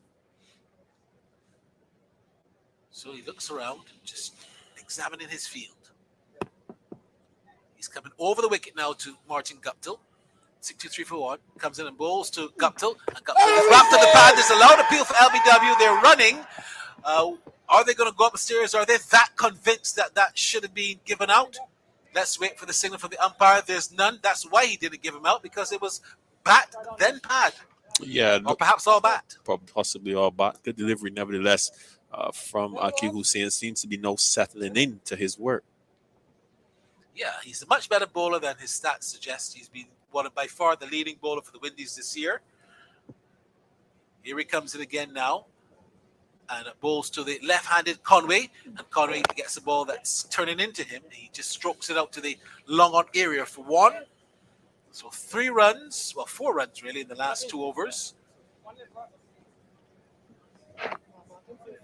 Hussein has been a really good player for Trinidad and Tobago, very well improved. Jason Holder has had, in T20s, has been perhaps their best bowler. He had a beaver trick. He had a 4-wicket haul against Pakistan. And he also picked up some wickets in between. As he comes in again and bowls to Guptill. And Guptill is staring this to short third man, but he can't get a run. Alzari Joseph is there, and there is no run. The over ends. 11 overs gone. The target 302. The latest score of Kiwis is 65 for 1. So Barry, 2 good overs from the spin of Sinclair, and Aki Hussein has seen that run rate come from 6.79 to 6. Remember, I told you this block of 10, they need to be getting that run rate down to 5, so they have another point to shave off, which means these 2 have to bowl relatively well to allow Yannick Correa as well to have something to bowl at, because he would be important certainly for the West Indies in terms of looking for a wicket and keeping the pressure on. He is a leg spinner, obviously, and if he comes in a pressure situation, more than likely he will be put under too much pressure to perform. So that's something that Captain Puran needs to bear in mind as we see St. Clair continuing from the southern end. Yeah, definitely he's going to continue. He's only ball 1, but he's been good. Jason Holden has been the best bowler. 4 overs for 12 runs, has picked up a wicket. As this delivery is punched away out to the long off, and this is something that is mystifying. I'll tell you why I think so. It's 2 runs given there to Brandon King, but Sinclair actually had a mid-off. 3 of the last over went to Jason Holder at that mid-off position, and now he moves the mid-off and puts the long off and allowing 2 runs. Why has he done that? The mindset of the captain, he's looking to defend. But the captain has now gone to the same mid-off position, which he should not have moved from. But So what he's done though, he's still kept in the long off. Oh, here comes Sinclair in again and bowls, and this delivery, he's on the front foot, looks to turn into the onside. It is no attempt of a run because the ball has just gone to Correa, who's at perhaps what would have been a short mid-wicket or a fine leg, short fine leg. He's actually a short mid-wicket position, catching position, really. Here comes Sinclair in again and bowls, and this delivery, he's sweeping, doesn't time it, but he'll get a run. The ball going just to the left of Joe Wilson, the umpire. Picked it just about now from Azari Joseph, and there's 1 run. Yes, that sweep shot that has got Conway in a bit of trouble, albeit that is usually to Aki Hussein. Hasn't been playing it well here, Barry, but certainly a shot that he's looking to get some productivity, because that area, as we said, in mid-off has now been stopped up, and Sinclair has been relatively consistent to him so far. So there's no third man. The third man is actually up. There's a short third man on Azari Joseph. As Sinclair comes in again and bowls. This one, he's playing it forward to square again. The umpires actually decided to stay at what will be a conventional point. He just doesn't feel, I guess, like moving every minute. There's a right-left change.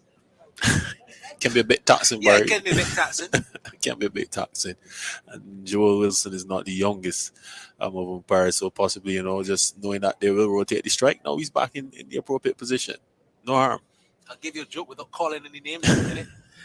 As Sinclair bowls, and this delivery is on the line of the off stump, played down to short third man, and there is just 1 run. There's 1 ball left. There was an umpire who was kind of a big guy once, and then there was another umpire who had his foot. He used to walk with a very short foot and a limp. And there was Not calling any names, there's Barry. a journalist that I know who was playing a game for St. Catherine's, and he was keeping, and he kept taking the bails off all the time just to make the umpires walk and fix the bails. As this delivery is pitched up, on driven, out to the long on area for 1. The over ends. Another good one from Sinclair. 71 for 1. Guptill has got 39. Conway 26, the latest score at Kensington. Not calling any names, Barry, but I know who are the major characters in that story, so I'll have a good laugh. That story is well known. That's a dead giveaway. That story is well known. And what the man used to do, he used to pick the bails and then refuse to put them on just to make the umpires walk up and oh my put the goodness. bails on. When I get down to the second floor, I'll have a chat with that guy. But anyhow, Barry, another well-constructed over from Kevin Sinclair. So far, really holding his own, you have to say, in the series. Looking to be a hero here for the West Indies. Uncomplicated off spin, just bowling good areas. And so far, he and Hussein, that run rate now dropping down to 5.91. They're shaving it ever so slightly. Barry is moved from 6.79 in the space of 3 overs to 5.91. So West Indies looking to control this period as they head towards the middle overs. 231 more needed now from 38 overs, but the run rate is now below 6, which is good. Hussein is going to continue, and he'll be bowling to Guptill, who's on 39. Here he comes now and bowls to Martin Guptill, and Guptill this time is looking to steer the ball out to the short third man area. He'll get a single because it was to the right of Azari Joseph, who had to run around, bend, and pick up. So he was able to get that run. But this pressure, let's see if it's going to tell for the Kiwis. Guptill goes to 40 from 36. Good morning to you if you're listening in New Zealand. We've got some emails from our friends in Nelson, New Zealand, also in Hamilton. So good morning to you on Sen's Radio, 24/7 station. As Hussein comes in now and bowls to Conway, and Conway gets one that he's sweeping and is just stopped by Joseph at short fine leg. It was going down to the boundary. I tell you, had he missed that was 4, but he was able to get a hand to it. He couldn't stop the single, but he saved 3 runs. Yes, most certainly. Aki Hussein just being a bit too quick there, and Conway looking to employ that sweep shot. Got a good connection, well fielded there by the big quick Azari Joseph. So Guptill is back on strike. His strike rate has dropped a little bit in the last 10 to 15 minutes. As Hussein now comes in and bowls with his left arm spin to Guptill. And Guptill this time is playing the ball out to the long on area for another single. So it's been quite a while since the last boundary. In fact, it was when Azari Joseph was bowling from that same Joe Garner end about 3 overs ago or 4 overs ago. And there was a free hit. We saw a big six, and since then it's been all quiet. New Zealand just having to reflect again. As Akil Hussein comes in again and bowls, and this time this is forced out to the long on again for another run. Would they mind the singles, West Indies, or would they be frustrated by the runs? It's 50-50, Barry, because a delivery like that, Akil Hussein, if you could dive and stop that, that adds a bit more pressure. You still don't want New Zealand getting, say, 4 or 5 runs in singles without taking any risks, and making up for when a bad over comes along. So here he comes in now. Bowls to Guptill, and Guptill is driving again to the long off for another single. I guess they'll prefer the singles than the 4s and 6s. But this is good tightening, good belt tightening. 226 needed now from 223 balls. So they're on par where that is concerned. And what is good for the Kiwis is that they've got wickets in hand. The Windies must pick up wickets if they want to win this. Yes, most certainly. And Nicholas Pooran would have to be a bit more inventive with his fields to stop those singles going straight down to the long on and the long off, just to create that illusion of pressure. Sometimes as well, Barry, that creates a wicket. A shot must be manufactured. Hussein now into ball to Conway, who's on 28. Conway this time is defending. Good delivery on the line, the all stump to end the over. 223 more runs needed from 220 balls, and it's 76-1, the latest score at Kent. Yeah, fair exchange between bat and ball there. New Zealand still being able to rotate the strike, collecting some 5 runs in that over with no real alarms, just knocking the ball down the ground. And as I said, Barry, there will come a time when Nicholas Pooran will have to seek to dry up those singles, get them operating at least 3 and over, and looking towards the big shot to release the shackles instead of 5 runs and over, because 5 runs and over in next 10 over block or so is still 50 runs. It'll still be right on par. So a wicket, Barry, or drying up the runs. That's the conundrum for the West Indies. From the New Zealand perspective, they just need to keep ticking along. Nothing fancy at this stage, just need to keep ticking along. It's going to be Sinclair to continue, and balls to Guptill. Guptill gets a good ball in the line, the off stump, forced to defend. And in fact, he just pushes the ball back along the pitch to the bowler, and there's no run. Sinclair continues to be a really good bowler for the West Indies tonight. The young man, only 22 years old. This one is down the leg side on the leg stump, and it's actually on the leg stump line, and it's played back with a square for 1. Just something I've noticed though, Barry, they've opted the spinners to bowl very straight to Guptill. I think this is actually a plan from the analysts and the management team to keep Guptill quiet by bowling relatively straight, so you may get a leg side ball. It's a very good plan. I thought they've done well with the left-right combination. As Sinclair comes in and bowls to Conway, and Conway is forcing this one out to mid-wicket. He should get 2 here. They get 1, and that's all they'll be. That's really good cricket in the deep. Who's that in the deep there feeling that delivery? No idea. Possibly Carty.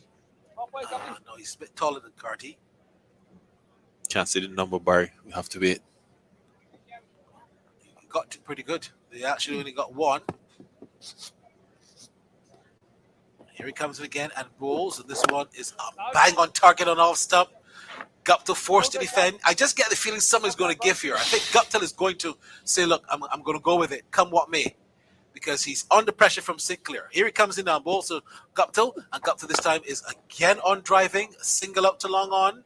The pressure's telling. There's a hush over the ground, like if everyone is expected to hear some kind of news. And it's that the Kiwis are 79 for 1 with 1 ball left in the 14th. Their run rate has been checked by the West Indies. What will be good for the West Indies is perhaps a clatter of wickets like what happened for them when they lost that first wicket. That's most certainly, Barry. They would really love that now. That would put the Kiwis under some pressure. Sinclair comes in and bowls to Conway, and Conway gets the ball that's forced out to the long on again for another run to end the over. Singles will have the say, because 4 singles in that takes the total to 80 for 1, needing 302 to win from 14 overs gone so far. Guptill 44 and Conway has 30. Yes, Barry, run rate coming down now to 5.7. 1, being shaved ever so slightly by the West Indies. Some pretty good bowling from Kevin Sinclair and Aki Hussain. No boundaries within the last 5 over slot. So credit to the two of them. But there, a lot more of this has to come. As you said, you just get the feeling that Guptill is looking to release the shackles sooner rather than later. And Conway just opting to just knock it around, keep it ticking away. So a wicket really would be the order of the day for the West Indies. Or the night, rather. Yeah, or the night. Yeah, you're right. Well, the comparison after 14 overs, West Indies were only 45 without loss at this stage. Here comes Akil Hussain now and continues and bowls to Conway. And Conway this time is turning a ball down the leg side, just on that leg step line, just to the deep mid-wicket area. Jason Holt is there, and there will be 1 run again. Wow, everyone is just getting a run. Singles, but it has brought the run rate down. Boy, would they love a wicket to go with these singles. As you see, Pooran getting a bit inventive. He's brought himself now to that mid-off position to try to stop that single and keep employing the long off as well. Here he comes in again and bowls, and this delivery is just on the line of the leg stump. Turn to short fine leg. Yannick Karai is there. There's no run. When are we going to see Karai bowl? When we get a wicket, Barry. West Indies possibly need to get a wicket first to set batsmen. So you think that we're going to see Hussain bowl out? Not necessarily. We will have something we'll have to give at some point, but ideally, Pooran would like one of these batters out. Here comes Hussain in again and bowls to Guptill. And Guptill is driving the ball back to Pooran, back to Hussain, who feels his own bowling. There's no run. We talk about Pooran bowling. Do you think we'll see him? That's a very good question, Barry. Only Pooran can answer that. He got wickets in Pakistan and he followed it up with getting wickets against Bangladesh. He hasn't bowled recently. Here comes Hussain now and bowls, and this delivery is short and is hit in the air. Is this a chance for a catch? Karai's under it, but no, it's going to drop in no man's land to a conventional mid-on, where the mid-on would have been just standing waiting for it. But Karai was more at a straightish mid-wicket. It was in the air for quite some time, and like I said, the pressure telling on Guptill. He almost gave his wicket away. Something have to give, Barry. Remember, Pooran just getting a bit more inventive, blocking that single there in the mid-off area. Credit to Aki Hussain as well for keeping that length for that line, and almost an error on the part of Guptill. Here he comes in again now and bowls to Conway. And Conway this time forces the ball out to mid-wicket. Should just get 1 run. Yes, that's all there will be for the taking. The total now goes up to 84. Is it 84 for 1? And over at number 15, 83 for 1 rather. And over number 15, don't forget the target is 302. Guptill's on 45 from 45, so his strike rate is now 100. And Conway's got 32 from 36. So Akil Hussain, he's back with it and comes in on bowls to Guptill. And Guptill is on the front foot and defends in a very solid fashion to end the over, where the latest score after 15 overs is New Zealand set a target of 302 or 83 for 1. I'm a winner, you are winner, we are winners. It's the big one. Grenada. Imagine winning $25,000 and up to 6 times by scratching just 1 later ticket. Get your triple cash scratch tickets for a chance to live your best life. Win easy with Scratch. For just $3, match any of your numbers to any of the winning numbers and win the prize shown for that number. Reveal a money back symbol and win the prize instantly. Triple cash scratch in stores now. Must be 18 or older to play. Cause I'm a winner. From the moment that I get up, I'm feeling right. On the lovely night sky here in Bridgetown, Barbados. We haven't seen any rain since earlier today. Sickler comes in on bowls to the left-handed Conway. And Conway this time is forcing this delivery down to the long-on area for another single. The crowd is quiet. There's that real hush. A murmur. You can hear a pin drop.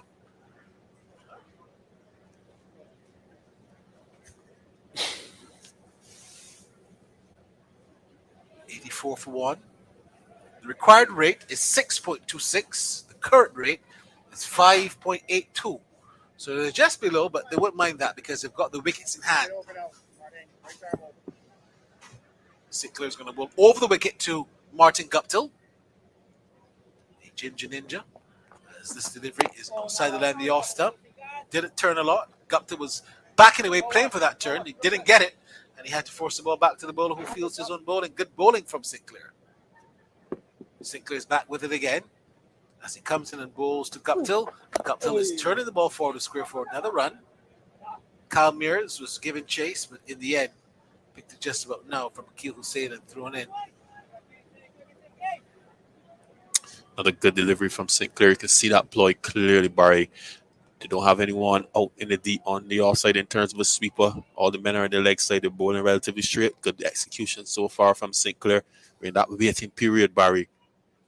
Here he comes in again and bowls. And this time Conway is again turning the ball out to that forward square position for one more run.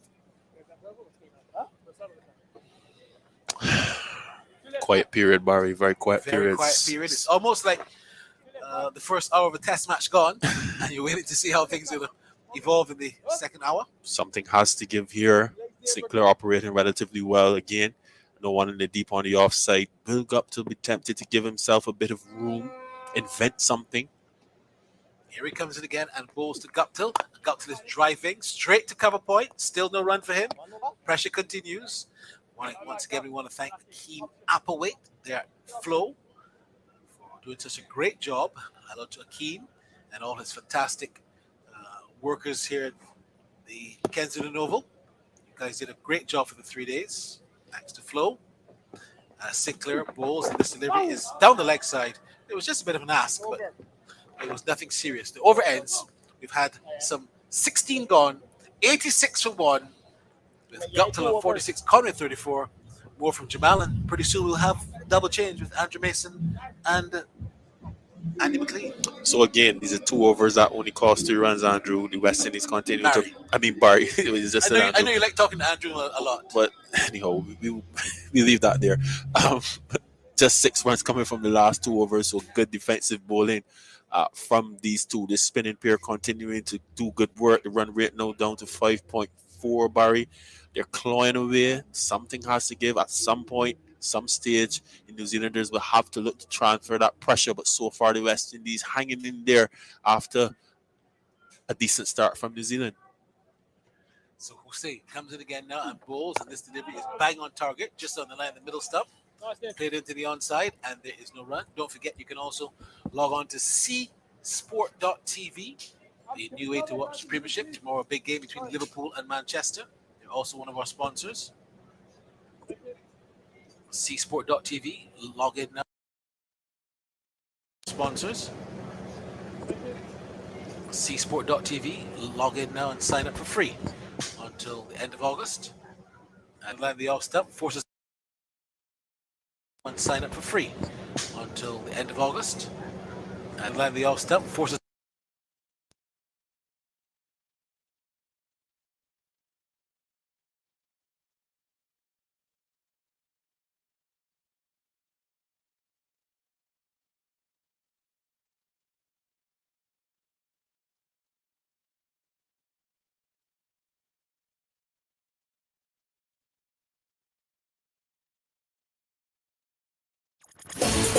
I'm a winner, you are winner, we are winners, winners.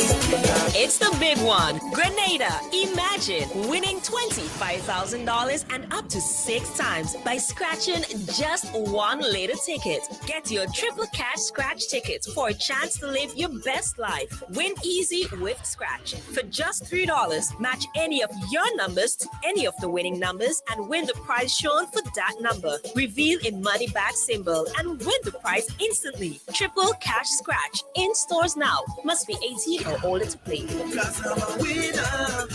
From the moment that I get up, I'm feeling right. In our part of the world, we need to be prepared for natural disasters like storms and hurricanes, even outside of the season. I'm sure you'll agree that keeping our loved ones, homes, and businesses safe is important. So, I came up with a few quick tips to help you stay safe. First, make a family disaster plan and ensure that everyone in your household is familiar and comfortable with it. Remember to add batteries and flashlights to your emergency kit. Now, for electrical safety. Familiarize yourself with your electrical panel. as it may be necessary to switch off the power during a storm or flood. Make sure you install a transfer or isolation switch to prevent your generator feeding electricity to Grenlec's line. If trees are too close to power lines, call Grenlec at 237 for advice. By following these easy steps, you will be well on your way to being hurricane ready. Don't be caught off guard by natural disasters. Prepare now. For more information, visit grenlec.com.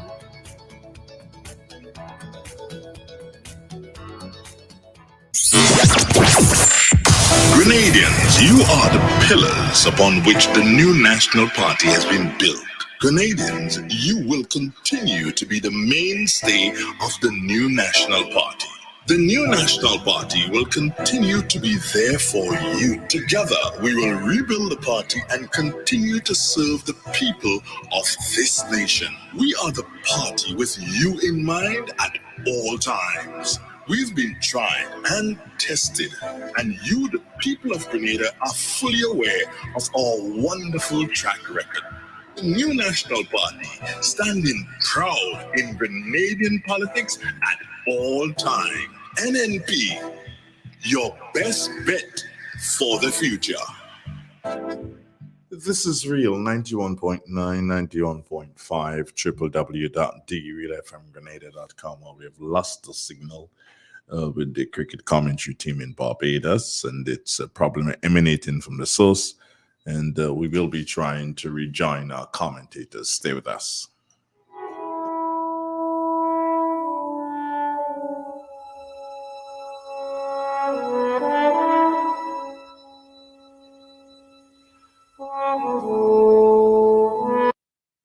I think It's 39th ODI 50. Thank you, Andrew. Looks like you got it right. I think Martin Guptill there, with the lack of noise from the crowd, possibly thought that he actually wasn't on 50, but eventually he did acknowledge it.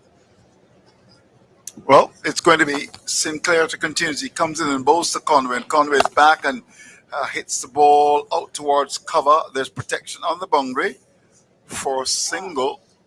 So it means that this tough job here for New Zealand.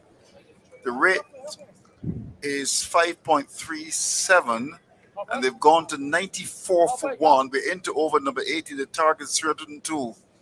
Here's Sinclair bowling from round the wicket from the southern end, comes in to bowl to Guptill into this delivery. He's forward and plays it cleverly into the onside from that leg stump out towards the wicket. Holder comes off the boundary collected to get a single. So good, clever batting by New Zealand. They're 51 for Guptill is 51. Conway is 38. It's 95 for 1.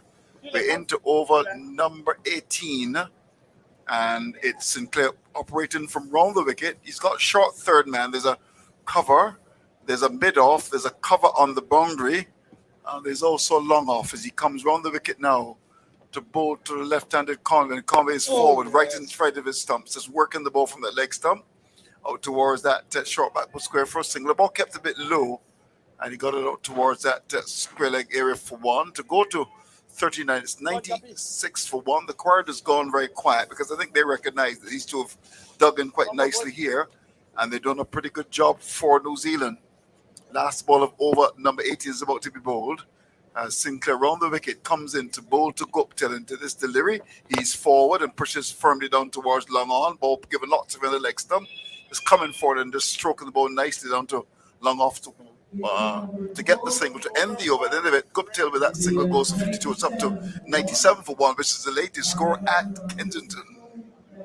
Yes, and a very well constructed, well compiled 50 there from Martin Guptill, and it seems like he's been around forever now. I think I saw earlier on it was something like his 194th one-day international, which is a hell of a career, really.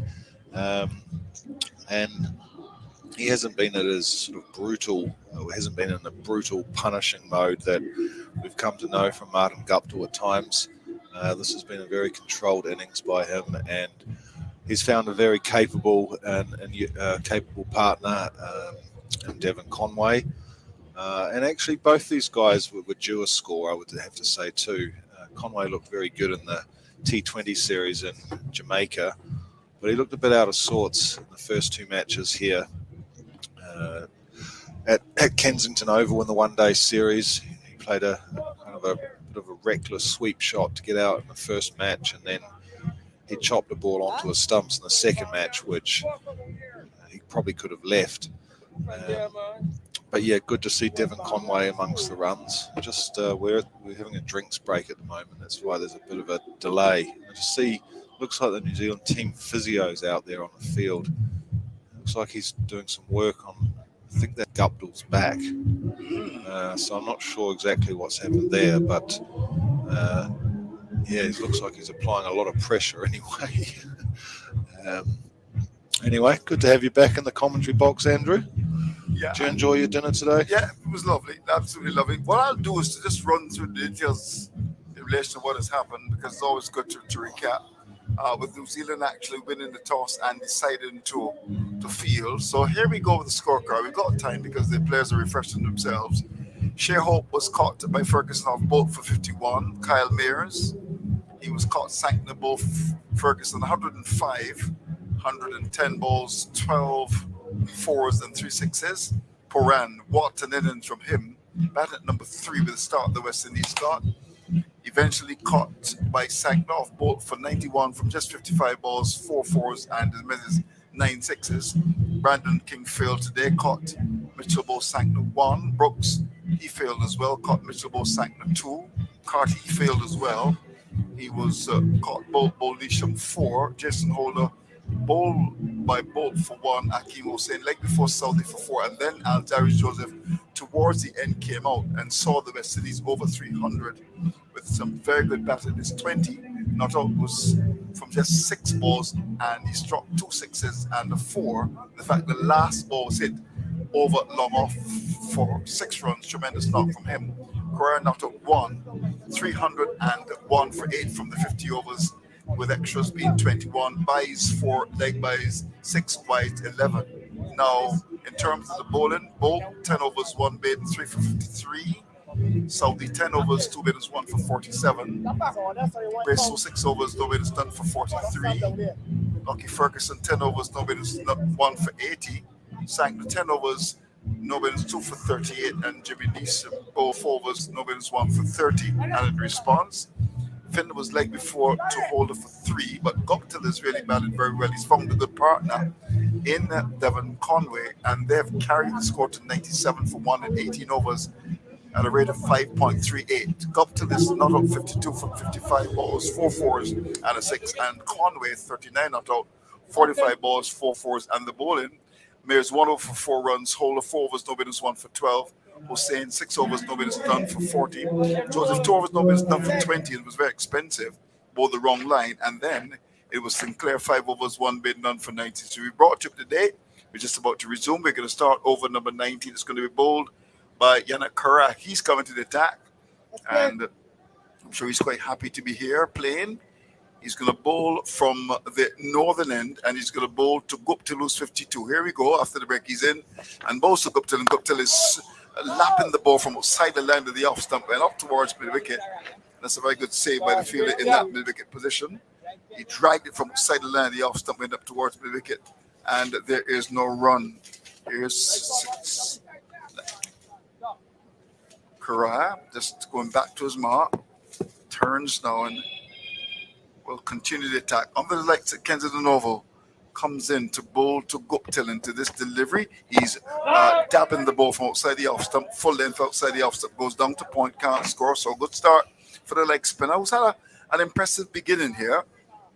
Goes back to his mark again. It's 97 for 1 over number 19. Guptill is 52, Conway is 39. And here's the leg spin of Korazi. Comes in to bowl to Guptill into this delivery. Guptill is chopping the ball down to backward point. A very good save in that backward point area. It was outside the off stump and down to the backward point, and there is no run. Here we go again. It's going to be the leg spin of Yannick Kara. Little man turns now and will start his run. In fact, he goes back to his mark, and he's on his way now. Here we go. Comes in to bowl to Guptill, and Guptill is forward. Good tight delivery in the off stump. A little bit of turn. Came onto the front for the leg break, turned across. I mean, they guided the ball square the offside down to backward point for Sinclair to come in to pick it up. There's no run. So we've had 4 balls and not a run scored. The rate required is 6.54. Corrales look very good so far. He turns now, tosses the ball from Antan. We want to finish strongly as he will bowl to Guptill, who's on 52. He comes up now and bowls to Guptill into this delivery. Guptill is on the back foot. We'll get a single as he forces the ball away down towards that mid-on area. Goes actually down to long on for 1. Went on the back foot, a bit short, and played it nice down to long on for 1. So with that single, he goes to 53. 1 to come in over number 19. Just 1 run in the over. And as I said, Correa will want to finish strongly. He's going to bowl to Conway, who's on 39. Tosses the ball from hand to hand and sees that the batsman is ready. And here we go. In he comes on his way now. Correa is in and bowls to Conway. Conway's forward. Good delivery. Bang on target. On the middle stump, pushed up towards it mid on. The end of a fine over from Correa and over, which 1 run came. At the end of over number 19, 98 for 1 is the latest score at Kensington. Yes, Correa, the man with the interesting haircut, and is just his 3rd one-day international. And yeah, I agree with you, Andrew. I think he's been quite impressive so far. He went for a few runs in the first match on Wednesday. I think he conceded 49 from memory off about 7 overs. But I thought he bowled excellently on Friday, and he's made the perfect start there, just conceding the 1 run, that single to Guptill. So, yeah, the West Indies at the moment have a very, very good spin attack, 3 very handy spinners, and New Zealand's going to have to work for their runs here because the spinners don't really bowl too many bad balls. As Joseph takes up the attack now from the Malcolm Marshall stand end. Or the Malcolm Marshall end, I should say. Yep, well, he's been expensive. 2 overs, though, it is done for 20 to come back in the attack. As he comes up now to bowl to Guptill. He's into this delivery, pitched up down the leg side and taken by the keeper. There was a grunt from the ball. The ball dropped in front of the keeper. Might have just brushed the pad or even the bat. Let's have a look at that. He came inside of his stumps, looking to work the ball away, and it went by down the leg side. Hope came across to his left to catch it, and the ball dropped in front of him. Now, I think that Joseph would have to get his length right. And as Jamal was saying earlier, not the pitch that he had 2 nights ago. As he comes up now and bowls to Guptill, and Guptill is flicking the ball from that leg stump up to backward square. Lovely shot, 4 runs, split in the field. Beautifully played indeed, pitch up. Mind you, the fine leg was coming across. The man at square leg came to his right, finally came to the left. And he split the feelers down to backward square. That's gone for 4 to break the 100. That was a wonderful shot by Guptill. Very well played, very well timed. And as you say, there wasn't a big gap between those 2 fielders. Brooks just coming around there just from fine leg, just couldn't quite cut that off. And Azari Joseph looks like he was slightly annoyed with the outcome of that. But I guess that's what happens when you bowl a ball full length on leg stump to a batsman who's on 53, as Guptill was at the time when he hit that shot. So New Zealand go past the 100 mark now as well, and there's just you can see the balls faced. The first 50 came off 50. Oh, sorry, the graphics just gone from the screen now. From 67, yes, I saw the graphic, yeah. So he's gone to 57, as you said, 102 for the loss of 1, over number 20, and here's Joseph as he comes in to bowl to Guptill, and bowls to Guptill. Guptill is forward, better length on the off stump, bringing the batsman onto the front foot. I think one of the things he would have learned is that he's got to try to pitch the ball up. And if you bang it in on this pitch, which is much slower, it's not going to have the same effect as was the case for the first 2 ODIs. I think he's learned that. Somebody would have spoken to him. That was pitched up on the off stump, and the batsman just came forward and played it down towards that mid-off area. There's no run. 102 for the loss of 1. This is a good battle. The target is 302. Here's Joseph looking for that break as he comes in to bowl to Guptill, and Guptill is that hits the ball in the air. The catch is going to be taken. Guptill goes. That's a big, big, big snap at the catch. On the seas of Kensington Oval, a ball pitched on the line of that leg stump. Guptill turned the ball towards the mid-wicket area. That's a big, big wicket to get. Guptill goes for 57. And listen to this. In over number 20, 102 for a loss of 2. Yeah, I just wonder if that hurried on to him a little bit there, Guptill, as he or maybe it was even perhaps a touch slower. That might have actually been what it was, because he looked to be playing the correct shot there, but he just sort of spooned the ball up in the air to Hussein at mid-wicket. But nonetheless, a very, very good innings by Martin Guptill there. That, of course, brings Tom Latham, the captain, stand-in captain, to the crease. But Guptill's done his job. He would have taken 57 at the start of the innings, I'm sure, but no doubt in his mind he's probably a little bit disappointed that he wasn't able to kick on and score another one-day 100. Well, he's gone back to the pavilion. It was a ball that was short. I wonder if it just stuck to him a bit. It looked a rather strange shot, and then just popped it to mid-wicket. And the catch was taken by Hussein, and he threw the ball miles because he knew the importance of the wicket of Guptill. He's a dangerous man. So the West Indies finally making that breakthrough thanks to Joseph, and the length was good. It was one just on top of that middle stump, and he looked to turn the ball in the onside, but it got bigger on him. And in the end, the ball just, as we see on the monitor now, and it was just spooned down to a mid-wicket, a simple catch taken by Hussein. Well, maybe he just mistimed it. But it did seem a slightly unusual shot, didn't it? Very unusual indeed. Yeah. You're right. So the action continues. 102 for the loss of 2. Out comes Latham, the captain, recognizing that he's got to do well and do the job of a captain, the business of a leader, to turn obstacles into stepping stones and disaster into triumph. It's not quite disaster, but I would imagine we want to ensure that there's triumph at the end of the day. 102 for 2. And Joseph, with his tail up, the man from Antigua, begins to move in on his way to bowl to left-handed Latham to this delivery. He's chopping the ball from outside the off stump. He could have chopped that on. It went away off the inside edge past the off stump to be taken by the keeper. That was an element of risk in that shot. One ball to come in over number 20. Latham comes down the pitch to prod it. It's a lot slower, this pitch.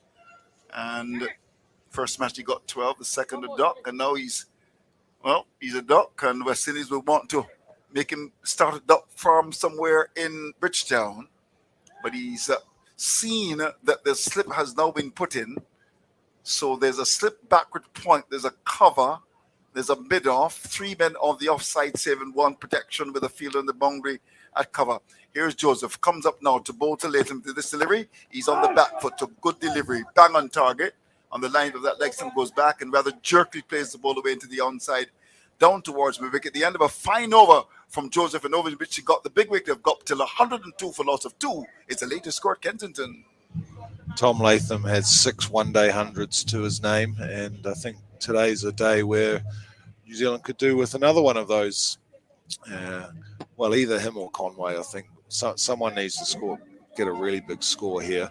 The West Indies managed it with Kyle Mayers with his 100 and with Nicholas Puran with his 91. So, a couple of big scores are needed. There's still some batting to come, mind you, but, I think also Latham, he'll be pretty determined to get a score today because, as you mentioned, Andrew, he's had a pretty lean trot in this series so far. Well, Carrera to continue. He's bowled well so far. His first over just cost 1 as he comes in to bowl to Conway into this delivery. Conway is on the back foot and plays it down to short third man off the off stump. There's an element of danger about that. And the ball went down to Holder. No, that's Joseph inside the circle who comes across. So he's right to pick it up. There's no run. And then Carrera has really come into the West Indies side and is fitted in quite well with his bowling and with his batting. He's been good with his leg breaks. And Conway's 39, 102 for loss of 2. Over number 21, he's in and bowls. He's forward to 1 on the line of the leg stump. Turns the ball away into the onside down to mid-wicket. And all of a sudden, with the wicket, of course, it's a different situation.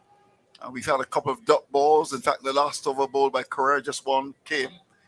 And we saw the wicket of Guptill going to Joseph. And the game looks different. 102 for loss of 2.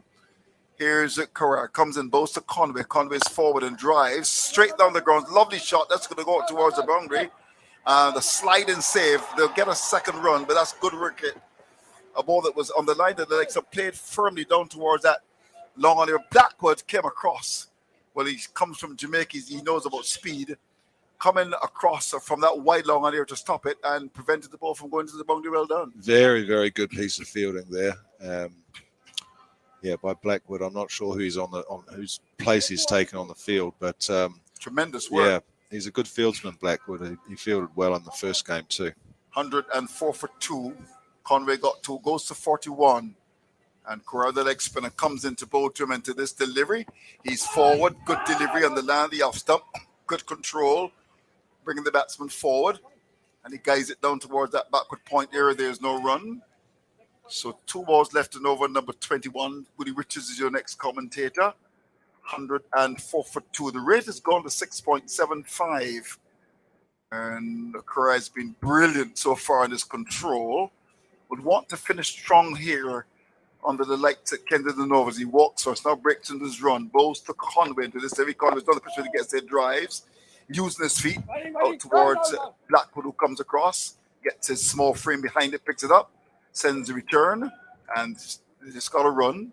Suppose the batsman felt that he had to free himself. They came down the pitch and drove the ball up towards that mid-off area. So it looks as if it's the end. Is it? Oh, in fact, well, I've got 5 balls. In fact, well, yes, umpire Reefer thought it was over, but we've got 20 overs and 5 balls on the monitor. Latham hasn't scored as yet. Conway is 42 from 51, with 1 to come in over number 21. 105 for 2. New Zealand in response to the West Indies, 301 for 8. So the target is 302. And the game is a very interesting stage. A big wicket to get, that was Guptill.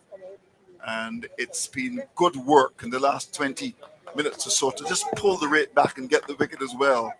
So it's going to be Latham, the captain, to do battle. Last ball, the over. Over number 21 being bowled by Karaji.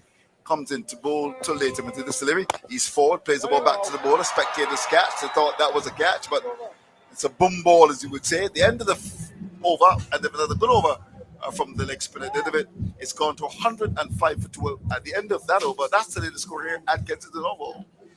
Yeah, another very tidy over there from Yannick Karai. He's made a good start to the spell, and the worms that you can see on the monitor of showing the scoring rate shows that at this comparative stage after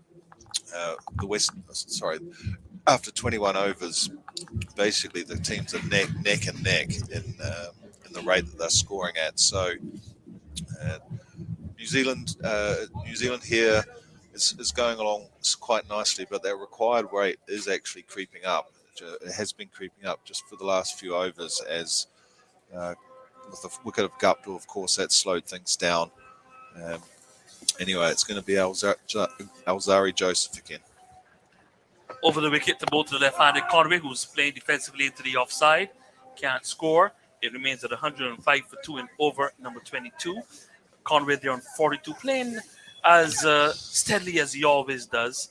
And have struggled a little bit in the first 2 games, maybe just trying to get accustomed to the different surfaces here in the Caribbean. But certainly the one today has been very true. So maybe, so he's probably now finding his range and finding his timing on the strokes.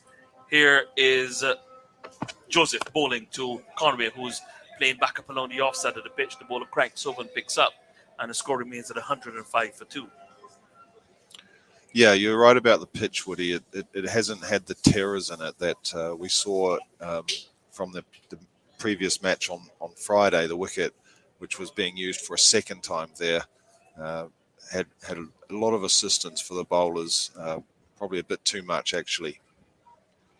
As Joseph bowling over the wicket to Conway, who will cut this one, but dropping just short of Nicholas Pooran. It was in the air for a while, and just as it was reaching Pooran, it dropped very sharply in front of him. Maybe if he was a little bit more alert, Pooran, he could have dived forward and tried to make a catch of it.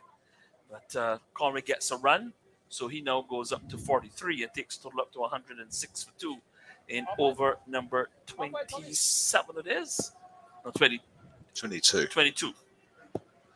Here is Joseph under the lights here at Casanova bowling, and Latham is onto the front for the strokes. This one delightfully through whitish mid off, giving chase his Mears. He will catch it with it just inside the boundary, but He got a hand to it, but the momentum carried the ball into the rope, and it also took Calmeers over the rope and into a bit of the perimeter fencing somewhere there in front of the Mong area on the eastern side of the ground. So 4 runs to Latham. He's off the mark, and New Zealand are up to 110 for 2.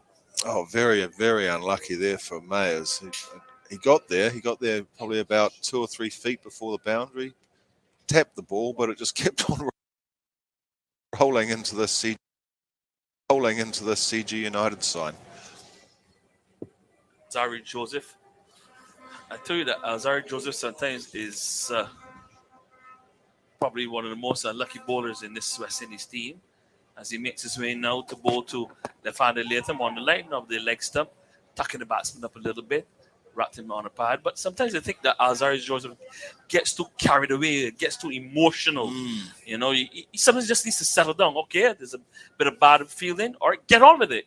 You know, this is big people cricket. Yeah, I mean, there was in his previous over, when Guptill was still at the crease and Guptill whipped one away off his pads, he sort of had a disgusting look down at the field as Alzari Joseph. But as I mentioned at the time, it's like, well, if you're going to bowl a ball full on leg stump, then you're going to be hit.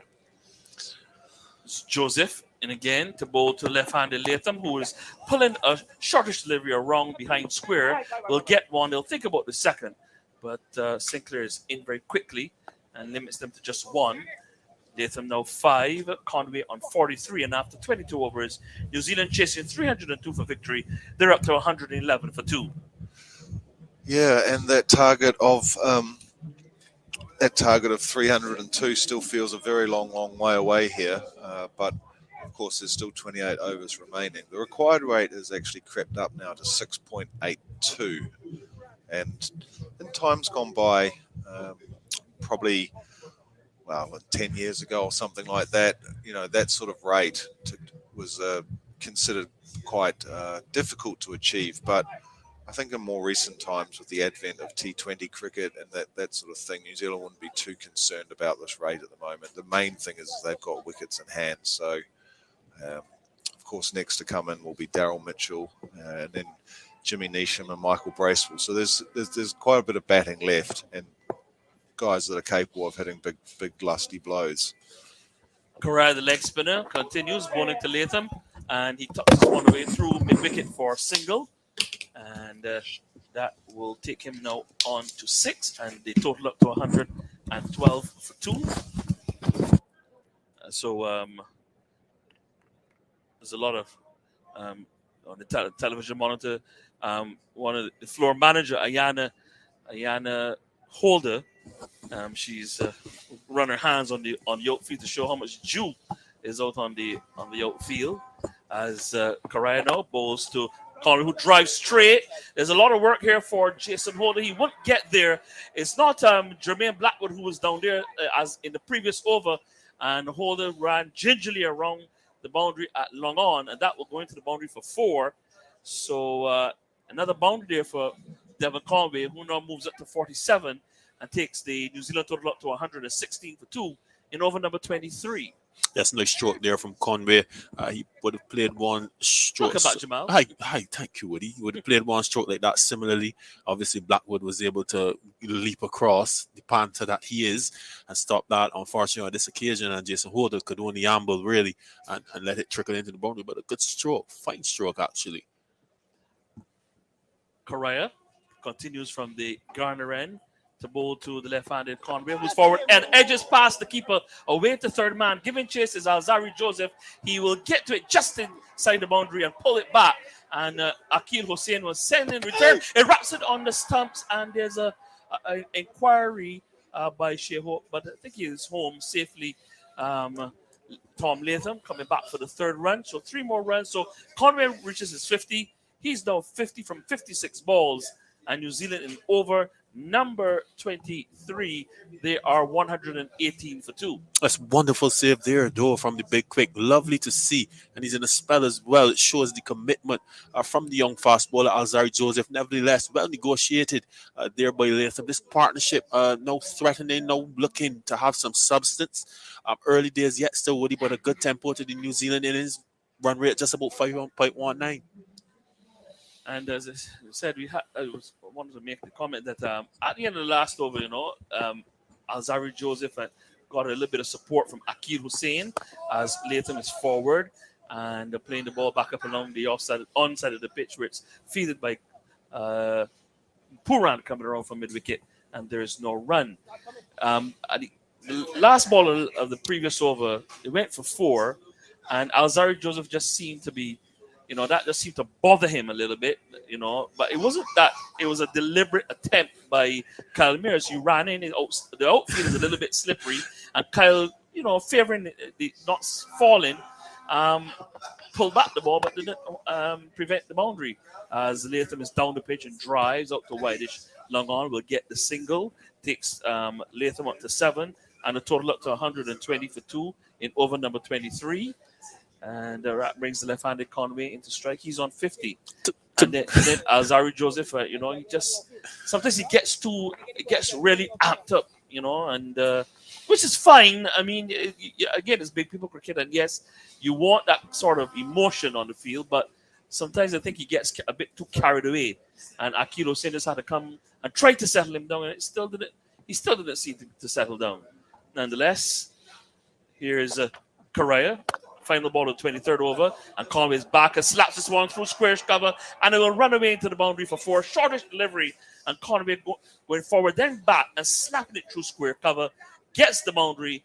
He's 54 now, and New Zealand at the end of 23 overs, they're 124 for 2, the latest score from Kensington Oval. Yes, wonderful stroke there. Short delivery from Yannick Correa, punch intentionally in front of square, and there's a lot of dew. As you said, that's a wrong Woody. St. Clair possibly could have done better, as you've seen that guy, Alzari Joseph, throwing his hands to the heavens, wondering why St. Clair didn't possibly put in the dive. But I'll tell you why, he ran the angle poorly. He was actually a couple steps off of the boundary, and he didn't run around the boundary. He tried to run in a straight line, and he was eventually defeated as the ball possibly had some 15, 20 more meters to go. And that is the reason why it resulted in the boundary. And that's the reason why Alzari Joseph threw his hands to the heavens. But as I told you, Woody, at this stage of the game, New Zealand, they have a pretty good tempo going on.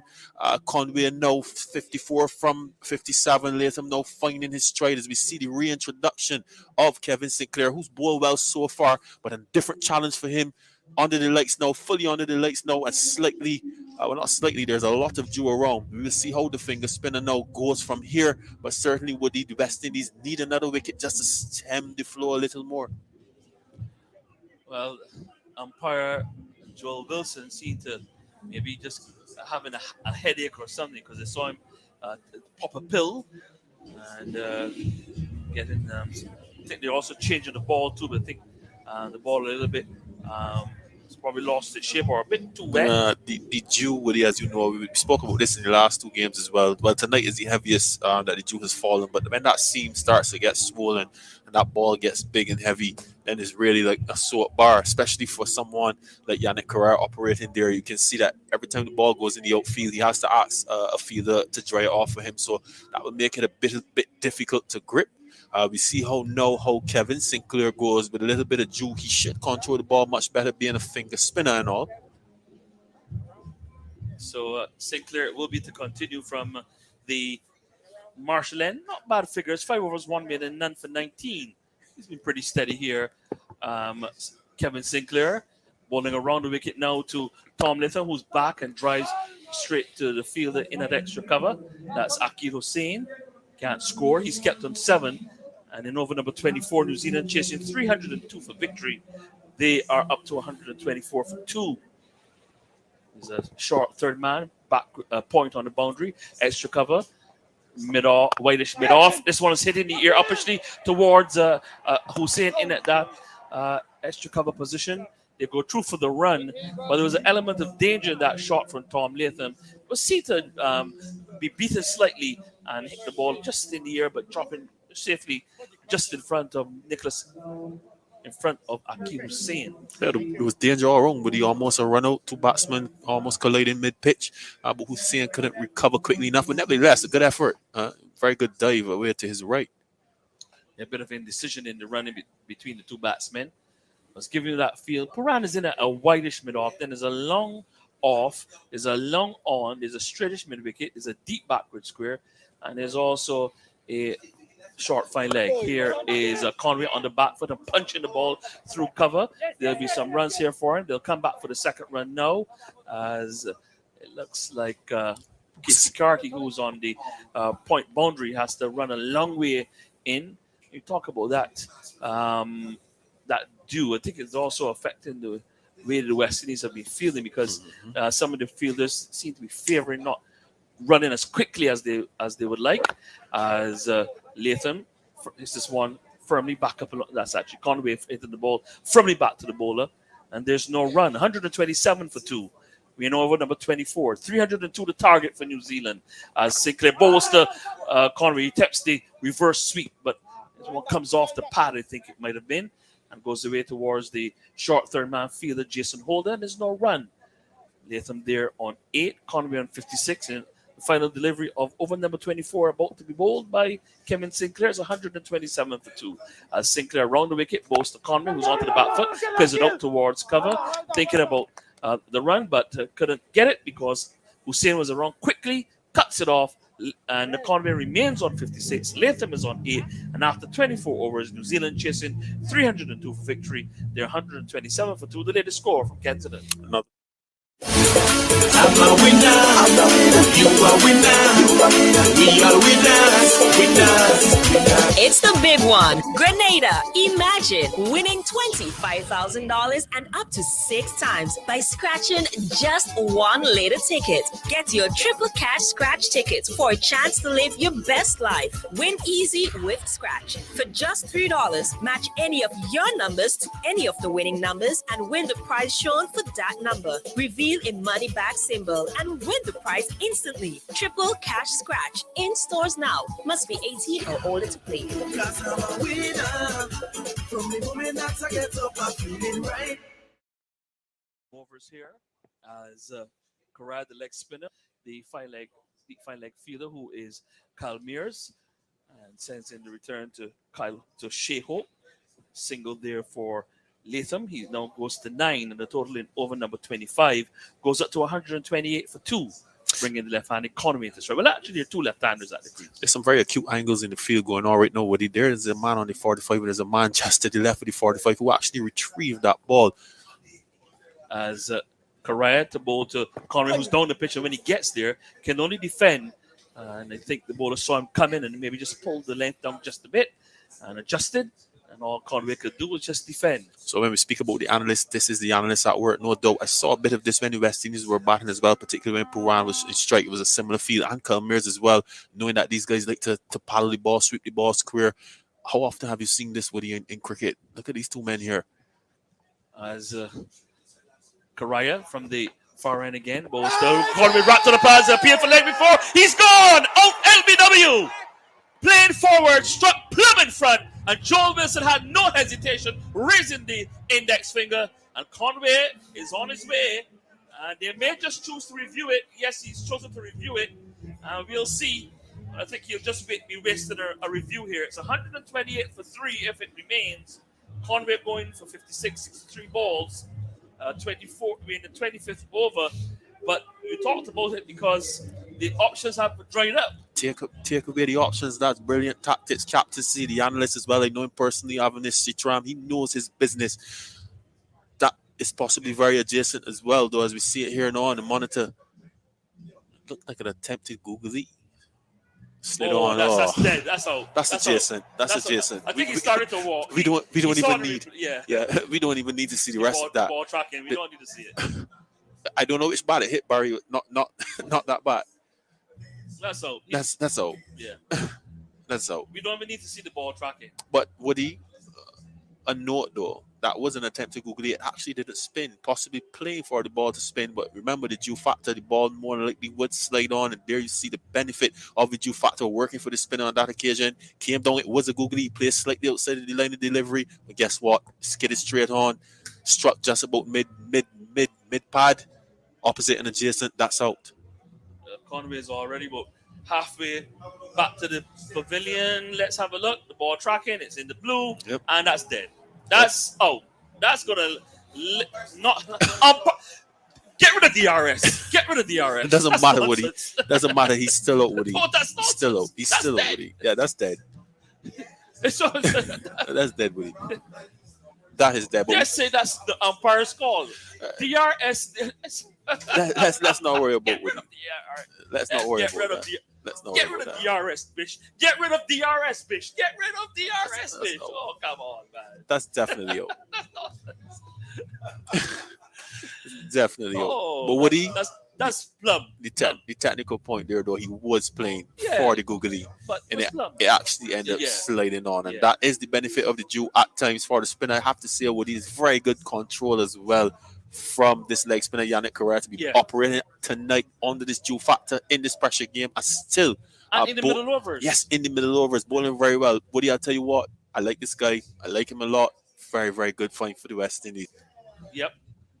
They gambled with him, and so far he's paid dividends. He had a fine innings the other night, got a half century, and he's also don't start me on that, Andrew. And then he's also proven to be a tidy leg spinner. He's been around for a little while, and so at 30 years old, he will know his stuff. He will know what to do. And remember, he also captained the West Indies emerging players to the Super 50 title a couple of seasons ago. Jamal, you had a hand in that team as well, or? No, like coaching emerging this year. Oh, Yes. Yeah. Still some more. No, Florida was the West Indies on 19 women, Andrew. So 128 for 3 it is.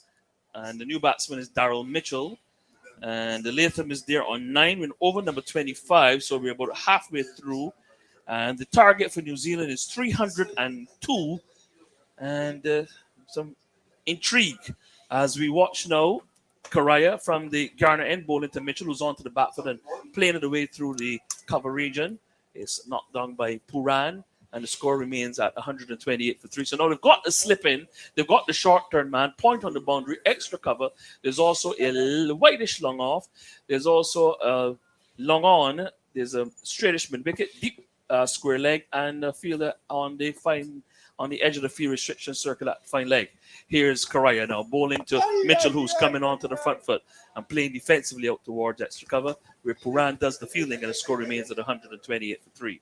Yes, another good delivery there. Bang on target. Really not giving anything away. Really love the look at this leg spinner, particularly in this dew. Let's not forget, third international ODI game, bowling expertly.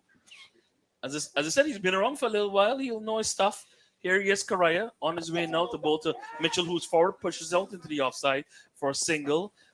There's a big gap between the short third man and the extra cover, and he put the ball in that gap and darted through for the single. As you come to the end of the over, Mitchell has just gotten off the mark. He's on 1. Latham is on 9. And after 25 overs, New Zealand chasing 302. They're 129 for 3. Let's put something into context here, Woody. And I'd like Andrew Mason to listen to this. If you look here away to the west, just off of this surface, there looks relatively dry. If you look in that area where Puran and Hussein have been operating, it's actually quite muddy. And I noticed that light sprinkle this afternoon. They had to use the water hogs or whatever they call them to just remove that surface area. Now you have a lot of dew out there, Andrew. So I'm telling you, these guys operating in that high traffic area is not as easy as it looks. So you possibly have to give them a break when it's to the left or the right, because they have to get their foot in right. That's just a side note for who's listening and who's viewing and behind me. And Kyle Mears has come back, and that's why. Well, when Kyle Yes, fielded down at yes. third man, it wasn't that he was. You could see what it was that it was deliberate. You could actually see him pulling up because he was as though he was losing his footing, and that's why it was a little bit unfair. As Mears bowling to Mitchell now, a short ball, didn't make a lot of height, but that was much closer to the bowler than the batsman, and he could only defend. And remains at 129 for 3 in over number 26. And Latham is on 9, Mitchell is on 1. And I think.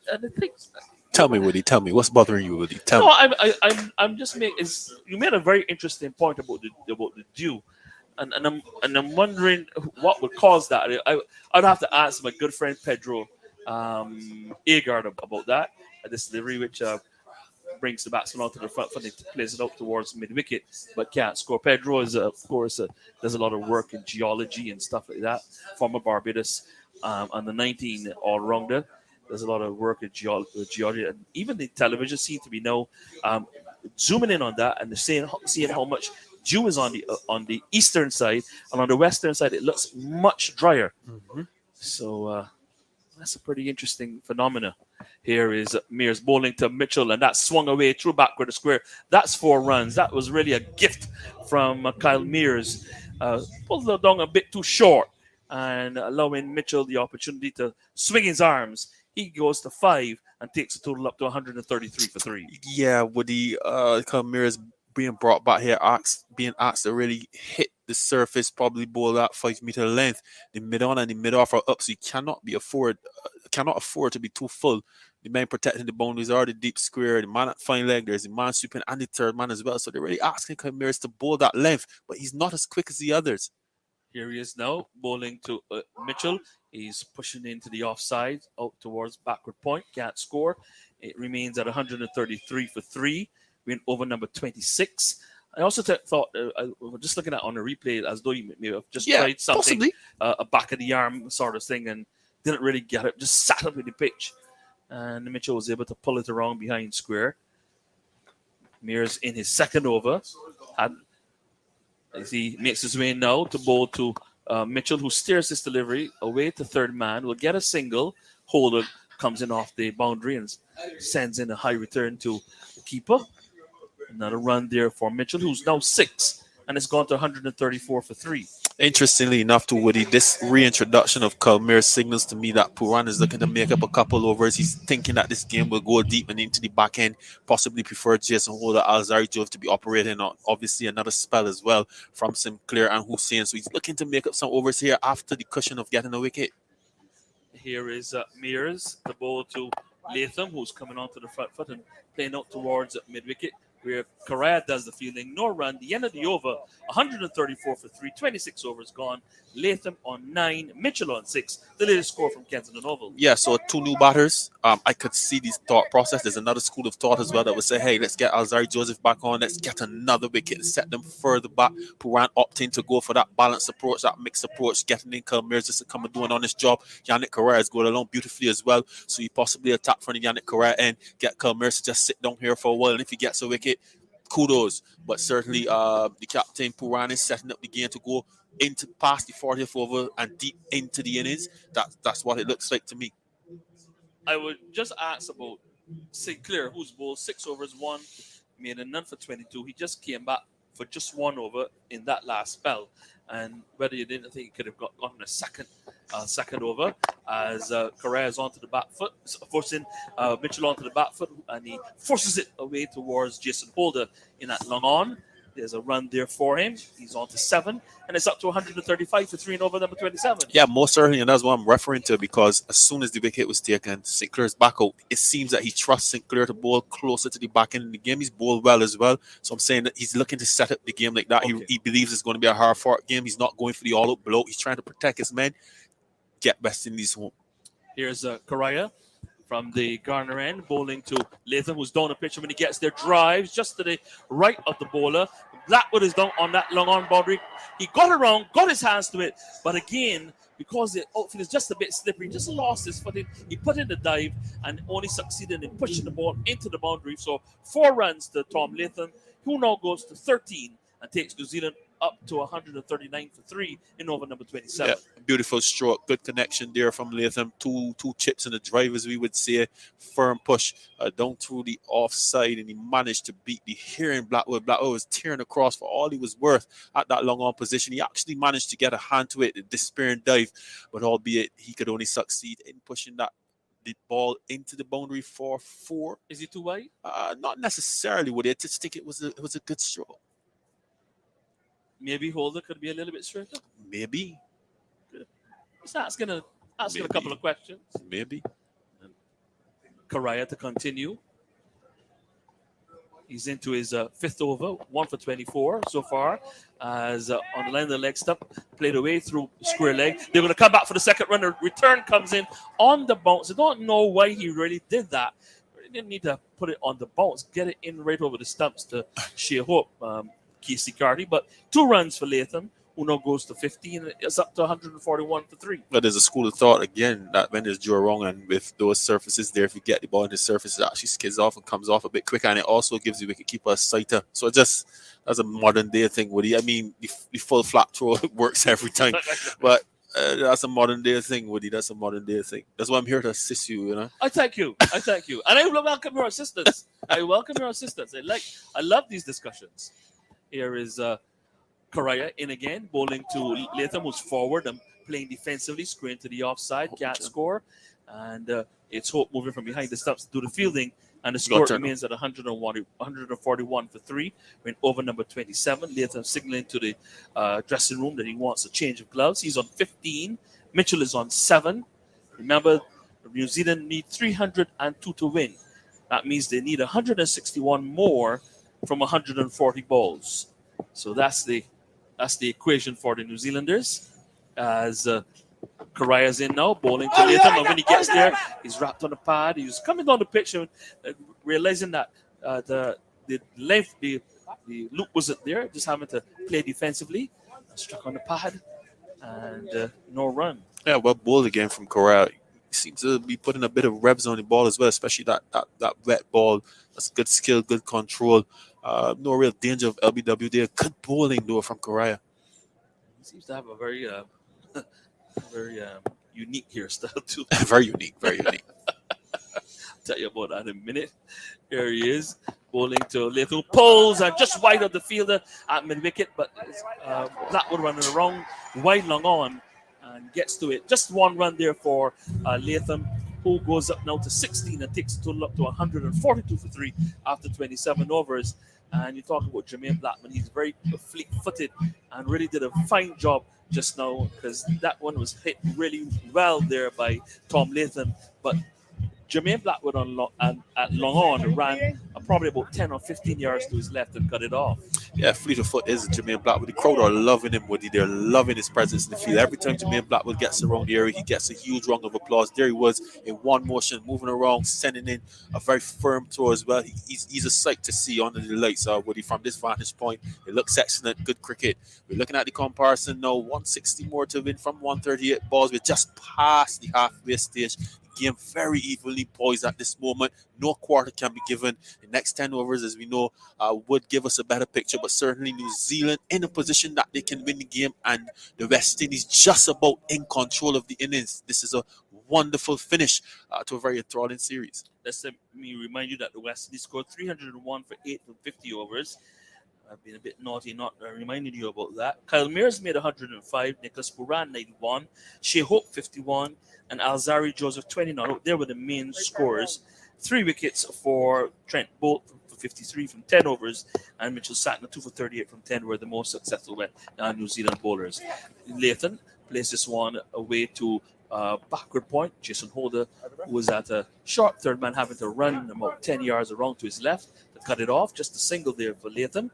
He's now up to 17, and that takes the New Zealand total up to 143 for 3 as Kevin Sinclair's come back.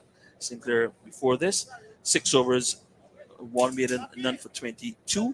He's done a pretty decent job since he's come into the team. Yes, very, very decent. Woody, we probably have to change that adjective soon enough. He's doing a very good job so far. He's done a good job in the previous matches, and he's doing a good job here again. We're saying decent. I don't know why, Woody. He's doing well. He's doing very well. He's going to continue bowling around the wicket, this time to the right-handed Daryl Mitchell, who to this day, it takes a reverse sweep, wrapped on the pad as an appeal for a leg before decision. Umpire Les Rifa says not out.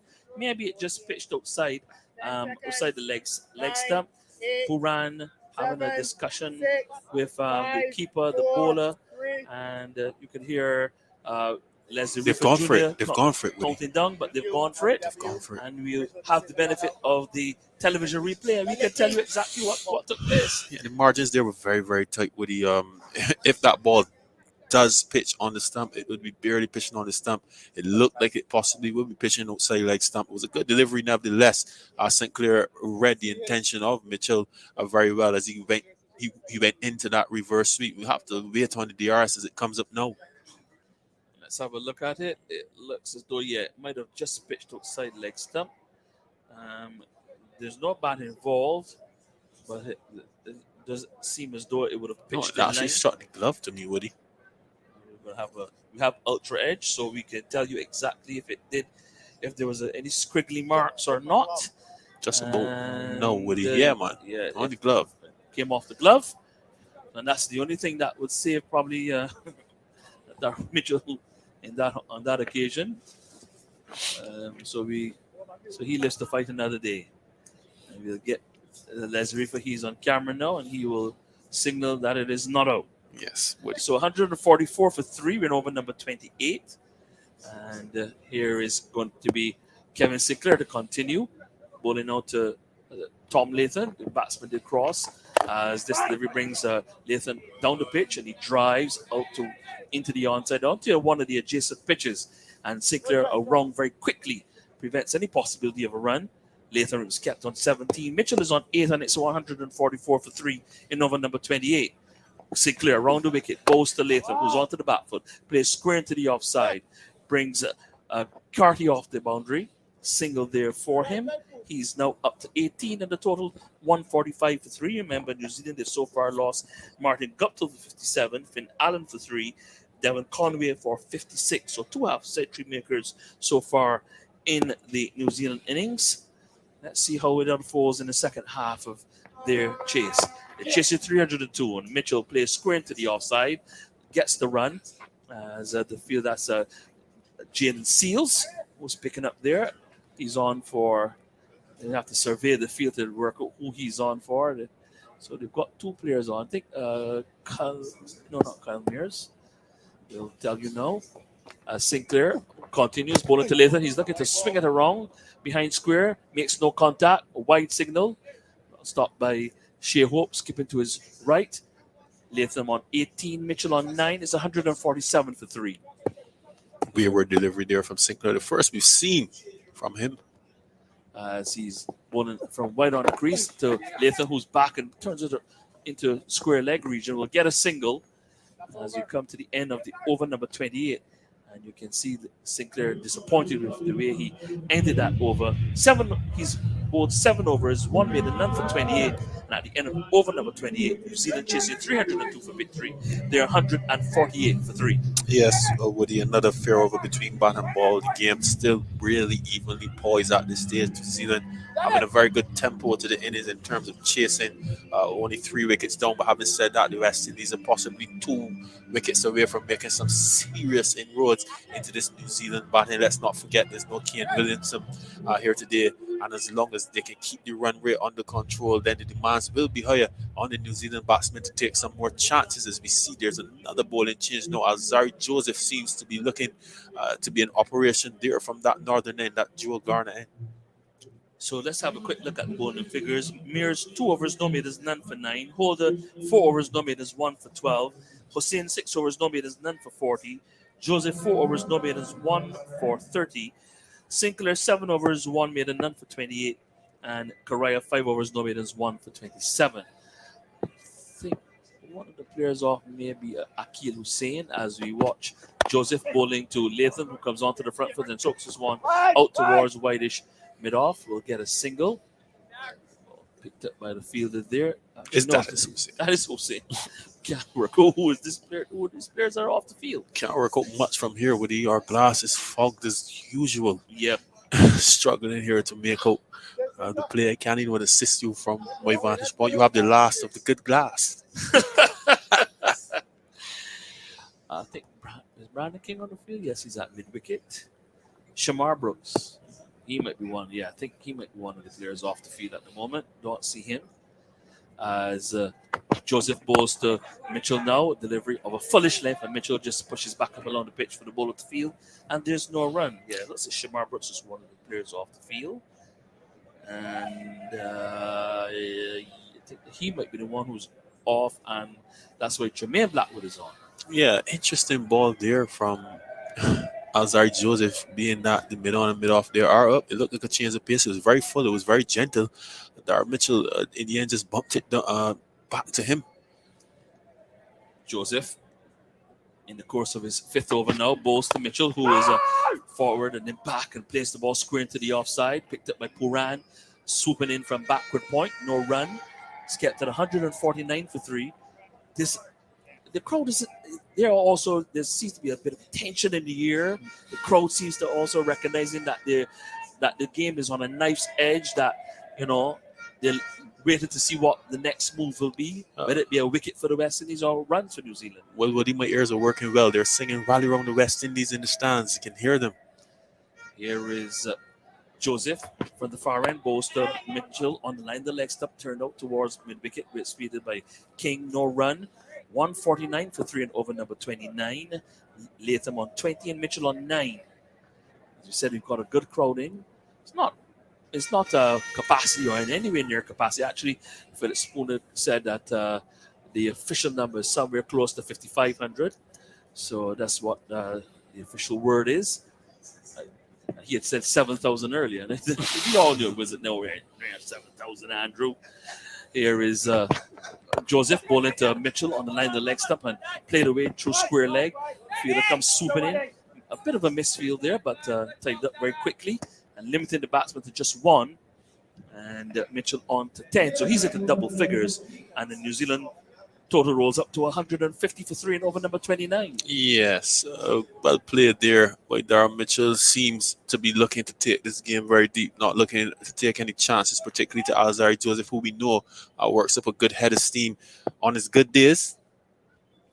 But this pitch has certainly been pretty true today, as he's in now. Bowls to Latham, who gets on top of the bounce of a delivery which was rising and steers it away down towards third man for Sinclair to do the fielding. Just 1 there for the New Zealand captain, who's up to 21 now and takes a total up to 151 for 3 at the end of over number 29. So it means that New Zealand, who are chasing 302 for victory, they need another 151 over the final 21 overs or 126 balls, and they need to score an average, a required rate of 7.19 per over. Yes, the West Indies continuing to do a relatively good job in terms of containment. Woody, that required rate now going up over 7.19. And I'll tell you, Woody, as you get deeper into the game, if the West Indies can start requiring New Zealand to operate at 8 or 9, then they're certainly in business. 7 is no real alarms as yet, but as I said, if West Indies take a wicket and they can build some more pressure, all of a sudden the cat is amongst the pigeons, and then we have a flurry in the back end in terms of trying to make a mad dash to that total. So far, even Stevens. Kyle Mears has come back from the Marshall end of the ground. Someone is sitting on the sight screen.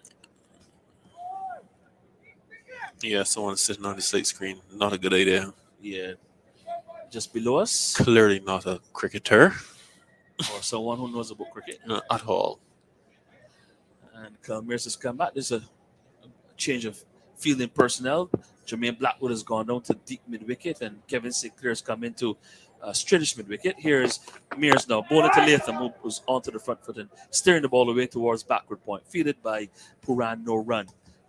Yes. 151 for 3. So Puran, he's pushing and pulling from his end. We saw Sinclair, then we saw Mears, then we saw Sinclair. Now we see Mears again. He's just pushing and pulling with the New Zealanders, not letting them get accustomed to one bowler, and all the while getting in some vital overs. Kyle Mears putting in some vital overs for his captain.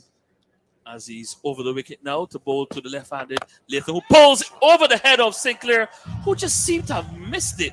But it wasn't very far over his head, I don't think. But he gets a boundary, Tom Latham, and goes up now to 25 and takes the New Zealand total up to 155 for 3. Well, we've seen all day, Woody, that length has been severely dealt with. The pitch is just a trifle slow. Kalmir's not the fastest of the West Indian bowlers, dropping around that 6-meter mark, and an easy post shot. Therefore, Latham, he hit it with some disdain as well. It sped away into the boundary. We see a feeling change now. The third man comes up, and the deep wicket goes out. And remember, Woody, I was saying that this is a much better field for Kalmir. I could not understand why you're asking him to bowl with the same field as Alzari Joseph or Jason Holder. He will air in length at times. He's not the out and out fast bowler, so to speak, and he's just a bit slower. He needs that extra protection. Definitely. So now there are 3 fielders on the boundary on the leg side. There's a deep fine leg, deep backward square, and a deep mid wicket. And this one is pulled around by Latham down to deep backward square. Blackwood gets around quickly and does the fielding. Just one there for the New Zealand captain. And there you said it. It was a short ball, and it was pulled around there by Latham. And that shows just how, what you same thing you talked about he needed the cover. He needs the cover. He needs the extra protection. Yeah, he needs the extra and he cannot afford to bowl full. The mid on and the mid off are up when the left hand Latham is in operation. Now that Mitchell has come into strike, they have dropped back the long on, but this looks like a more balanced field for someone of a Kalmir's. Now you have the 3 men out in the deep on the leg side, well, 2, the deep mid wicket and the long on. You have the sweeper. No, let's see what Puran is doing here. He's sending out that third man onto the legs, and that's fair because this is the biggest side of the ground. It's all about defense as far as Kalmir's is concerned. He's not here to blast out anybody. Here he is now, Mears, the course of his third over, running into bowl to Darryl Mitchell, who's walking down the pitch when he gets there, turns it out into the onside for a single, thinking about a second run, but Mears running away towards that mid-wicket region, limits them to just that single. And that takes Mitchell on to 11 and a total up to 157 for 3 in over number 30. Yeah, so 145 more now from 122 balls. The game has not gone away from New Zealand. It's certainly not gone away from the West Indies. 2 wickets, and they're certainly in the money. This partnership here, a lot depends on them. Latham now settling nicely, 26 from 27, and Mitchell getting into his stride, 11 from 16. 145 required from 122 balls. That's the equation for New Zealand as they chase 302 here at Kensington Oval. Lots of hand waving, lots of moving of fielders around the field by Nicholas Puran as Mears on his way now to bowl to Tom Linton, who's down the pitch. When he gets there, he's look at the play to the leg side, wrapped on a pad, and Leslie Reefer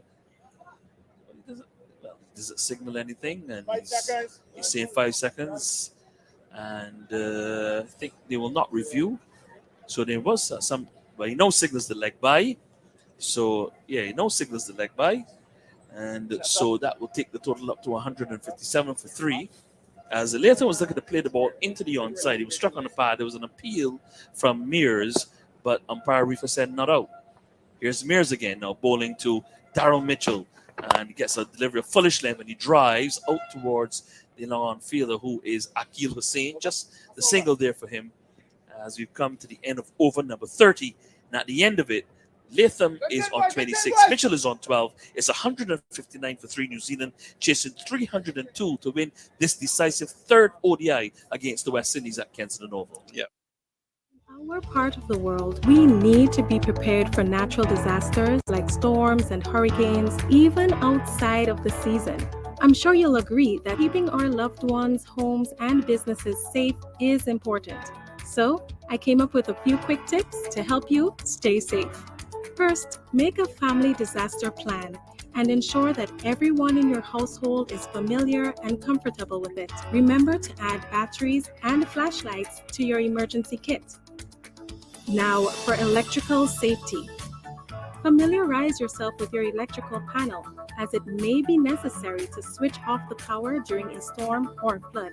Make sure you install a transfer or isolation switch to prevent your generator feeding electricity to Grenlec's line. If trees are too close to power lines, call Grenlec at 237 for advice. By following these easy steps, you will be well on your way to being hurricane ready. Don't be caught off guard by natural disasters. Prepare now. For more information, visit grenlec.com.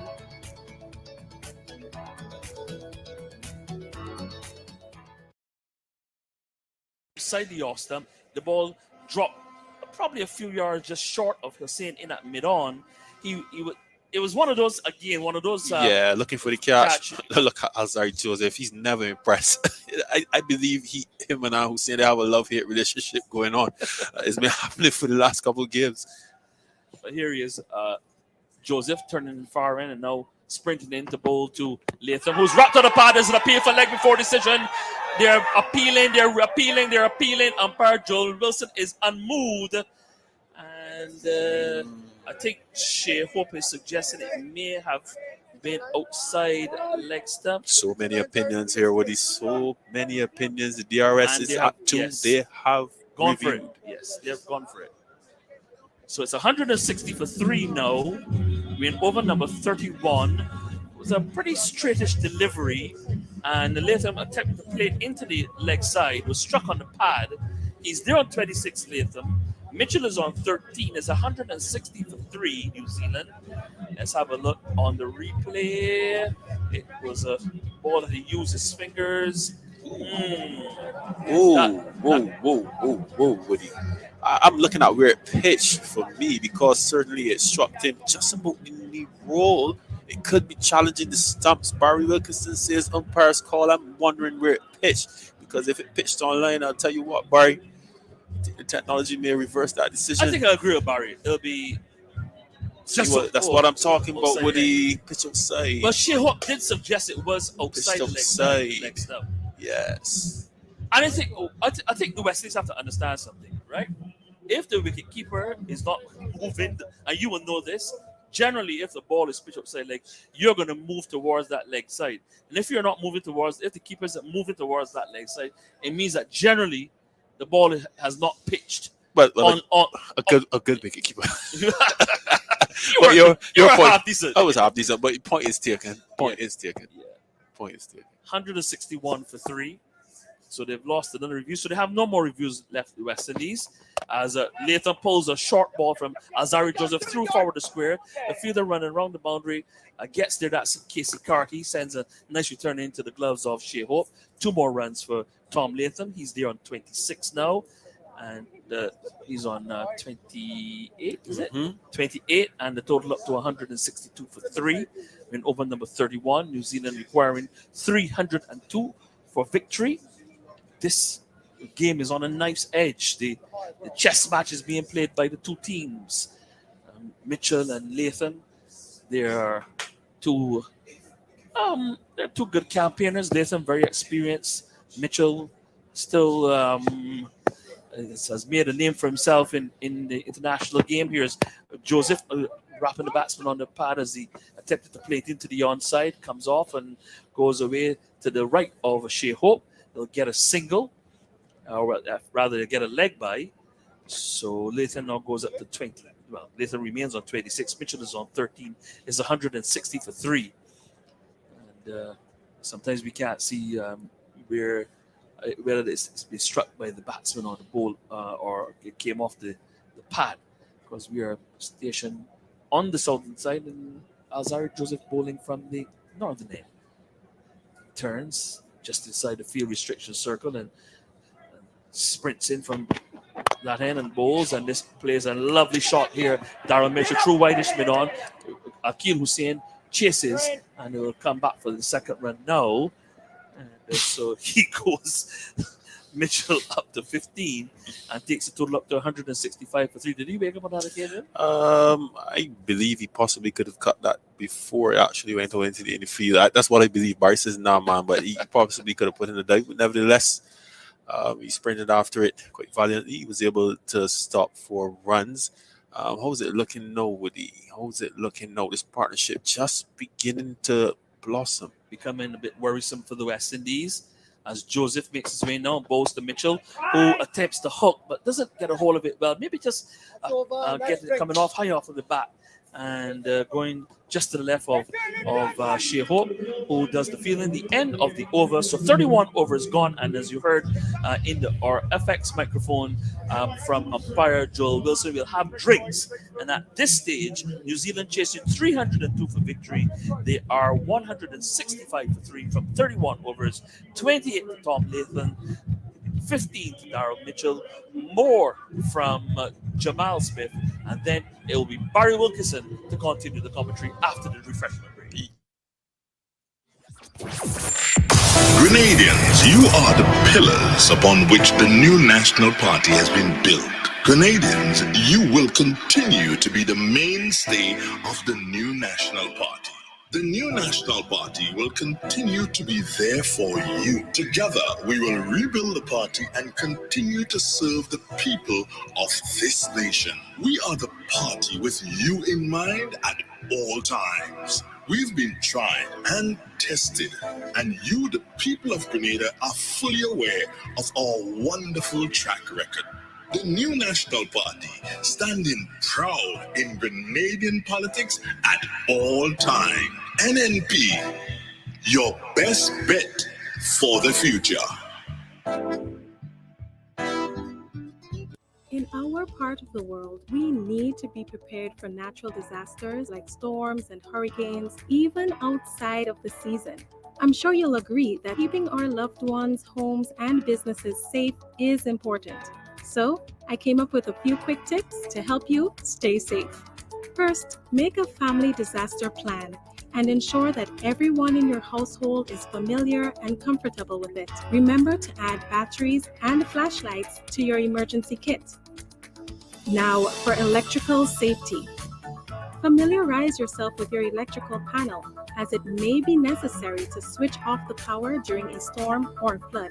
Make sure you install a transfer or isolation switch to prevent your generator feeding electricity to Grenlec's line. If trees are too close to power lines, call Grenlec at 237 for advice. By following these easy steps, you will be well on your way to being hurricane ready.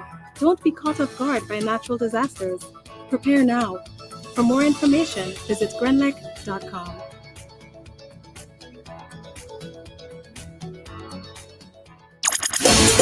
I'm a winner, you are winner, we are winners, winners, winners. It's the big one. Grenada, imagine winning $25,000 and up to 6 times by scratching just one later ticket. Get your triple cash scratch tickets for a chance to live your best life. Win easy with Scratch. For just $3, match any of your numbers to any of the winning numbers and win the prize shown for that number. Reveal a money back symbol and win the prize instantly. Triple cash scratch in stores now. Must be 18 or older to play. Cause I'm a winner.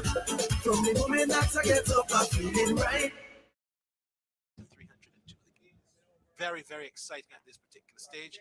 137 more runs needed for the Kiwis, and they have 90 overs in which to bat.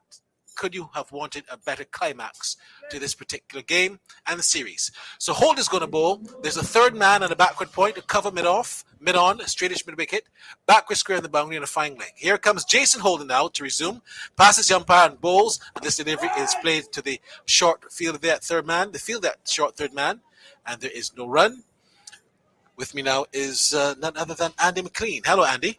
Hi, Barry. Sorry, I didn't mean to try and cut you off there. Why did they get rid of the drinks cards? It's a good question. I think since COVID, I haven't seen it. I don't know if the players prefer someone to bring out their things separately, if they prefer things not to be together. I don't know. But you just don't see drink carts anymore. Everyone brings out their own water, as this delivery is short and punched to cover. Yannick Carrera is there, and there's no run.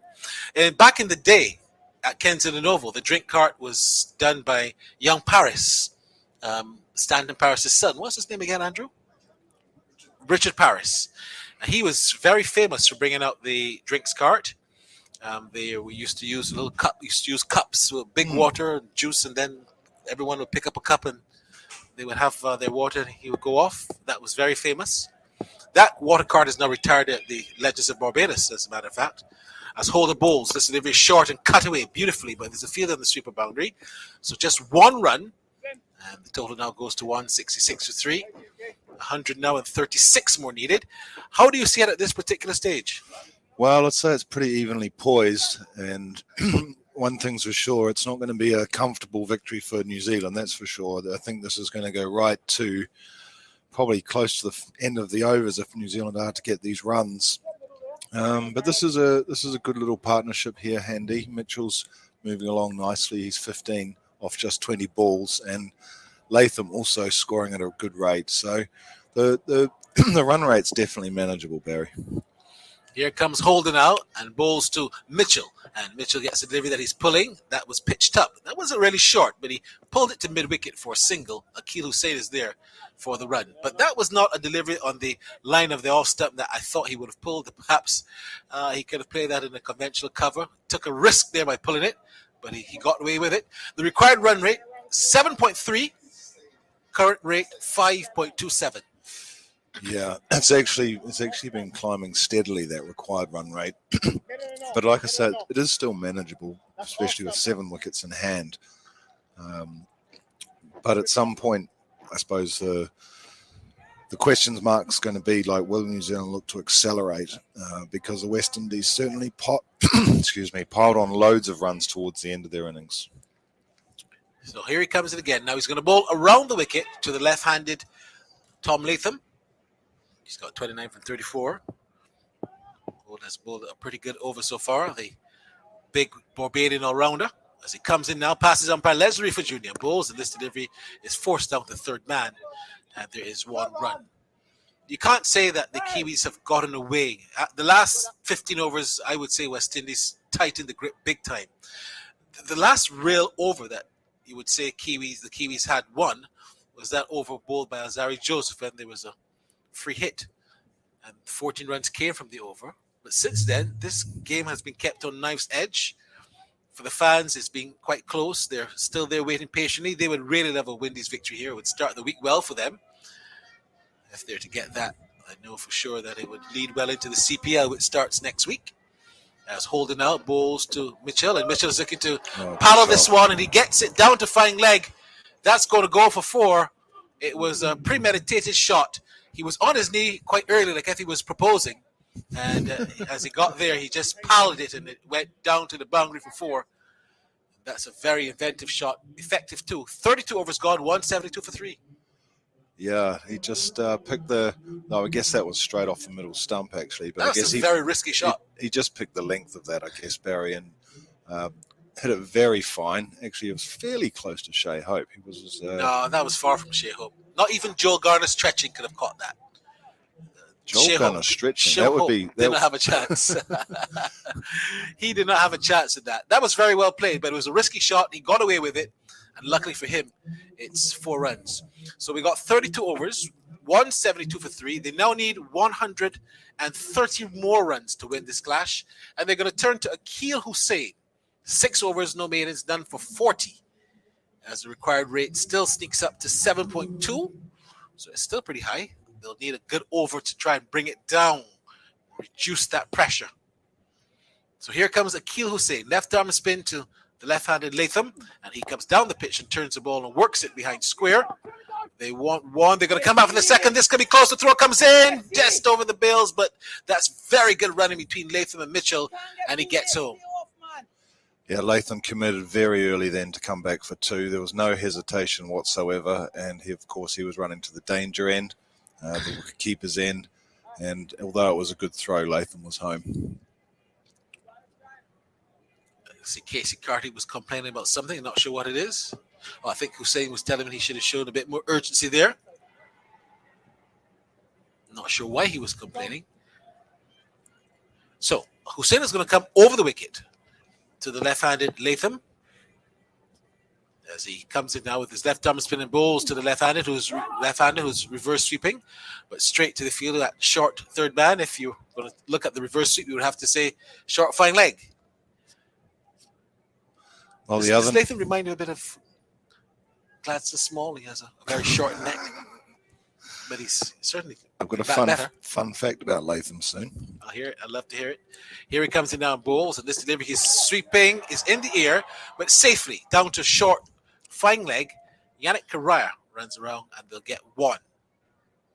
What's the fun fact?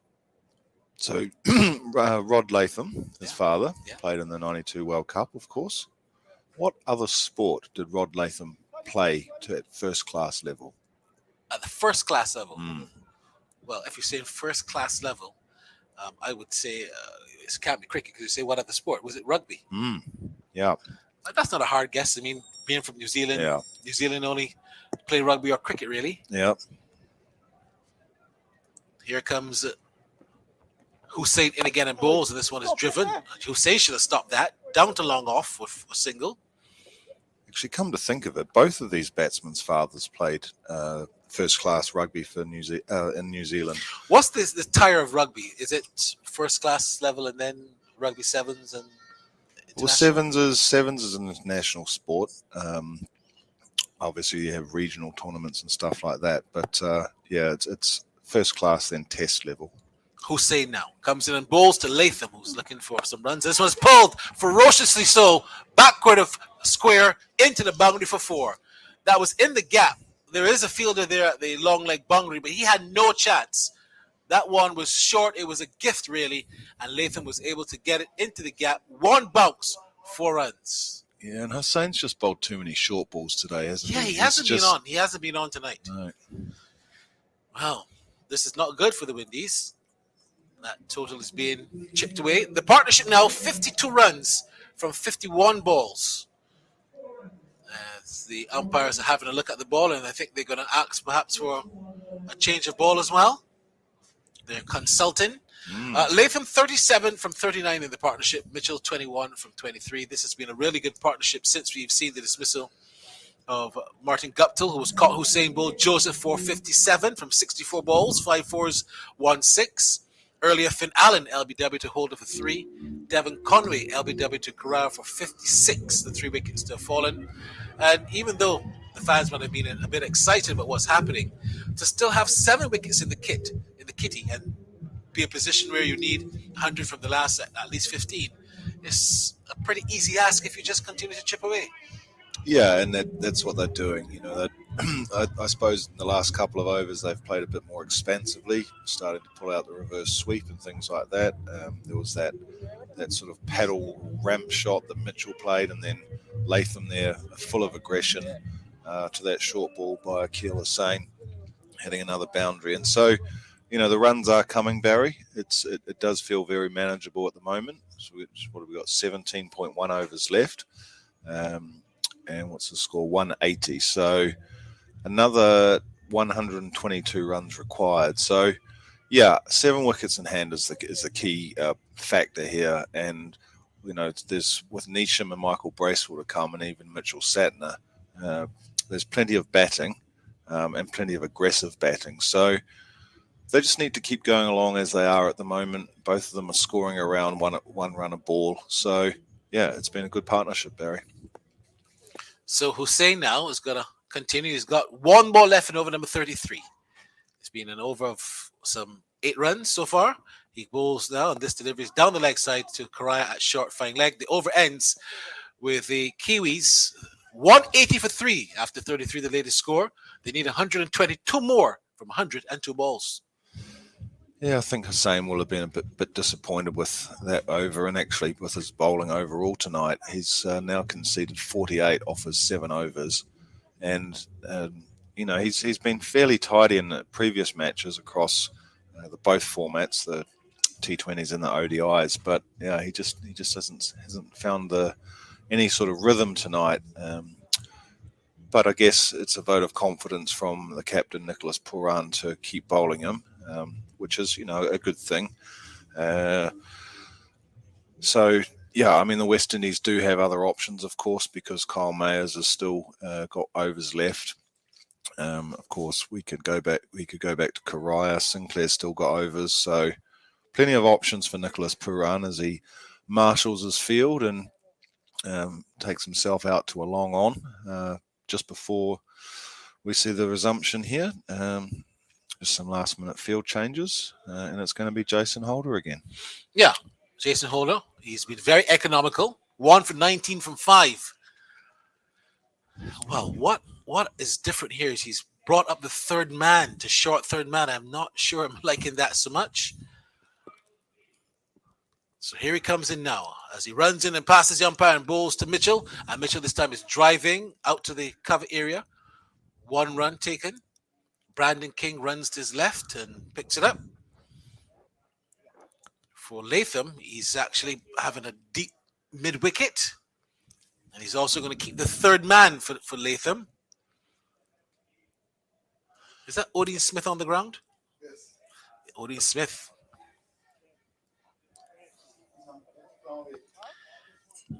There he is, going to the backward point area.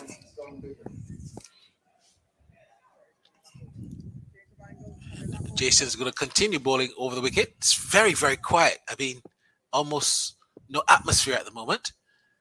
The crowd is just on mute. It's a knife's edge. They want a wicket. A wicket will wake them up. Can Jason Holder deliver that for them? Here he comes in and bowls to Latham, and Latham is pulling a short ball backward a square for 4. That would not excite the crowd at all. The Kiwis would be happy with that. But too many short balls. We've seen it from Akil Hussain, and now Jason Holder seems to have caught it in a contagious manner, and that 4 will bring up another boundary that's welcome by the Kiwis. Yeah, and that was just a rank long hop, wasn't it? It was a nothing delivery. No pace on the ball, too short, just sat up, and Tom Latham said, "Thank you very much." And the gap between the two fielders on the boundary is not that big, but he found it easily. 18 fours and a 6 in the innings so far. He's on 41, Latham, as Holder comes in again and bowls, and this delivery is bang on target on the middle stump. There is Latham defending, playing the ball into the offside. Karai is there and does the fielding, and there's no run. Much better line, much better length. How many overs does Karai bowl, Barry? You're reading my mind, because I was just, as he picked up the ball, I was wondering if he's not due for a couple more. He's bowled 5 for 27. He's picked up a wicket. But look, everyone can't bowl at the same time. I guess the captain is going to use him in the last 10. I think he'll come back after this over.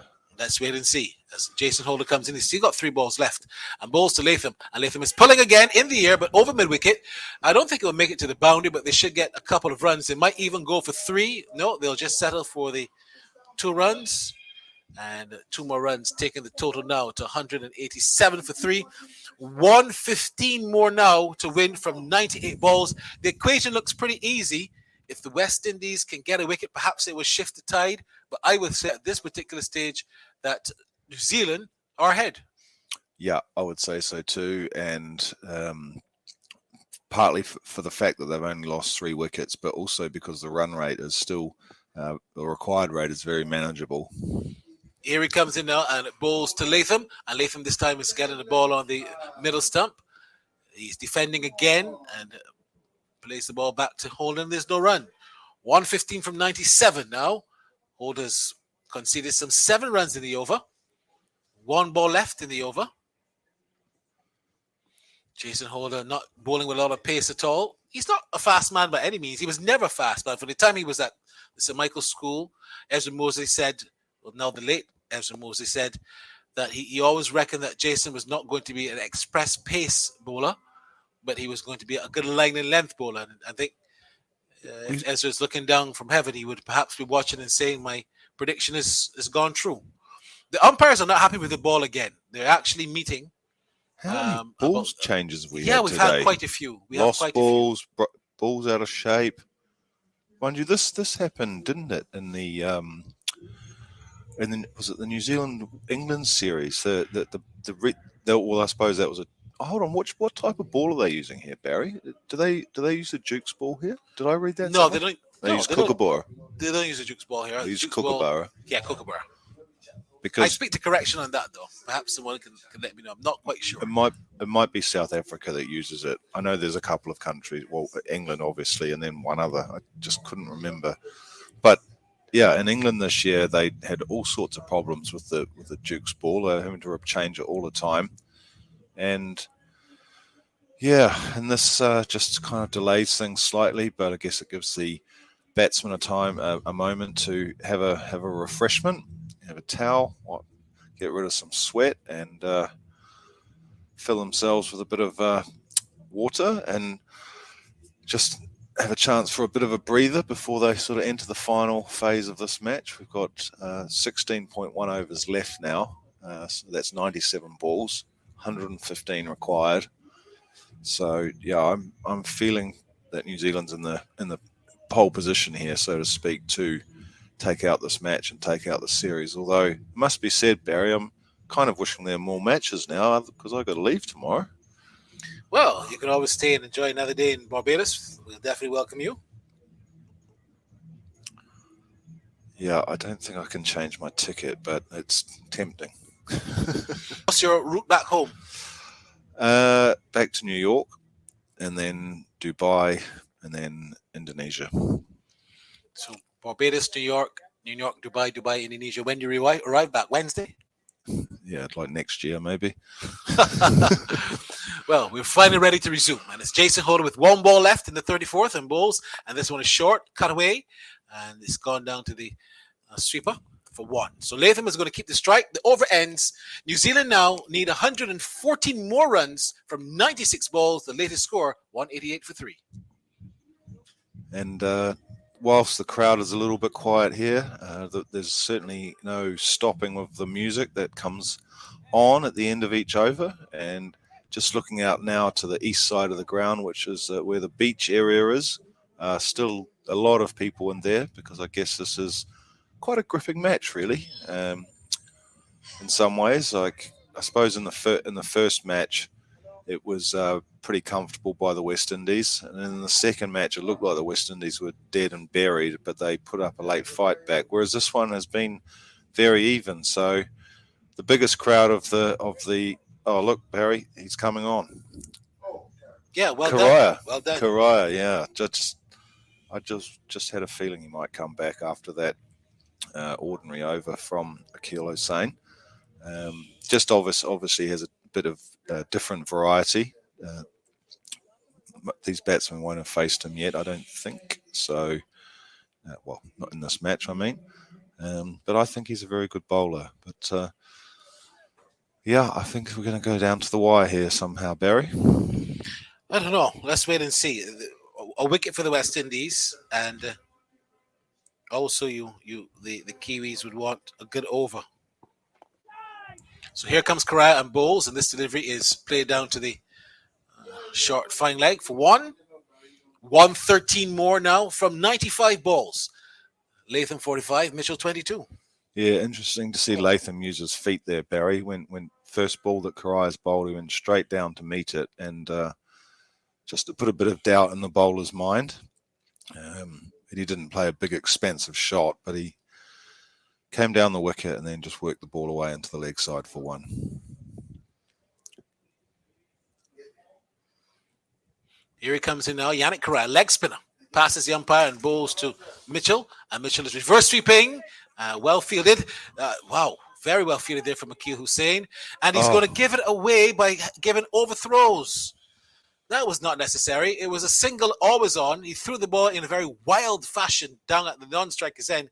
Yannick Karaya had no chance of stopping that. It went so wide, it went all the way down to the long off boundary, which is a long way. And luckily there's protection there, else we could have seen 4 overthrows. Well, that was ridiculous all round. Totally It was Mitchell playing a reverse sweep to a spot where there's 2 fielders right next to each other.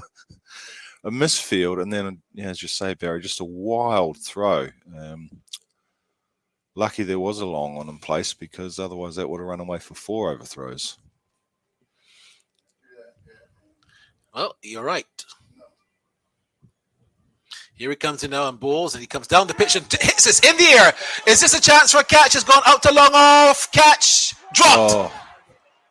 It was a good attempt from Nicholas Pooran. He called for the catch. He was running from cover. It was hit very high in the air. Odie Smith was coming in, but Nicholas Pooran told Odie Smith, my catch. And as he attempted to dive, he dropped it.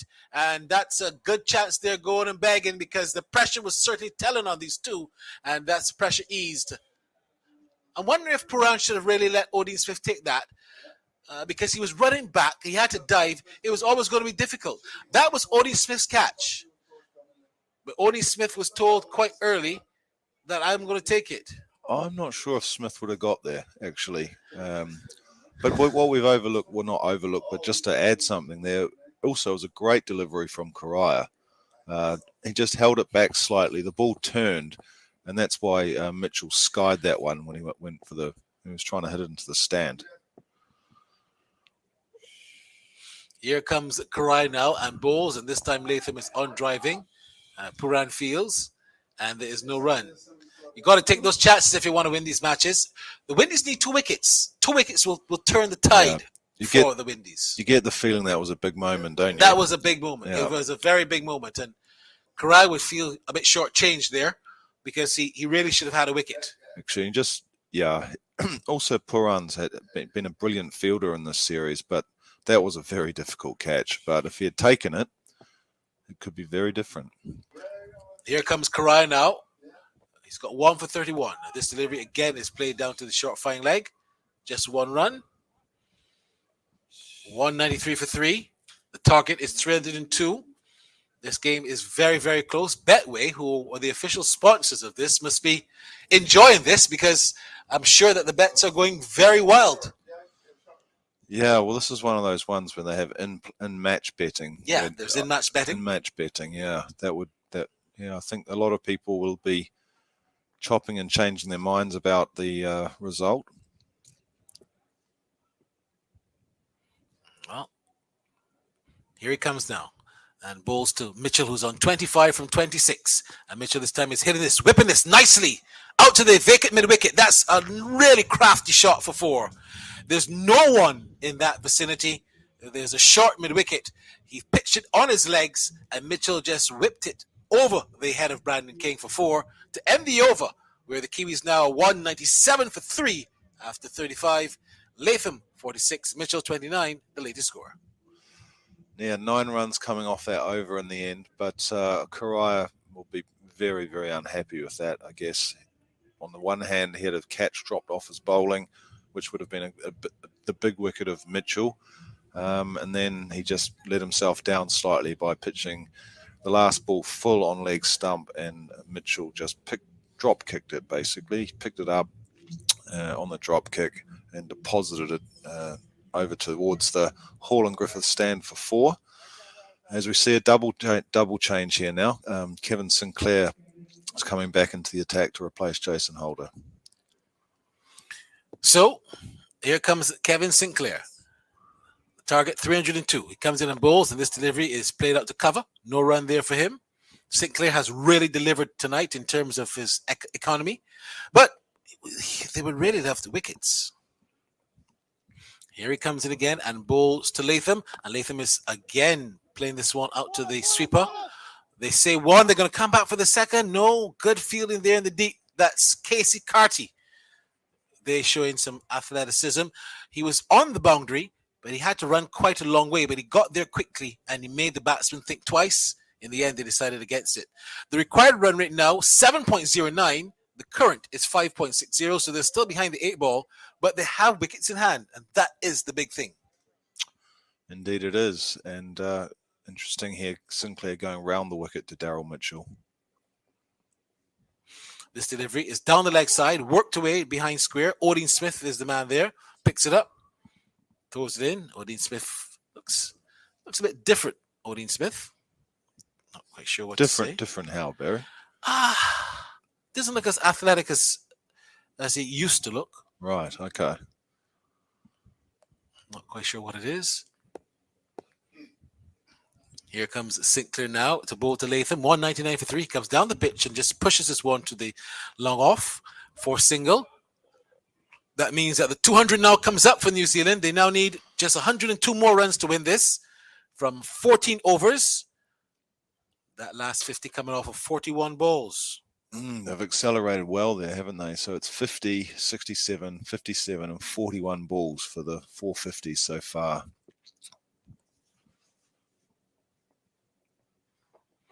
This one again worked away to the mid-wicket area. The captain picks up, and there is just 1 run. Tidy over so far from Sinclair, just the 4 singles coming off it, with this one ball remaining. See Latham coming down the wicket twice in this over so far. Just wanting to get to the pitch of the ball and negate any possible spin away from his bat. This one is short, pulled in the gap. That's gone through mid-wicket like a bullet. 4 more runs, and now we're into double digits.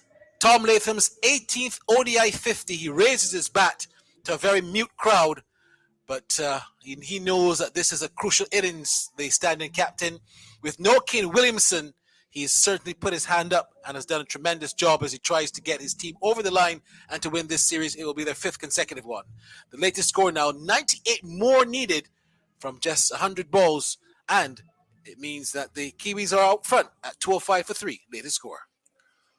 Yeah, and the West Indies bowlers just letting themselves down a little bit here by bowling, one bad ball and over, and that's all New Zealand needs is to hit maybe one boundary and over, and the West Indies are just helping them on their way to do that at the moment. Karaya conceded a boundary off the last ball of his previous over, and Kevin Sinclair's just done the same, and this over just finished. So, yeah, it's looking pretty good for New Zealand, I'd say, at the moment, at 205 for 3. Mitchell's going along nicely. He's on 31 already, off just 29 balls. And Latham's scored a runner ball 50. So the other thing to say, of course, is this pitch has been just a batting paradise compared to the pitch in the previous game. It's I'm sure the players are enjoying it a lot more today, particularly the batsmen. So it's going to be Yannick Corral to continue. He comes in and bowls to Mitchell. Mitchell is pulling again through mid-wicket. That's going to go towards the boundary. You cannot bowl short if you don't have a mid-wicket at least on the boundary to plug that gap. It's just too short. It's a gift. It's an absolute gift, and he's lapping it up. Another 4, and this is not good bowling if you want to win a match here at Kensington Oval tonight. Am I sensing a bit of frustration, Barry? Not with me. Certainly, I'm sure that the West Indies are feeling frustrated. And now he plugs the gap. He now is going to put Brandon King and move Brandon King from short mid-wicket to the mid-wicket boundary. But you're also protecting yourself for bad bowling, which is something he must also be wondering about. Yeah, I know what you mean, because now he's brought Jason Holder up to regulation mid-on the edge of the 30-metre circle, so he also can't afford to overpitch here. Here comes Karai now and bowls to Mitchell, and Mitchell is driving, whipping this one out into the mid-wicket area again. That's going to go for 4 more. It went this time to the left of where he just put the gentleman in the deep. That's Brandon King. And even though Brandon King was diving away for everything he had, he could not stop it. And back-to-back boundaries really easing the pressure here off of the West Indies, off of the Kiwis, correction. And this is a very good moment for them. Almost a purple patch as they try to get up to 302. Yeah, I just miscalled that as well. It's actually Alzari Joseph at mid-on. Jason Holder's at short fine leg. But, yeah, that one was fuller from Karaya, and Mitchell just whipped it away nicely for, another boundary. 89 now from 82 as Karaya comes in again and bowls to Mitchell. And Mitchell is hitting this high in the air. Is this a chance for catch? Only in the crowd. That's gone for 6. This is really good batting from Darryl Mitchell. He's turning up the pressure and the heat on the Windies. And the crowd, I think, might be sensing is moving away from the Windies. This game is certainly going towards the Kiwis at the moment. That's 6, 79 meters in the distance. And Kara, who's going to have to learn some harsh lessons here, and is only his 3rd ODI, must realize that you've got to pick your lines and lengths right. If you miss at all, you're going to be in trouble. He's been all over the place in this over. I praised him so much in the previous over, and now he's conceded 4, 4, and 6, and he's got a half century of his own now. He's conceded 50 off his bowling in just his 7th over. So another change in the field. Now Alzari Joseph goes back to long on. They've still got the deep mid-wicket, so who will they bring up? Looks like bring up a square leg. So the square leg's coming off the boundary. Well, this game could be a cruel one. They were jumping, dancing, and waving when the West Indies were batting, and now they're frowning. Here comes Kara in again and bowls, and Mitchell this time is whipping this one out to the mid-wicket area. He gets one. Will they come back for the second? No is the call. And that was a good decision too. So just 1 run, but it's still a very expensive over. 15 and still 2 balls left. I've just noticed something here. Jermaine Blackwood has got a different shirt to everyone else. So he's got this yellow on the side of it. Mm-hmm. The rest of the shirts don't have it. It's a very good observation. Well, that's not quite true, though. Puran has the same thing. I think what happens is that the sweater that they have on has the yellow at the side. As Kara bowls, this one is on driven out to the mid-on area, and that's 1. Oh, no, they're going to come out for the second. No, they're not. Odin Smith was quite quick on that. And that's the end of the over. 80 more runs now from 78 balls, 221 for 3. In fact, there's still one ball left, correction. But there's 81 now from 79 balls. So they're bang on target. This should be a walk in the park. What are some of the good parks in New Zealand? Eden Park. Eden Park, yes. So this should be a walk in Eden Park for New Zealand. If they don't lose any more wickets, I think they should win quite comfortably. Here comes Karai now and bowls to Mitchell. And Mitchell this time is on the front foot and working the ball out to mid-wicket. Karai is going to field his own bowling. And there is no run. In fact, he gets some help there in the deep. But the over ends now. So 80 from 78, 222 for 3. The latest score at Kensington Oval.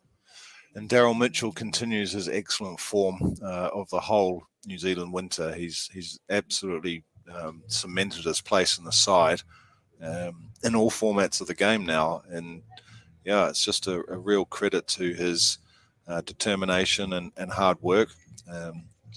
It's also, I guess, I don't know if it's just a coincidence or not, but he hasn't bowled at all in this series.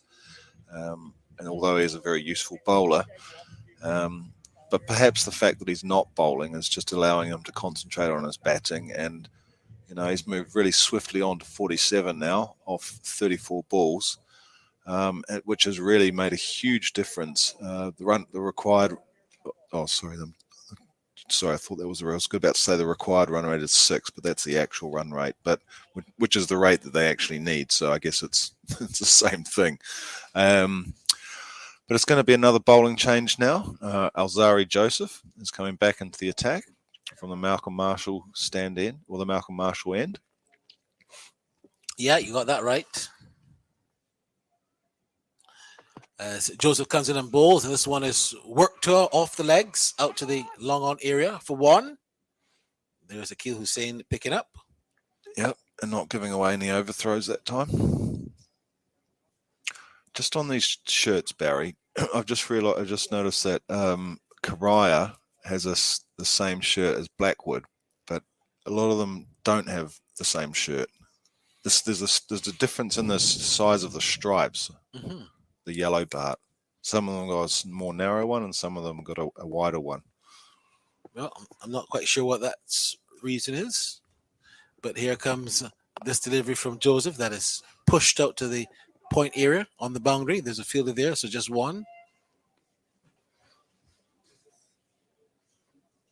78 more from 76. Very, very quiet, Barry. But there's still a lot of people here. Really, really good crowd today. Yes, it is. It's a very good crowd, but they will be very disappointed if the Windies lose this.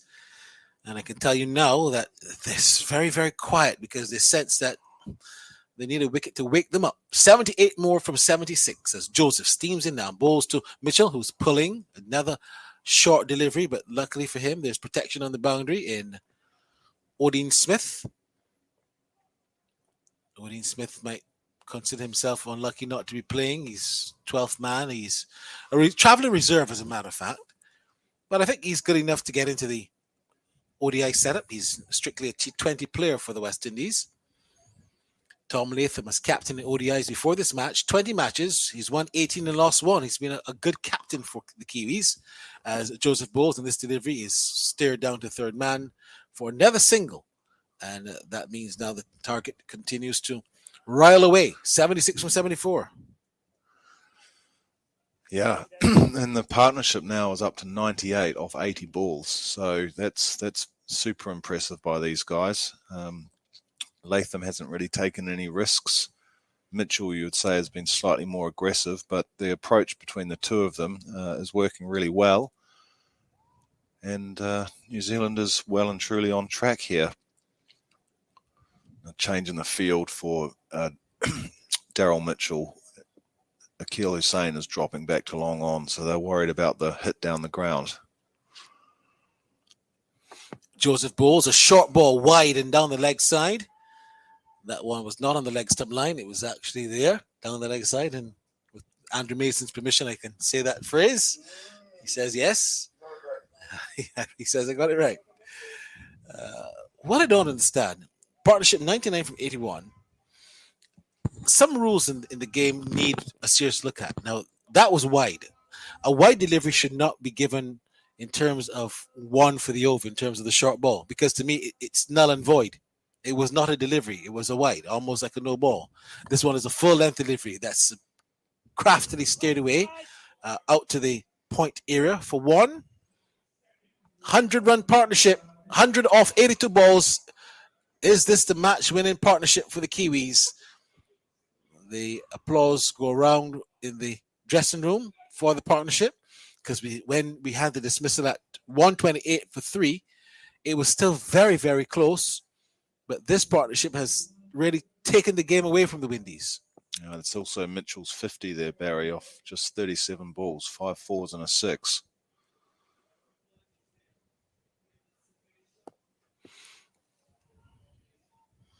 Here he comes in again as he passes the umpire and bowls. This delivery is short and turned out to the backward square leg boundary.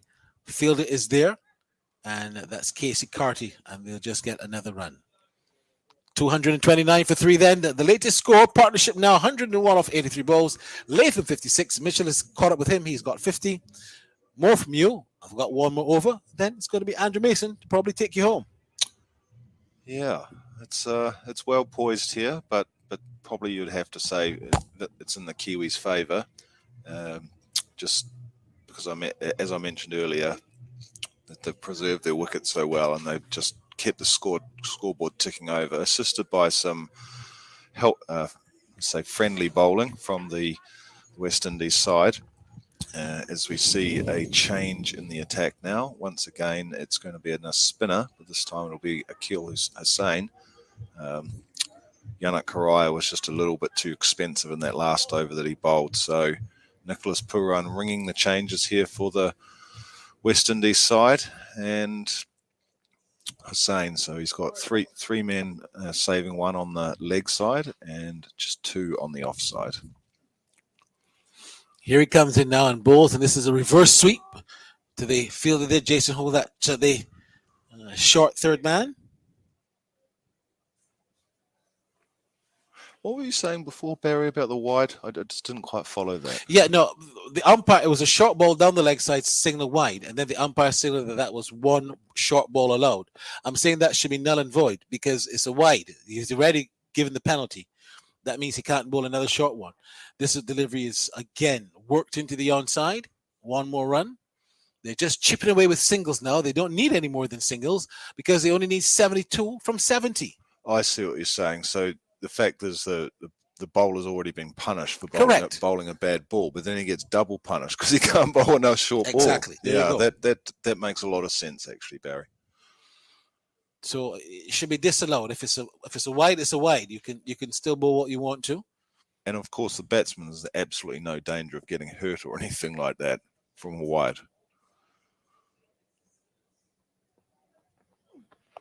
This one is down the leg side.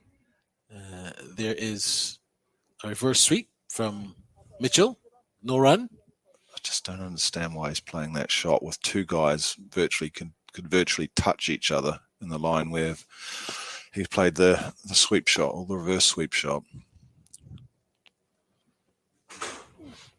This one is attempted pull. Didn't get hold of it. It just ballooned into the air, and luckily for him, it didn't carry to the keeper. Yeah, Mitchell will be a bit annoyed with himself there. That was very hittable, but just no timing whatsoever.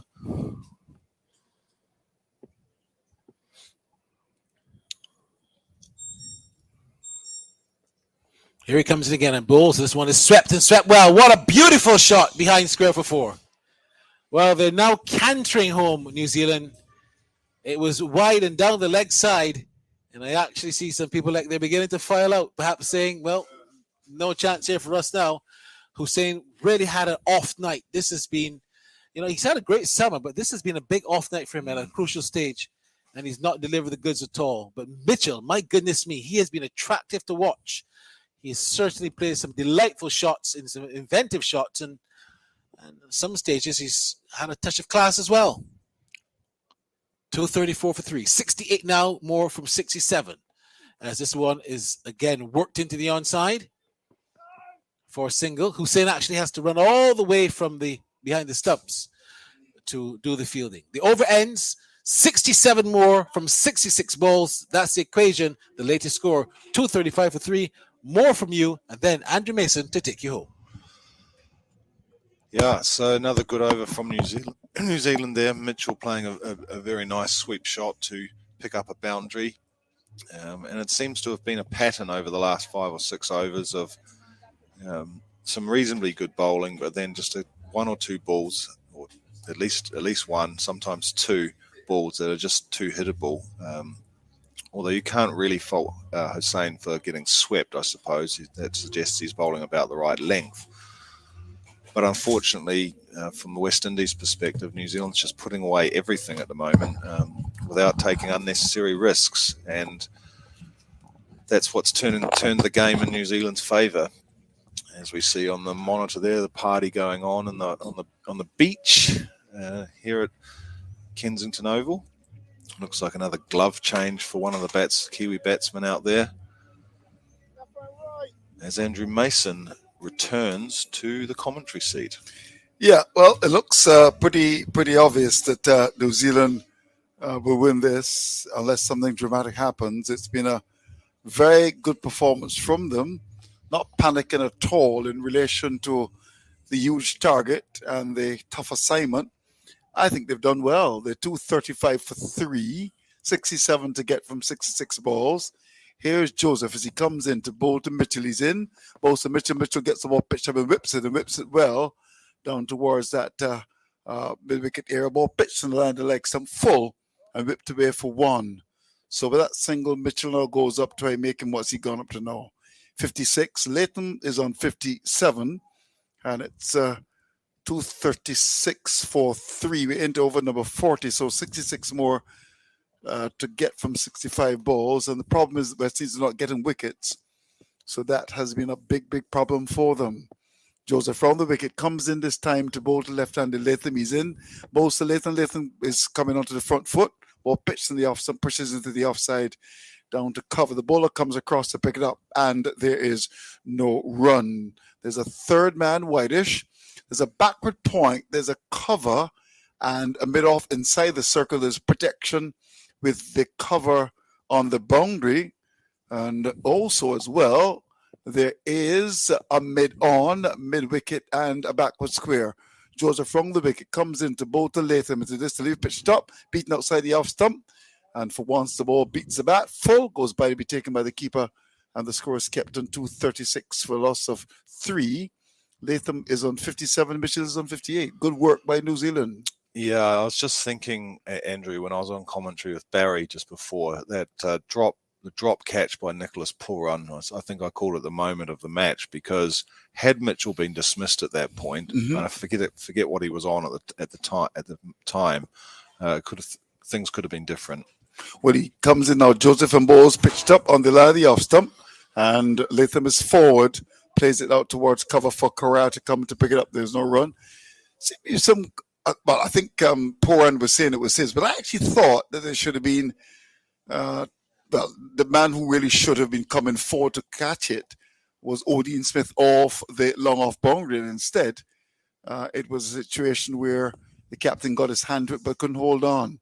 Here's Joseph as he comes in again to Latham was 57. He's in, bowls to Latham. Full outside the off stump. Where did that come from? Oh, that's a beamer outside the off stump. And the ball must have slipped from his hand. And that is a free hit. It was full, it was wide. And that presents another problem to the West Indies. Have a look at that. Did that carry all the way through to Shea Hope? I think it did. Let's have a look at that. I don't think it bounced. Yeah, it carried all the way. Right, yeah. That was my golly, haven't seen that in a long time. So a free hit does an offer here. 237 for 3. Joseph has picked up 1 for 47. And maybe just slipped from his hand. The towel needs to be used a lot more. Comes round the wicket, free hit as he comes in to bowl to Latham. And to this day, Latham is just dragging the ball away up towards mid-wicket. They'll get a single. As that ball was outside line of the off stump, he actually dragged it up towards mid-wicket for King to come across to pick it up. And there is a run for Latham to go to 58. And the equation now 64 from 61 balls, 238 for 3 on a pitch which is completely different to the pitches that we had for the first 2 matches. It's a bat in paradise. Yeah, it's been a bit of a slog for the. Oh my goodness, they're going to change the ball again. You reckon? Well, Jason Holder's just thrown it to the umpire, and they're gonna talk about it. Yes, this is ridiculous. You reckon? How many times? I think it's about 3 times now. I'm sure they changed the ball about 20 minutes ago. Yeah, so they're going to confer about the ball. The umpires are together, and let's see what happens. And in fact, yes, it looks as if we're going to have a change to the ball. But 238 for loss of 8. And it's a situation where we're into over number 40, 64 to get from 61 balls. Mears 3 overs and Raiders done for 16 holders, 6 overs, 1 for 27. Hossein 8 overs done for 54. Joseph 7 overs and 5 balls, 1 for 48. And really, Sinclair's bowled pretty well. We look at his figures in a minute. But at the moment, one would think that when you look at the stats, New Zealand should go on to win this and to chase down over 300 represents a pretty good effort on their part. West Indies making 301 for 8, to which they replied quite strongly. The 238 for loss of 3 wickets. And it's a situation where, with just normal batting, clever batting, they should go on to win, Andy. Yeah, I'm with you on that, Andrew. I think it's absolutely New Zealand's to lose now, but it's just because you alluded to the fact that this is such a good pitch. It just doesn't hold any terrors for the batsmen at all here. So, New Zealand would have to, just kind of lose the plot completely to lose from here, which obviously is a disappointing factor for the big crowd that we've got here today. But from very, very quiet indeed. Yeah, but from a New Zealand fan's perspective, this is a significant moment. It would be the first ever one-day series win in the Caribbean. So something for the Kiwis to cheer about, maybe. Yeah, well, the West Indies 301 for 8. So we are ready with a changed ball. Here's Joseph. Last ball of over number 40 comes in, and both of Mitchell short, and Mitchell just comes across and pulls it down to backward square for 1, and will come back for the second. That was banged in short on a very placid pitch, and it's just pulled away for 2 as he came back for that second run. So 40 overs gone now. 240 for 3 is the latest score at Kensington. Yeah, Mitchell and Latham both on 58 now. Latham's made his runs off 63 balls, Mitchell off 43 balls. And it's the two bats. I was going to say the ball's getting changed a lot, but it seems like the batsmen are forever changing their gloves as well. So there's enough guys come on again to pass something to Mitchell. Well, perhaps it wasn't a glove change, but I thought he was carrying some gloves. But yeah, as I mentioned before on the commentary, both Latham and Mitchell's fathers played first-class rugby for New Zealand. Tom's father, Rod, who also was a New Zealand cricketer, he played for Canterbury, and Daryl Mitchell's father, John Mitchell, played for Waikato, and at one point was also the All Black coach. Well, I was supposed to give you the figures of Sinclair. 8 overs, 1 made, none for 36, and Correa 7 overs, no winners, 1 for 53. It's going to be Akil Hossein to bowl as he comes up now. He's in and bowls, and there's a batsman looking to paddle the ball away, and a tumbling save inside the circle. Who's that? That's Joseph. A good stop. Limited the batsman to 1. As it's Akil Hossein, who's not been at his best tonight. He's been rather short, has been punished. Correa has bowled a couple of short deliveries as well. 241 for 3. Good crowd gathered. Some have left, as you would expect, way past their bedtime. 241 for 3. Here is Hossein as he comes into Mitchell, into this delivery. Mitchell is going back, forces the ball at the pitch. It was a shortage delivery, went back, played it up towards the bowler, who picks it up. There's no run. Latham is on 59. Mitchell is 58. It's 241 for 3. We're into over number 41. And Akil Hossein, left arm orthodox spinner, comes in from the northern end to bowl to Mitchell. Mitchell is coming forward and just working the ball out towards the wicket. The ball has to go after it.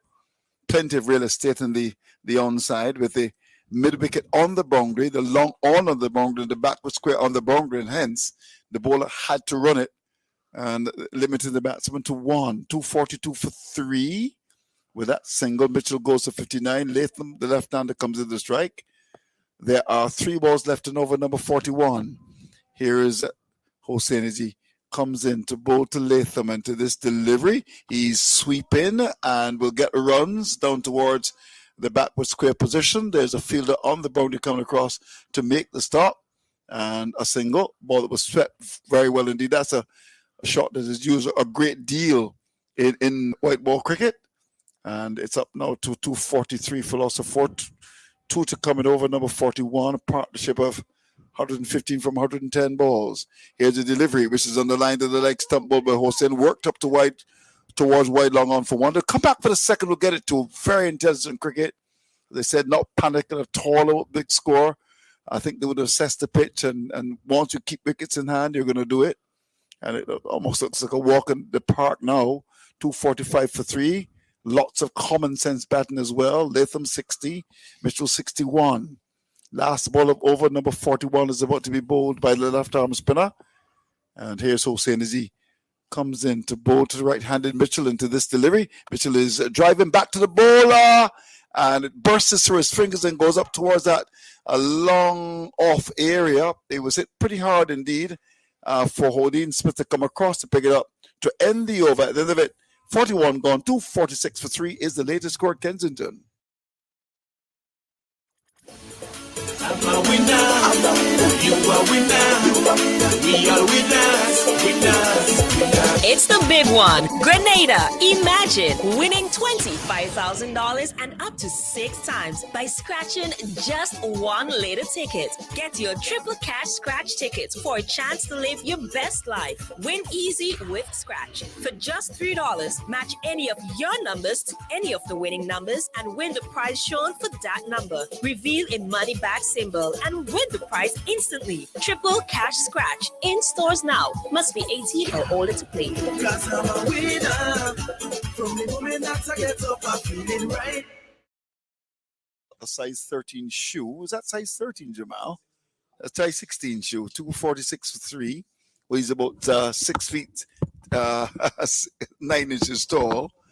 Unlike Kara, who's about 5'1". In he comes on his way to bowl to Mitchell, and Mitchell is hitting the ball in the air but safely out towards that extra cover area. Will get a single. He was beaten in the flight, and the ball went away in the air down towards extra cover for Hossein to come across to pick it up, and a single to carry Mitchell to 63, and then over number 42, the equation 55 to get from 53 balls. Welcome back, Jamal Smith. Hello, Jamal. Nice to see you. Yes, hi, Andrew. Last time I was on set was saying that this partnership was the important partnership. It was just blossoming, and these two now firmly entrenched and really are reading the last rights to the West Indies at this stage. Here's Corral looking for success as he comes in to bowl to the left-handed Latham into this delivery. He's down the pitch when he gets it, just plays the ball cleverly into the onside up towards wicket. The bowler has to come to collect it because there's so many fielders on the boundary on the onside, and they work that out. Just, singles will do it. And it went down to mid-wicket for 1. So with that single, Latham goes to 61. Mitchell has got 63. It's 248 for 3. 54 to get from 52 balls.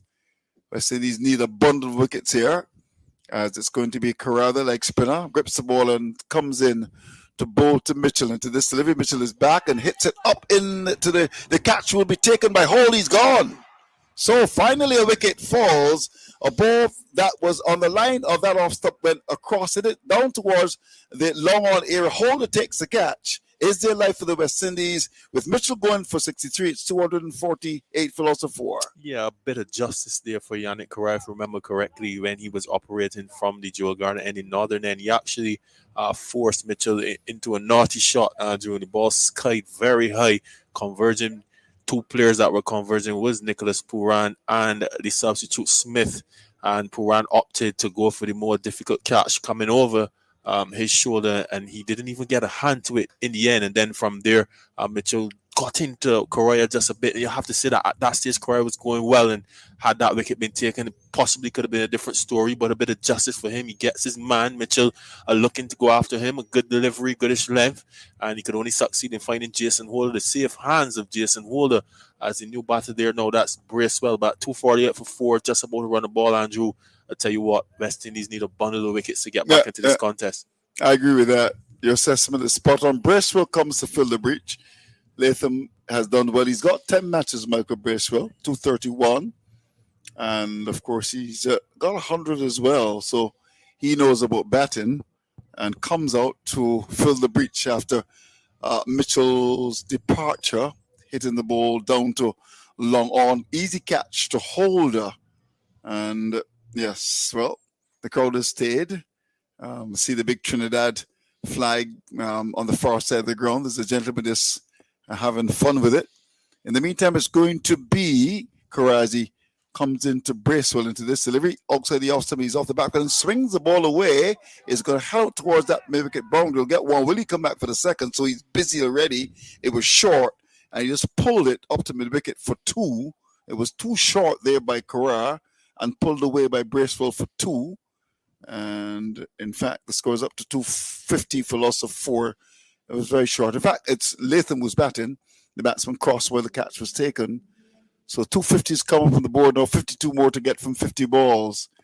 Here's Correa looking for some control over number 42 as he comes in to bowl to Latham into this delivery. He's on the pitch when he gets there, drives up to extra cover. Tumbling save by Hossein coming across to pick it up. Cocks the arm and threatens to throw. Good cricket as the captain of New Zealand used his feet, got to the pitch and stroked it up towards extra cover, but couldn't pierce the offside field.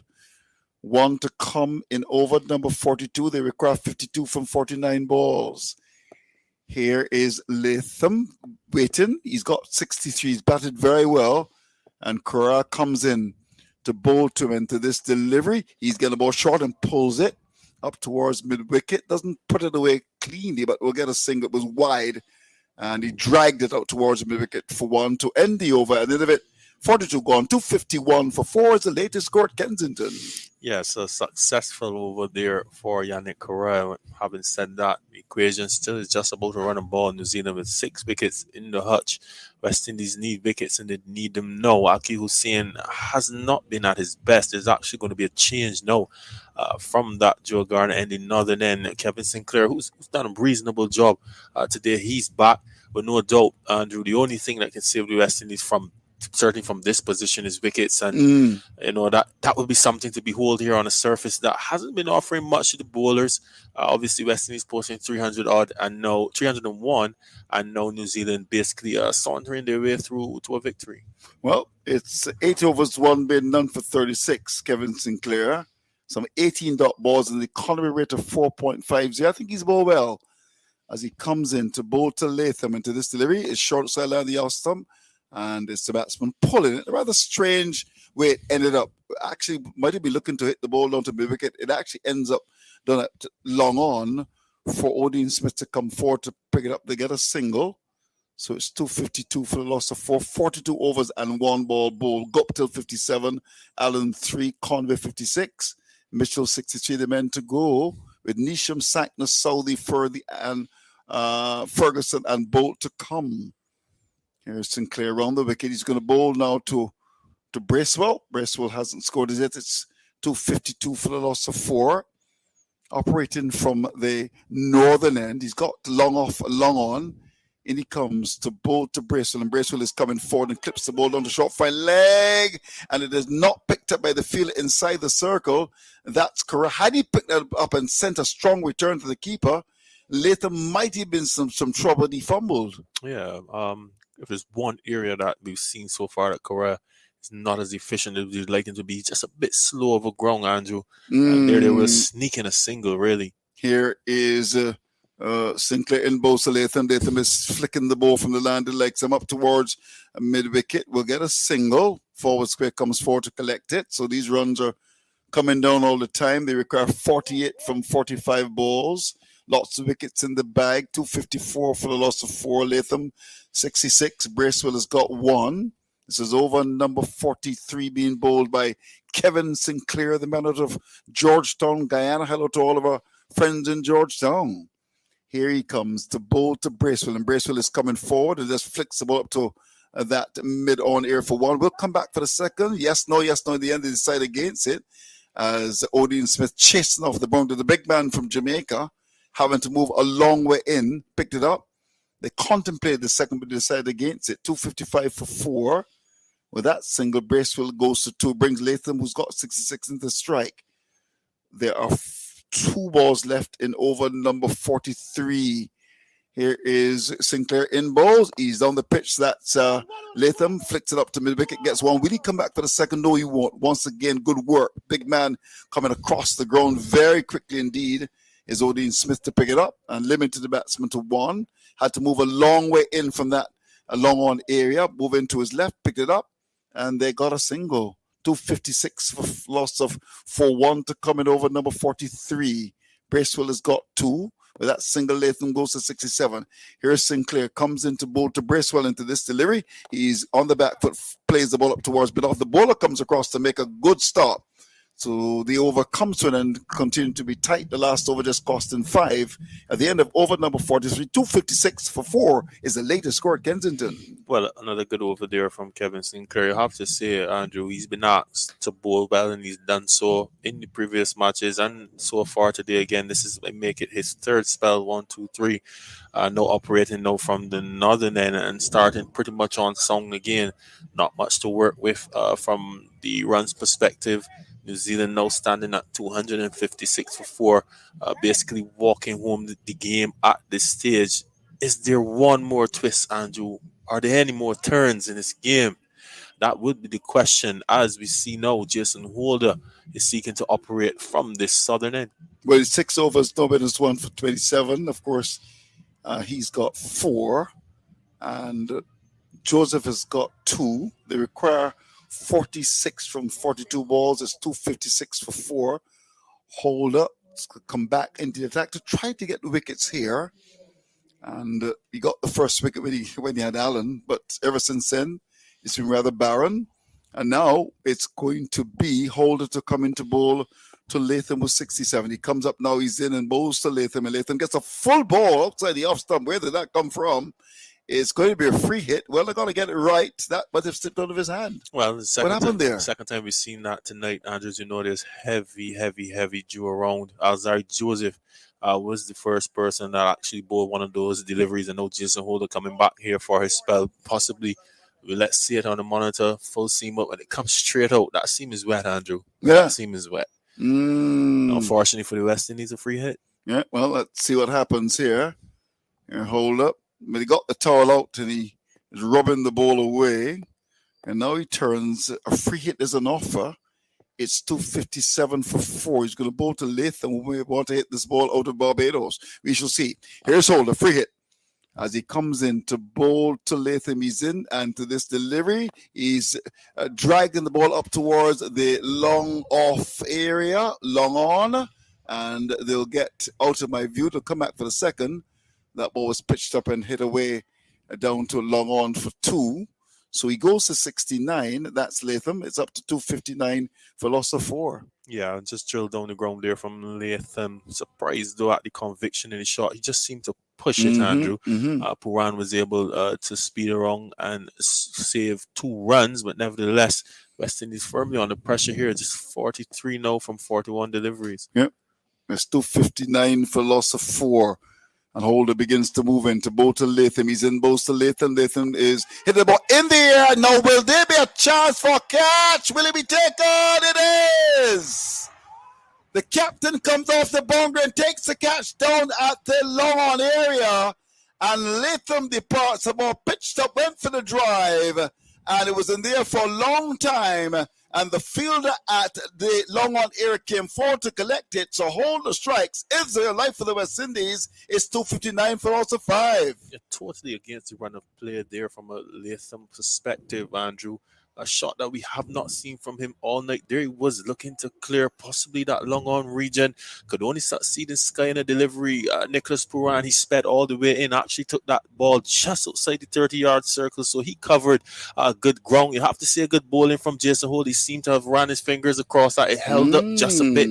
But Latham at this very, very late stage are playing a stroke that is ill-advised, really. Andrew, 259 for 5. The question is, are there any more turns in this game as we see now? Jimmy Nisham comes to the crease. Barry says there are no more turns, but just maybe there are. Yeah, there's a horse racing commentator. He said, and there are no more turns. 259 for loss of 5, of course, in Barbados. You will know who that commentator is. Nisham comes out to fill the breach. Bracewell has got 2. Where did that shot come from, though? Did that surprise you? I guess the run of play, Andrew, totally surprised. I was never expecting that from Latham. He's not shown that all series even. He's not looked to go over the top, certainly not with long on and long off in play.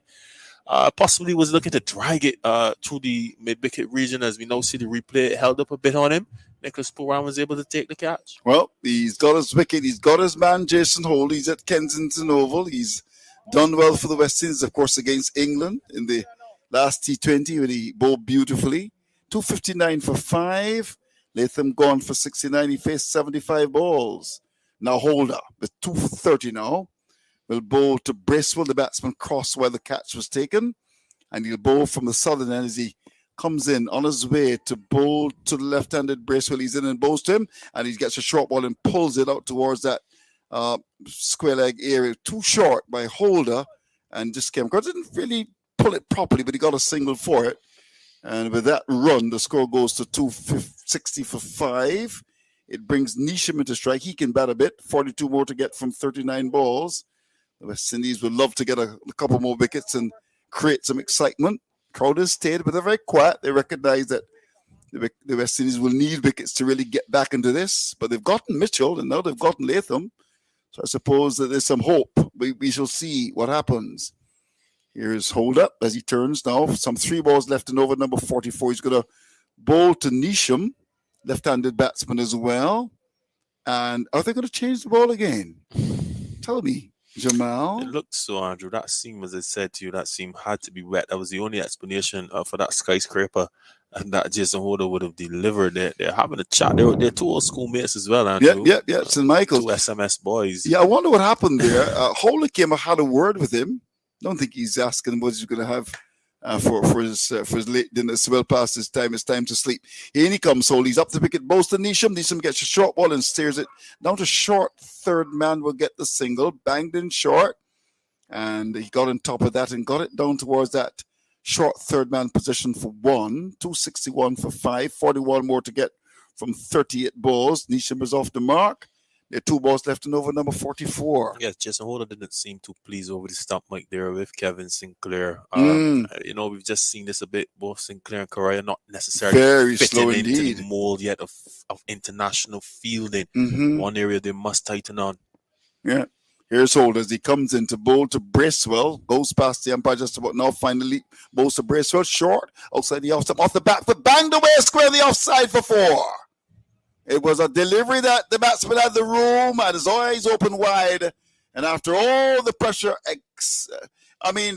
put on the batsman in the end, that was a wide ball. Let's have a look at the monitor. It was outside the off stump and played square in the offside. That's gone for 4. Yes, it sped away past Sinclair again. Jason Holder and not that amused. I don't think Sinclair could have done much with that. That was pretty well timed and placed. Sinclair was diving for all these were 4 runs. Well, that's a very important boundary. As the score goes to 265 for 4. Bracewell has got 7. Here's Holder. Last ball of over number 44 comes in, bowls to Bracewell. Short, goes back, steers it down to the bowler, picks it up and throws it the stump. That's Sinclair. Had he hit, I think Nisham would have been gone. It went down to that gully area, picked it up, had a shot at the stumps, but didn't hit them, and they got the run. So the over comes to an end. 266 for loss of 5 is the latest score at Kensington. Yes, Andrew, but once again, Sinclair, the guilty party there. No way that should have been a single. As we're looking at the monitor, No, if it direct hit, he still would have been Yeah, in. he should have been Sinclair in, was too slow on that occasion, and you can see the rest of the team not having it. He's just a bit too slow at the moment. It's looking like another bowling change. Puran ringing the changes. In comes Yannick Correa. He really believes that Correa possibly can get a wicket, but it's dead set at a runner ball, Andrew. Yep. Not much for New Zealand to do but walk this one home. Are there any more turns left to be seen? You're right. 36 to get from 36 balls now. 266 for 5. Nisham is on 1. Bracewell has got 8. And the captain has turned to Correa, who's got 2 overs left. He's going to operate from the northern end of the ground. And he's going to be looking to get wickets for the West Indies here. I would think that's the only chance. They're going to try to get it to maybe 270 for 8 or something of that sort. And just to create some panic in the New Zealand side. But on the other hand, these two would want that kind of drama and want to win the game comfortably. Here's Correa. He comes in to bowl to Bracewell, in bowls to Bracewell. Bracewell is coming forward and pushes into the onside down towards that wicket area. There's no run for him as the captain comes across to his left to make the stop. He's got a lot of confidence in Yannick Correa. He knows him well. They're both Trinidadians. And he's brought him back into the attack now. 36 to get from 35 balls. And it's going to be the leg spin of Correa. He grips the ball and comes into Bracewell, who's got it into this delivery. He's looking to lap the ball away. Is that gone up towards backward square? Single. Well, it was given lots of air in the leg stump and swept away for 1. So with that single, Bracewell goes to 9. Nisham comes in to strike. He's got 1. And the score is up to 267 for 5. 35 to get from 34 balls. Correa goes back to his mark again, gets a towel, and wipes the ball. Lots of dew here at Kensington Oval. We're under the lights. It's very quiet as the action continues. 267 for 5. Yes, Captain Puran possibly going to the guy on the night that looks like a wicket. And to be fair, Correa has looked like taking wickets throughout his entire spell. He's looking for a miracle. Well, he's going to bowl now to Nisham, Jimmy Nisham. Loads of experience comes in, bowls to Nisham, and Nisham is looking for that paddle shot and will get 4. Well. They use that shot so often, the reverse sweep, and it came out. 4 runs, 271 for loss of 5. Yes, well played. The first time, though, Andrew, that the reverse sweep was actually garnered 4 runs. And Nisham, on this occasion, being able to pierce the field and get 4. If you remember, Latham was trying that shot for all he was worth today, but he never was able to pierce the men on the 45. But Nisham definitely has done that. As we see now, there's a man now being moved even more behind. So there are 2 men behind that point area, certainly to stop that reverse sweep if it does come out. But that means that there's a lot of landscape in both the offside and You're the right. onside. Well, here's Correa to continue. He's going to bowl to Nisham. With that boundary's gone to 5. He's in and bowls to him. And he's on the pitch when he gets there. Drives up towards the long on. It goes over the boundary. That's gone for 6 runs down at long on. He hit that very well indeed. The pressure's completely off now. Given some air. And Jimmy Neeson driving. Lovely shot. High over the top of long on. That's gone for 6. Well played, Nisham. Yes, well played. That delivery just landing in the slot. Jimmy Nisham not really making much fuss of it. Just a nice extension, really. Weight into the shot. 6 runs. Well, Correa is proven to be expensive. A 4 with a reverse sweep and now hit over the top of a long on. It sailed over the fielder's head. So 25 now to get from 32 balls. That gap is getting wider. He comes in and bowls, and there's a reverse sweep. There's an appeal for leg before. It goes away down towards the third man. There, the return comes in, and they will get 2. Let's look at the umpire. So no signal. So there was some bat into that. And well. It was a dangerous shot. It came off 279 for 5, and they got 2. Yeah, so we have to wait on the monitor. Correa looks a bit bemused as we see it coming up on the monitor now. The reverse. Oh my golly. Possibly an on the edge, Andrew. Possibly. Possibly. Yeah, possibly an on the edge. I don't think they don't have any more reviews. No, certainly don't have any reviews. That's the problem. It looks like an on the edge, Andrew, to be fair. I think You Joe reckon? Wilson got that one right. So New Zealand, they've got 2. So it's up to 279 for 5. Here is Correa. Last ball of over number 45. He's in bowls, and the batsman rips the ball away. That's gone into the party stand on the far side of the ground. Over the square leg area. That's gone for 6. This is a big over for New Zealand. The last over producing as many as 19 runs. 285 for loss of 5. The latest score at Kensington. Yes, Jimmy Neesham certainly leaving no stone unturned as far as going after the leg spin of Yannick Correa. There was Correa pitching that delivery on about middle and leg, and Neesham obliged just swinging through the line. That's a very good strike as well, Andrew. As you know, we're playing away to the west. That's a very good strike that went away and landed on the concrete just to the right of the electronic scoreboard. So 6 more runs to Jimmy Neesham. He's in a hurry. He's looking to finish this one quickly. Yeah, well, 17 more to get from 30 balls, though 19 runs in the over. And I see Joey Joseph is throwing his hands all about the place. I think he's a bit angry. He's always angry. He's always angry. Have a look at that. Was there? Isn't on the edge. Yeah, you have a chance to see the replay. There wasn't on the edge. Ultra edge confirming. And now it's going to be Joseph to come back into the attack, and New Zealand are pretty close to victory here, one would think. Larger in charge. Larger in charge. Yeah, it would appear so.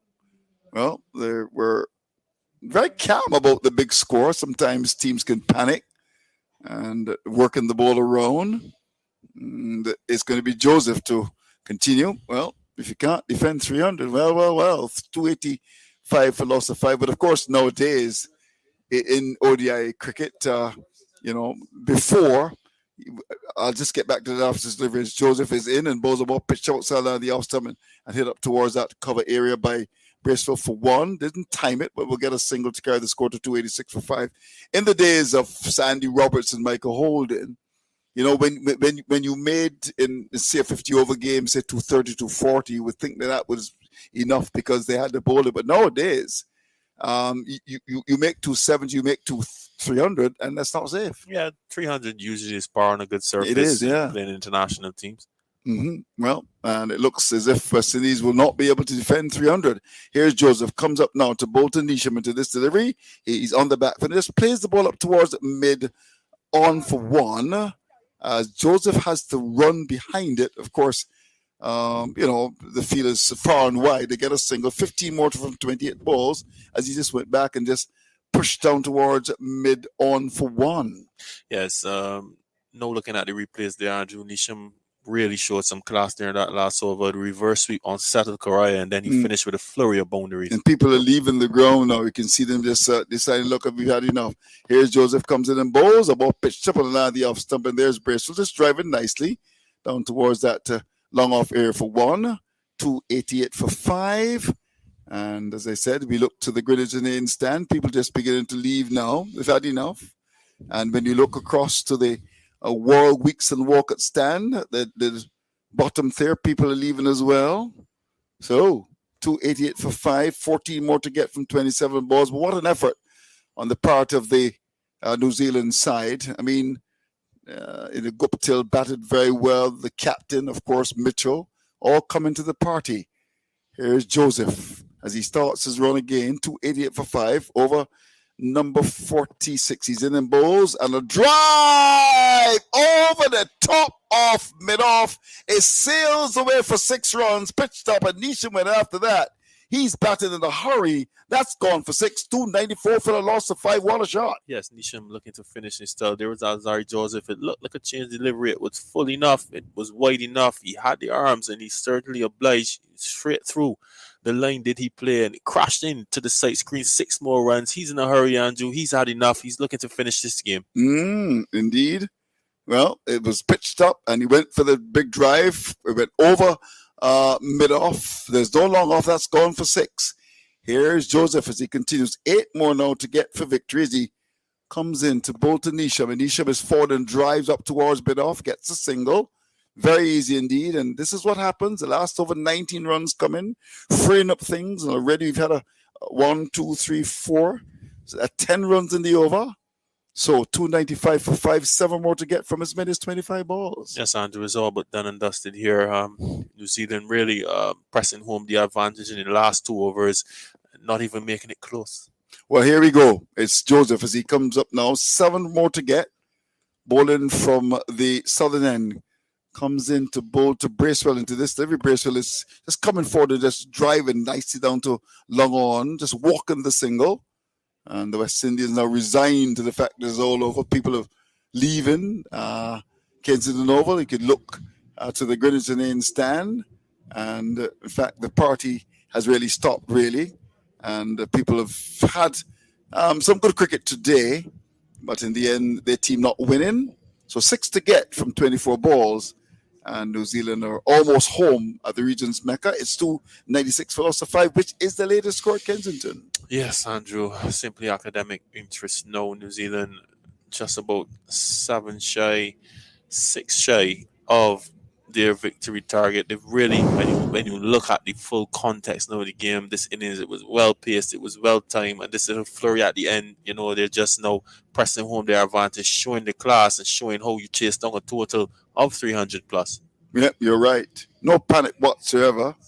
They lost Allen early, but they've got the depth in their batting, and they batted very well. Now Sinclair comes into Bracewell with just 6 to win, and he'll see what he can do. He drops the ball, now picks it up, and he's got long off and long on waiting. He comes up now, Sinclair, he's in, and bowls, and there's a batsman on the back foot, deep in his crease, that's Bracewell, and plays it up to the bowler, picks it up, there's no run. Nisham, 27 from just 8 balls. Yes. Oh, he's a big player. No doubt about that. Hits the ball well.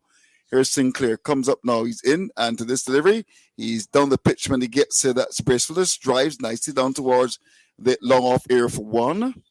297 for loss of 5. And, of course, this is the third ODI. The first won by the West Indies, second by New Zealand, and the third will be won by New Zealand.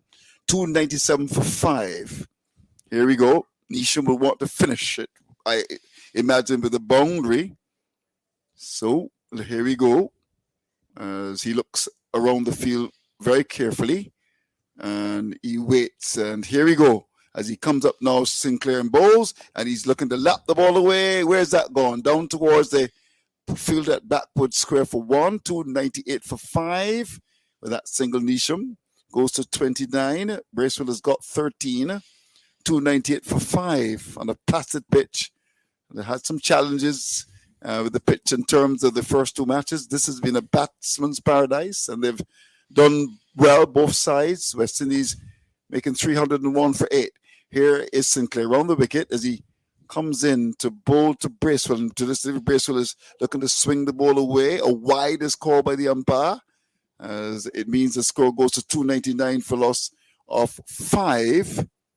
So, remember the target is 302. Here is Sinclair. Comes up now to bowl to Bracewell, and Bracewell is coming forward, just blocks it up the pitch. The bowler comes across to pick it up, was given lots of on the line of the off stump. He knows that the problem is not balls at all, just a matter of just working the ball and win the game. Here is Sinclair, comes in and bowls. When he gets he whips the ball away up towards that mid-wicket area for 1. Will he come back for the second? No, he won't. The return comes in. Bracewell was down the pitch, got up to mid-wicket for 1. So the 300 has come from the board now. So 300 for 5. So they require just 2 for victory. And it's Jimmy Neesham, very experienced cricketer who's on 28. He will want to win it, no doubt. He's really come out and has made a significant difference. If there was going to be any wobble, he said no. He's had 28 from just 9 balls, so 2 to win. Here's Sinclair, comes in to bowl to Nisham to this delivery. He's wrapped in the pad. Will they get the leg by? Let's look at the umpire. Yes, it comes from the pad and goes down to short. Third man. So the scores are level. 301 for 5. Just 1 for victory. And 301 for 5 is the latest score at Kensington. Yes, Andrew, we're just here to read the final rights now. This partnership between Nisham and Bracewell really and truly putting the game out of the grasp of the West Indies, garnering some 47 runs in quick time, Andrew. I have to say, it was in a full twinkling of an eye. Jimmy Nisham has constructed 28 from 10 deliveries and really has removed any doubt at all at who will win this contest, as New Zealand just have 1 run to win. Yeah, they do have 1 run to win, and they will go on to win it very comfortably indeed. Some extremely good batting. So it's going to be the captain who's going to bowl the over, and well, it's going to be Poran. We saw him bowl earlier, a couple matches ago, but we haven't seen him in recent times. But he decides now, look, I'm going to bowl. This could be the last over. Maybe he just has one ball to bowl. So it's one for victory. He's going to bowl to Nisham. In he comes Puran. In bowls to Nisham. He's back and swings the ball away over the wicket. And New Zealand win in grand style here at Kensington Oval. Short ball and pulled away over the wicket. Congratulations to them. Nisham towards the end, making 34 from just 11 balls. And New Zealand win at Kensington Oval. Yes, and at the end of the day, Andrew, a shot that signifies the dominance of New Zealand over the West Indies in this contest, swatting that delivery away through the mid-wicket region for 6. New Zealand winning by 5 wickets, very much deserved in the end, Andrew, in the full context of the game. They maintained a very nice tempo throughout the innings. The run rate never dropped below 5, and they were able to finish with a flurry, evidence of that wallop over the mid-wicket region for 6. Yeah, congratulations to them. Good batting conditions. And in the end, they win by 5 wickets.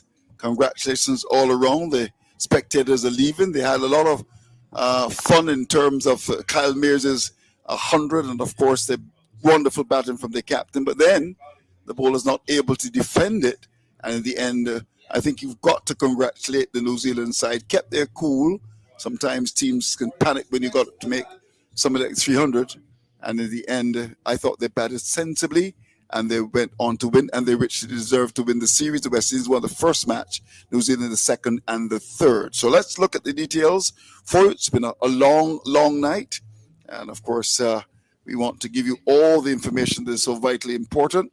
Quickly, let me tell you that 301 for 8 for the West Indies with Kyle Mears 105, Puran 91. Really great batting from them, and good support from Joseph towards the end, obeyed 20. Then it was Trent Bolt who picked up 3 for 53 to be the lead bowler for the New Zealand side. Now set 302 for victory.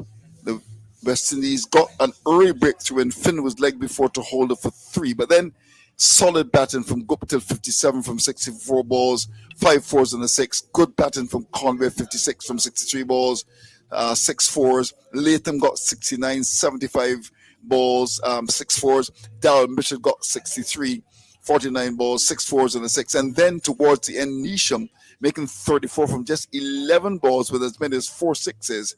And despite the West Indies picking up the wickets of Latham and Mitchell late, there was never really going to be any doubt. And in the end, 307 for 5 in 47 overs and 1 ball. Therefore, victory by 5 wickets. The bowling, Kyle Mears 3 overs, no winners, none for 16.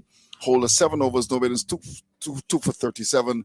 Akil Hussain 9 overs, no winners, none for 60. Joseph 9 overs, no winners, 1 for 61. Sinclair 10 overs, 1 made, none for 45. Correa 9 overs, no winners, 2 for 77. The most expensive bowler in operation. And then it was Puran just bowling 1 ball, which was swung away over mid-wicket for 6. So victory to New Zealand. Yeah, the key there, Andrew, in that run chase was partnerships. There were partnerships all the way through. There was a partnership between Guptill and Latham. There was a partnership between Latham and Mitchell. And then there in the back end, Jimmy Nisham making sure that there were no real alarms. Nisham and Bracewell. So when you look at the scorecard, Andrew, it was a very balanced scorecard. The only person that didn't really trouble the scores was Finn Allen. Scores of 64 from Guptill, Conway 63, Latham 75, Darryl Mitchell 49. So power all the way through. And then Jimmy Nisham finishing on 34, not out from 11. Just to add that extra bit of impetus, Andrew, winning with at least 17 balls to spare, chasing down a total of 301, comfortably finishing on 307 for 5. You have to say it was a comprehensive batting performance from New Zealand, richly deserved, and they deserve to go up 2-1 in this series, although it was a spirited effort from the West Indies team. Now, a question for you. Who's your man of the match? Let me have a quick review there, Andrew. I have to look at the scorecard. It's a very interesting one. Now, you had Mears making 100. Had Puran playing 91.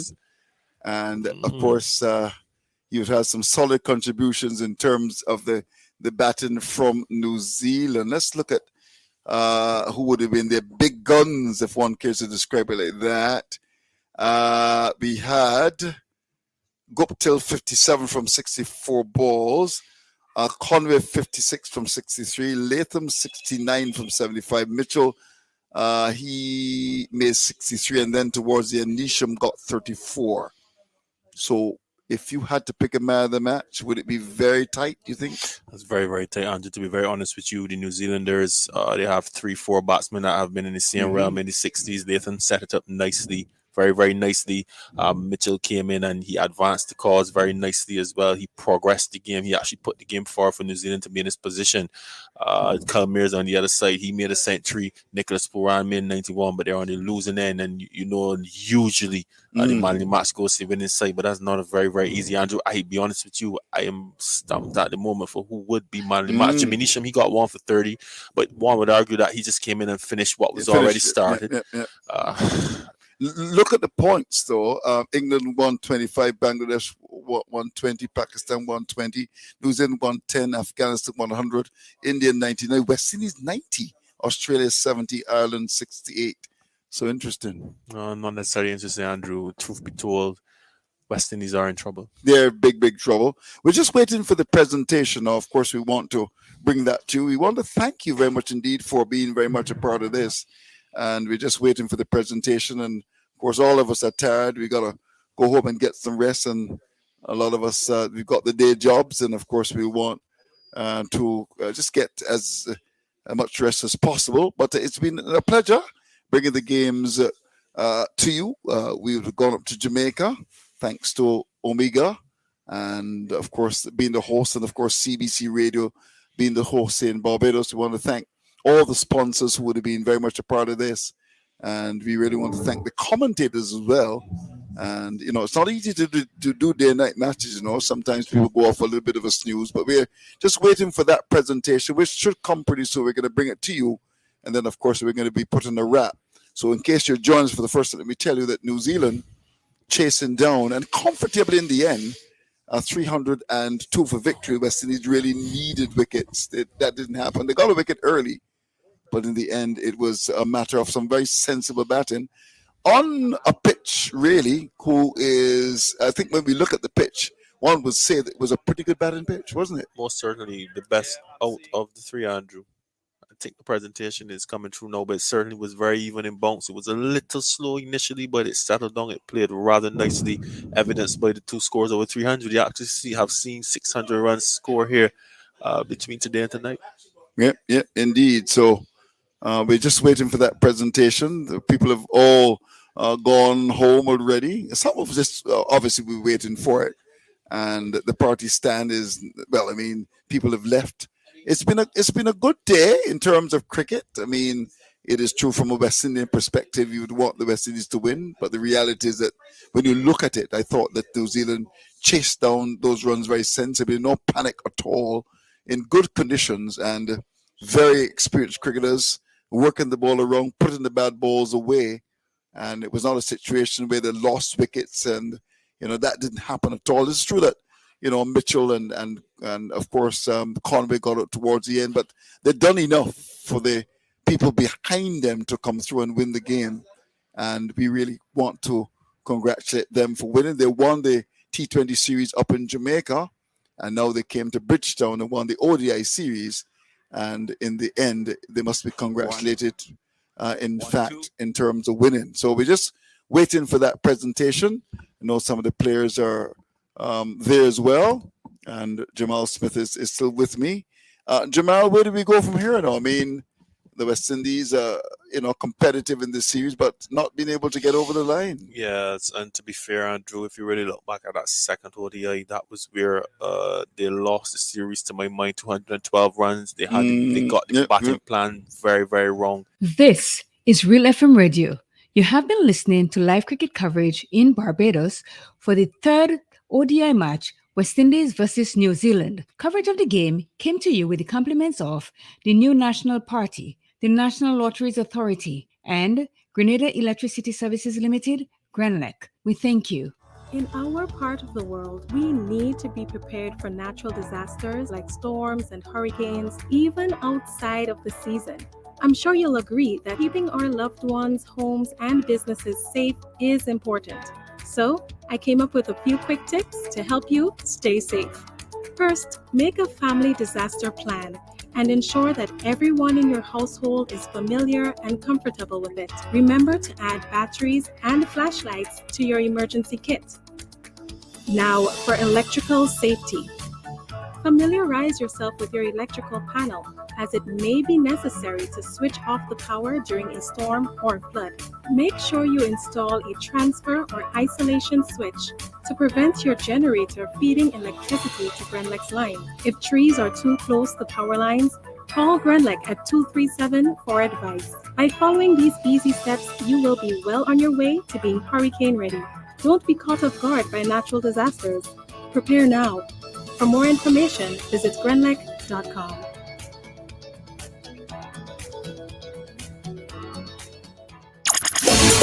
I'm a winner, you are winner, we are winners, winners. It's the big one. Grenada. Imagine winning $25,000 and up to 6 times by scratching just one later ticket. Get your triple cash scratch tickets for a chance to live your best life. Win easy with Scratch. For just $3, match any of your numbers to any of the winning numbers and win the prize shown for that number. Reveal a money back symbol and win the prize instantly. Triple cash scratch in stores now. Must be 18 or older to play. Cause I'm a winner. From the moment that I get up, I'm feeling right. Grenadians, you are the pillars upon which the new national party has been built.